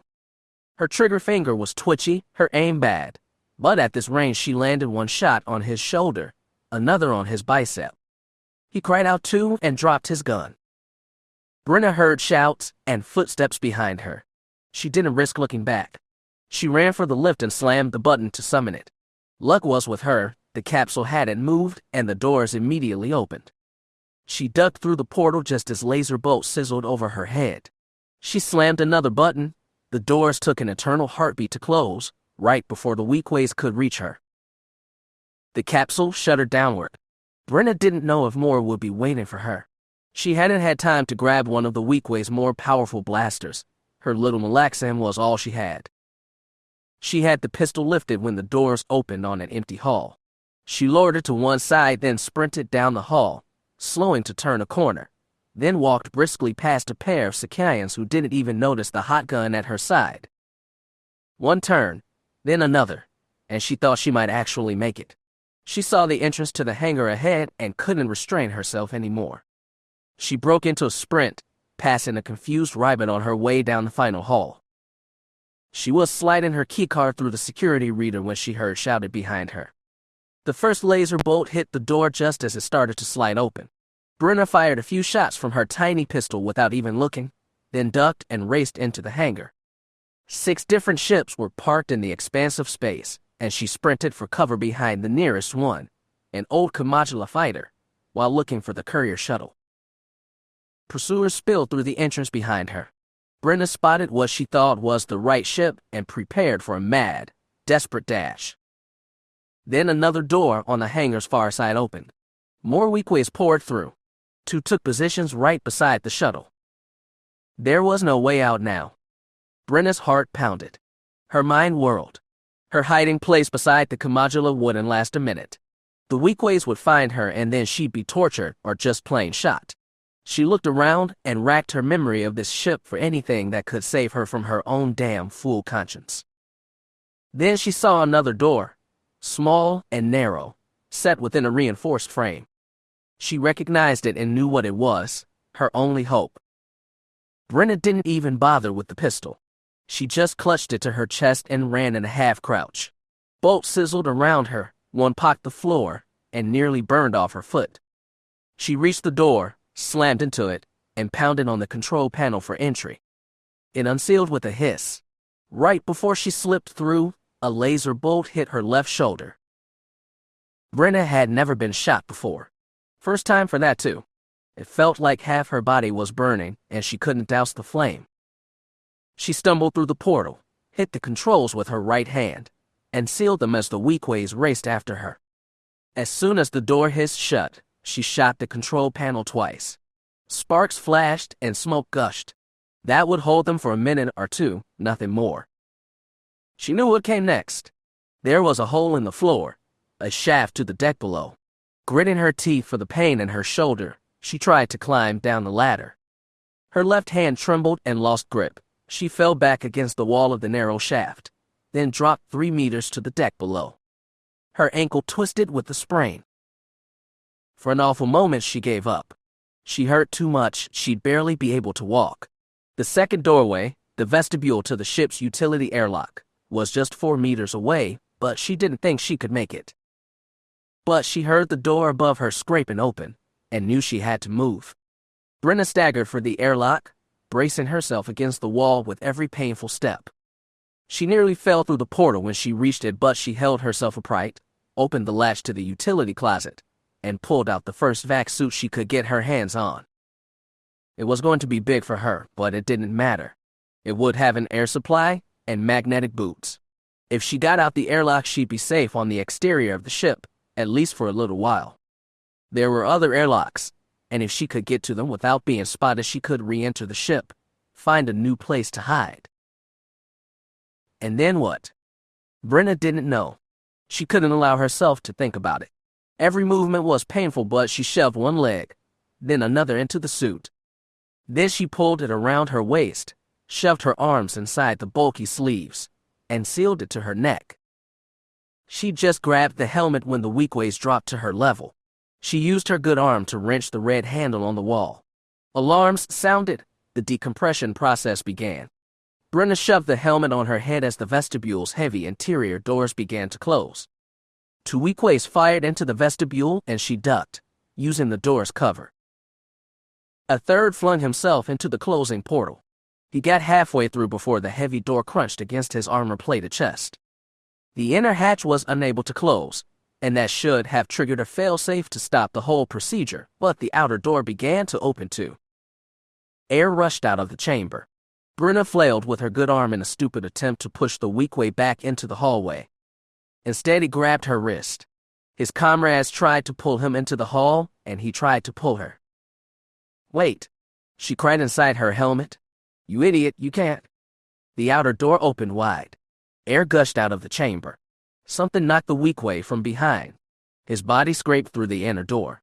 He lost his grip on Brenna, but his naked head slammed into her chest. Both their bodies, his exposed to the void, her sealed in his suit, when shooting out the airlock into space. Brenna flailed for purchase, but there was nothing to grab onto. She didn't even get a chance to activate the magnetic clamps on her suit.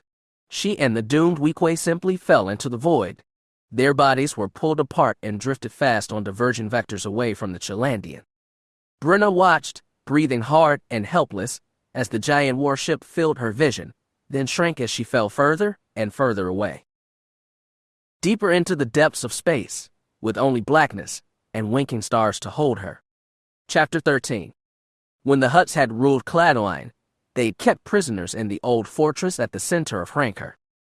It only made sense that the planet's new owners, if the Yavin Brigade counted as that, would make use of its stonewall cells to secure the 14 captives it had taken. Before they'd been marched out of the spaceport hangar, the Jedi had been searched and stripped of weapons. Several of them, including Tamar herself, had been found with lightsabers on their person, which left little doubt as to their true identity. Still, it seemed like the Yavin Brigade wanted them questioned. Tamar was kept in her solitary cell for a few hours. The chamber was as sparse as could be, and she sat on the straw-covered floor, back to the wall, legs stretched in front of her, waiting on the metal door to swing open. Her captors had left her with her black and blue armor. She supposed she was thankful for that much. Hours lasted forever. Her thoughts kept falling back to Rahera dead on the hangar floor. Her hot-blooded craving for revenge had cooled but hardly died. There were many she could blame for her master's death. Red Fang, Castan, whoever had told Red Fang she was being impersonated, even, she had to admit, Rahera herself for attempting such a risky gambit. Maybe if the Jedi had been truthful from the start in offering their services to the brigade. Tamar couldn't let herself be taken by what-ifs. She tried to use the Force and feel the Jedi. In her anger and frustration, her reach was fumbling, but she found Orin Ko and he drew her further. The Drethas was sustaining a loose weave of their minds, not as strong as what he'd used in battle, but it was enough to let the Jedi know they weren't alone in their cells. They sensed, too, when one of them was being questioned. No one emanated pain of torture, not yet anyway. Tamar had to wait a while, but her turn came. When the door opened, she expected to see Castan, or another scowling Klatooinian. Instead, it was a Mandalorian in full dark green armor, helmet and all. He stepped inside, closed the door behind him, and dropped to a crouch. Through his faceless mask, he asked Tion Gargai. It had been years since Tamar had had a conversation in Mandalore. It felt weird on her lips, in her head. Tamar Skirata. Tion Gar Alit. Vask. Nergai Cabr Vask. Her cousin Dorn had told her some of the Vask clan was working for Red Fang. It looked like his info was right. Still in Mandalore, Tamar said, I'm surprised Castan let you talk to me. He decided I might be better to deal to you. Cabr Vask removed his helmet with both hands and set it on the floor. He was only a little older than her, his hair was pale, his face lightly freckled. Tamar swallowed. Her mouth was very dry. Got questions for me? We already figured out a lot out. Those lightsabers were a giveaway. Red Fang wants to know why a bunch of Jedi would impersonate her crew. She looked away. It seemed like a good idea at the time. Bad ideas usually do. But what was the end game? When Tamar didn't reply, he said, Castan seems confused. Until he found out you were lying to him, he was rather fond of your little band. When you were around, things kept going his way. Did somebody send the Jedi to help him? Tamar wondered if she should lie, wondered if there'd be a point. She couldn't find one, so he said, I think we were supposed to infiltrate. Gather intel, and protect Klatooine from the Hutts. Generous of you, Cabr said sarcastically. If you wanted the full story, you shouldn't have shot the woman in charge, Tamar sneered. He shook his head. Sorry about that. Red Fang's got a bit of a temper. Bit of a temper. As if that was proper justification for shooting an unarmed woman in the heart. Even when Tamar had been full Mando, she'd not been that callous. Most of it makes sense, I guess, Cabr said, but I'm still wondering what you are. You seem like a real Mandalorian, but you were running with a pack of Jedi. Very strange. He leaned forward, especially since you had one of their lightsabers on you. It's from my great-grandmother. She was a Jedi. It's been passed down from her to me. Cabr's expression softened a little. Relics passed down by ancestors were serious things on Mandalore. Why were you with the Jedi, then? Embracing your heritage? Yes, and no. Tamar looked down. She wasn't going to explain to this stranger why she wanted to train as a Jedi. At the moment, she could barely remember. Seemed like a good idea at the time, she muttered. Cabr barked a joyless laugh. One of those again. I wondered if you might have been sent by our reigning Mandalore to report from the inside. Tamar looked at him, face screwed in disgust. Jevern Ochus is scum. He made me Darmanta. If I had a chance, I'd shoot the chacker in the head. He laughed again, this time amused. You're not the only one. We're not too fond of him ourselves. It's why we started working for Red Fang. He watched her carefully, and for a second she thought he might actually offer her a job. She'd never take it. If she had a chance, she'd kill Red Fang too. She was pretty sure she kept the revulsion from her face. I'm here because I was stupid enough to think I might be cut from the same cloth as my great-grandmother. But I'm not. She said no more. Cabr exhaled and rose to his feet. He held his helmet against his waist and told her, Red Fang's in a wrathful mood. She wants a piece of you all. Castan's trying to calm her down. He thinks you're way more valuable alive, he shrugged. I think he's right, but I don't get to make decisions. As he moved for the door, Tamar said, Wait, how long have your people been on Klatooine? Less than a day. Why? As Castan mentioned, the ship he's expecting, I think is due in around 6 hours. Cabr frowned. Not a peep? Why? No reason, she said. He kept frowning, but accepted he wouldn't get more from her. Cabr put his helmet on, knocked on the door, and was led outside by a guard. The metal panel slammed shut and sealed, leaving Tamar alone. And she felt alone, maybe more dreadfully, painfully alone than she felt in her life. Growing up, she'd always had her sister and her clan. In her exile, she'd had Arlen and Rahara. Now she had nothing and was nothing, not Jedi, not Mandalorian, not anything except herself. Being only Tamar made her feel small and lonely and vulnerable, but she had to protect what she hoped and feared was growing inside her. She had to be strong. She had to survive. For that, she'd need the Jedi's help. Sitting on the floor, eyes closed, she reached out with the Force to find Oren Ko and through him the weave of other minds. They welcomed her among them, and she was shamed by their generosity. They shared thoughts and spoke without words. They tried to decide how to get out of this.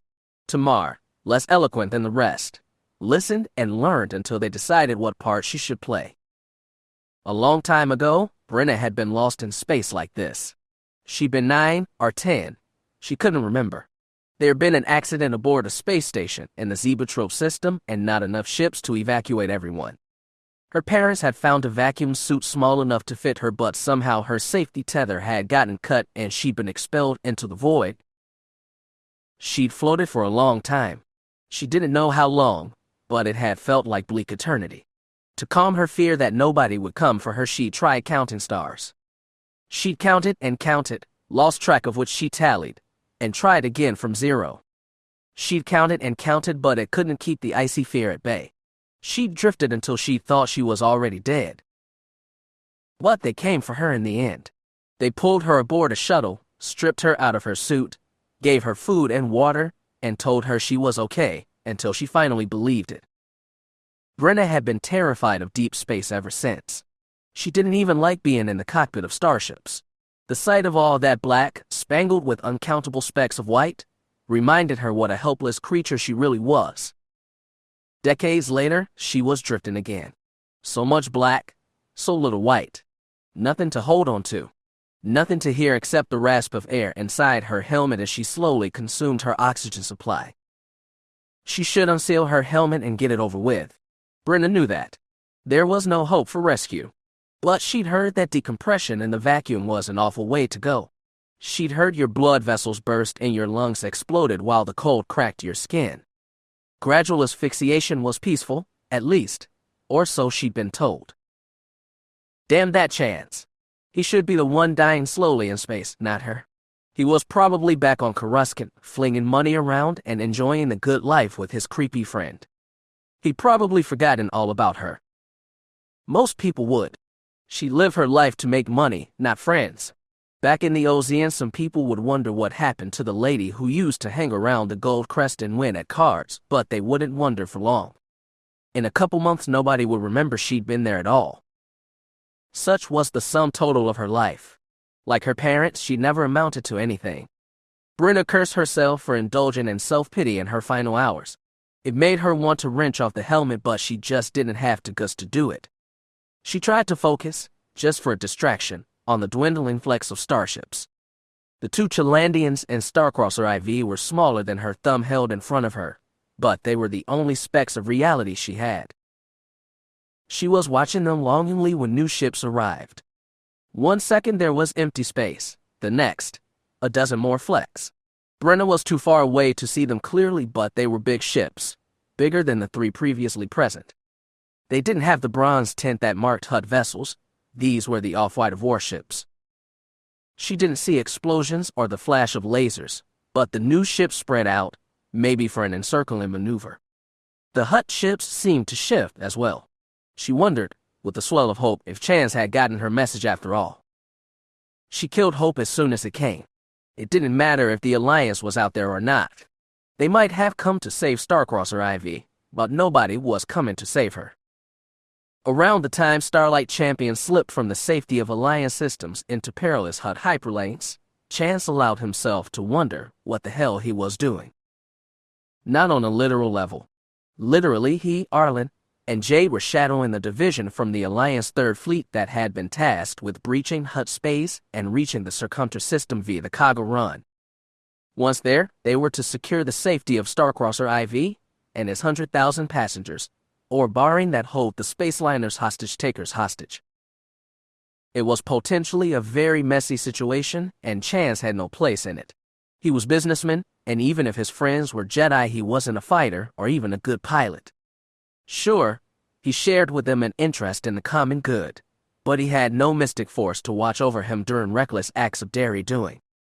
He was just a man, and his only real skill was making money through commercial means. He wasn't even a good gambler, not really. He wanted, even craved, to be back in his penthouse on Coruscant, where his biggest problem was an obnoxious shareholder meeting. But instead, here he was, en route to a galactic crisis point. And why? Apparently, it was because of a woman, one he didn't even know well, one he admitted he was attracted to even if he wasn't sure he liked her. But without Brenna's information, they'd have never found Starcrosser Ivy at all. If she needed help, she deserved to get it. So maybe that's why he was here, to make sure her debt was paid. His thoughts ran in futile circles all during the long outbound journey, but when Starlight Champion dropped out of hyperspace on the edge of the system, he was in the co-pilot seat, hands on the console, mind focused on what lay ahead. Arlen had entered real space several thousand kilometers behind the Alliance task force. The small fleet, led by Admiral Primvol's big Mon Cal cruiser, immediately began splintering into different units that aimed to encircle the two Chalandians and their captive space liner. Chance and the Jedi watched in silence as the Hutt warships shifted position, putting themselves between the Alliance ship and Starcrosser Ivy. The huge pleasure cruiser didn't move at all. Seated at the sensor station in the back of the cockpit, Jay said, "I was kind of hoping we could just scare them, and they'd run. But I guess it can't be that easy." "Unfortunately not," said Arlen. He took the control yoke in both hands and nudged them forward, veering slightly to give the Alliance ships a wide berth. Chance was hoping Starlight Champion could stay a distant observer to the standoff, but they had to be ready to act just in case. "At least they're not shooting," Jade muttered. "What do we do now?" Arlen looked at Chance. "Think you can contact her?" He shook his head. "I wouldn't even know who to call. Want to try a general hail, in case she's listening? I was going to suggest you look for her." Arlen took his meaning. His face screwed up. "I can't just find people, you know." "No, I don't know. How would I?" "You're asking too much? I didn't get the sense she has any connection to the Force at all." "But you did get a sense of her, then?" Arlen's face screwed deeper. Jade said, "You don't have to be Force-sensitive to have a presence in the Force. If something's really distinctive about a person, any person, you can feel this special aura about them. Like you, Chance." "I have an aura." He looked at Arlen. "You never said I had an aura."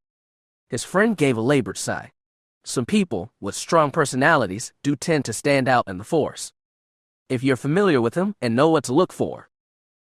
"Well, Brenna has a strong personality, and you're familiar with her."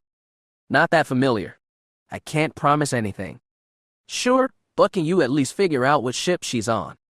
"I can try." Arlen sighed and closed his eyes. Chance and Jade let him probe the Force in silence. It was a tense silence, though Champion sat in space. The Alliance ships were still in motion. They clearly aimed to surround the Hutt ships on all sides. Chance was a little surprised they hadn't tried to jump Starcrosser IV to lightspeed as soon as it was discovered. Maybe the Hutt's minions had disabled the hyperdrives to prevent it escaping on its own accord. One thing was clear, this was a standoff.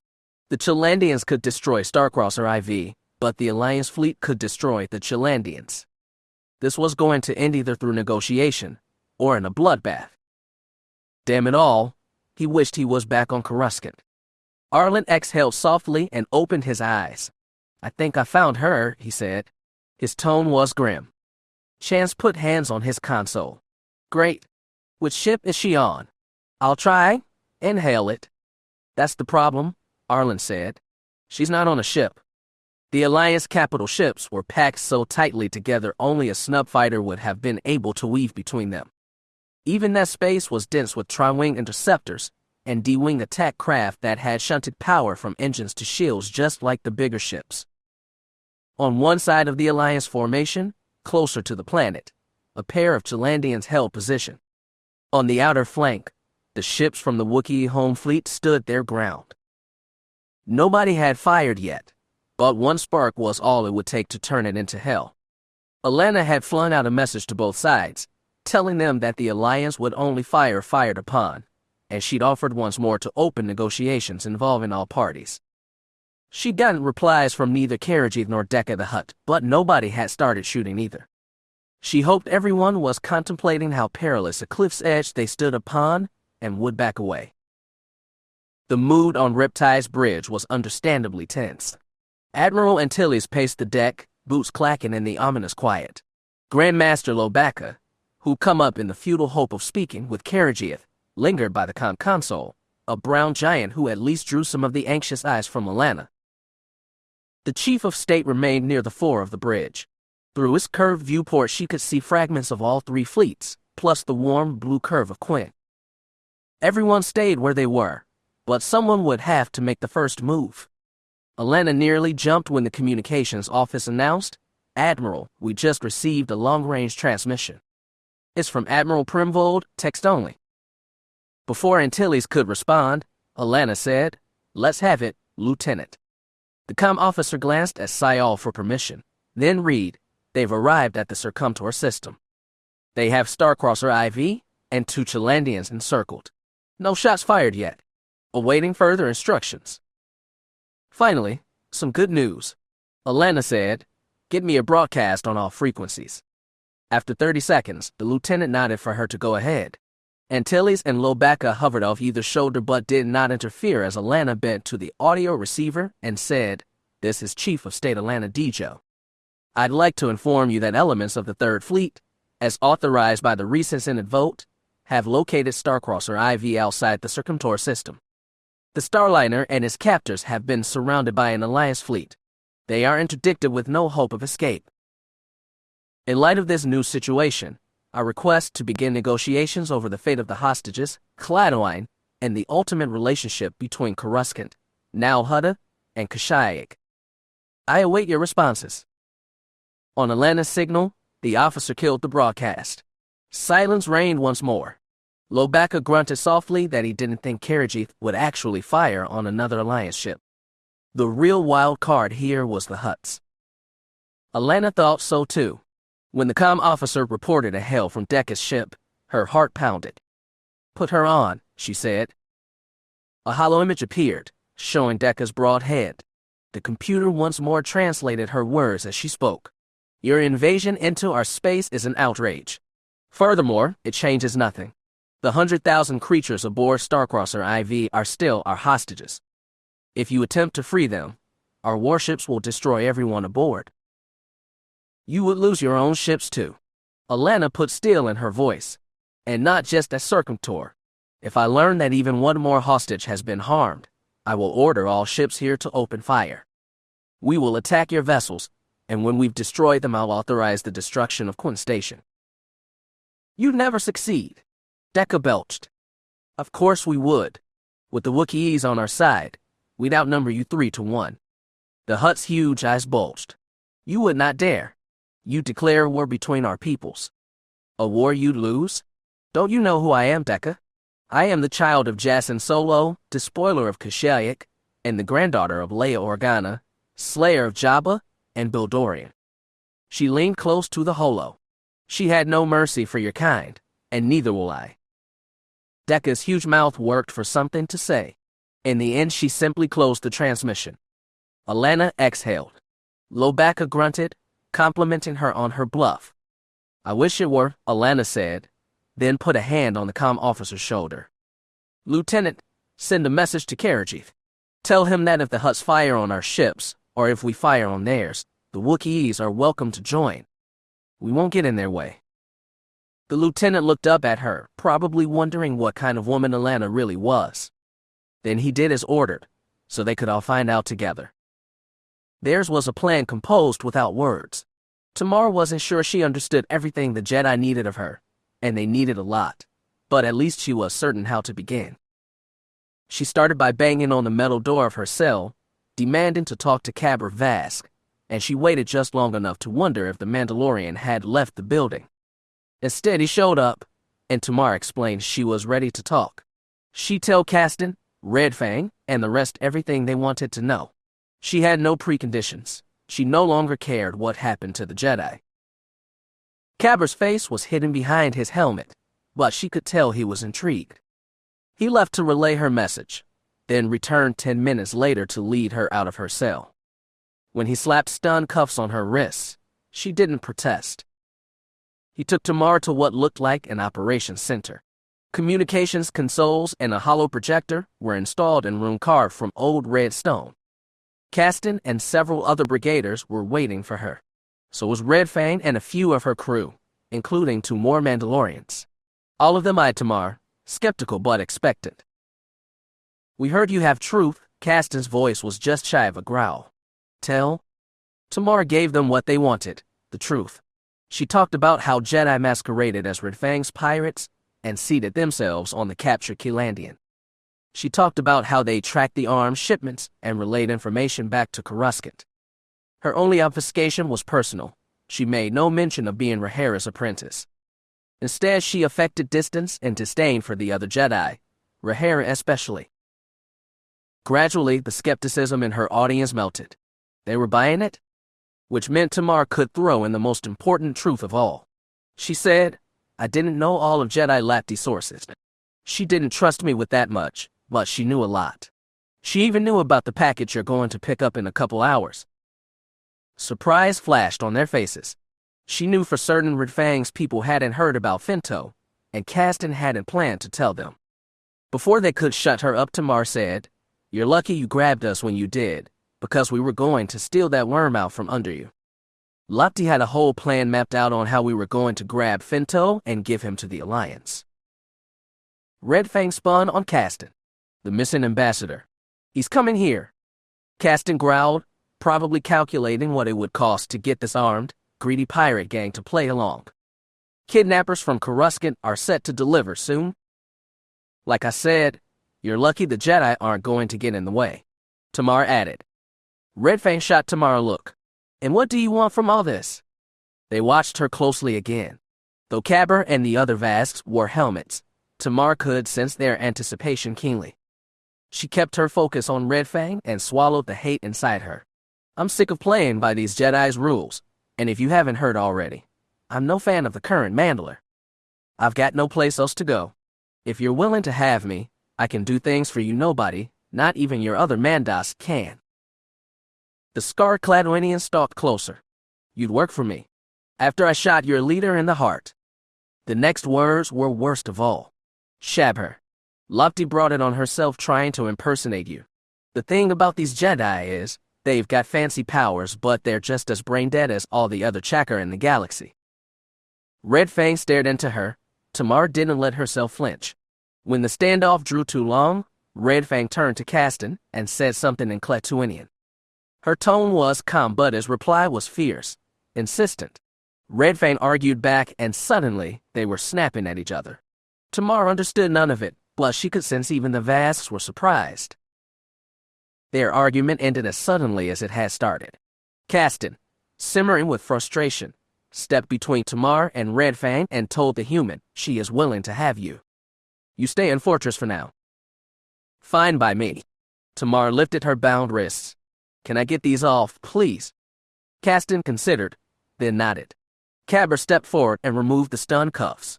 Tamar asked Caston, "What about my weapons?" Red Fang said something else in Kletuinian. This time Caston agreed.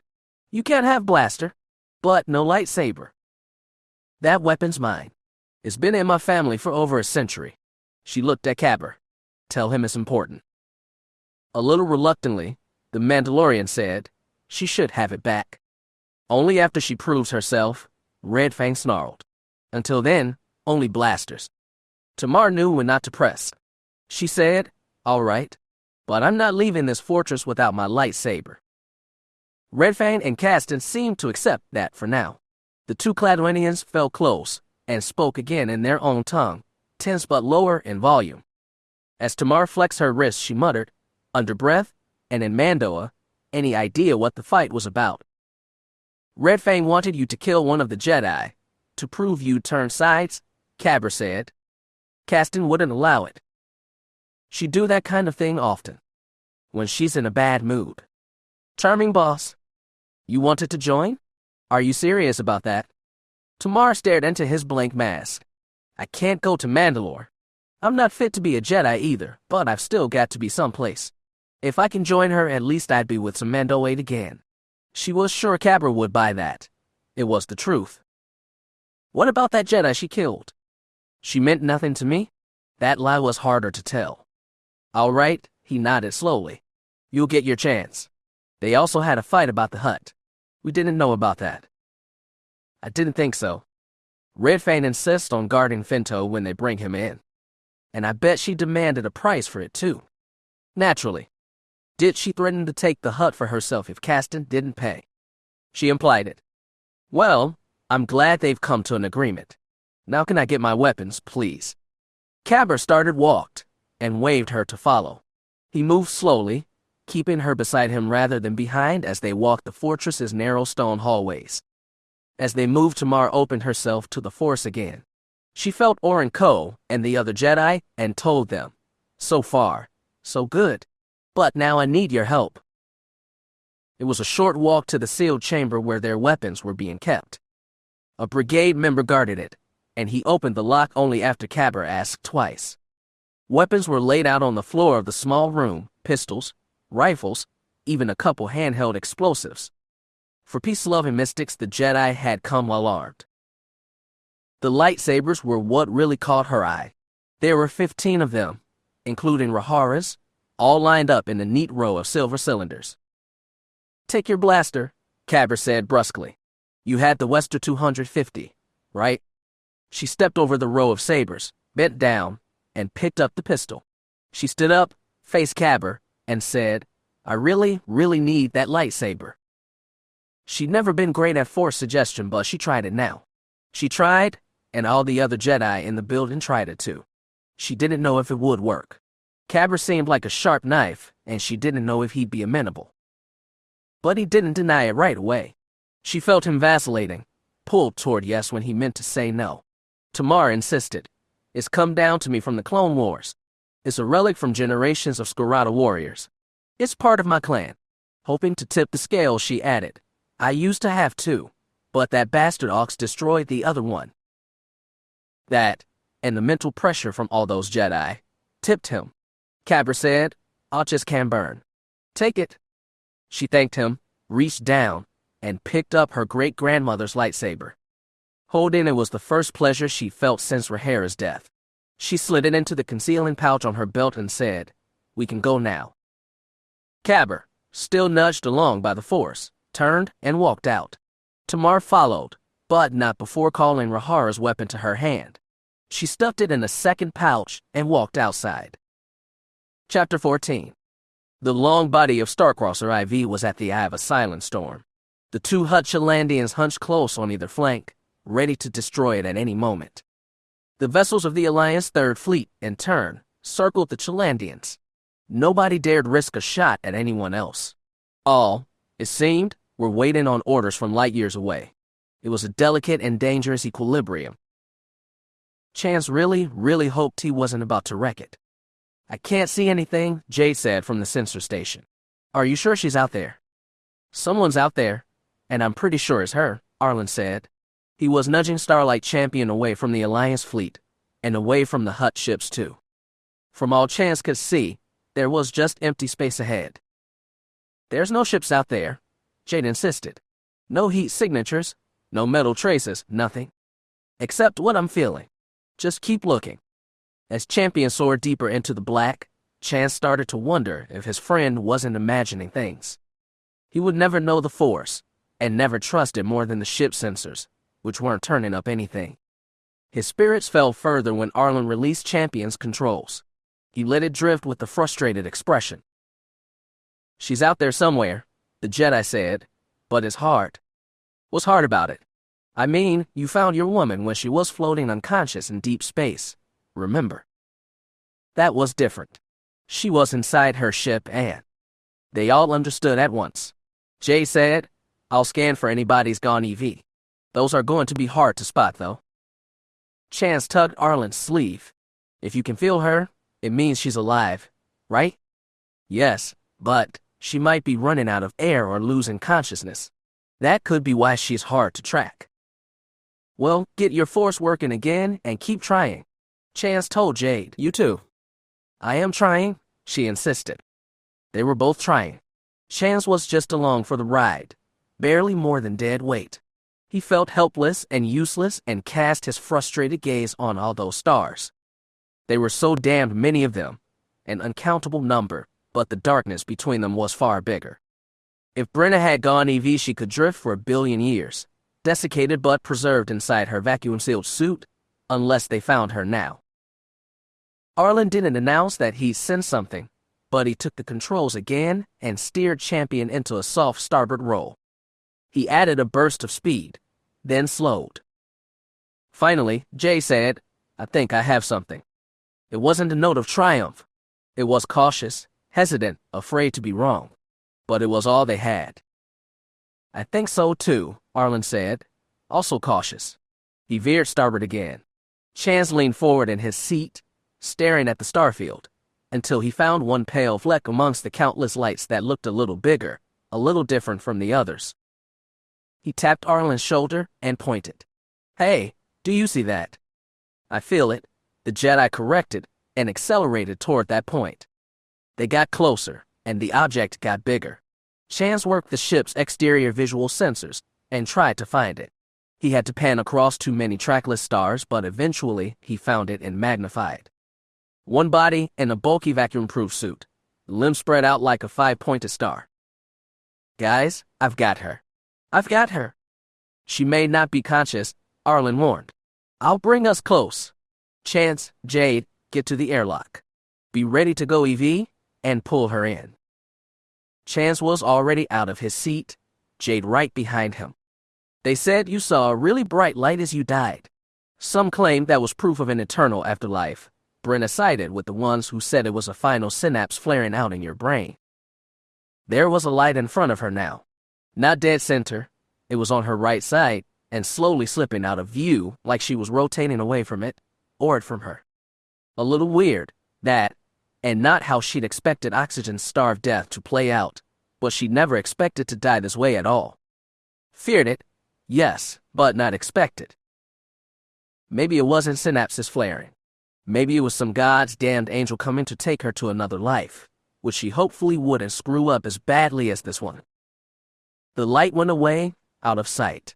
Oh well. Brenna closed her eyes and listened to her own breath. It was pretty shallow now, almost out of oxygen.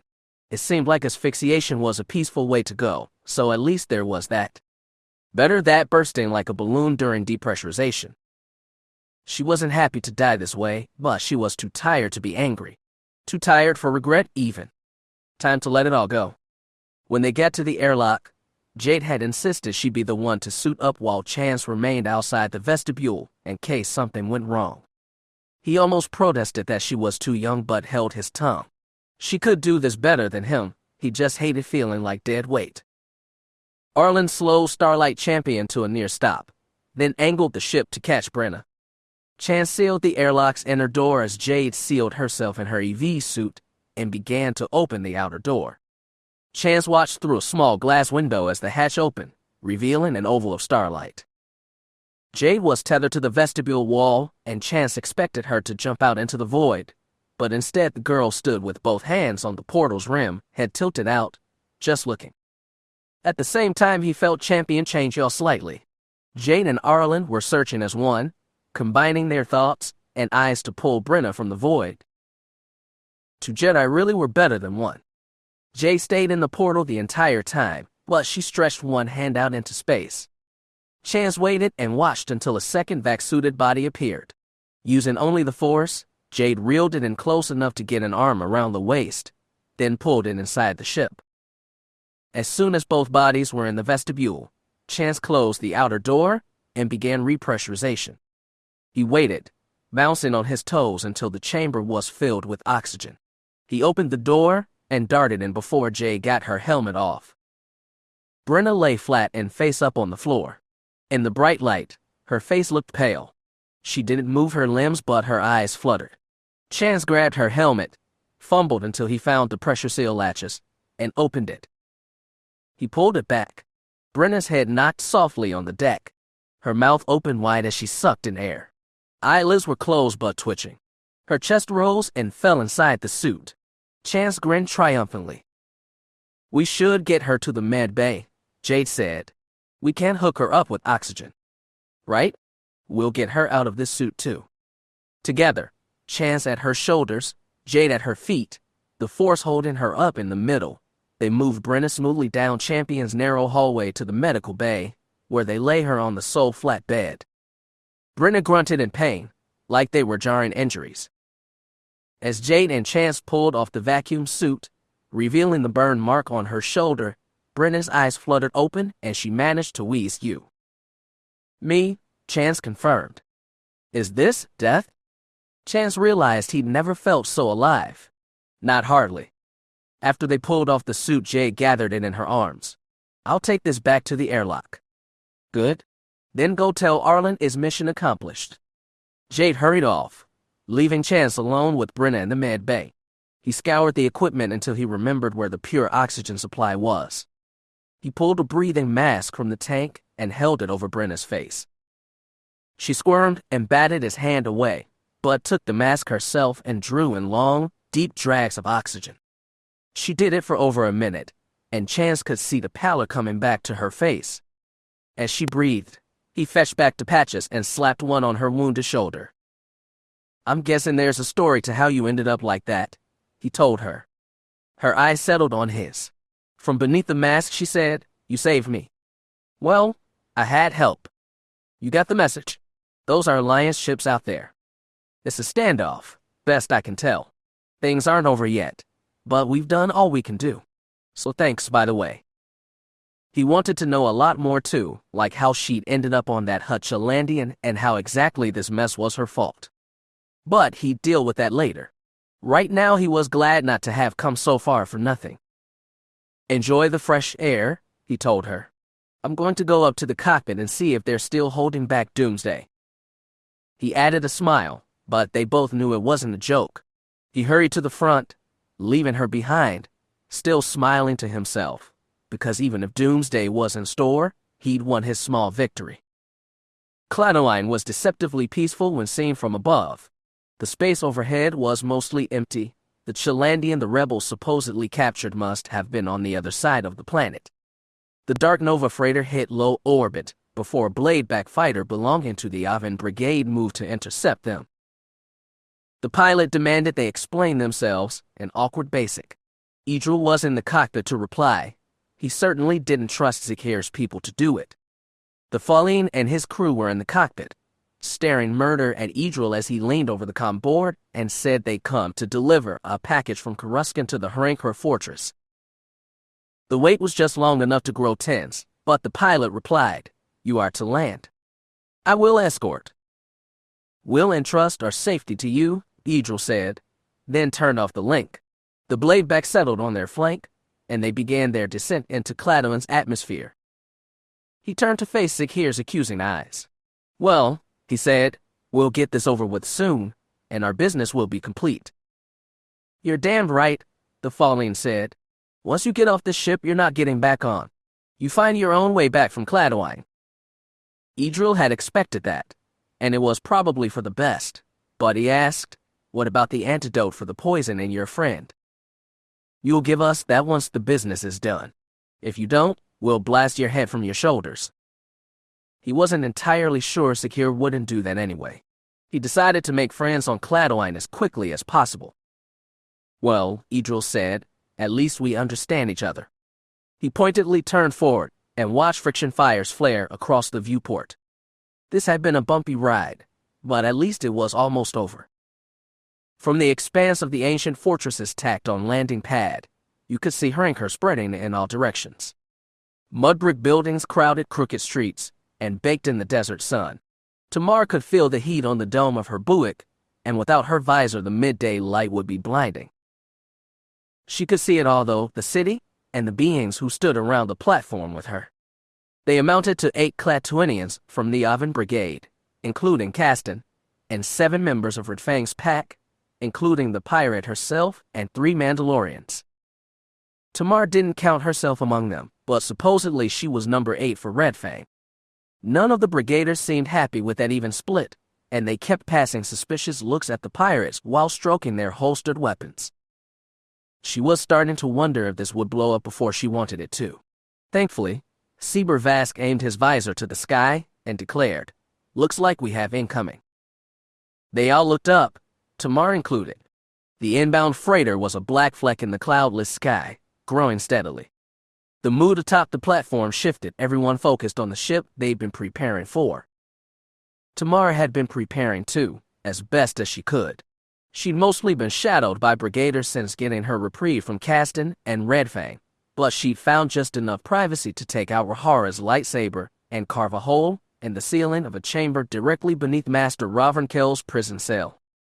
It was only a small hole, the kind you wouldn't notice unless you were looking, but it was big enough for her to send up two items, her small personal comlink, and the lightsaber itself. The latter, in particular, would come in handy very soon. The freighter's descent was the distraction Tamar needed. The ship was so massive it barely fit on the broad platform, and brigaders and pirates alike had to back up almost to the edge. That gave Tamar a chance to unseal the pouch that contained her lightsaber without drawing the weapon, and to tap the small panel on her left wrist. She whispered into her helmet's comlink, "Master Kel, do you copy?" "I heard you," the Weequay said. "Time to move. The ship's setting down. I've got 8 brigaders up here and 7 of Red Fang's people. The cells are barely guarded, 1 or 2 per corridor. Then we'll join you shortly." Tamar killed the connection and joined the 3 Vasks on the edge of the platform. She'd spoken to Kel earlier and outlined her plan. It was a lot easier with words than with the nebulous force. He'd agreed that there was only one way to get Finto and get off Cladline, and that was to steal the kidnapper's ship with the hut still on it. She hoped the other Jedi got the message. Hot air and dust washed over everyone as the big ship set down. Everyone except the Mandas had to raise arms to protect their faces. Tamar had to admit it felt good being among Mandalorians, even though she barely knew Sebern Vask and his comrades. In other circumstances, she might have seriously considered joining them. She really hoped she didn't have to kill them. The great freighter came to rest on 6 fat landing struts. Redfang and Castan led their groups into the shade of the resting ship and waited as it extended landing ramp broad enough to slide a land speeder down. Tamar moved carefully, placing herself equidistant between the Vasks and a pair of Cladwinians. Redfang and Castan, an unhappy pair, took the lead in approaching the ramp once it fully lowered. The first beings to come down were a broad-backed, dark-skinned human and a fiercer Fearin. They wore no uniforms and bore no emblems, but each cradled a heavy repeating blaster. These were clearly muscle. The next 2 down the ramp were much the same, hulking humanoids with big guns and generically angry expressions. Arrivals 5 and 6 were different. One was a pot-bellied and surprisingly ugly Falleen who had pistols on his belt but none in his hands. The other was a lanky human male with a weathered face and receding orange-red hair. He was older and didn't have a weapon in sight, but something about him looked ready for violence. The redhead's pinched expression relaxed slightly as he scanned the group in front of him. He said, "The dreaded Redfang. What a pleasant surprise. I take it you settled with your imposter." The pirate huffed, amused. "They say Jedi are hard to kill. They're wrong." The redhead looked surprised. "Jedi, you say?" "All of them. But they were no trouble."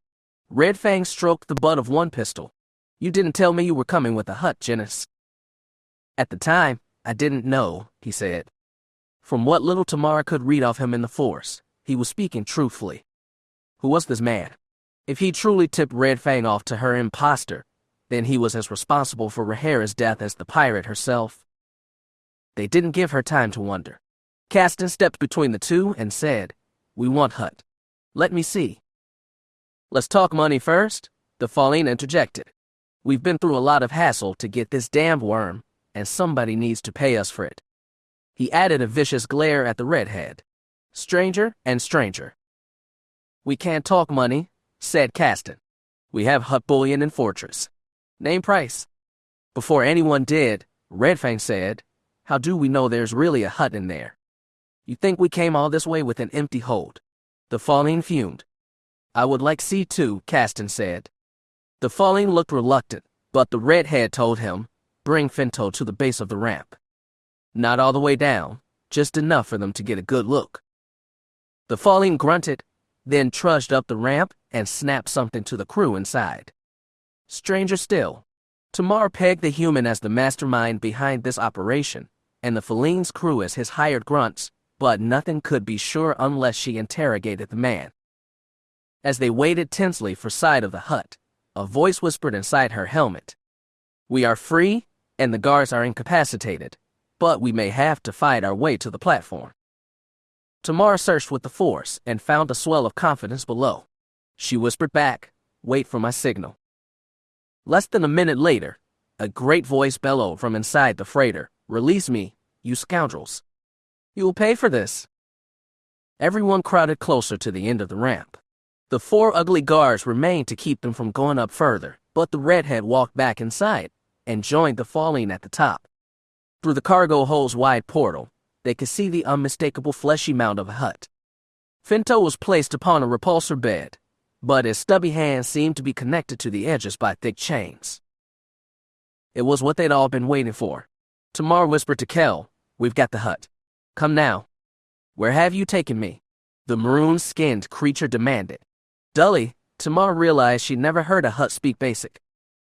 Welcome to Cladwine, Ambassador, the Fallen said. Your final stop. No. Finto's huge mouth gaped. You can't surrender me to those animals. We're not surrendering you. We're getting paid for this. The Fallen stared angrily down the ramp. Aren't we? You are, said Caston. Ask Price. Tamar could feel the Jedi coming, but they weren't here yet. That was fine. She had a way to make sure this transaction didn't go any further. With everyone's eyes on the hut, it was easy for her to sidestep away from the Vasks, get right behind 2 of the brigade members and pop a blue stun blast into the nearest one's back. The Klatooinian immediately crumpled. Tamar lunged in behind his partner and snapped her plated forearm around his neck, pinning his body against hers. Everyone spun on Tamar. She held her Westar past her hostage's head and aimed it dead at Caston. What? The brigade leader's jaw dropped. What are you doing? Cutting you out of the deal. One move and you get a hot one between the eyes, Tamar said, then looked right at Red Fang. Negotiations are all yours, boss. Every single person on the platform was staring at Tamar in shock. With her eyes, with the Force, Tamar could see the wheels turning in Red Fang's head. The pirate hadn't planned this. She was as shocked as anyone. But Tamar had given her what she'd obviously wanted from the start, a chance to grab Finto for herself. Red Fang didn't denounce Tamar right away, which meant she was trying to spin this for her benefit.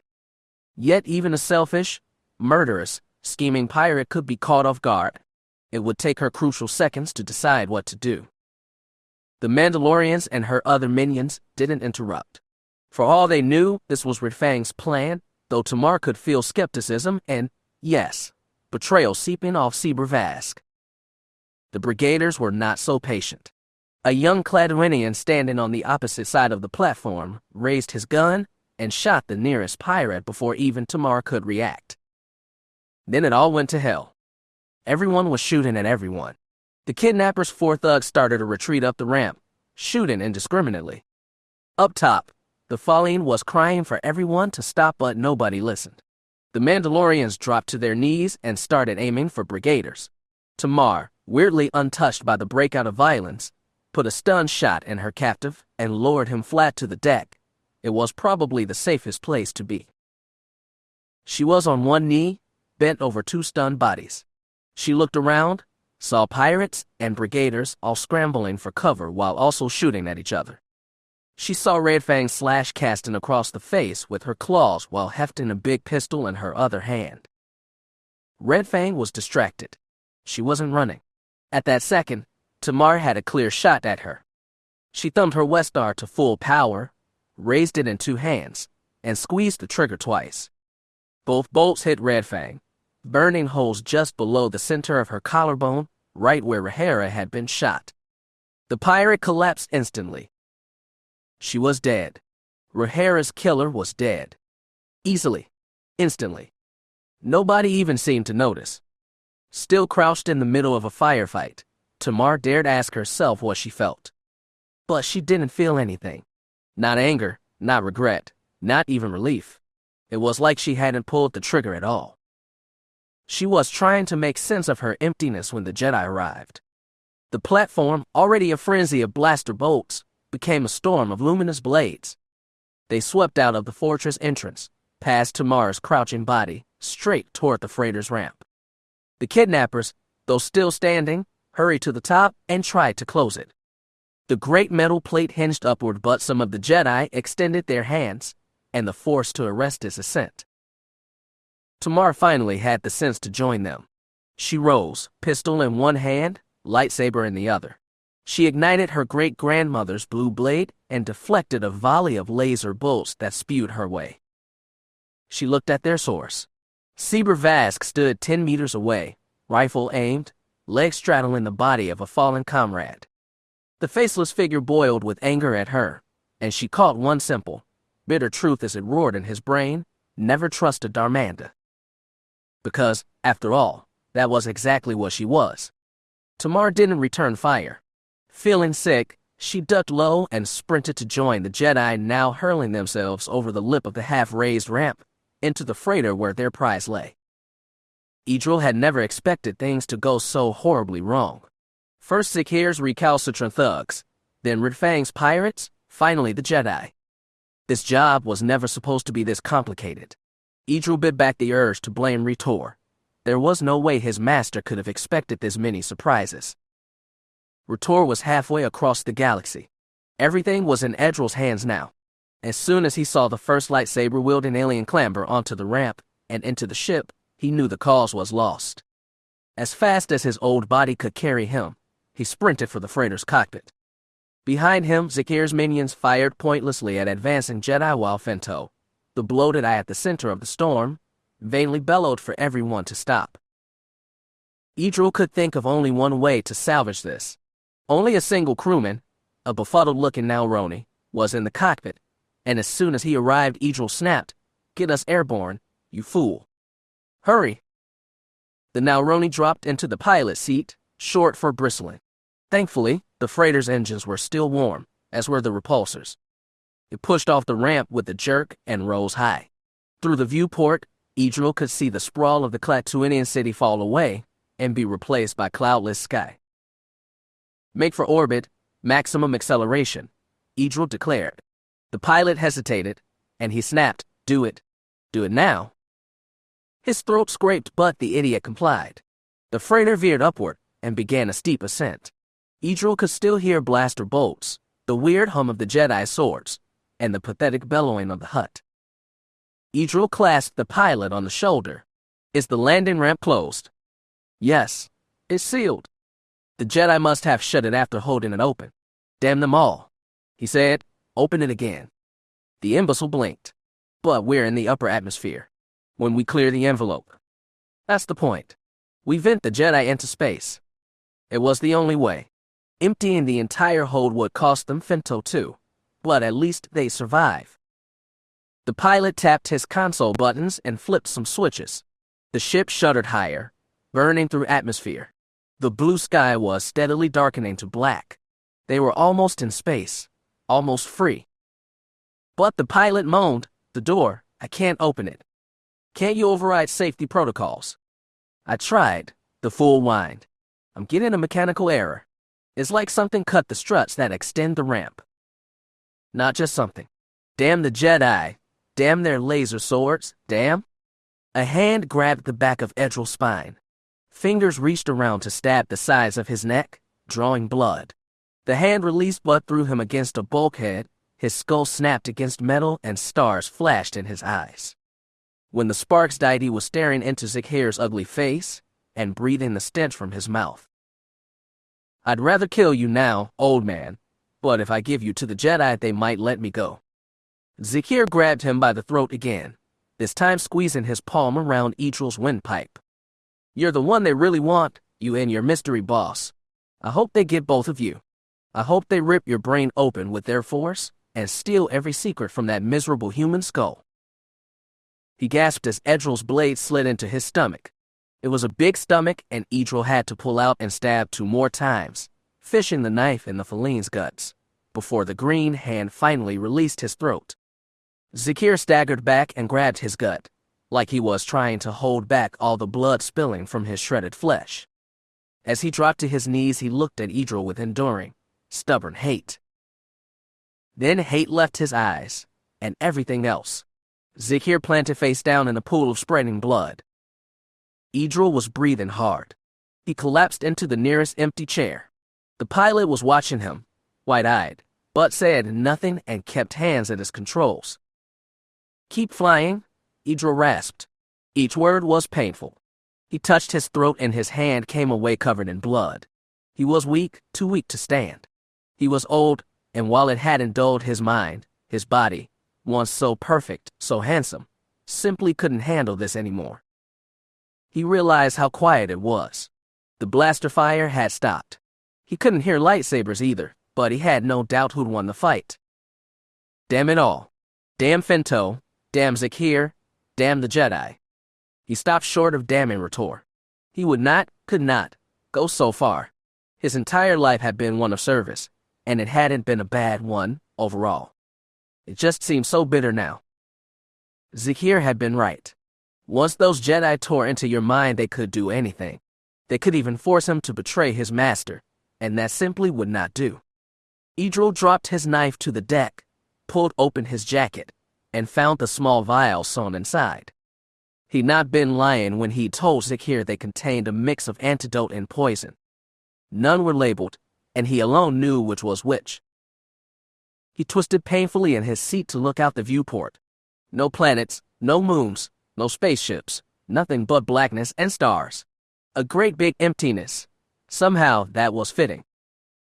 Idril heard footsteps approaching, voices getting closer. The Jedi, he was sure, but they were a few seconds away. That was enough time for him to complete his final service to the House of Qvolt. The freighter's massive hold reeked of ozone, burnt metal, and scorched flesh. With her helmet removed and tucked under arm, Tamara could smell it all clearly. As she walked slowly across the deck, she counted 4 fallen bodies. 1 belonged to a Jedi, 3 did not. Once it became clear they were overwhelmed, the rest of the kidnappers had thrown down their weapons. Even now, Master Kel and other Jedi were herding them into a place in the center of the hold and forcing them to kneel with hands on their heads. Finto remained where he started, chained to a hover sled resting near the rim of the sealed landing ramp. The Hutt bemoaned his injuries, but the blaster marks on his thick hide looked superficial and she imagined he'd pull through. She was more interested in his missing tail. The stub ended abruptly, as though the rest had been cut off, and from the soft pink flesh at the end it may have been recently. Tamar was still empty inside. Ever since she shot Redfang, she'd been unable to feel a thing. She didn't know why. She felt a small shudder that usually accompanied hyperspace entry. They were away, then? She didn't feel relief either. Tamar did, however, remember the red-haired man who seemed to have orchestrated this. She looked at the fallen bodies, and none of them were his. She walked over to Kel's captives and scanned their bowed faces. He wasn't there either. Another Jedi came up and started telling Kel about a comatose and injured Togorian they found laid up in sick bay. Something strange has been happening on this ship, the Weequay mused. Strange indeed. Tamara hadn't voiced her suspicion about the red-haired man yet. In fact, she hadn't spoken to any of the Jedi since pulling herself aboard. She tried to find the cockpit. In the hallways the air was clearer. There were no signs of violence. She dimly sensed Oranko ahead and followed his lead until she found him silhouetted in front of a forward viewport that flickered with the ghostly light of hyperspace.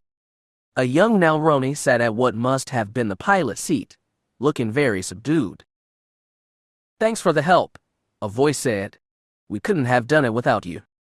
Tamar turned to see Aiden Tori squatting beside a body. It was green, fat, and face down in a pool of blood. It was clearly the falling. I'm not sure what happened here, Tori gestured to Orenko. Thieves fall out, I guess. The Dretha stepped aside, allowing Tamar to see a body slumped in its seat. It was the red-haired man. His head was tilted back and rolled to one side. His jaw was slack. When Tamar stepped close, she saw the parchment texture of his skin, the veins in his bared scalp. He looked older close up. Unlike the falling, he didn't seem to have died violently. Look. Oren Ko pointed to the deck. Tamar saw a glass vial, small as her ring finger, fallen beneath the man's limp hand. They would question the rest of the kidnappers, but she was certain the only ones who had known the truth were dead in this chamber. Tamar finally felt something. It was the ache of failure. It had been with her since Rhaenyra died. Killing Red Fang hadn't removed the stain, and might have made it worse. She thought she might absolve herself by at least capturing this man and unraveling the mystery, but she'd failed there too. Oren Ko and Torhi kept talking at her, telling her she'd saved them all, and that she should be proud of herself, but their words barely reached her. She wondered if the ache would ever go away. For good or ill, the terrain around Quinn Station had shifted. The Alliance ships had spread out their formation, and Courageous forces had slipped in to join them. Allana wasn't entirely comfortable making a pact with the rebellious Wookiee. She certainly didn't trust him, but together they presented a formidable arrangement the Hutts were hesitant to challenge. As the standoff continued, Allana got a little better understanding of what she faced. Riptide sent an emergency flare to the nearest fleet intelligence outpost, which replied with the data dump on deck of the Hutt.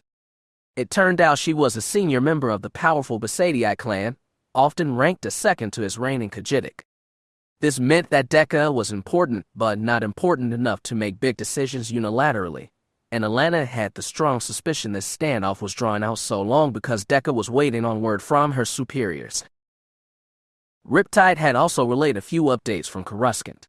It seemed the Senate, like this warship's crew, was waiting with held breath for the outcome of this confrontation, which meant that Allana's absolution for her chosen lies and inescapable heritage depended on whether she succeeded or failed here. It was, more or less, what she'd asked of the senators, but somehow her own request didn't seem fair right now. When something finally happened, it was what nobody expected. A junior tactical officer nearly screamed, "New ship out of hyperspace!" Allana, Antilles, even Lobacca jumped at the ensign screech. The older lieutenant shot him a warning glare and checked his own console. Contact confirmed. Starship inbound for the Alliance formation. Attempting recognition now. Allana and Lobacca hurried over, but Antilles got there first. She bent over the lieutenant's shoulder and decided, it's not a warship. It looks like a mid-sized freighter, possibly a Throck model. ETA's around 7 minutes. We should try hailing it, Allana said. Antilles gestured to the comm station. The officer made the attempt and got a near immediate reply. Allana joined the officer and said, "Give me whatever you've got." No hollow image sprung up this time, but she heard a gravelly voice on the audio transmitter. "Alliance warship, this is Reverend Kell of the Jedi Order." Allana knew the Weequay Master, and she knew he'd been sent to Cladwine. She replied, "Master Kell, this is the Chief of State. What brings you here?" "We have a gift for you," Kell said. "Ambassador Fentoja. The comm lieutenant gasped. Allana felt dizzy. "He's alive." "Is he injured?" "Only superficially, despite his insistence to the contrary." That's a miracle, Master Kell." "Nothing so easy," the Weequay said, and she could tell this victory had cost them something. But she could learn all about that later. "Master Kell, I'm aboard the flagship Riptide. We'd be happy to have you alongside us." She had to add, "Also, stay clear of any Wookiee ships, just to be safe." "Understood," Kell said and shut the link. Allana squeezed the lieutenant on the shoulder. "Tell all ships to let that freighter pass. Don't say who's on it, just that it can pass. Then send Dekka a direct hail." As the lieutenant worked, Allana dared look over her shoulder at the rest of the bridge. Most of the people staring at her had the decency to look away. Lobacca met her eyes, lifted his head, and gave a soft, encouraging trill. Allana couldn't help it, she smiled too. Maybe this had cost Kell and his team, but for her it could only be a miracle. When Dekka's holoimage appeared, Allana told the Hutt, "I'm pleased to report that I now have Ambassador Fento in my possession. Aside from the loss of his tail, he suffered only minor damage. I'm happy to present him to you on the condition that you allow the Starcrosser IV and his passengers to go free. Allana didn't have much experience reading Hutt faces, but even she could tell Deca was surprised. You have Finto with you here, at this moment. Yes, I do. I must speak with him. Give us a few minutes and we can arrange it. In return, I need to be put in contact with someone aboard Starcrosser IV who can confirm the status of his passengers. That will also take time, Deca replied. Allana imaged she'd also have to run this through the Khajiitic Council. I understand that. The condition remains. I have Finto. You have Starcrosser IV. Once we've exchanged our hostages, we can begin further negotiations to settle the discord between our peoples. Deca's eyes bulged a little more, but she said, we will see. I must prepare a communication with the Starliner. And I'll get Finto ready. Deca's image disappeared. Allana told the lieutenant, you heard me. Ping that freighter and tell them to get Finto prepped for a transmission. Then she stepped away from the console. She looked out the viewport and saw the setting unchanged, warships all around her, 2 Chalandians in the distance, the bright curve of Quinn beyond them. Nothing had changed yet, but it all felt transformed. The Grandmaster stepped up behind her. Sometimes, Lobacca said, the first step can be the hardest. Allana laughed at that, a stupid, relieved laugh. It had better be. I don't think I can handle many more strolls like this one. Starlight Champion hung in deep space, not far from where they'd picked up Brenna. There was absolutely nothing out here, which meant it was safe, far safer than the distant flecks of warships circling the captive Starliner. Just watching those flecks was making Chance lose his nerve, and he was about to suggest leaving those people to their fate since they'd gotten who they'd come for, but he heard the noise of a body in motion and turned around. It was Brenna, still pale but mobile. Chance had put her bad arm in a sling, and she was using her free hand to brace herself against the wall as she staggered. From the way she walked, she must have injured a foot too. He was immediately out of his chair. Jade popped up too and helped Brenna sit at the sensor station. She slumped in the seat, stretching her bad leg in front of her. You should really be in the med bay, Chance told her. I wanted to see if there's doomsday yet. Nothing's changed that we can tell, Jade said. Well, I guess that's good, Brenna said. Her eyes raked over Jade's white tunic, then up to her face, and she asked skeptically, you're a Jedi? Yes, Jade said defensively. Technically an apprentice for now. So that's how I got pulled in like that. Brenna's head turned to Arlen. And you've got to be a Jedi. I should have known. Arlen shrugged, as if to say guilty as charged. Then she looked at Chance. Don't tell me to you. I'm not a Jedi, he insisted. Not even close. I just, happen to know a few. Happen to know a few, she mimicked and shook her head. I guess if anyone was going to save my worthless hide, it would have been Jedi. Chance heard a bite to her joke, a tint of self-loathing. He said, nobody's worthless. Especially not you. We'd have never found Starcrosser IV without you, Arlen said gently. I figure bailing you out of a spacewalk is the least we could do. Brenna slumped deeper in her seat and let her face fall into one hand. Chance watched her but didn't speak. She'd have to process all this by herself, in time. Hey guys, Jay said. Check sensors. Something's happening. Chance returned to the co-pilot station. Jay leaned over his shoulder as he brought up long-range scopes. The ships were indeed moving. The Alliance ones were peeling back, and the Chalandians drifting apart. Chance watched in cautious hope as Starcrosser IV pushed away from the Hutt warships and entered the formation of Alliance ships unmolested. They're actually letting it go, Jade grinned. You mean Starcrosser IV? Brenna shifted in her chair, then winced. Why? What happened? Something way bigger than us, Arlen said. We can get the whole story later. If everybody goes home and nobody dies, I'm happy to call this a victory. Victory, Brenna echoed. I've got to say, I never expected that. Life is full of surprises. Chance stood up and went over to her. Now come on, we'll get you back on a bed and see what we can do for your foot. She remained seated but grabbed his wrist and looked up at him with sudden intensity. Hey, she said. What's your real name anyway? He winced and looked away. Arlen snickered and put a hand on his mouth. Brenna ignored him and squeezed harder. I earned this. Come on, nobody names their kid Chance. Mine did. Hutt spit. Well, it's technically a nickname. And your real name? He looked away from her, took a deep breath, and said in a tone of defeat, I'm Lando Calrissian Jr. He waited. She didn't reply. He waited some more, and all he got was quiet, like she hadn't heard at all. Chance cautiously looked back to see her hunched forward in the seat, eyes squeezed shut but gleaming with tiny tears, hands cupped over mouth to silence unstoppable laughter. Chapter 15. He watched all the news broadcasts, heard all the inside information from sources in the government, and got the most in-depth reports from his corporate analysts, but Darth Kroan still couldn't believe that all his brilliantly constructed schemes had come to naught. He'd been certain that the revelation of Allana's heritage would destroy her, one way or another.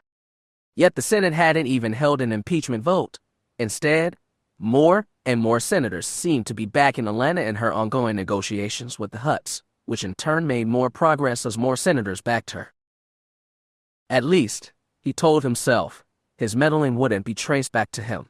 With Idril dead, there was simply no way the Alliance would discover his involvement. Yet somehow, Darth Wirelock knew. She contacted him on the secure transmission system installed in his penthouse 5 days after the release of Starcrosser Ivy. When the Chagrian woman's tattoo-lined face resolved before him, it seemed pinched in an even deeper scowl than usual. At the start, Kroan foolishly tried to play ignorant. It's an honor to speak with you, he said. If you're interested in the state of things on the Capitol, I'm happy to explain. I know the state of Coruscant, she said. It's been a surprising turn of events, has it not?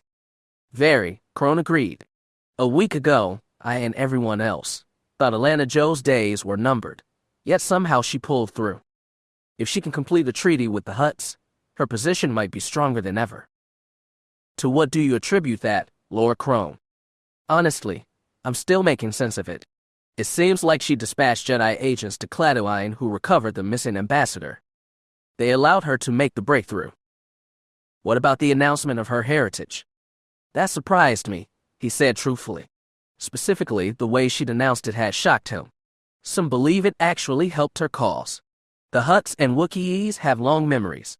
By associating herself with Ketis and Leia Organa, she made herself more formidable in their eyes. Could that be the reason she revealed her ancestry? Wirelock asked. Kroan knew he had to tread carefully.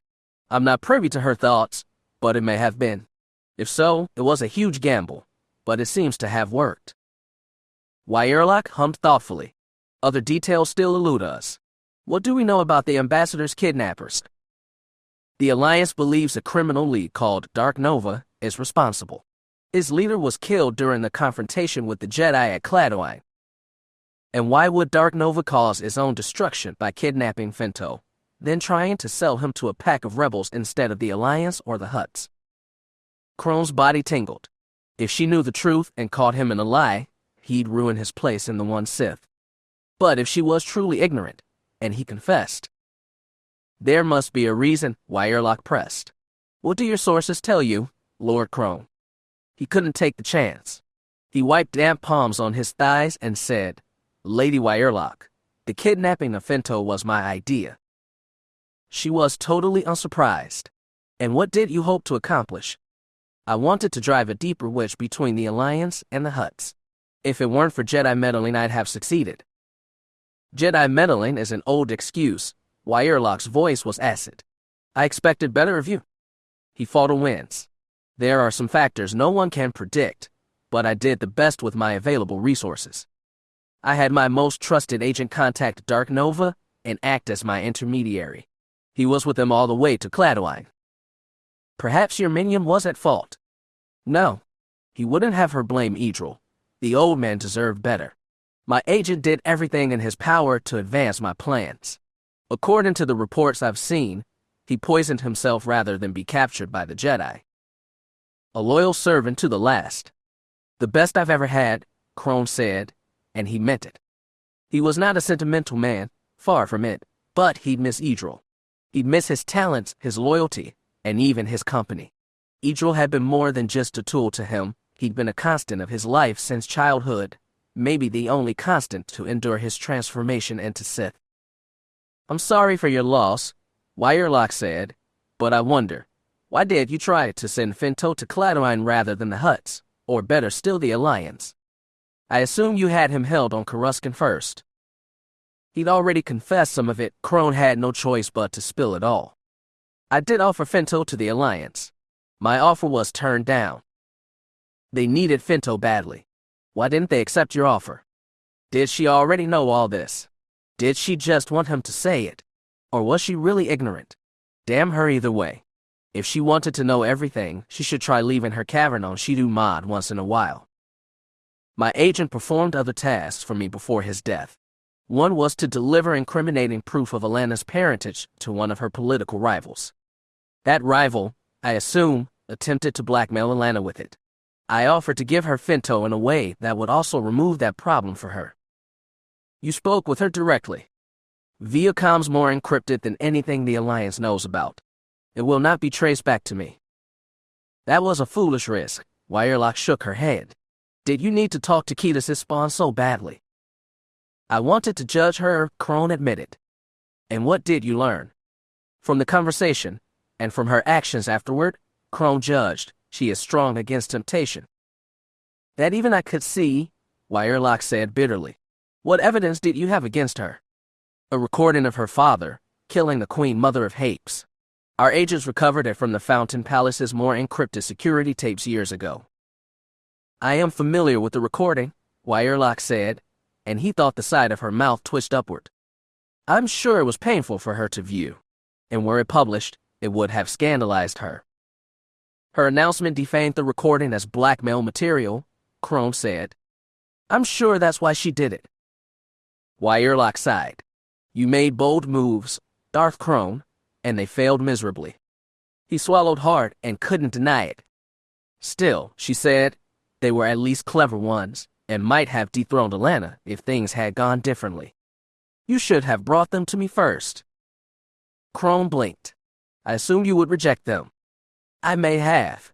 Or I may have offered you assistance. You assumed, Darth Kroan, and by acting alone you doomed your schemes where you could have salvaged them. We are all one Sith together. Never, ever forget that." "I will not. I sometimes wonder if you learned it at all," she said.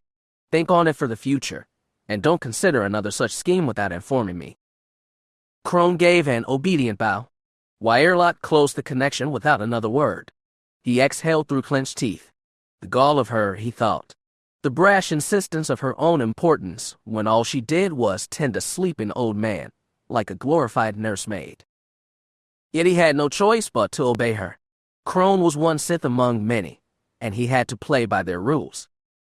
Without Idril gone, he'd need all the help he could get. The thought gave him unaccustomed melancholy, and for a while Kroan lingered by the window of his suite, watching the pulse of traffic through Galactic City spires, and thought about the old man who served him selflessly for 40 years. Brenna had heard all about Coruscant.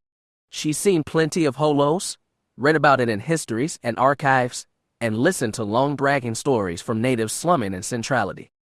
But she'd never actually seen Coruscant with her own eyes, and that made all the difference. Standing on his walkways and landing platforms, pausing to look out on the endless streams of people and airspeeders ever moving between endless spires falling into endless chasms, it was hard not to feel like a child overwhelmed by wonder. For days after her arrival, she simply walked, taking in the endless galactic city like a glutton at a banquet. One evening, with a pang of horror, Brenna realized that she was the rube here and tried not to gawk so much. Exploration was a good distraction, but eventually she had to face the facts of her life.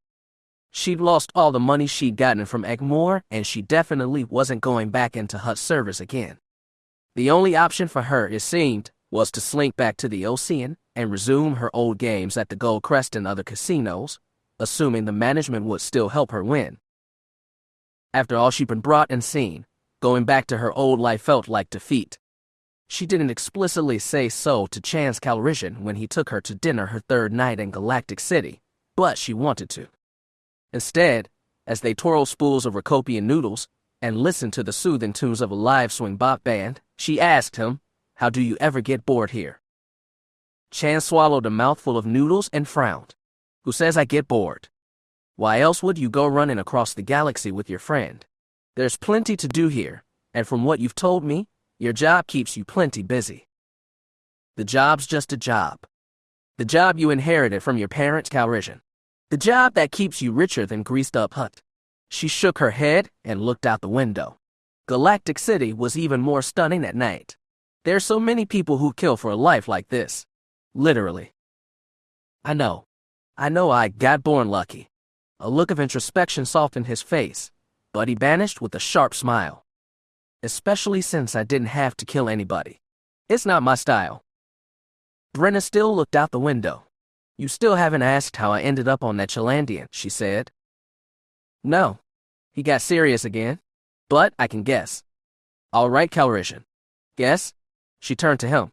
Both their faces were grave. "Tell me what you think I did, and why you're treating me to fine dining anyway."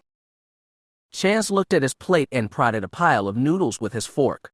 "I think you saw a chance to finally make it big and get out of centrality. And then you took it. And then you got the chance for even more lucrative work by the Hutts, and you took that too. But then your conscience got to you, and you did the right thing in the end." She looked down at her own plate. "That does cover it, more or less. I'm not judging. Really. I might have been born rich, but my dad spent a lot of time swindling his way to the top. Sometimes his conscience got to him too, and sometimes his conscience got him into more trouble than his swindling. But do you know how he got out of trouble, again and again?" Brenna looked up at him. "How?" "He had good friends," Chance said with finality, and drank a gulp of wine. Good friends were, admittedly, something she'd been lacking. Something she never really pursued in the first place. Brenna took a mouthful from her own glass. "I'll give you credit," she said. "You're wiser than you look, Calrissian. He sighed. "Can you please stop calling me that?" "Why? That is your name.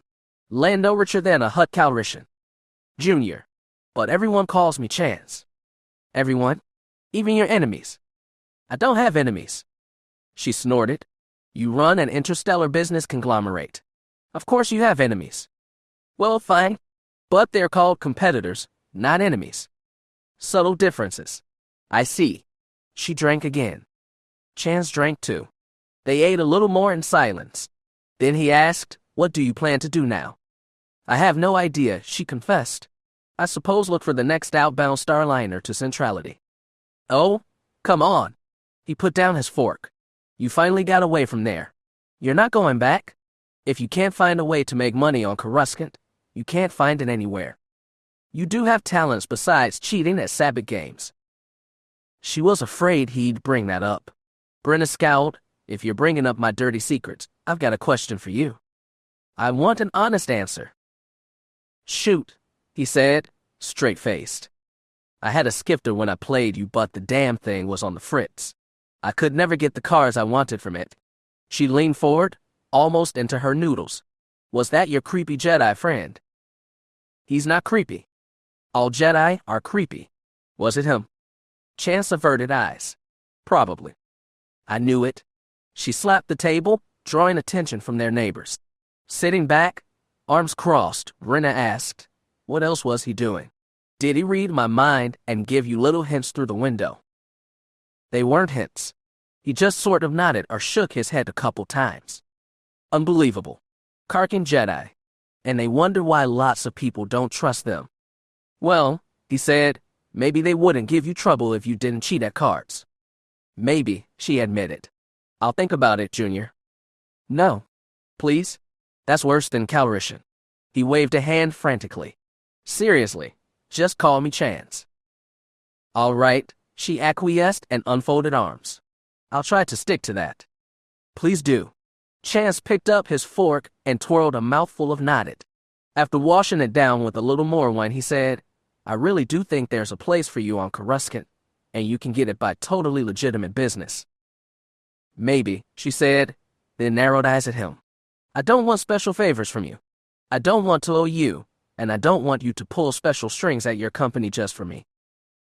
I wasn't thinking that. But I do have a friend, with a separate company, who has some openings. You see, he ran into some trouble in the recent unrest and he had some people quit on him. But the business is still projected to grow, so there's opportunities to build a career with his organization. Okay, she considered. Tell me about him. Well, the first thing you should know is, he's a Hutt. Chance. I'm serious. He's legit. Would I lie to you? Yes. He reconsidered. Would I lie to you when you're not lying to me? Brenna made a show of frustration, but couldn't hide the slip of a smile. All right, she said. Tell me about your friend.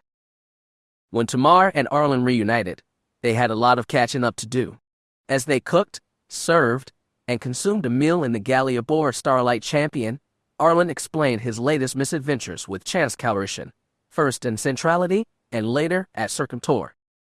As she listened to it all, one thought kept reverberating in Tamar's mind, and when she was certain Arlen had finished his tale, she finally asked it. Has Chance been getting inspiration from you? What do you mean? He asked, with a faintly guilty expression. Well, first he has an encounter with a woman of dubious morals. Then they part ways, probably never to see each other again, but instead he ends up grabbing his friend and rushing out to the middle of nowhere to save said woman's life. Oh, that? Arlen deadpanned. I guess it does seem a little familiar. She scoffed. I guess it's not surprising. Chance is older than you. He probably saw you settling down, making a family, and decided he had to do it too. That's getting ahead of things. I don't know what Chance has planned with Brenna, if anything. That's for them to decide. Exactly. Arlen stood and started to clear plates, leaving Tamar at the table. Well, you've got my story. Do I get to hear yours? He asked it seriously. He knew some of what had happened to her on Cladoine. He knew her master had been killed, that they'd been held captive, and that Tamar had been instrumental in freeing them and taking Finto. He didn't know about Red Fang, Seeber Vask, and the grim realization she'd had when locked in the fortress. Intervening days hadn't changed her conviction that, just as she could no longer be Mandalorian, she'd never be a Jedi either. When it was all said and done, after they'd unloaded Finto at Quinn Station, Master Kill had come to her and offered to give her Rahera's lightsaber.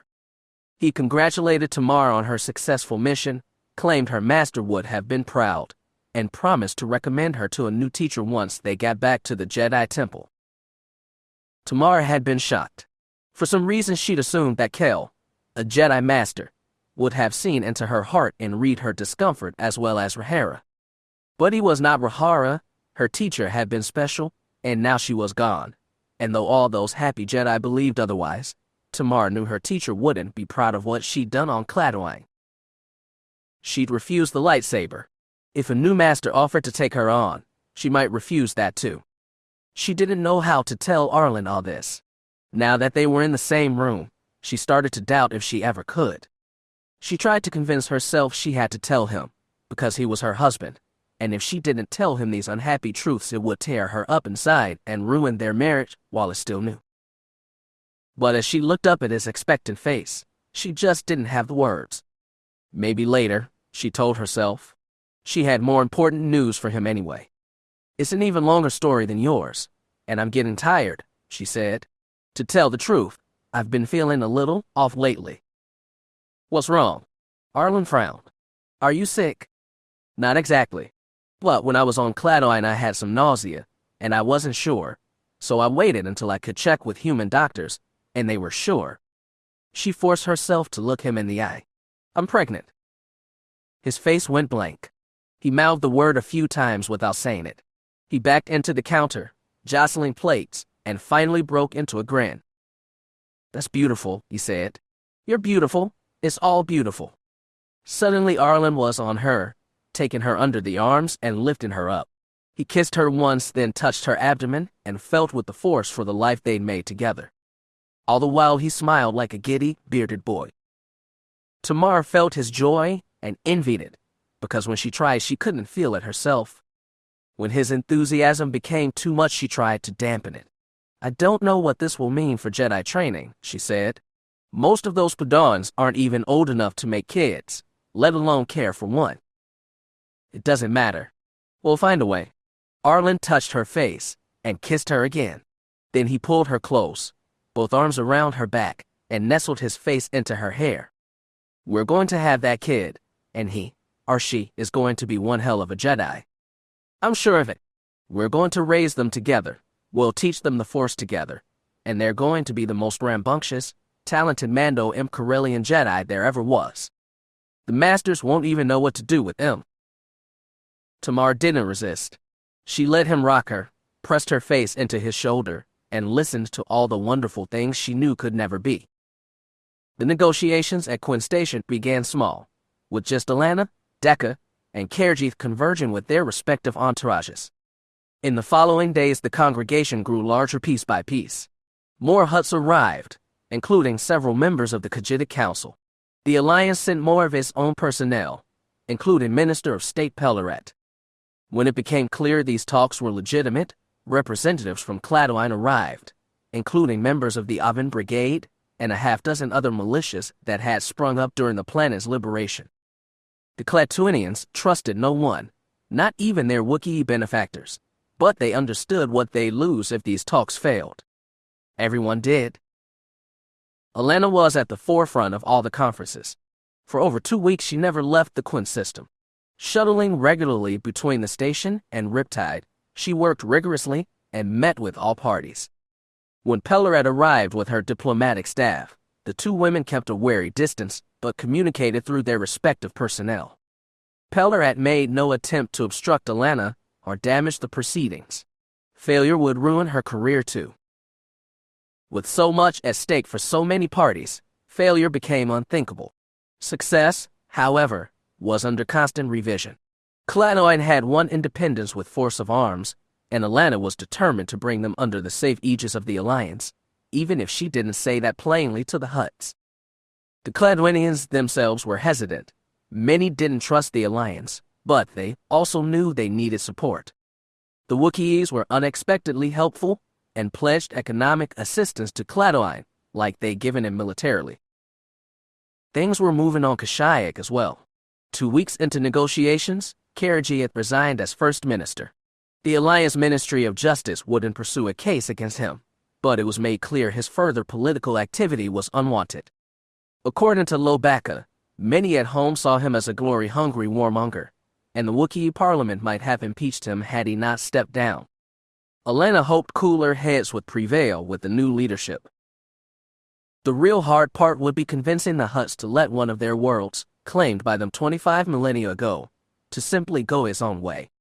But Allana had ideas about that. The Hutts claimed to be business beings. That meant it was time to barter. As she worked with Pelleret's staff to craft a proposal, Allana received regular updates from Minister Ricopiel and his security staff. Alliance investigators had never solved the puzzle of Finto's kidnapping. He'd been liberated from the Dark Nova crime syndicate, run by a late falling named Zakir, but its interrogated survivors insisted that they'd been hired for the job by a certain Janice Carr, who seemed to have died by poison aboard the freighter. Nobody could dig up much about Carr. He was a phantom in the Coruscant underworld, disappearing for years at a time, unaligned with any specific organization, operating with untraceable credits from unknown sources. Nothing was certain. Allana didn't even know if he was the man she'd spoken with. Her security team had allowed a Jedi with skills in reading objects to handle the broken communicator she'd received. The Jedi reported feeling a darkness attached to the object, but it was a nebulous kind, its source unclear. Maybe the Sith had been involved, maybe not. But as negotiations drew to a close, she became confident that they weren't among the beings around her now. It was only when negotiations were nearing completion that Allana felt confident to do what she should have done weeks ago and had been dreading to do all that time. From the safety of Riptide's private comm center, Allana called her mother. The rightful Queen of Hapes was living among her fellow exiles, but she'd never been fond of regal opulence, and she looked quite plain when she appeared on the hologram. Her plaited hair, now mostly gray, was gathered out of her face, which looked weathered from all her years living outside. Her voice, too, had a scraping tone that belied all she endured. Tenuka was an old woman and looked it, but at least there was a light in her eyes. When Allana hesitated to speak first, her mother said, "I did not expect a call. I see you've been very busy." "Let's put it gently," Allana said. "I'm still at Quinn, trying to hack out this deal. We're getting close, but there's still a few more hurdles to pass over." "You have gotten farther than most imagined you would, including me." Was that reproach in her mother's tone? Allana couldn't tell. This conversation, stretched across light years and relayed by flickering holo, was as difficult as confronting Deca, Karajith, and Pellerit face to face. "I've had a lot of help," Allana said, "especially from the Jedi." "Then it is good you are making use of them." "It is. Lobak is still here, helping me. The Wookiees are more liable to listen to him than me, not because the Grand Master was a Wookiee, but because her father had burned Kashyyyk. Because now, everybody knew it." Allana had to get it out. "I'm so sorry. I should have at least told you before I made that speech. Instead, I outed your secret to the entire galaxy, after you sacrificed so much to keep it. That wasn't right." She watched her mother's impassive face for what felt like forever. Then Tenoka said, "Do you believe what you did was wrong?" "You mean telling everyone about Jacen?" "No, I don't think so." "Then I should be apologizing to you for making you carry that secret for so long." Allana shook her head. "No, you had good reasons for it. If the nobles had found out you had a child with the Jedi, they would have overthrown me or tried to kill you." Tenoka raised a gray brow. "They did those things regardless. You did what you did to protect me, just like..." Allana's throat swelled. She couldn't bring up her father, couldn't tell her mother what she'd seen in the recording. Best she knew, Tenoka really believed T'Chum had died naturally. She didn't want to put her mother through any more resurrected grief. The woman had had enough already. "You, father, and I agreed to keep your lineage secret together," Tenoka said sadly. "Perhaps, if we'd been bolder, he might not have been burdened by that secret. Things may have been different for him. Or all three of us may have been killed by scheming nobles long ago. Or he may have fallen to the dark anyway. We only know what did happen." "I understand." Allana rubbed a hand across her brow. "I still can't help feeling like I broke a promise to you." Tenoka looked thoughtful. "I heard of your speech before I saw it. I was shocked at the beginning. When I sat down and watched it, I could tell what a struggle it was for you. You could have easily destroyed your political career. I know you wouldn't have taken such drastic steps if you didn't have a good reason." She stopped short of asking what it was. Allana didn't want to talk about the recording, but she couldn't leave her mother in the dark. She said, "There was a moment when I was tempted, truly, deeply tempted, to do something Jacen would have done. I wouldn't have taken pleasure in it. I'd have done it without passion, only because I had to, for the common good. But it would have been dark." Tenoka watched her carefully. "Why didn't you?" "I almost did, but there was a minute when I was with Jade and I thought about her father and mine, and the paths they took, and the damage Jacen did to Ben. I didn't want to repeat that." She swallowed. "He thought he was doing everything for the right reasons, didn't he?" "Yes," Tenoka whispered. Allana sniffed. "I wanted to do the right thing for the right reason." "I see." She knew that didn't answer her mother's first question. Tenoka seemed content to let it pass, but Allana said, "Beyond all that, I think I was tired of keeping that secret. It is a difficult burden to carry." Was, Allana corrected, was a burden. And for the first time, Tenoka smiled. "I'm glad you no longer have to carry it, but I'm sure your confession raised new enemies." "Some," Allana admitted, "but if I can get this deal hacked out, I think I can keep them quiet. Besides, this job is such a hassle most of my enemies don't even want it." "This is a fact. But you are holding on, and you still have work to do." "I know. I have to get to it. I just wanted to talk to you and make sure you're all right with how everything happened." Tenoka's expression fell. "There are many things that can never be all right, but those are beyond your ability to change. What doesn't concern you. What can be does." "Thanks for the pep talk. It's truth, not talk. I will let you get back to your work now. May the Force be with you." "You too, Mom." Allana crinkled a smile. "I'll talk to you again once the deal's done." I look forward to it, Tenoka said. The connection closed. Allana released a big, deep breath and slumped against the closest bulkhead. That had been easier than expected, but she was glad it was done. As she stepped out of the private chamber, her mind was busy again with plans, bargains, and compromises to be made. All of that was the future, which was always in dizzying motion. Beneath it all, giving her strength, was an echo of the conversation that lifted the worst of her burdens, that unexpectedly sweet word, was. I tell you, this is outrageous. That woman's going to get impeached. Chance tried to keep a straight face as he and Wal-Ek Muro stood beside the bar counter, each cupping glasses of raw Tiari spice wine. On what grounds? Wal-Ek threw a hand at the news broadcast playing above the counter. The last time Chance had been here, they'd reported the bombings of businesses on different worlds by then unidentified terrorists. Today's topic was the finalized treaty between the Alliance, Hutts, and Cladoine. It felt like a circle closing. Had it only been a month, it felt like so much longer. What she did is brazen. There's no precedent, Wal-Ek complained. I heard it got approved by the Resources Council, the Security Ministry, the Justice Ministry, and the rest. Now it's on its way to the Senate. They say projections are positive. All those people are in Joe's pocket. Or she mind-wiping them with her Jedi powers, just like her dad? I don't know.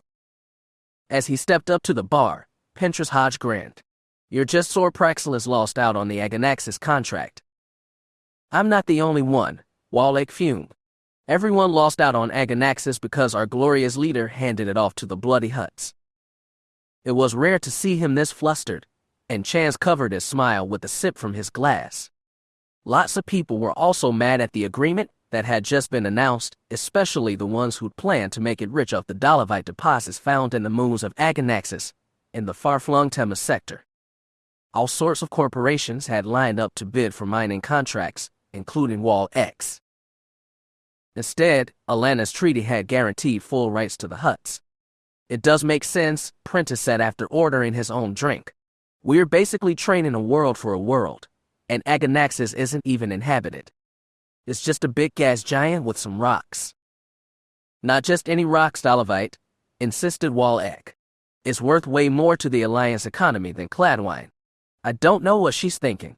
She just handed those worms a huge boost. In exchange for what? A dust ball with some natives who haven't governed themselves in 20,000 years. If you ask me, we should have left them to the worms and kept Aganaxis. Maybe allowed Prentice, but if this keeps us from getting into a war with the Hutts, I say she made the right call. If we'd have just minded our own business, there'd have never been a confrontation in the first place. Don't blame her for that. Blame the Wookiees. Oh, don't even get me started on them. Why were they so hell-bent on getting some worthless planet into the Alliance? It's not rational. Cladoine's not in the Alliance yet, Chance reminded. It's just been tracked for accession. And it's received economic assistance and defense guarantees, said a fourth voice. Don't forget that. All three businessmen turned to see the one and only Rhetor of Qvolt approaching. He was dressed as fine as the rest of them, and he quickly ordered a drink from the bartender.